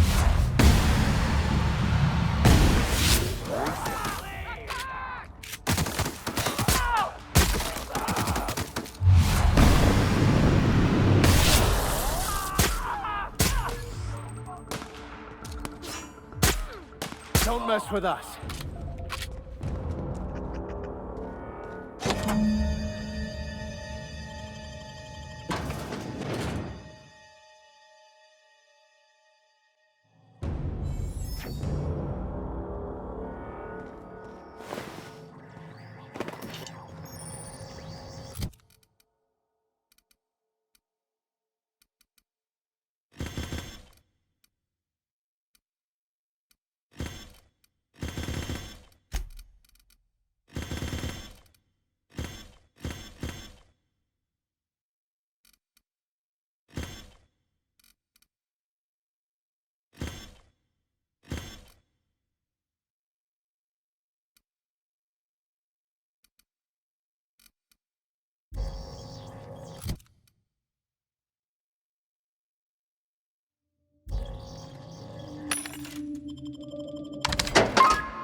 Show your boss that you are prime, because you take a tree at a time.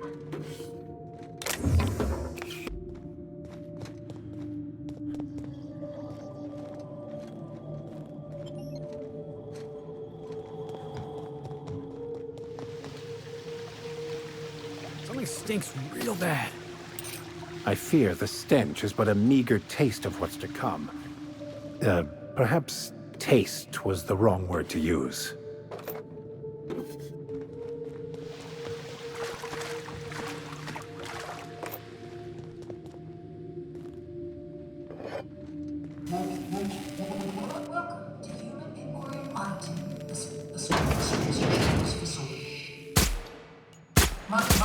My name is Dr. Marion Blakesley, and I'd like to congratulate you all on volunteering for this important opportunity.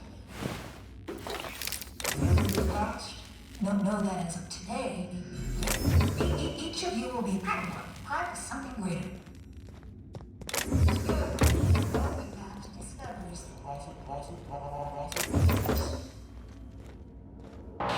Our brightest minds did their dirtiest work here. We made puppets out of people and tested them until they broke. Walk softly, Captain. Some of them still live here. I hate to be disturbed. I'd like to believe that nothing this place throws at us could be worse than what we've already faced, but I'm not so sure. We made it through the chem lab in one piece. I reckon we can handle this.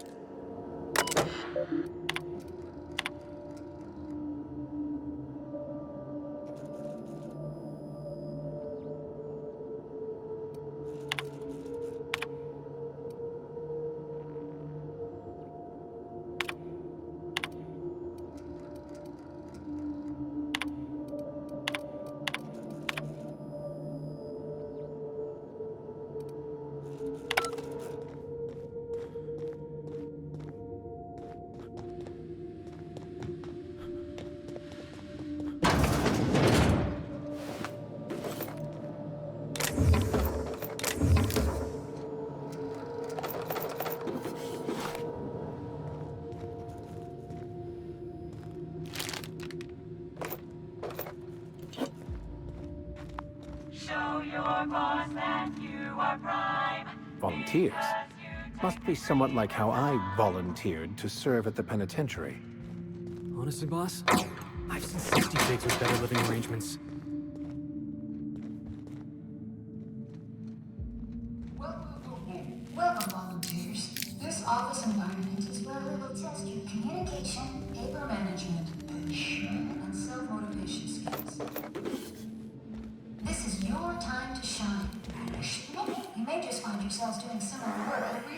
Come out and play.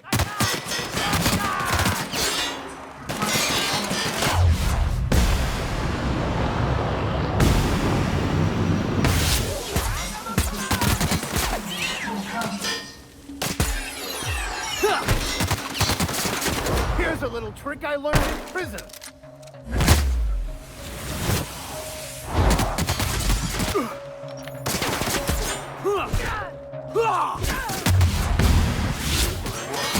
Nobody messes with you, boss.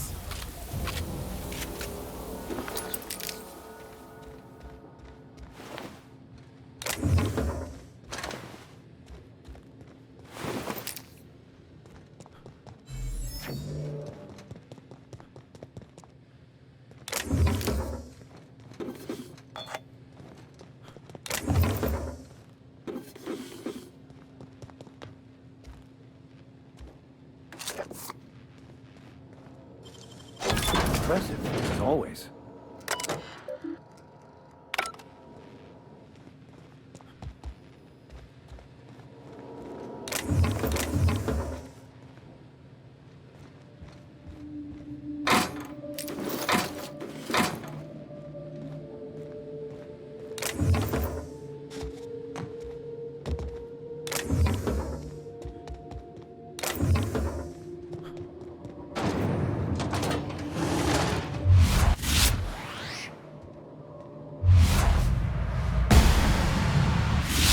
Right, here we Whoa!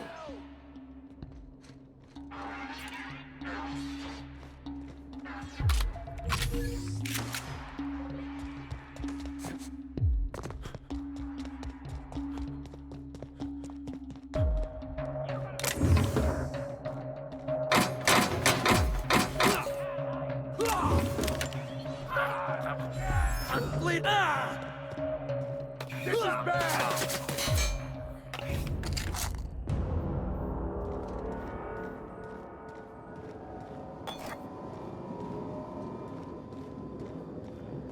Welcome, volunteers. As usual, here you will be demonstrating key life skills in a simulated working environment. As in any work environment, inattentiveness can have disastrous consequences.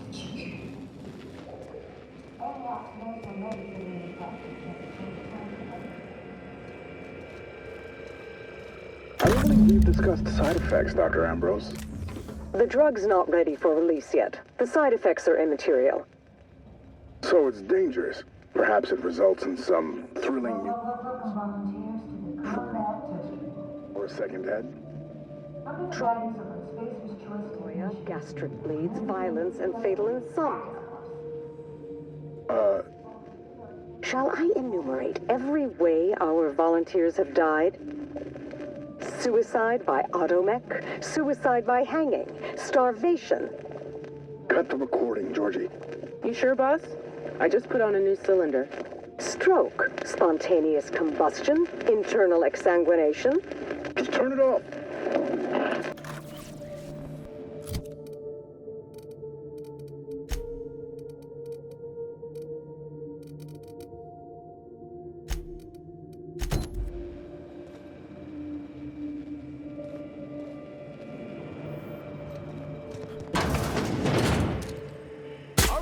Let's dance! That's one down!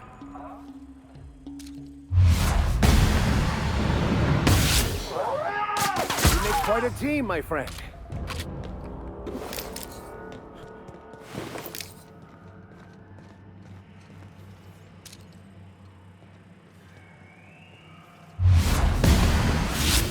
Fine kill.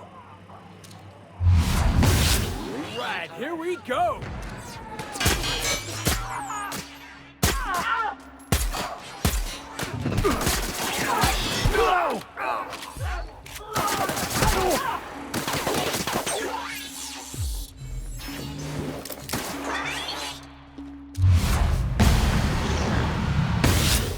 That's the last of them.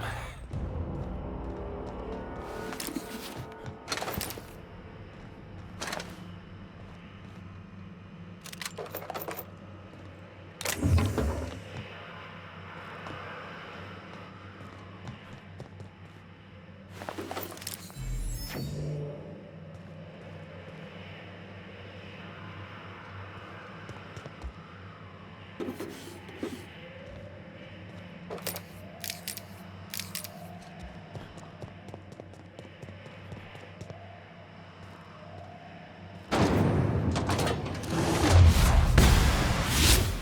and merciful. Well done. Unexpected. Looks like we're doing this. Trouble work, Captain.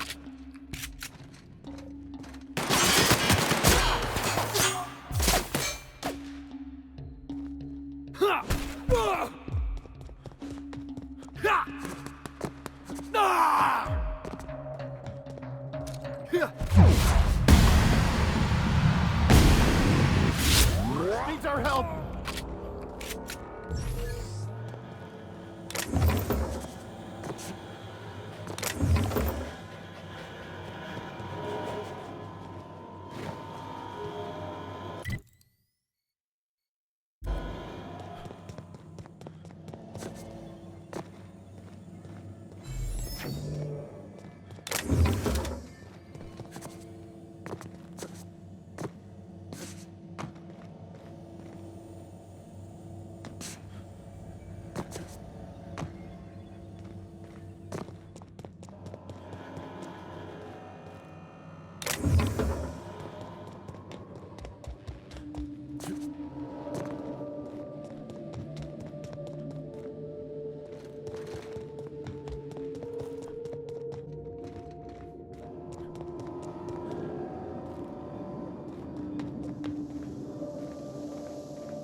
All right.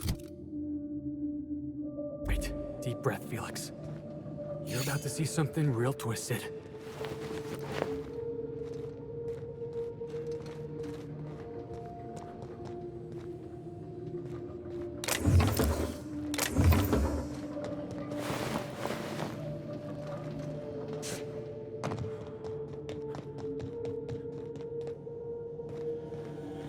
Get out of here, boss.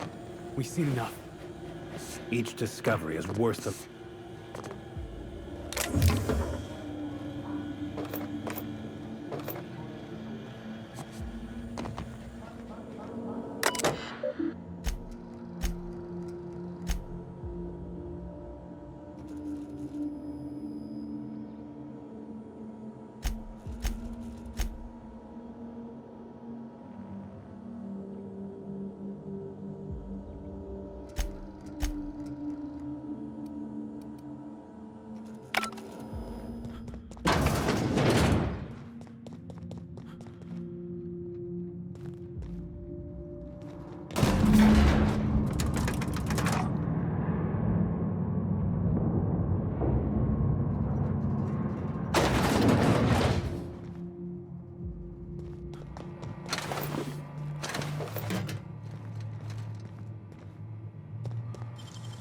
Great work.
I fear that I will become numb to these incessant horrors. And for the basest of reasons. You want to know the worst part? Spacer's Choice knew exactly what Adrenatime did. And they didn't care. They weren't even thinking about the victims.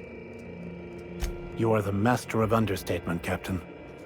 I hope this journal holds what many suspects it does, but I'm starting to have doubts that it will exonerate her mother.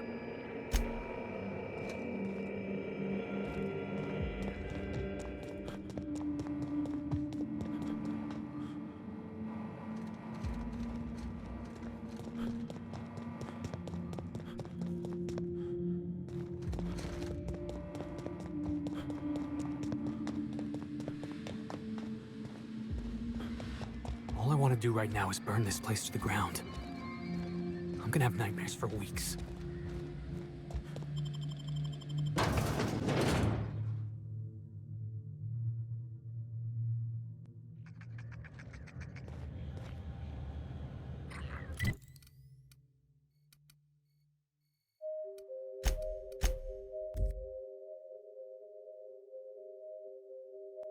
This looks like the SMC. After you, boss.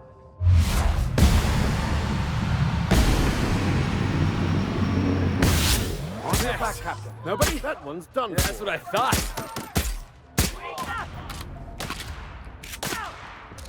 Good hit!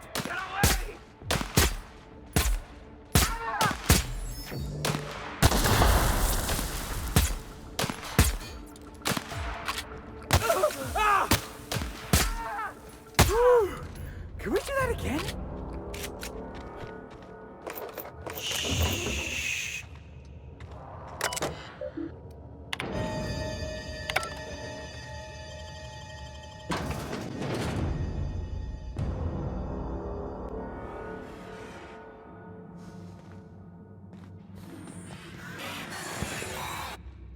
Welcome to the Adrenatime Synthesis and Manufacturing Center, brought to you by Spacer's Choice. This productivity automechanical unit is at your disposal.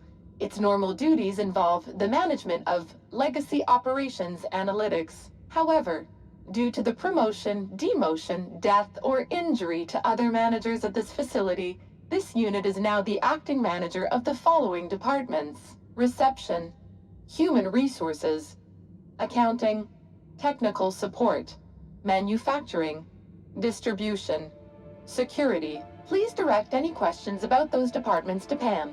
Answers not guaranteed. According to this facility's records, the Legacy Operations Analytics Department is located on Sublevel Floor 1. Its functions include warm bodies and redacted. Access to that department is currently denied due to a lockdown in the sublevel stairwell. We value each and every member of the Spacer's Choice family, so be proud. On average, you contribute positively to a minimum of 1.44 important spreadsheets per quarter. That was one of Pam's patented pep talks designed to efficiently eliminate any negative feelings that are getting in the way of your work. After all, Pam's purpose is to answer one question: how can I increase your productivity today? I really need you to be a team player. Pam helps each and every member of the Spacer's Choice family be the best they can be. When you're managed by Pam, your workday gets unjammed. Don't think of Pam as your boss. I'm just your pal, here to make sure that every member of the Spacer's Choice family stays on task and on schedule. With Pam at the helm, you'll never be overwhelmed. Feeling down? Pam is loaded with over 1,000 encouraging messages, each designed to make you feel like an important member of the Spacer's Choice family. Schedule slipping? Not to worry. Pam tracks all of your deadlines and has the tools to whip your efficiency back into shape. You'll be a team player in no time, thanks. How can I increase your productivity today? Did you know that keeping your workers alive boosts productivity? That's why every Pam unit comes equipped with the latest Spacer's Choice weaponry. When Pam's emergency combat protocols are activated, your investments are sure to be protected. Warning: due to power consumption, Combat protocols cannot be activated when PAM's power is below 73% without deactivating managerial processes. Spacer's Choice policy dictates that managerial processes take priority. This unit's power rating is 57%. Hate messing with tangled cables or confusing batteries? With PAM, you'll never have to. Just pop in a Firefly brand industrial strength battery, and PAM's ready to go. Out of batteries and need productivity now? No problem. Just hook PAM's power source up to another auto mechanical, and PAM will get your employees back in line in no time. PAM is fully customizable to fit your preferred management style. With the correct override codes, you can alter any of PAM's behaviors at will. Some limitations apply. Spacer's Choice does not accept legal responsibility for any injuries or traumas sustained after altering PAM's behaviors. See manual for details. Emergency combat protocols cannot be engaged at less than 73% power without proper authorization. Please ensure that this unit is fully charged, or present your override password. How can I increase your productivity today?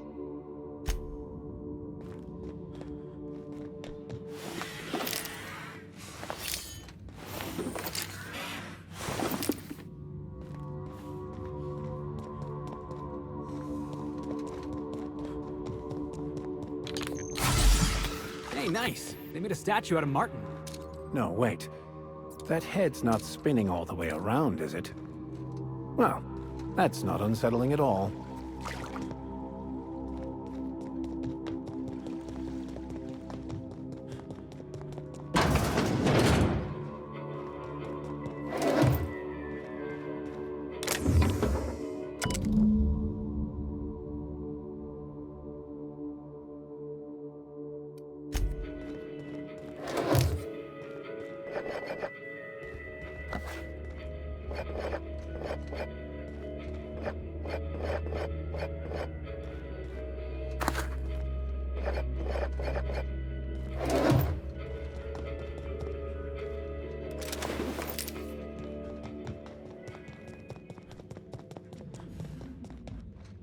Hello there, employee identification number. Great work on assigned task. How can I increase your productivity today? Emergency combat protocols cannot be engaged at less than 73% power without proper authorization. Please ensure that this unit is fully charged, or present your override password. Password accepted. Congratulations! You are properly authorized to activate emergency combat protocols. Error. Employee's biometric ID does not match this unit's designated manager. Proceeding with verbal management test. Pretend that this PAM unit is one of your employees who's been working long hours. What would you say to give them an extra pep pill in their step? Like any good manager, PAM comes equipped with an emergency pep pill dispenser. Employees passing out at their desk is a thing of the past. Verbal management test complete. Result. Employee is a Spacer's Choice manager. 94% certainty. Engaging emergency combat protocols. Stand by.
done.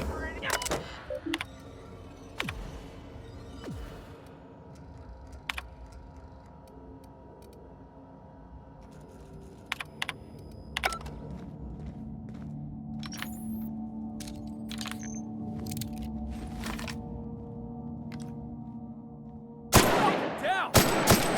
Now let go!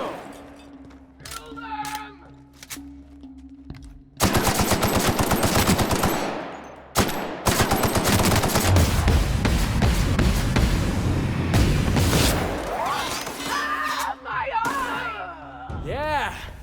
Now that was fun!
Nicely done.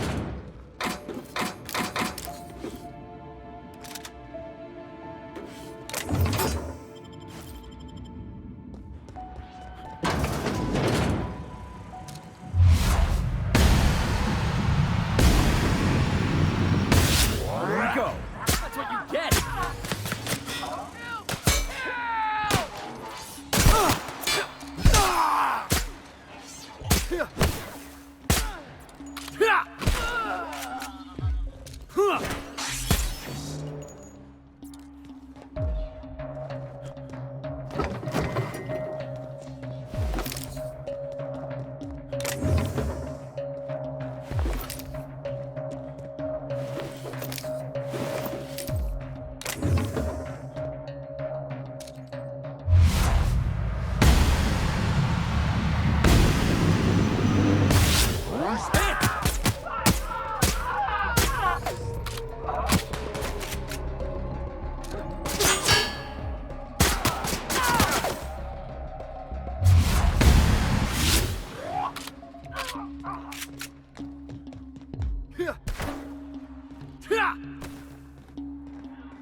Hit!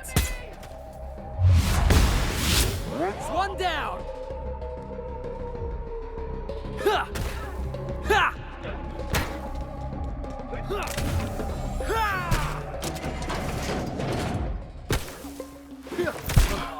Oh, we all in one piece?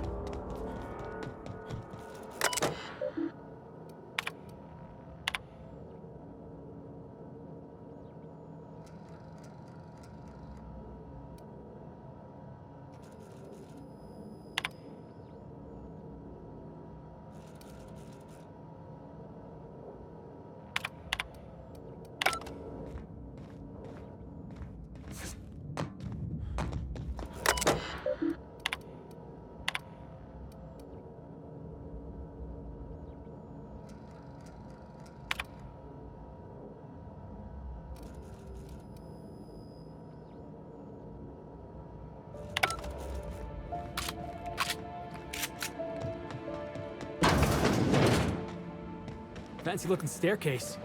On your step, boss.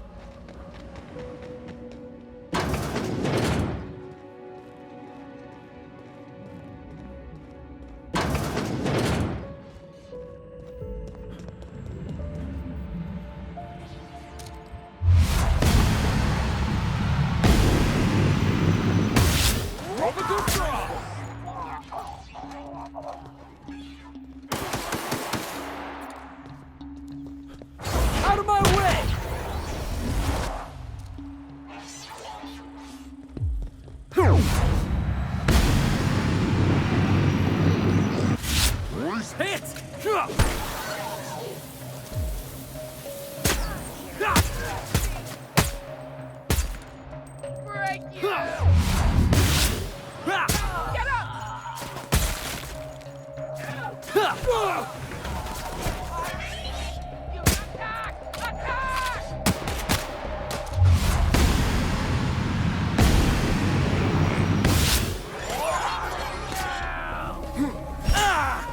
Felix is down! Well done. We're still alive.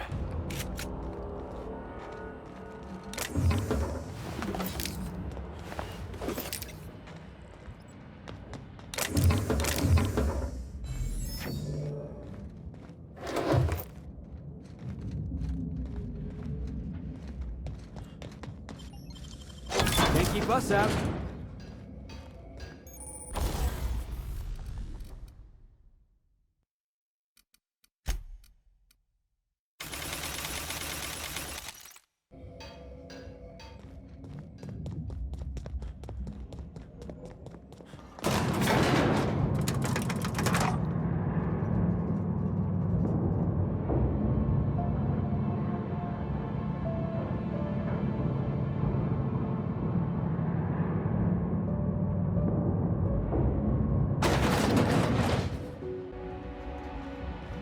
To think, I would once have been impressed by this monstrosity.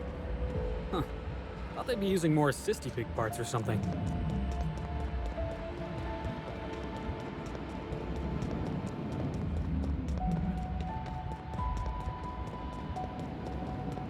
The journal could well be in our grasp soon.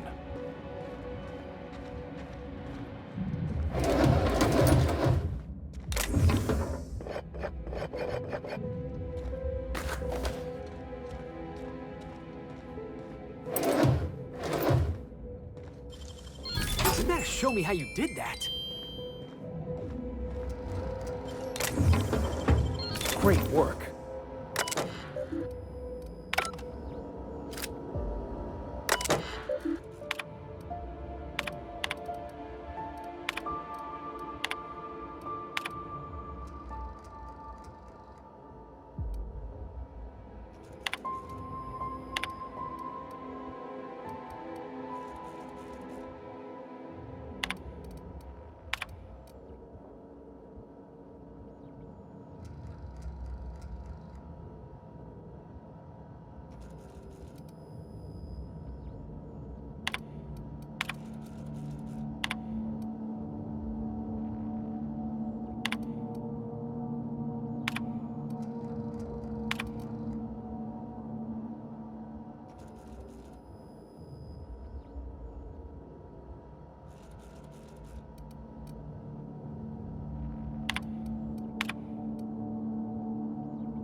and I will not pursue you. But if you stay, I will send every last lawless fucking mercenary and Halcyon on you. It's your choice, Captain. Never know safety again? And why should the future be any different from the past? Well, I thought about it, and I'm still gonna dropkick this coward the moment I get a chance.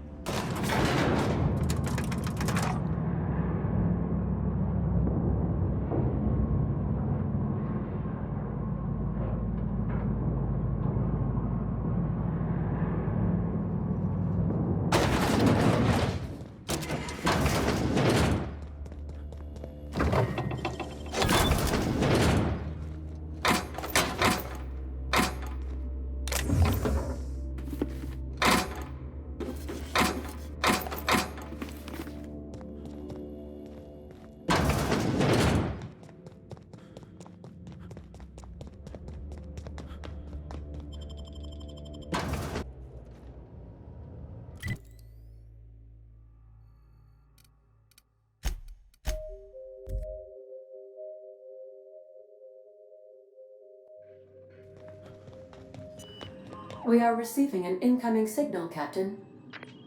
Captain, I see you've made some headway on Gorgon.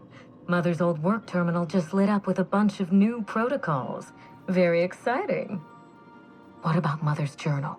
Any progress there? Are you accusing me of deception? Captain, I would never. Can you hear me, Captain? I'm getting some interference on my end. Captain. Captain!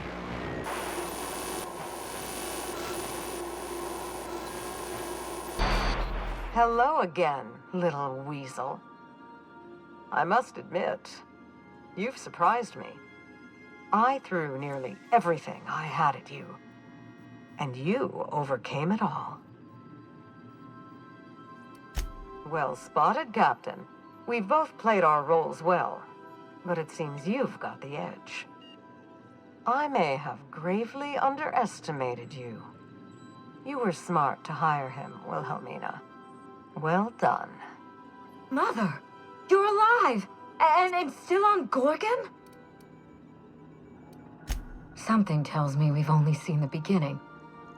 This is so you, Mother. Inserting yourself where you aren't needed and at the worst possible time. Am I disrupting your vanity project, you empty-headed little twit?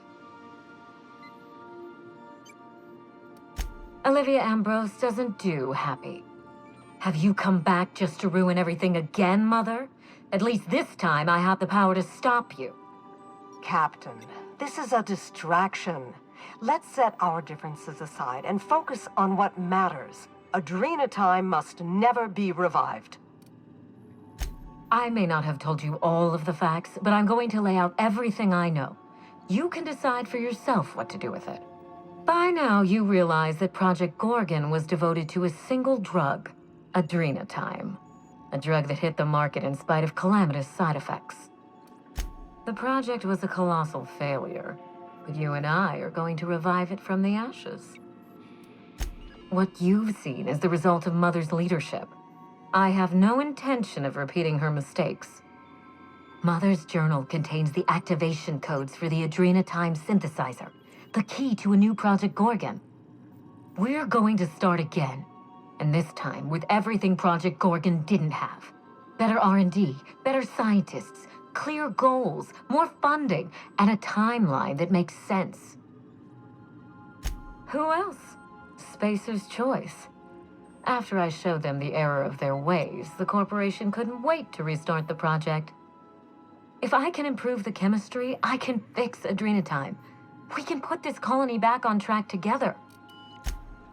Finally, a sensible question. I am the head of Project Gorgon, its grand mastermind. I created Adrenatime because I believed, arrogantly, foolishly, that I could uplift the common man through chemistry. I failed. Now, my daughter wants to take up my mantle. Don't be absurd. Minnie is a bright enough girl, but she's weak, flighty. she'd abandon the project at the first minor setback. My work has already destroyed countless lives. We can't let her do so again out of pride and sentiment. What about my life, Mother? The Ambrose name has no dignity anymore. I can't even show my face around Byzantium without being the gossip of the town. Of course! What do you think this is all about? Why do you think Spacer's Choice is willing to write me a blank check? Every day, workers slump over from exhaustion. The gears of industry swallow them whole, and no one is coming to help. Adrena time is the break we can't fit into the schedule. The office with a window we can't afford to build. It's the best this rotten colony can do for people. It's a bandage, not a cure. Halcyon is wounded, and I will do everything in my power to stop the bleeding. Don't let those bloodless leeches at Spacer's Choice walk you down this perilous path, Wilhelmina. You haven't the fortitude to endure it. As usual, Mother projects her failures onto me. If she had let me get involved from the start, we might have avoided this calamity altogether. Enlighten me. You've seen Gorgon up close. So tell me, what exactly is so insurmountable that we shouldn't even try? Precisely. Compound X gets into everything.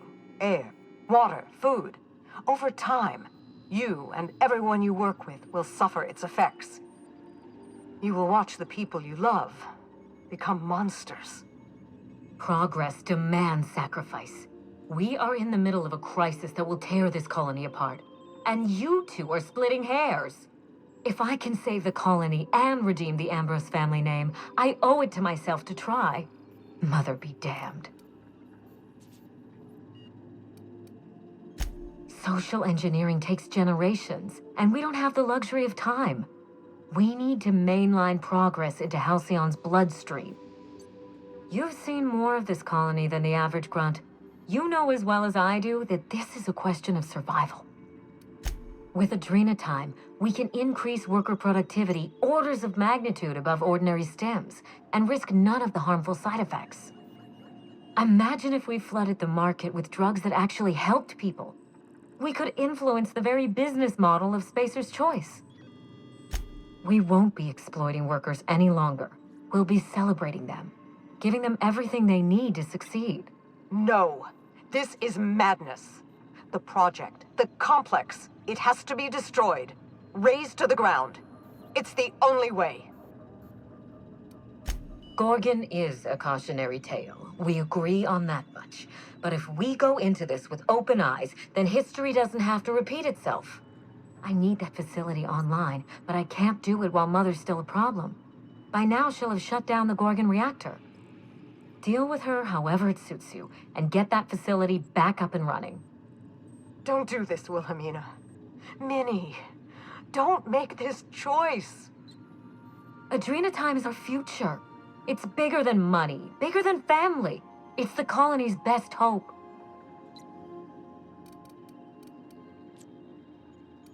Return to my family's manor, Captain. Use the executive override code in my journal to activate the NDA protocol for my terminal. It will destroy the Gorgon drug synthesizer and put an end to Adrena time for good. Don't pretend you haven't seen its effects with your own eyes, here and elsewhere. We live in a vicious world, Captain, and Adrena time is to blame. I should have smothered it in its crib at the start. The subtext isn't lost on me. My daughter's gotten her hooks into you. I understand. She's always had a knack for manipulating people. But I know you're more than her foolish little puppet. You've survived this long. You have to be more. She will try to force you to fight her. You don't have to. In fact, I would ask you not to. Whatever mistakes she might make, she is still my daughter.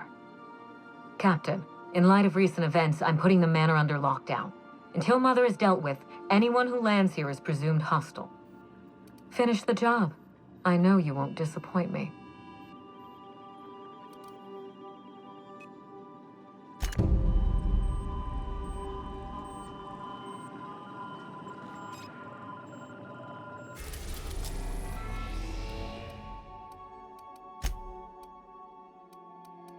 We've arrived at Ambrose Manor. Do return in one piece, Captain.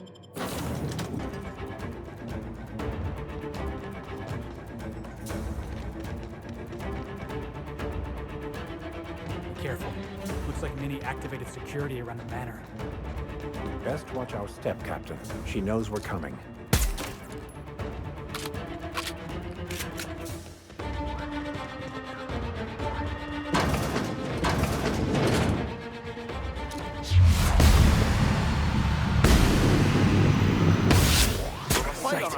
That had to hurt!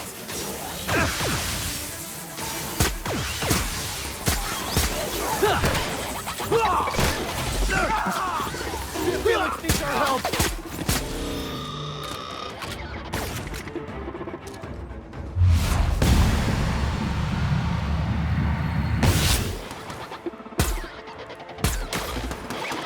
Your life was merely an illusion anyway.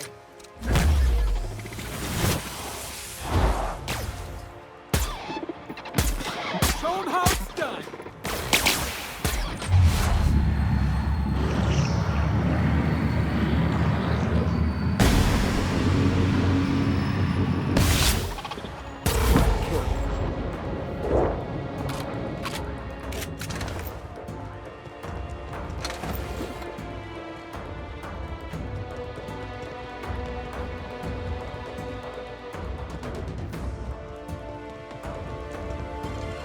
Nicely done.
In this colony.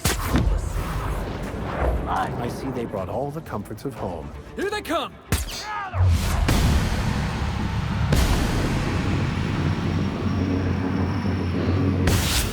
Right. Just that good.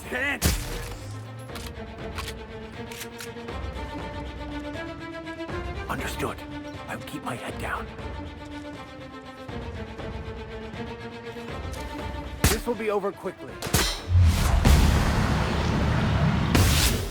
That had to hurt!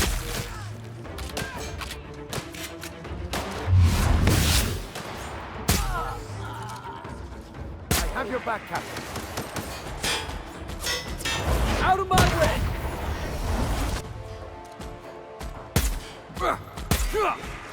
That's the last of them.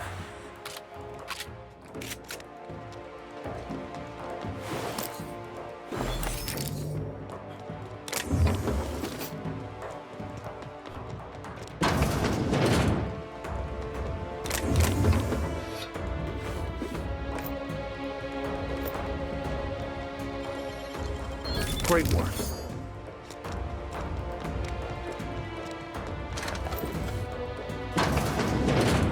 performing an area. She's incoming!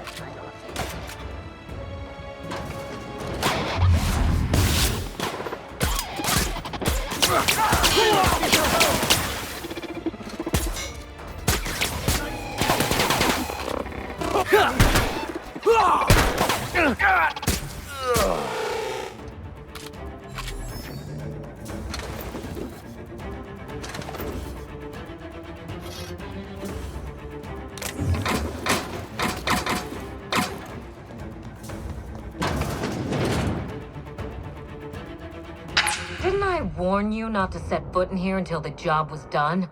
You should have listened to my advice. There's nothing to discuss. I can fix Adrenatime without you, and certainly without Mother. You wasted your time coming here, and worse, you wasted mine. But I won't let anything stand in the way of progress. You'll surprise me, Captain.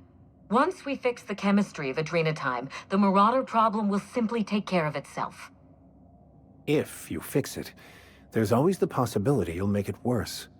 The days of the old Adrenatime are numbered, and Marauders are bound for extinction. Insane people addicted to drugs are Mother's problem. Am I to be held accountable for her mess? Besides, Mother is determined to ruin everything she touches. First Adrenatime, then our family, and now my ambition. She never gave me a chance, forbade it. I see no reason why she deserves a second one. Holding on to your pain helps no one, least of all yourself. It's not too late to let it go. Mother never let me anywhere near R&D. I was always her incompetent little brat. You don't know that. Gorgon was my chance to do something incredible. Let it go? Just like that? You make it sound so trivial. Mother taught me to never accept failure, to never settle for less. Compromising my plan goes against everything I know. I suppose it is high time Mother and I spoke on equal terms, and without death threats. I was so eager to make Adrenatime my legacy, to give it a second chance. But maybe it's my family that deserves a second chance. God, I can't believe I'm saying this, but if you see Mother, tell her I'm willing to work something out. She can even come over for tea. Or something stronger. I'm sure you won't mind if I remain here, just to guarantee that you keep your side of the bargain. For your sake, I hope not. It's funny, Captain. I hired you to break the family curse, and it would appear you've succeeded. Just not the way I intended. Good luck with Mother. I suppose you'll need it.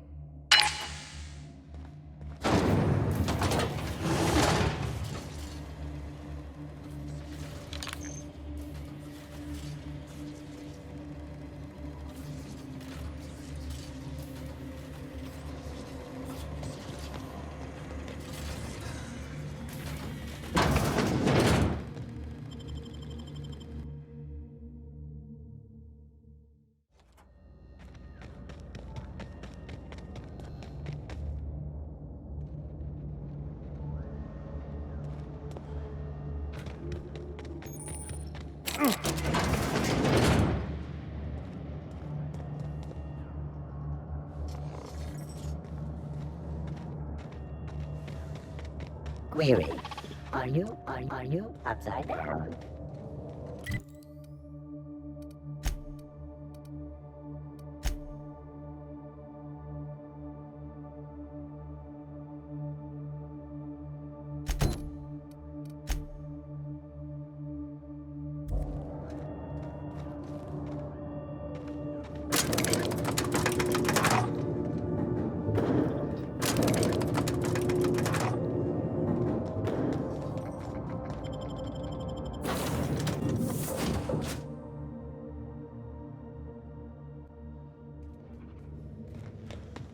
Didn't I request no more fertilizer shipments be brought on?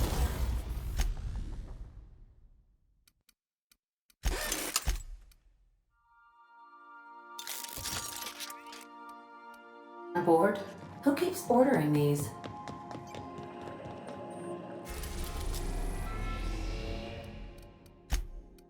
We are now in orbit above Gordon.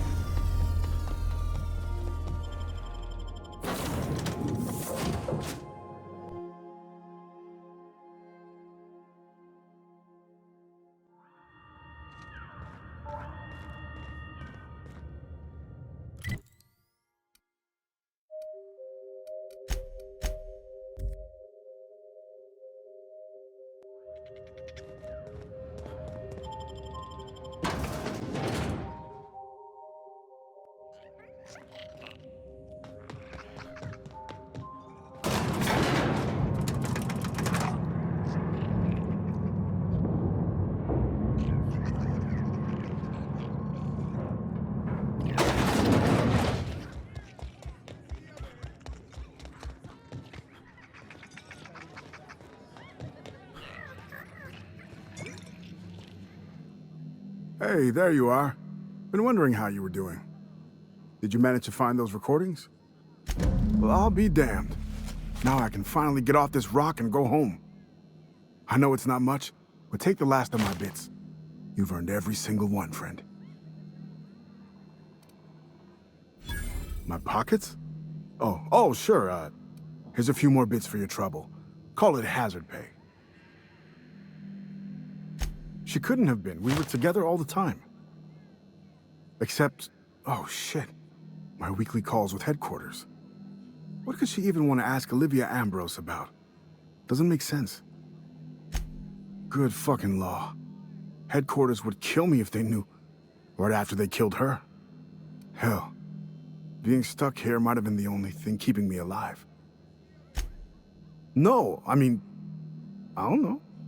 Sometimes it seemed like there could be, when we were servicing the phonographs, or sharing a beer, but who'd be interested in some forgotten old bastard like me?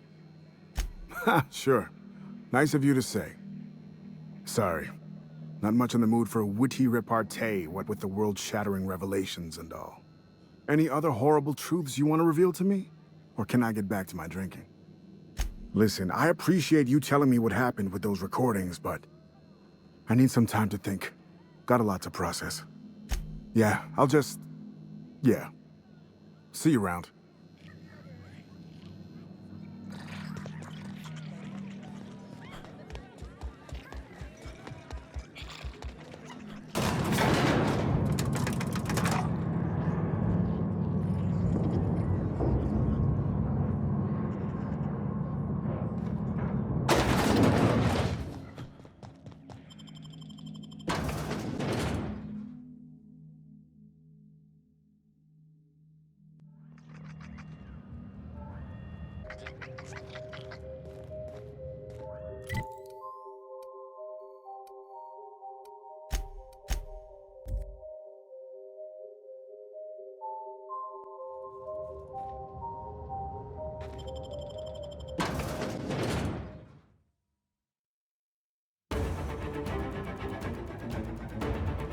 I keep my promises, Captain. Do you know the... Here we go! Nice one, Captain! Got him, boss!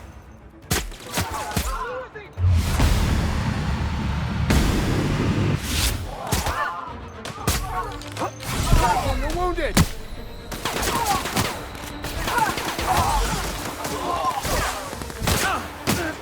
Hey, boss! Watch this!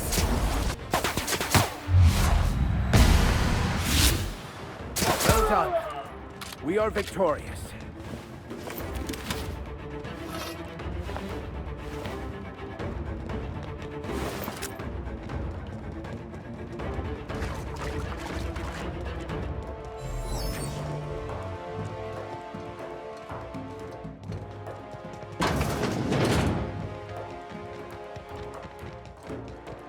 More stairs, huh?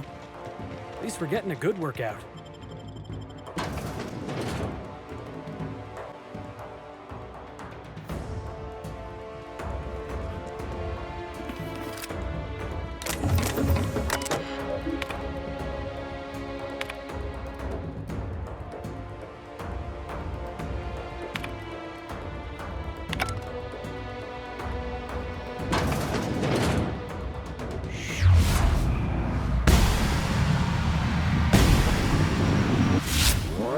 this!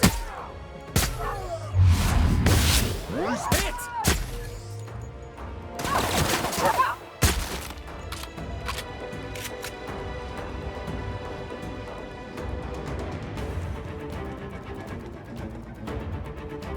I really can't see how anyone could work in a place like this.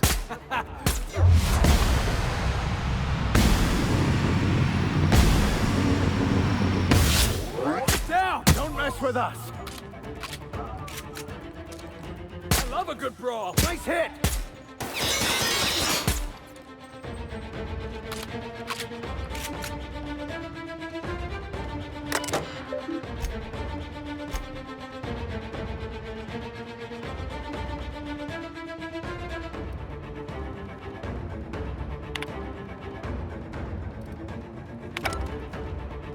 What was that? Heads up, boss! Well done, Captain!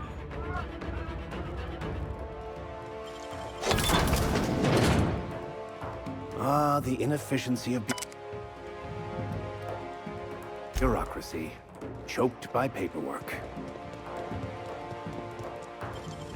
Nicely done.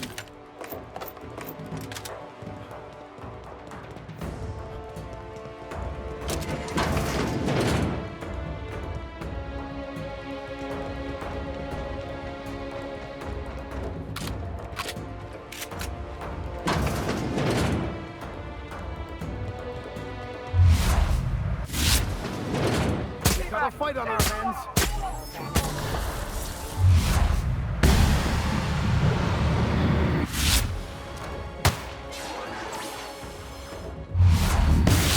Hold how it's done!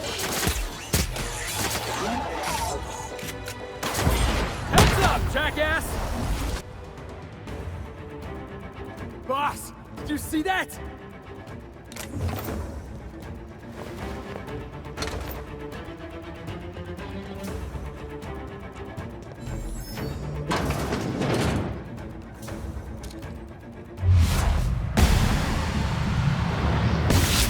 Right, here we go! Don't mess with us.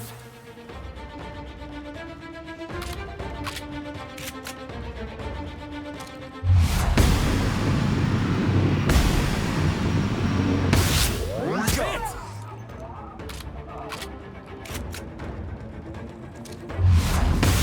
Here we go!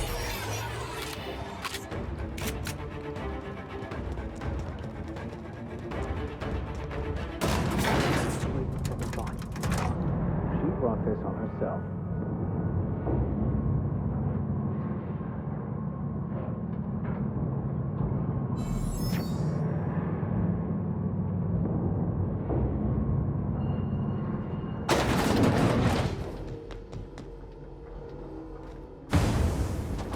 We've come a long way. Let's finish this.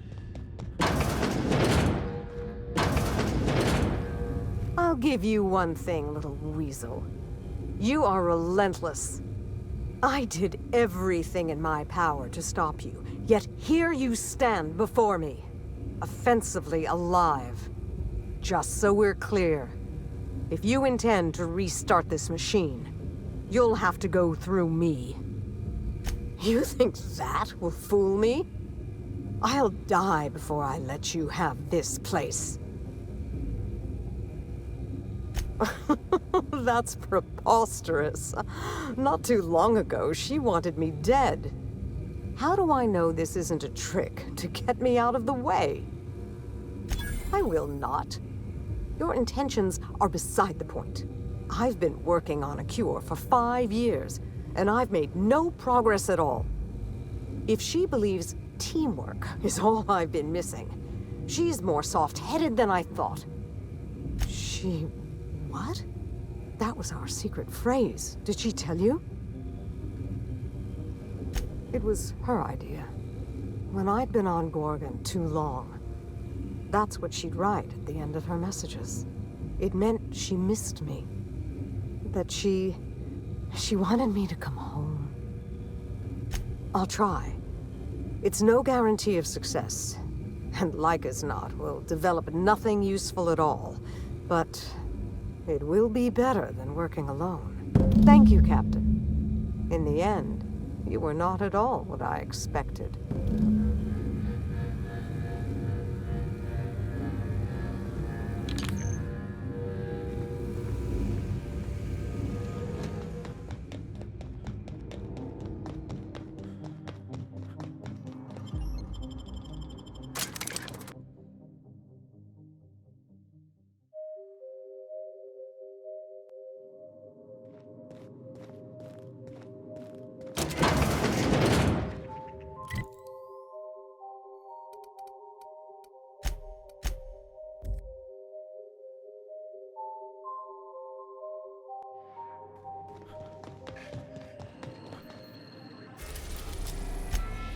We've arrived at Ambrose Manor.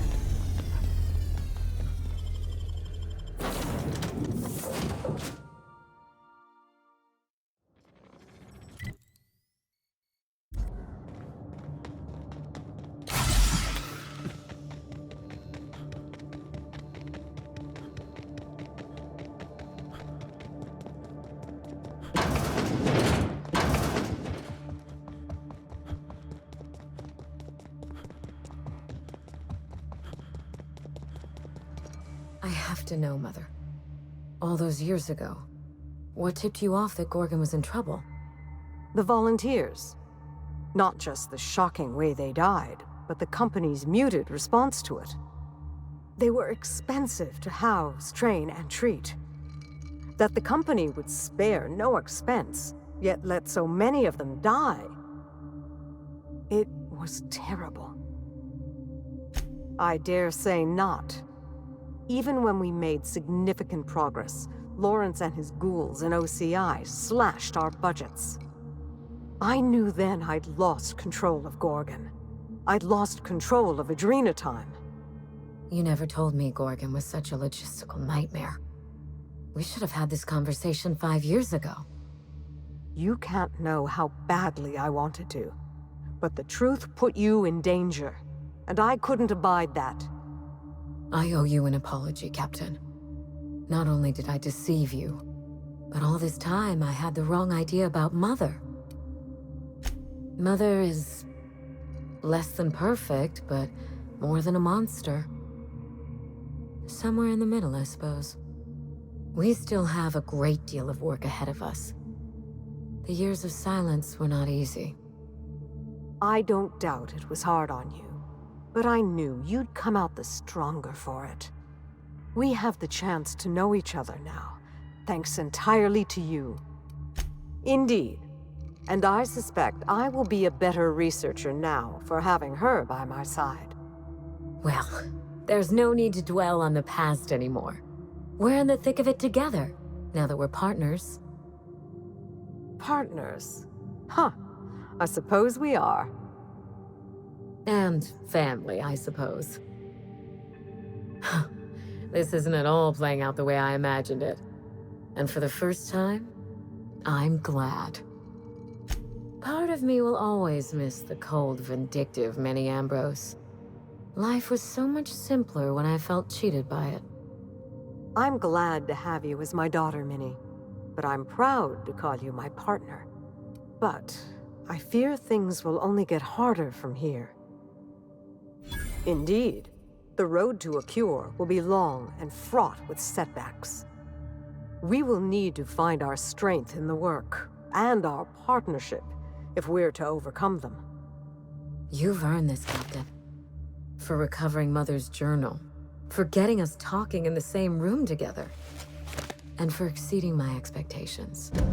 Indeed, I have no use for bits and baubles on Gorgon. Not now that I have my work. Take what's yours, Captain. The road to a Marauder cure will be a long one, and the Board will surely fight us every step of the way. But this partnership, it's a damn good start. Will you put the burden of the colony aside for just one moment? Give me a day with my mother before we get back to work. For you, I will try.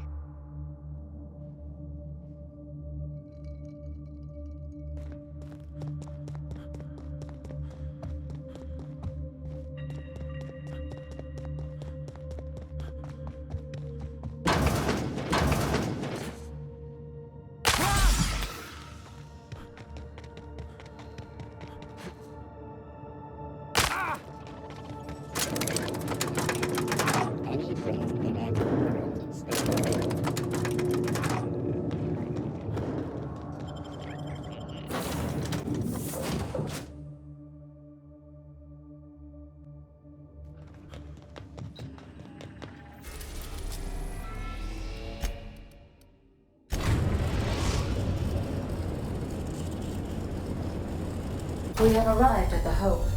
I need you to reroute power from our ship to the Hope's auxiliary generator. You'll have to connect me to the Hope's comm system so I can convince her central computer to enable the skip drive. If your calculations are even slightly off, you could crash the entire colony ship into Terra 2. Or the Sun.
We're not exploding, so guess it worked. Huh? What if this is with you?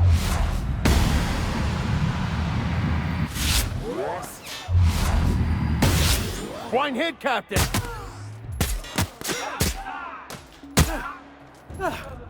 Everyone all right?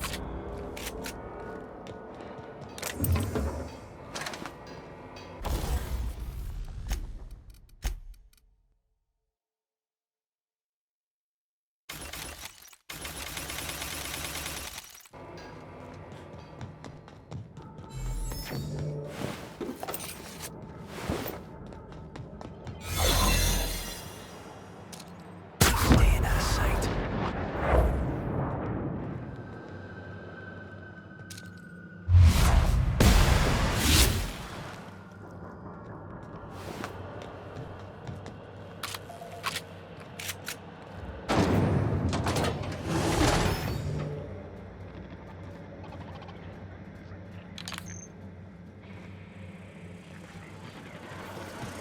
Waiting.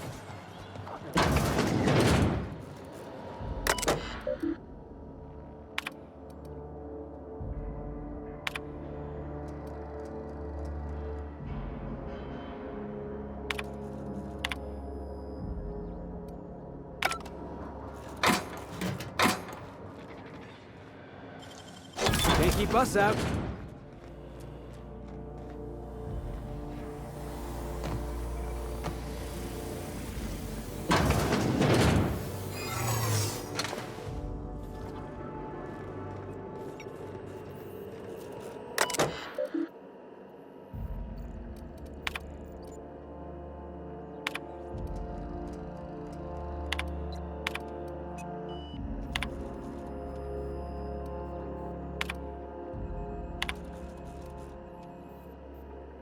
Am I the only one who wants to scratch my name on one of those pods? Yeah, I figured.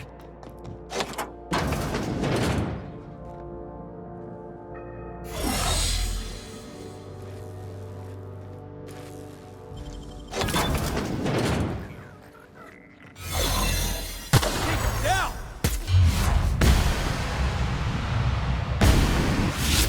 One down!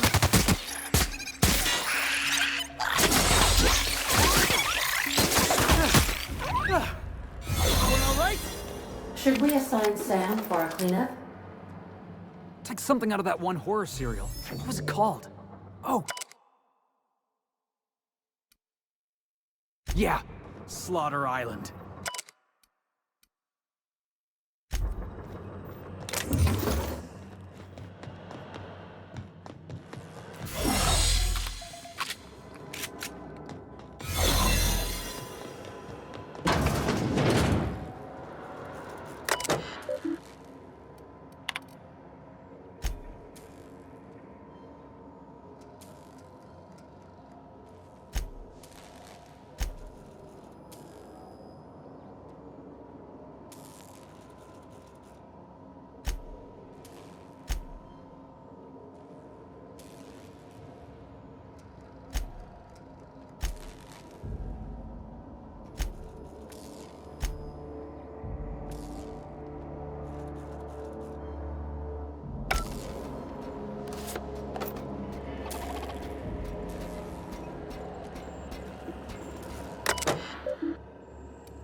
Can you hear me, Captain?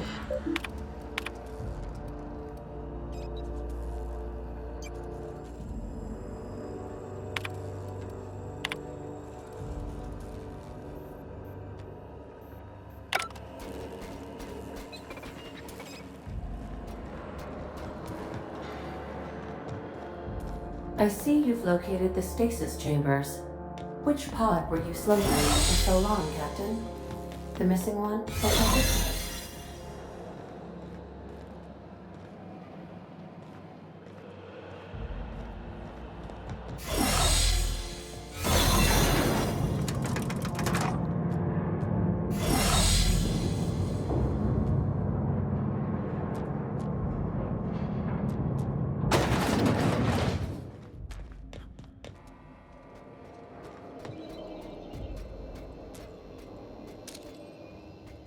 Waiting for this! Open fire!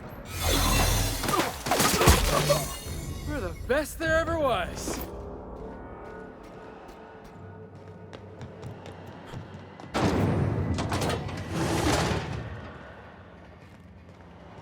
That's the Hope's computer up ahead. I'll admit, I am curious to wake him.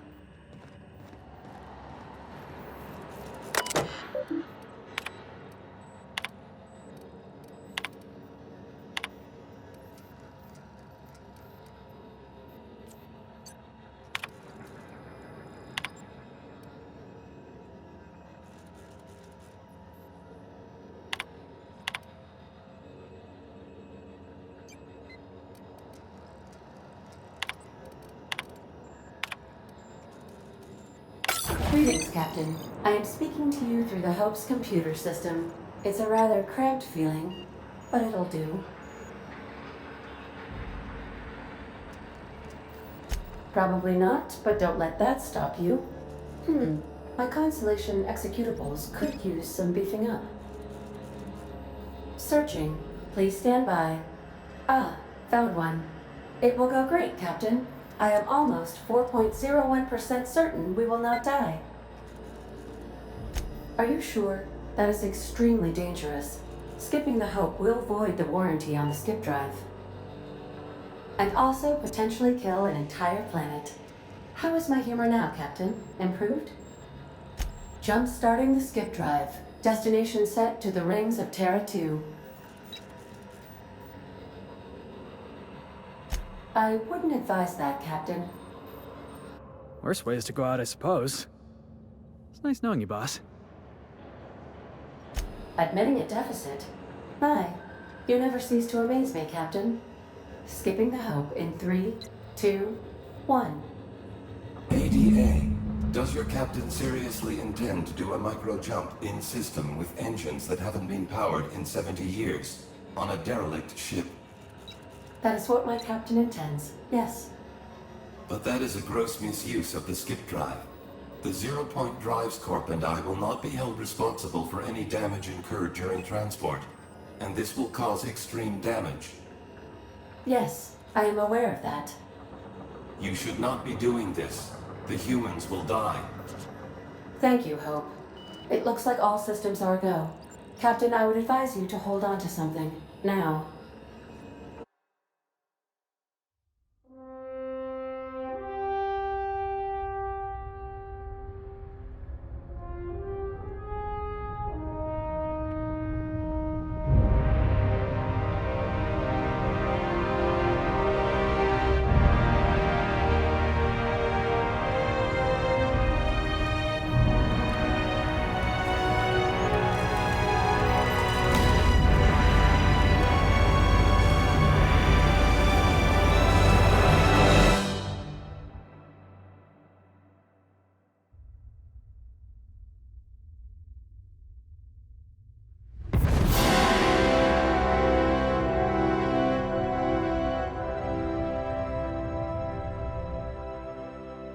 Oh, good.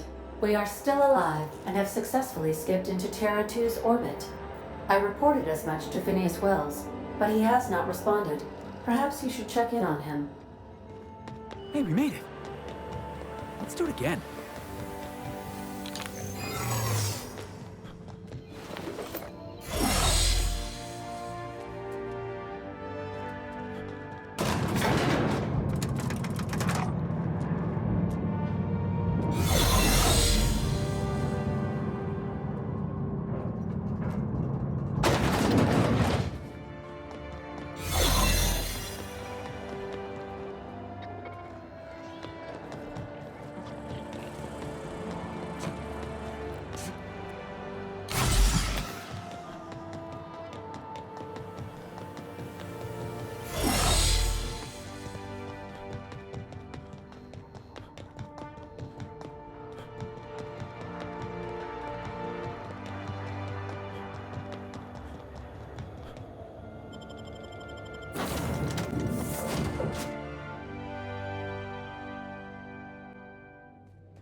Captain, I am receiving a transmission. Captain, I shall now play the transmission I received from Dr. Wells.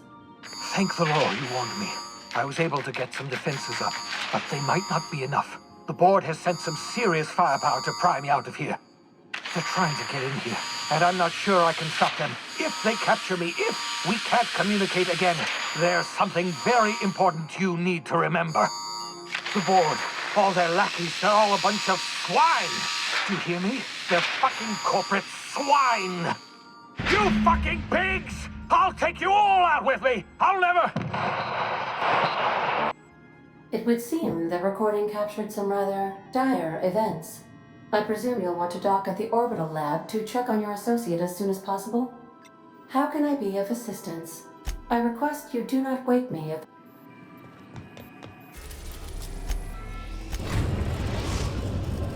We've arrived at Phineas's orbital lab.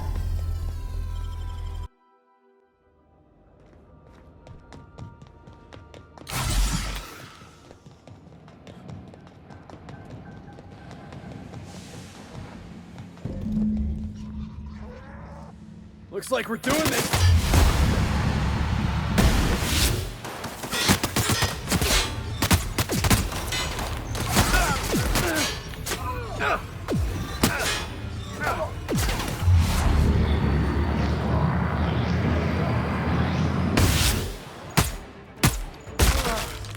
Oh, that's the last of him.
Great work.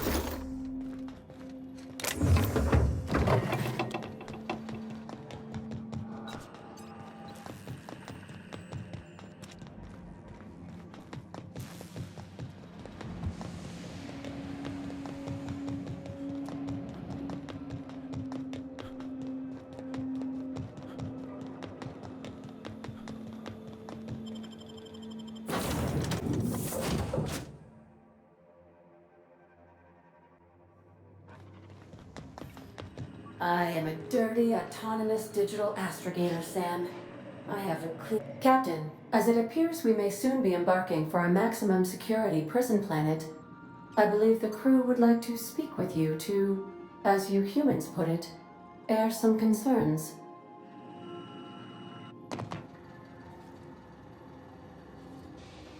Phineas, locked up in Tartarus? We cannot let this stand. That place terrifies even the most hardened criminal. I never got to know Doc Wells. We ain't friends or crew. But he's still one of us. He's the reason the boss is up and walking right now. We can't just leave him to die in Tartarus. To extract the scientist, you will need to infiltrate the labyrinth. But that course of action is likely to be quite dangerous, Captain. I am programmed to warn you whenever you exhibit inclinations toward risky behavior. Breaking into Tartarus will not be easy. Getting in is the simple part. It's getting out again that's the trouble. Trust me, I know. Let's just do it. Kick down some doors, grab Doc Wells, and cut a path out. We don't need a plan. We got guns. If you really mean to do this, you should see to your final affairs and close out any unfinished business. Once you sneak into Tartarus, you may be there a while. Or permanently. If we don't make it, at least it'll be a great story. Got my trusty tossball stick, got my ass-kicking boots. I'm ready, boss. Outstanding. You can count on us, Captain. We're crew. For real crew. That means we got each other's backs, right? Never thought I'd volunteer to break into a prison. Seems like your tendency towards risky behavior is rubbing off on me, Captain. Command not recognized. Waiting on your command, Captain.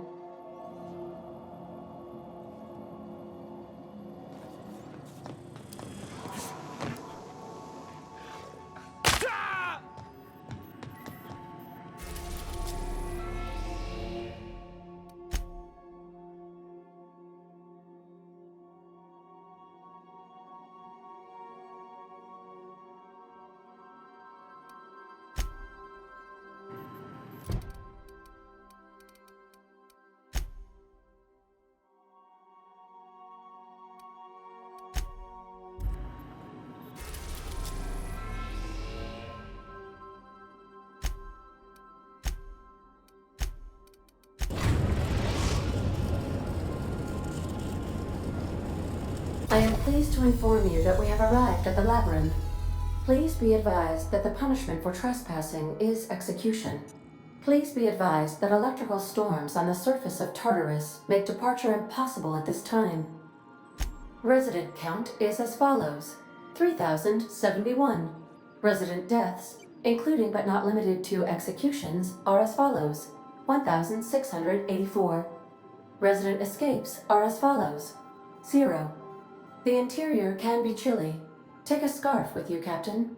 I would also ask that you leave your captain's ID with me, in the event that you do not return.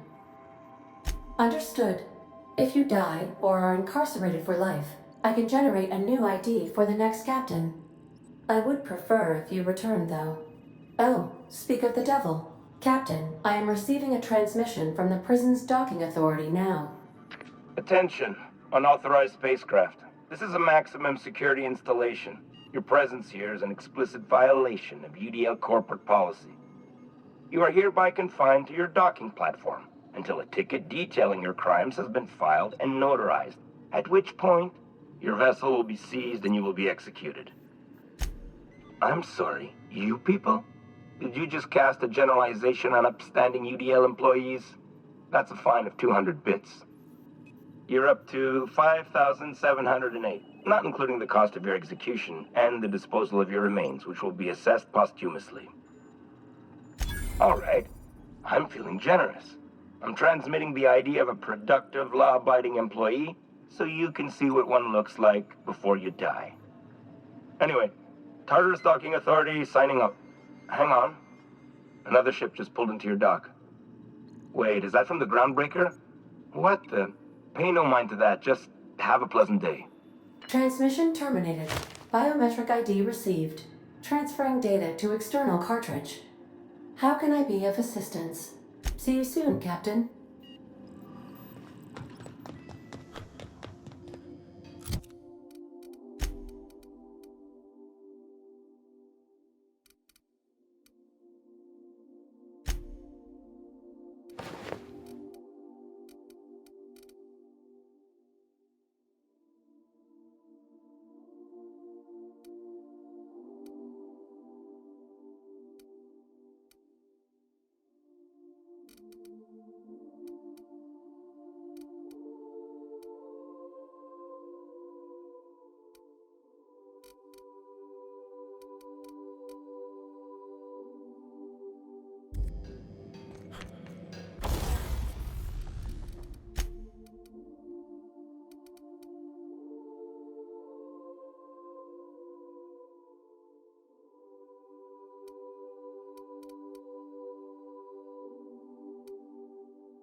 patented right by us once. The board will never own Groundbreaker. Not while I breathe. Push on, Mardad.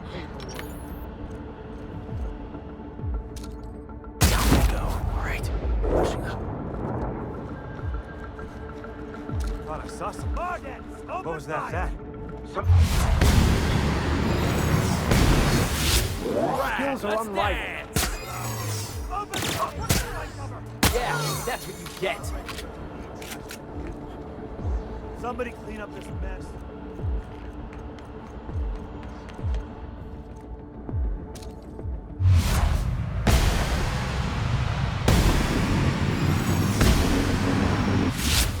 Try me.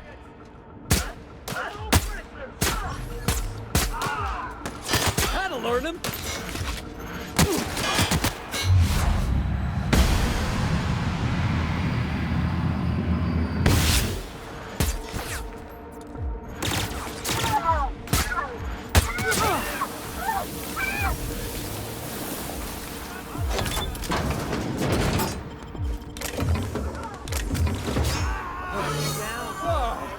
We all in one piece?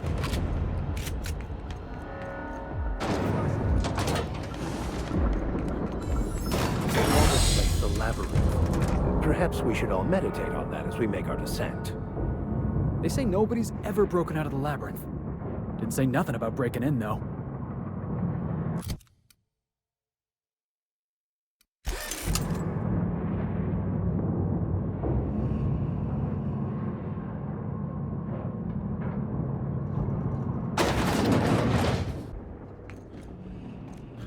Lead the way, boss. I got your back.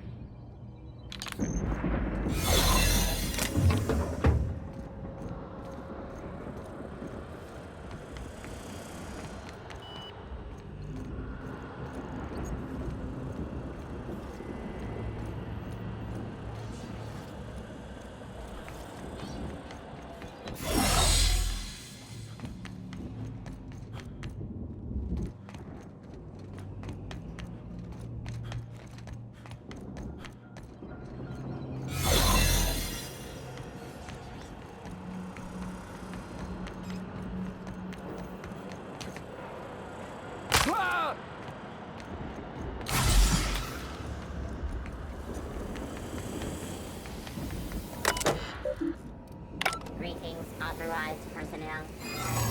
What was that? Are you new here? I didn't think we were hiring more staff. Oh, no. Don't tell anyone, please. Whew. Thank you.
Let's go, troops. Stellar Base counting on. Are you new here?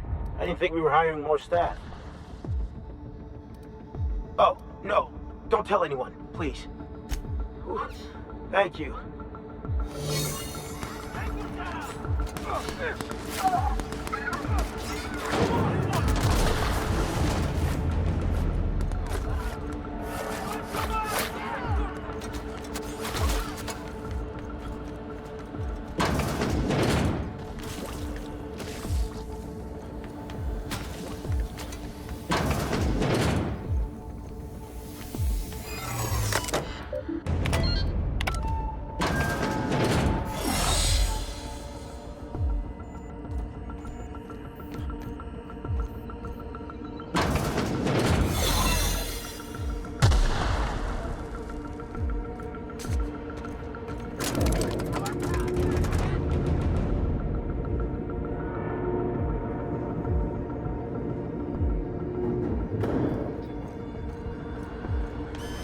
All right, MSI. I'm not one for rousing speeches, but the captain needs our help. So get in there and fight! What was that? Everything in my life has been leading up to this point. I believe I am ready for this. Right, I'm ready. Let's do this. After all you've done, all the work you've destroyed, all the money you've cost me, your misguided crusade has doomed Halcyon. That crackpot's plan is ludicrous. We have steps, action items, budgets, and reports. All he's got is a guilty conscience and lofty dreams. In any other circumstance, I'd admire your boldness. In this one, however, I have only 2 words for you. Fuck off.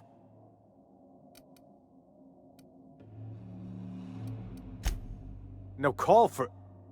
You unbelievable bastard! Sophia should be the one wasting her time with you, but you killed her. I'll have you hanged, quartered, bankrupted. Thankfully, you're in a prison already. Find the nearest cell and wait until I'm done here. Then I'll drag you to the executioner myself. Is that what you think you're doing? This path of wanton societal disruption? You call that being a savior? I call it sabotage. You know what saboteurs get, Captain? Summary executions. In the next room is the finest automechanical purveyor of death ever made. Try not to scratch the paint with your skull. It was fucking expensive. Absolutely not. Akande was always the sociable one, not me. Need I repeat the magic 2 words?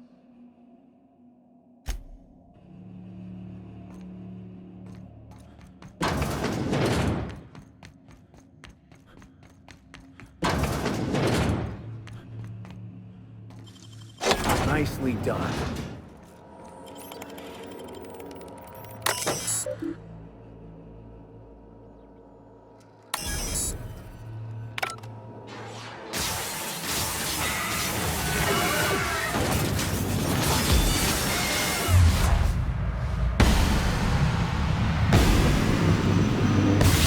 On your back, Captain.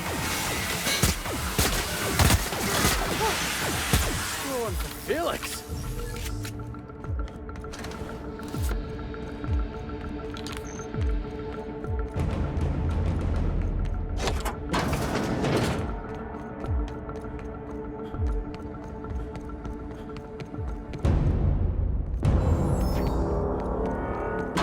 Seems to be to say Halcyon after all. Everyone all right? Get me out of here!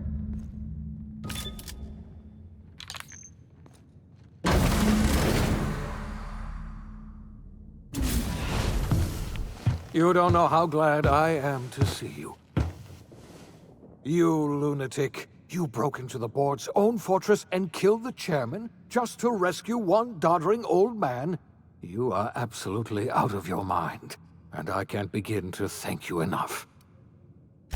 I know, my friend, I know. And now it's finally over. The board's finished. It's only a matter of time before the entire system slips from their grasp. You've broken the board's stranglehold on this colony, and you saved my life. But there's still so much we have yet to accomplish. You and I are going to have to work harder than ever to save Halcyon. I'm afraid the situation is far worse than any of us ever anticipated. I would like nothing more than to celebrate this victory, but we have a serious problem on our hands. Earth has gone dark. We haven't received a single message in 3 years. There's been no communication, no signals, nothing. 2 years ago, the Earth's Directorate's frigate disappeared on their way back to Earth. We don't know what they discovered when they arrived, or if they arrived at all. Hold on, Doc. Are you telling me the Earth went dark 3 years ago, and the board's just been covering this up? They've been incredibly effective at concealing the truth. Right now, the only people in the colony who know are standing in this room. Earth is only an idea to us, but that idea is the bedrock the colony is built upon. If people were to find out it's gone dark, the shock could be too much to bear. I don't want to imagine what'll happen once news gets out. Let's just keep this between us for now. We're in serious trouble, my friend. Do you know what this means for Halcyon? We can't rely on Earth for support anymore. We've been cut loose. We're entirely on our own. Yes, we do. You've done a marvelous thing. You've succeeded where anyone else would have failed, including me. We must begin the revival process immediately, starting with the Hope's brightest minds, and then we're going to fix this damn colony, one problem at a time. We're going to need a leader, and I can't imagine a better person for the job than you. What do you say, old friend? Will you help us? When I revived you, I thought you were going to help me save this colony. I was wrong. I had our roles reversed, you see. You're the one who's going to save us all. I'm just the one who set you on your path. You're the best thing to ever happen to Halcyon. If you want to take it upon yourself to lead this colony, you have my support. We're not a colony any longer, are we? Our last connection to Earth has been severed, and so we have been set free. Our future is uncertain, and no one knows what tomorrow holds. Exciting, isn't it?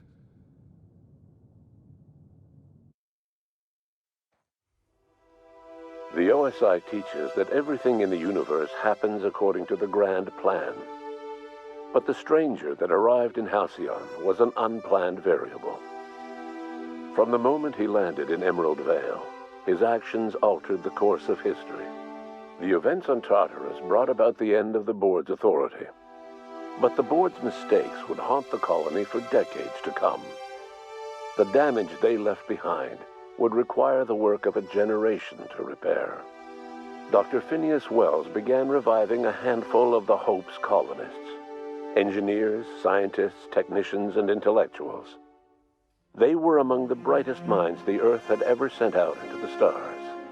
The Hope scientists and engineers woke up in a colony descending headlong into total collapse. With no way to return to Earth, they had no choice but to band together and devote themselves to the cause of saving Halcyon. The people of Halcyon were nothing if not hardy. In the absence of the Board's authority, many of the colony's settlements banded together with a single purpose in mind: survival. Life was especially hard in the years to come. Some towns dissolved by attrition and starvation, but most of them found a way to carry on. In the years to come, Halcyon was forced to reckon with its newfound freedom. The Board was gone, and for better or worse, the colony was responsible for its own destiny. Between MSI's worker-centric policies and the iconoclast's manpower, Sanjar and Zora were able to rally many of the Terra 2 townships to their cause. MSI's workforce swelled, and the iconoclasts enjoyed a significant surge in their ranks. The Board was too distracted by infighting and internal politics to stop MSI from becoming a powerful corporation and a refuge for townships that might have fallen through the cracks. Consumed by paranoia, Lilia Hagen took Sublight Salvage in a controversial direction, openly accusing Board officials of an extraterrestrial conspiracy. One day, an accident at the Groundbreaker's docking bay silenced her forever. Time would tell if her replacement could keep the Sublight family together. The collapse of Edgewater left its workers bereft of any purpose in life. Most of them made their way to Adelaide McDevitt's camp, hoping to ingratiate themselves into her favor. Adelaide accepted only a few to her community. The rest were turned away and likely died of starvation. Nevertheless, Adelaide's camp grew into a well-established town. Adelaide McDevitt refused to cooperate with the ongoing effort to save Halcyon from collapse. A sympathetic deserter stole a copy of her research and delivered it to the Hope's scientists. It is unclear how useful Adelaide's research was. An optimistic estimate suggests her work may have bought Halcyon another few years of survival. Adelaide would never know. She died that winter. Under the leadership of Junlei Tennyson, the Groundbreaker held firm against corporate influence. The ship's mechanical stability gave Junlei the time to educate a promising generation of engineers, schooled in her family's traditions. The future of the Groundbreaker looks promising. The rediscovery of the Hope and the abandonment of the lifetime employment program forced Byzantium to come to terms with some uncomfortable realities about the state of Halcyon. While Byzantines were reluctant to surrender the luxuries they'd grown accustomed to, the board's diminished authority gave them little choice in the matter. Nearly everyone had to learn to make do with less. Some even had to get jobs. It was a dark time indeed. Even the Gorgon asteroid, though a distant enigma to most of Halcyon, felt the aftershocks of your actions. Olivia and Minnie Ambrose worked together to cure the marauders Adrena Time had created. Through their partnership as scientist and administrator, they discovered the harmony that had eluded them as mother and daughter. And through years of patience and effort, they discovered the means to wean Halcyon from the scourge of Adrena Time. Their work eventually allowed Wells and his scientists to treat many of Halcyon's marauders. As their addiction waned, the colonists who had lived for so long under the thrall of Adrena Time returned to their communities and loved ones, and joined in the effort to save Halcyon. In spite of everything, the Gorgon asteroid remained a sobering reminder of the potential for progress and disaster in humanity's most ambitious efforts. The Rizzo's company in Halcyon dissolved after the collapse of the board. Needless to say, the launch of Spectrum Brown was indefinitely delayed. A stockpile of Spectrum Brown remains buried deep beneath the ruins of the old distillery, abandoned to time and attrition. With the dissolution of the board, Ruth Bellamy found herself without the two constants in her life: Byzantine culture and her sister Belinda. In the face of this new reality, she struggled to find a direction for her life. The colony had moved on from Halcyon Helen and would require new heroes in the years to come. And so Ruth Bellamy decided it was time to exit stage left. She quietly disappeared from public view. The dissolution of the board did not mean the dissolution of the ambitions of Cedric Kincannon, the charismatic leader of Sublight Underground. Cedric offered Slug's transportation services to the newly thawed colonists and set to work ferrying resources and food wherever they were most needed. For better or worse, Slug headgear became fashionable in the following years. As the board began to disintegrate, Spencer Woolrich found himself at a crossroads. Cling to what little stardom remained to him, or help usher Halcyon into its new future. To the surprise of many, perhaps himself most of all, Spencer chose the latter option. Having learned a variety of different skills in the many different roles played throughout his lengthy career, Spencer founded a radio serial dedicated to staying alive despite the odds. His subjects included how to survive violent encounters with only grazing wounds, dispense pithy one-liners for tense scenarios, and, of course, how to look good doing both. After a brief attempt at dating Helen as one person rather than two, which both Bertie and Helen found too strange, Bertie struck out on his own to try his hand at raising woolly cows. Many of his former Rangers teammates soon followed, accompanied by the woolly cow the team had originally plied with alcohol. The dairy farm thrived under Bertie's leadership and care. The dairy rangers privately believed that the woolly cows softened Bertie's temper considerably, although the only one brave enough to say this to his face was promptly headbutted.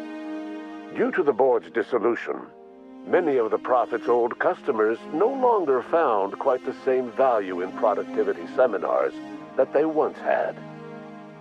With her business drying up, the Prophet chose to take her followers down a new path.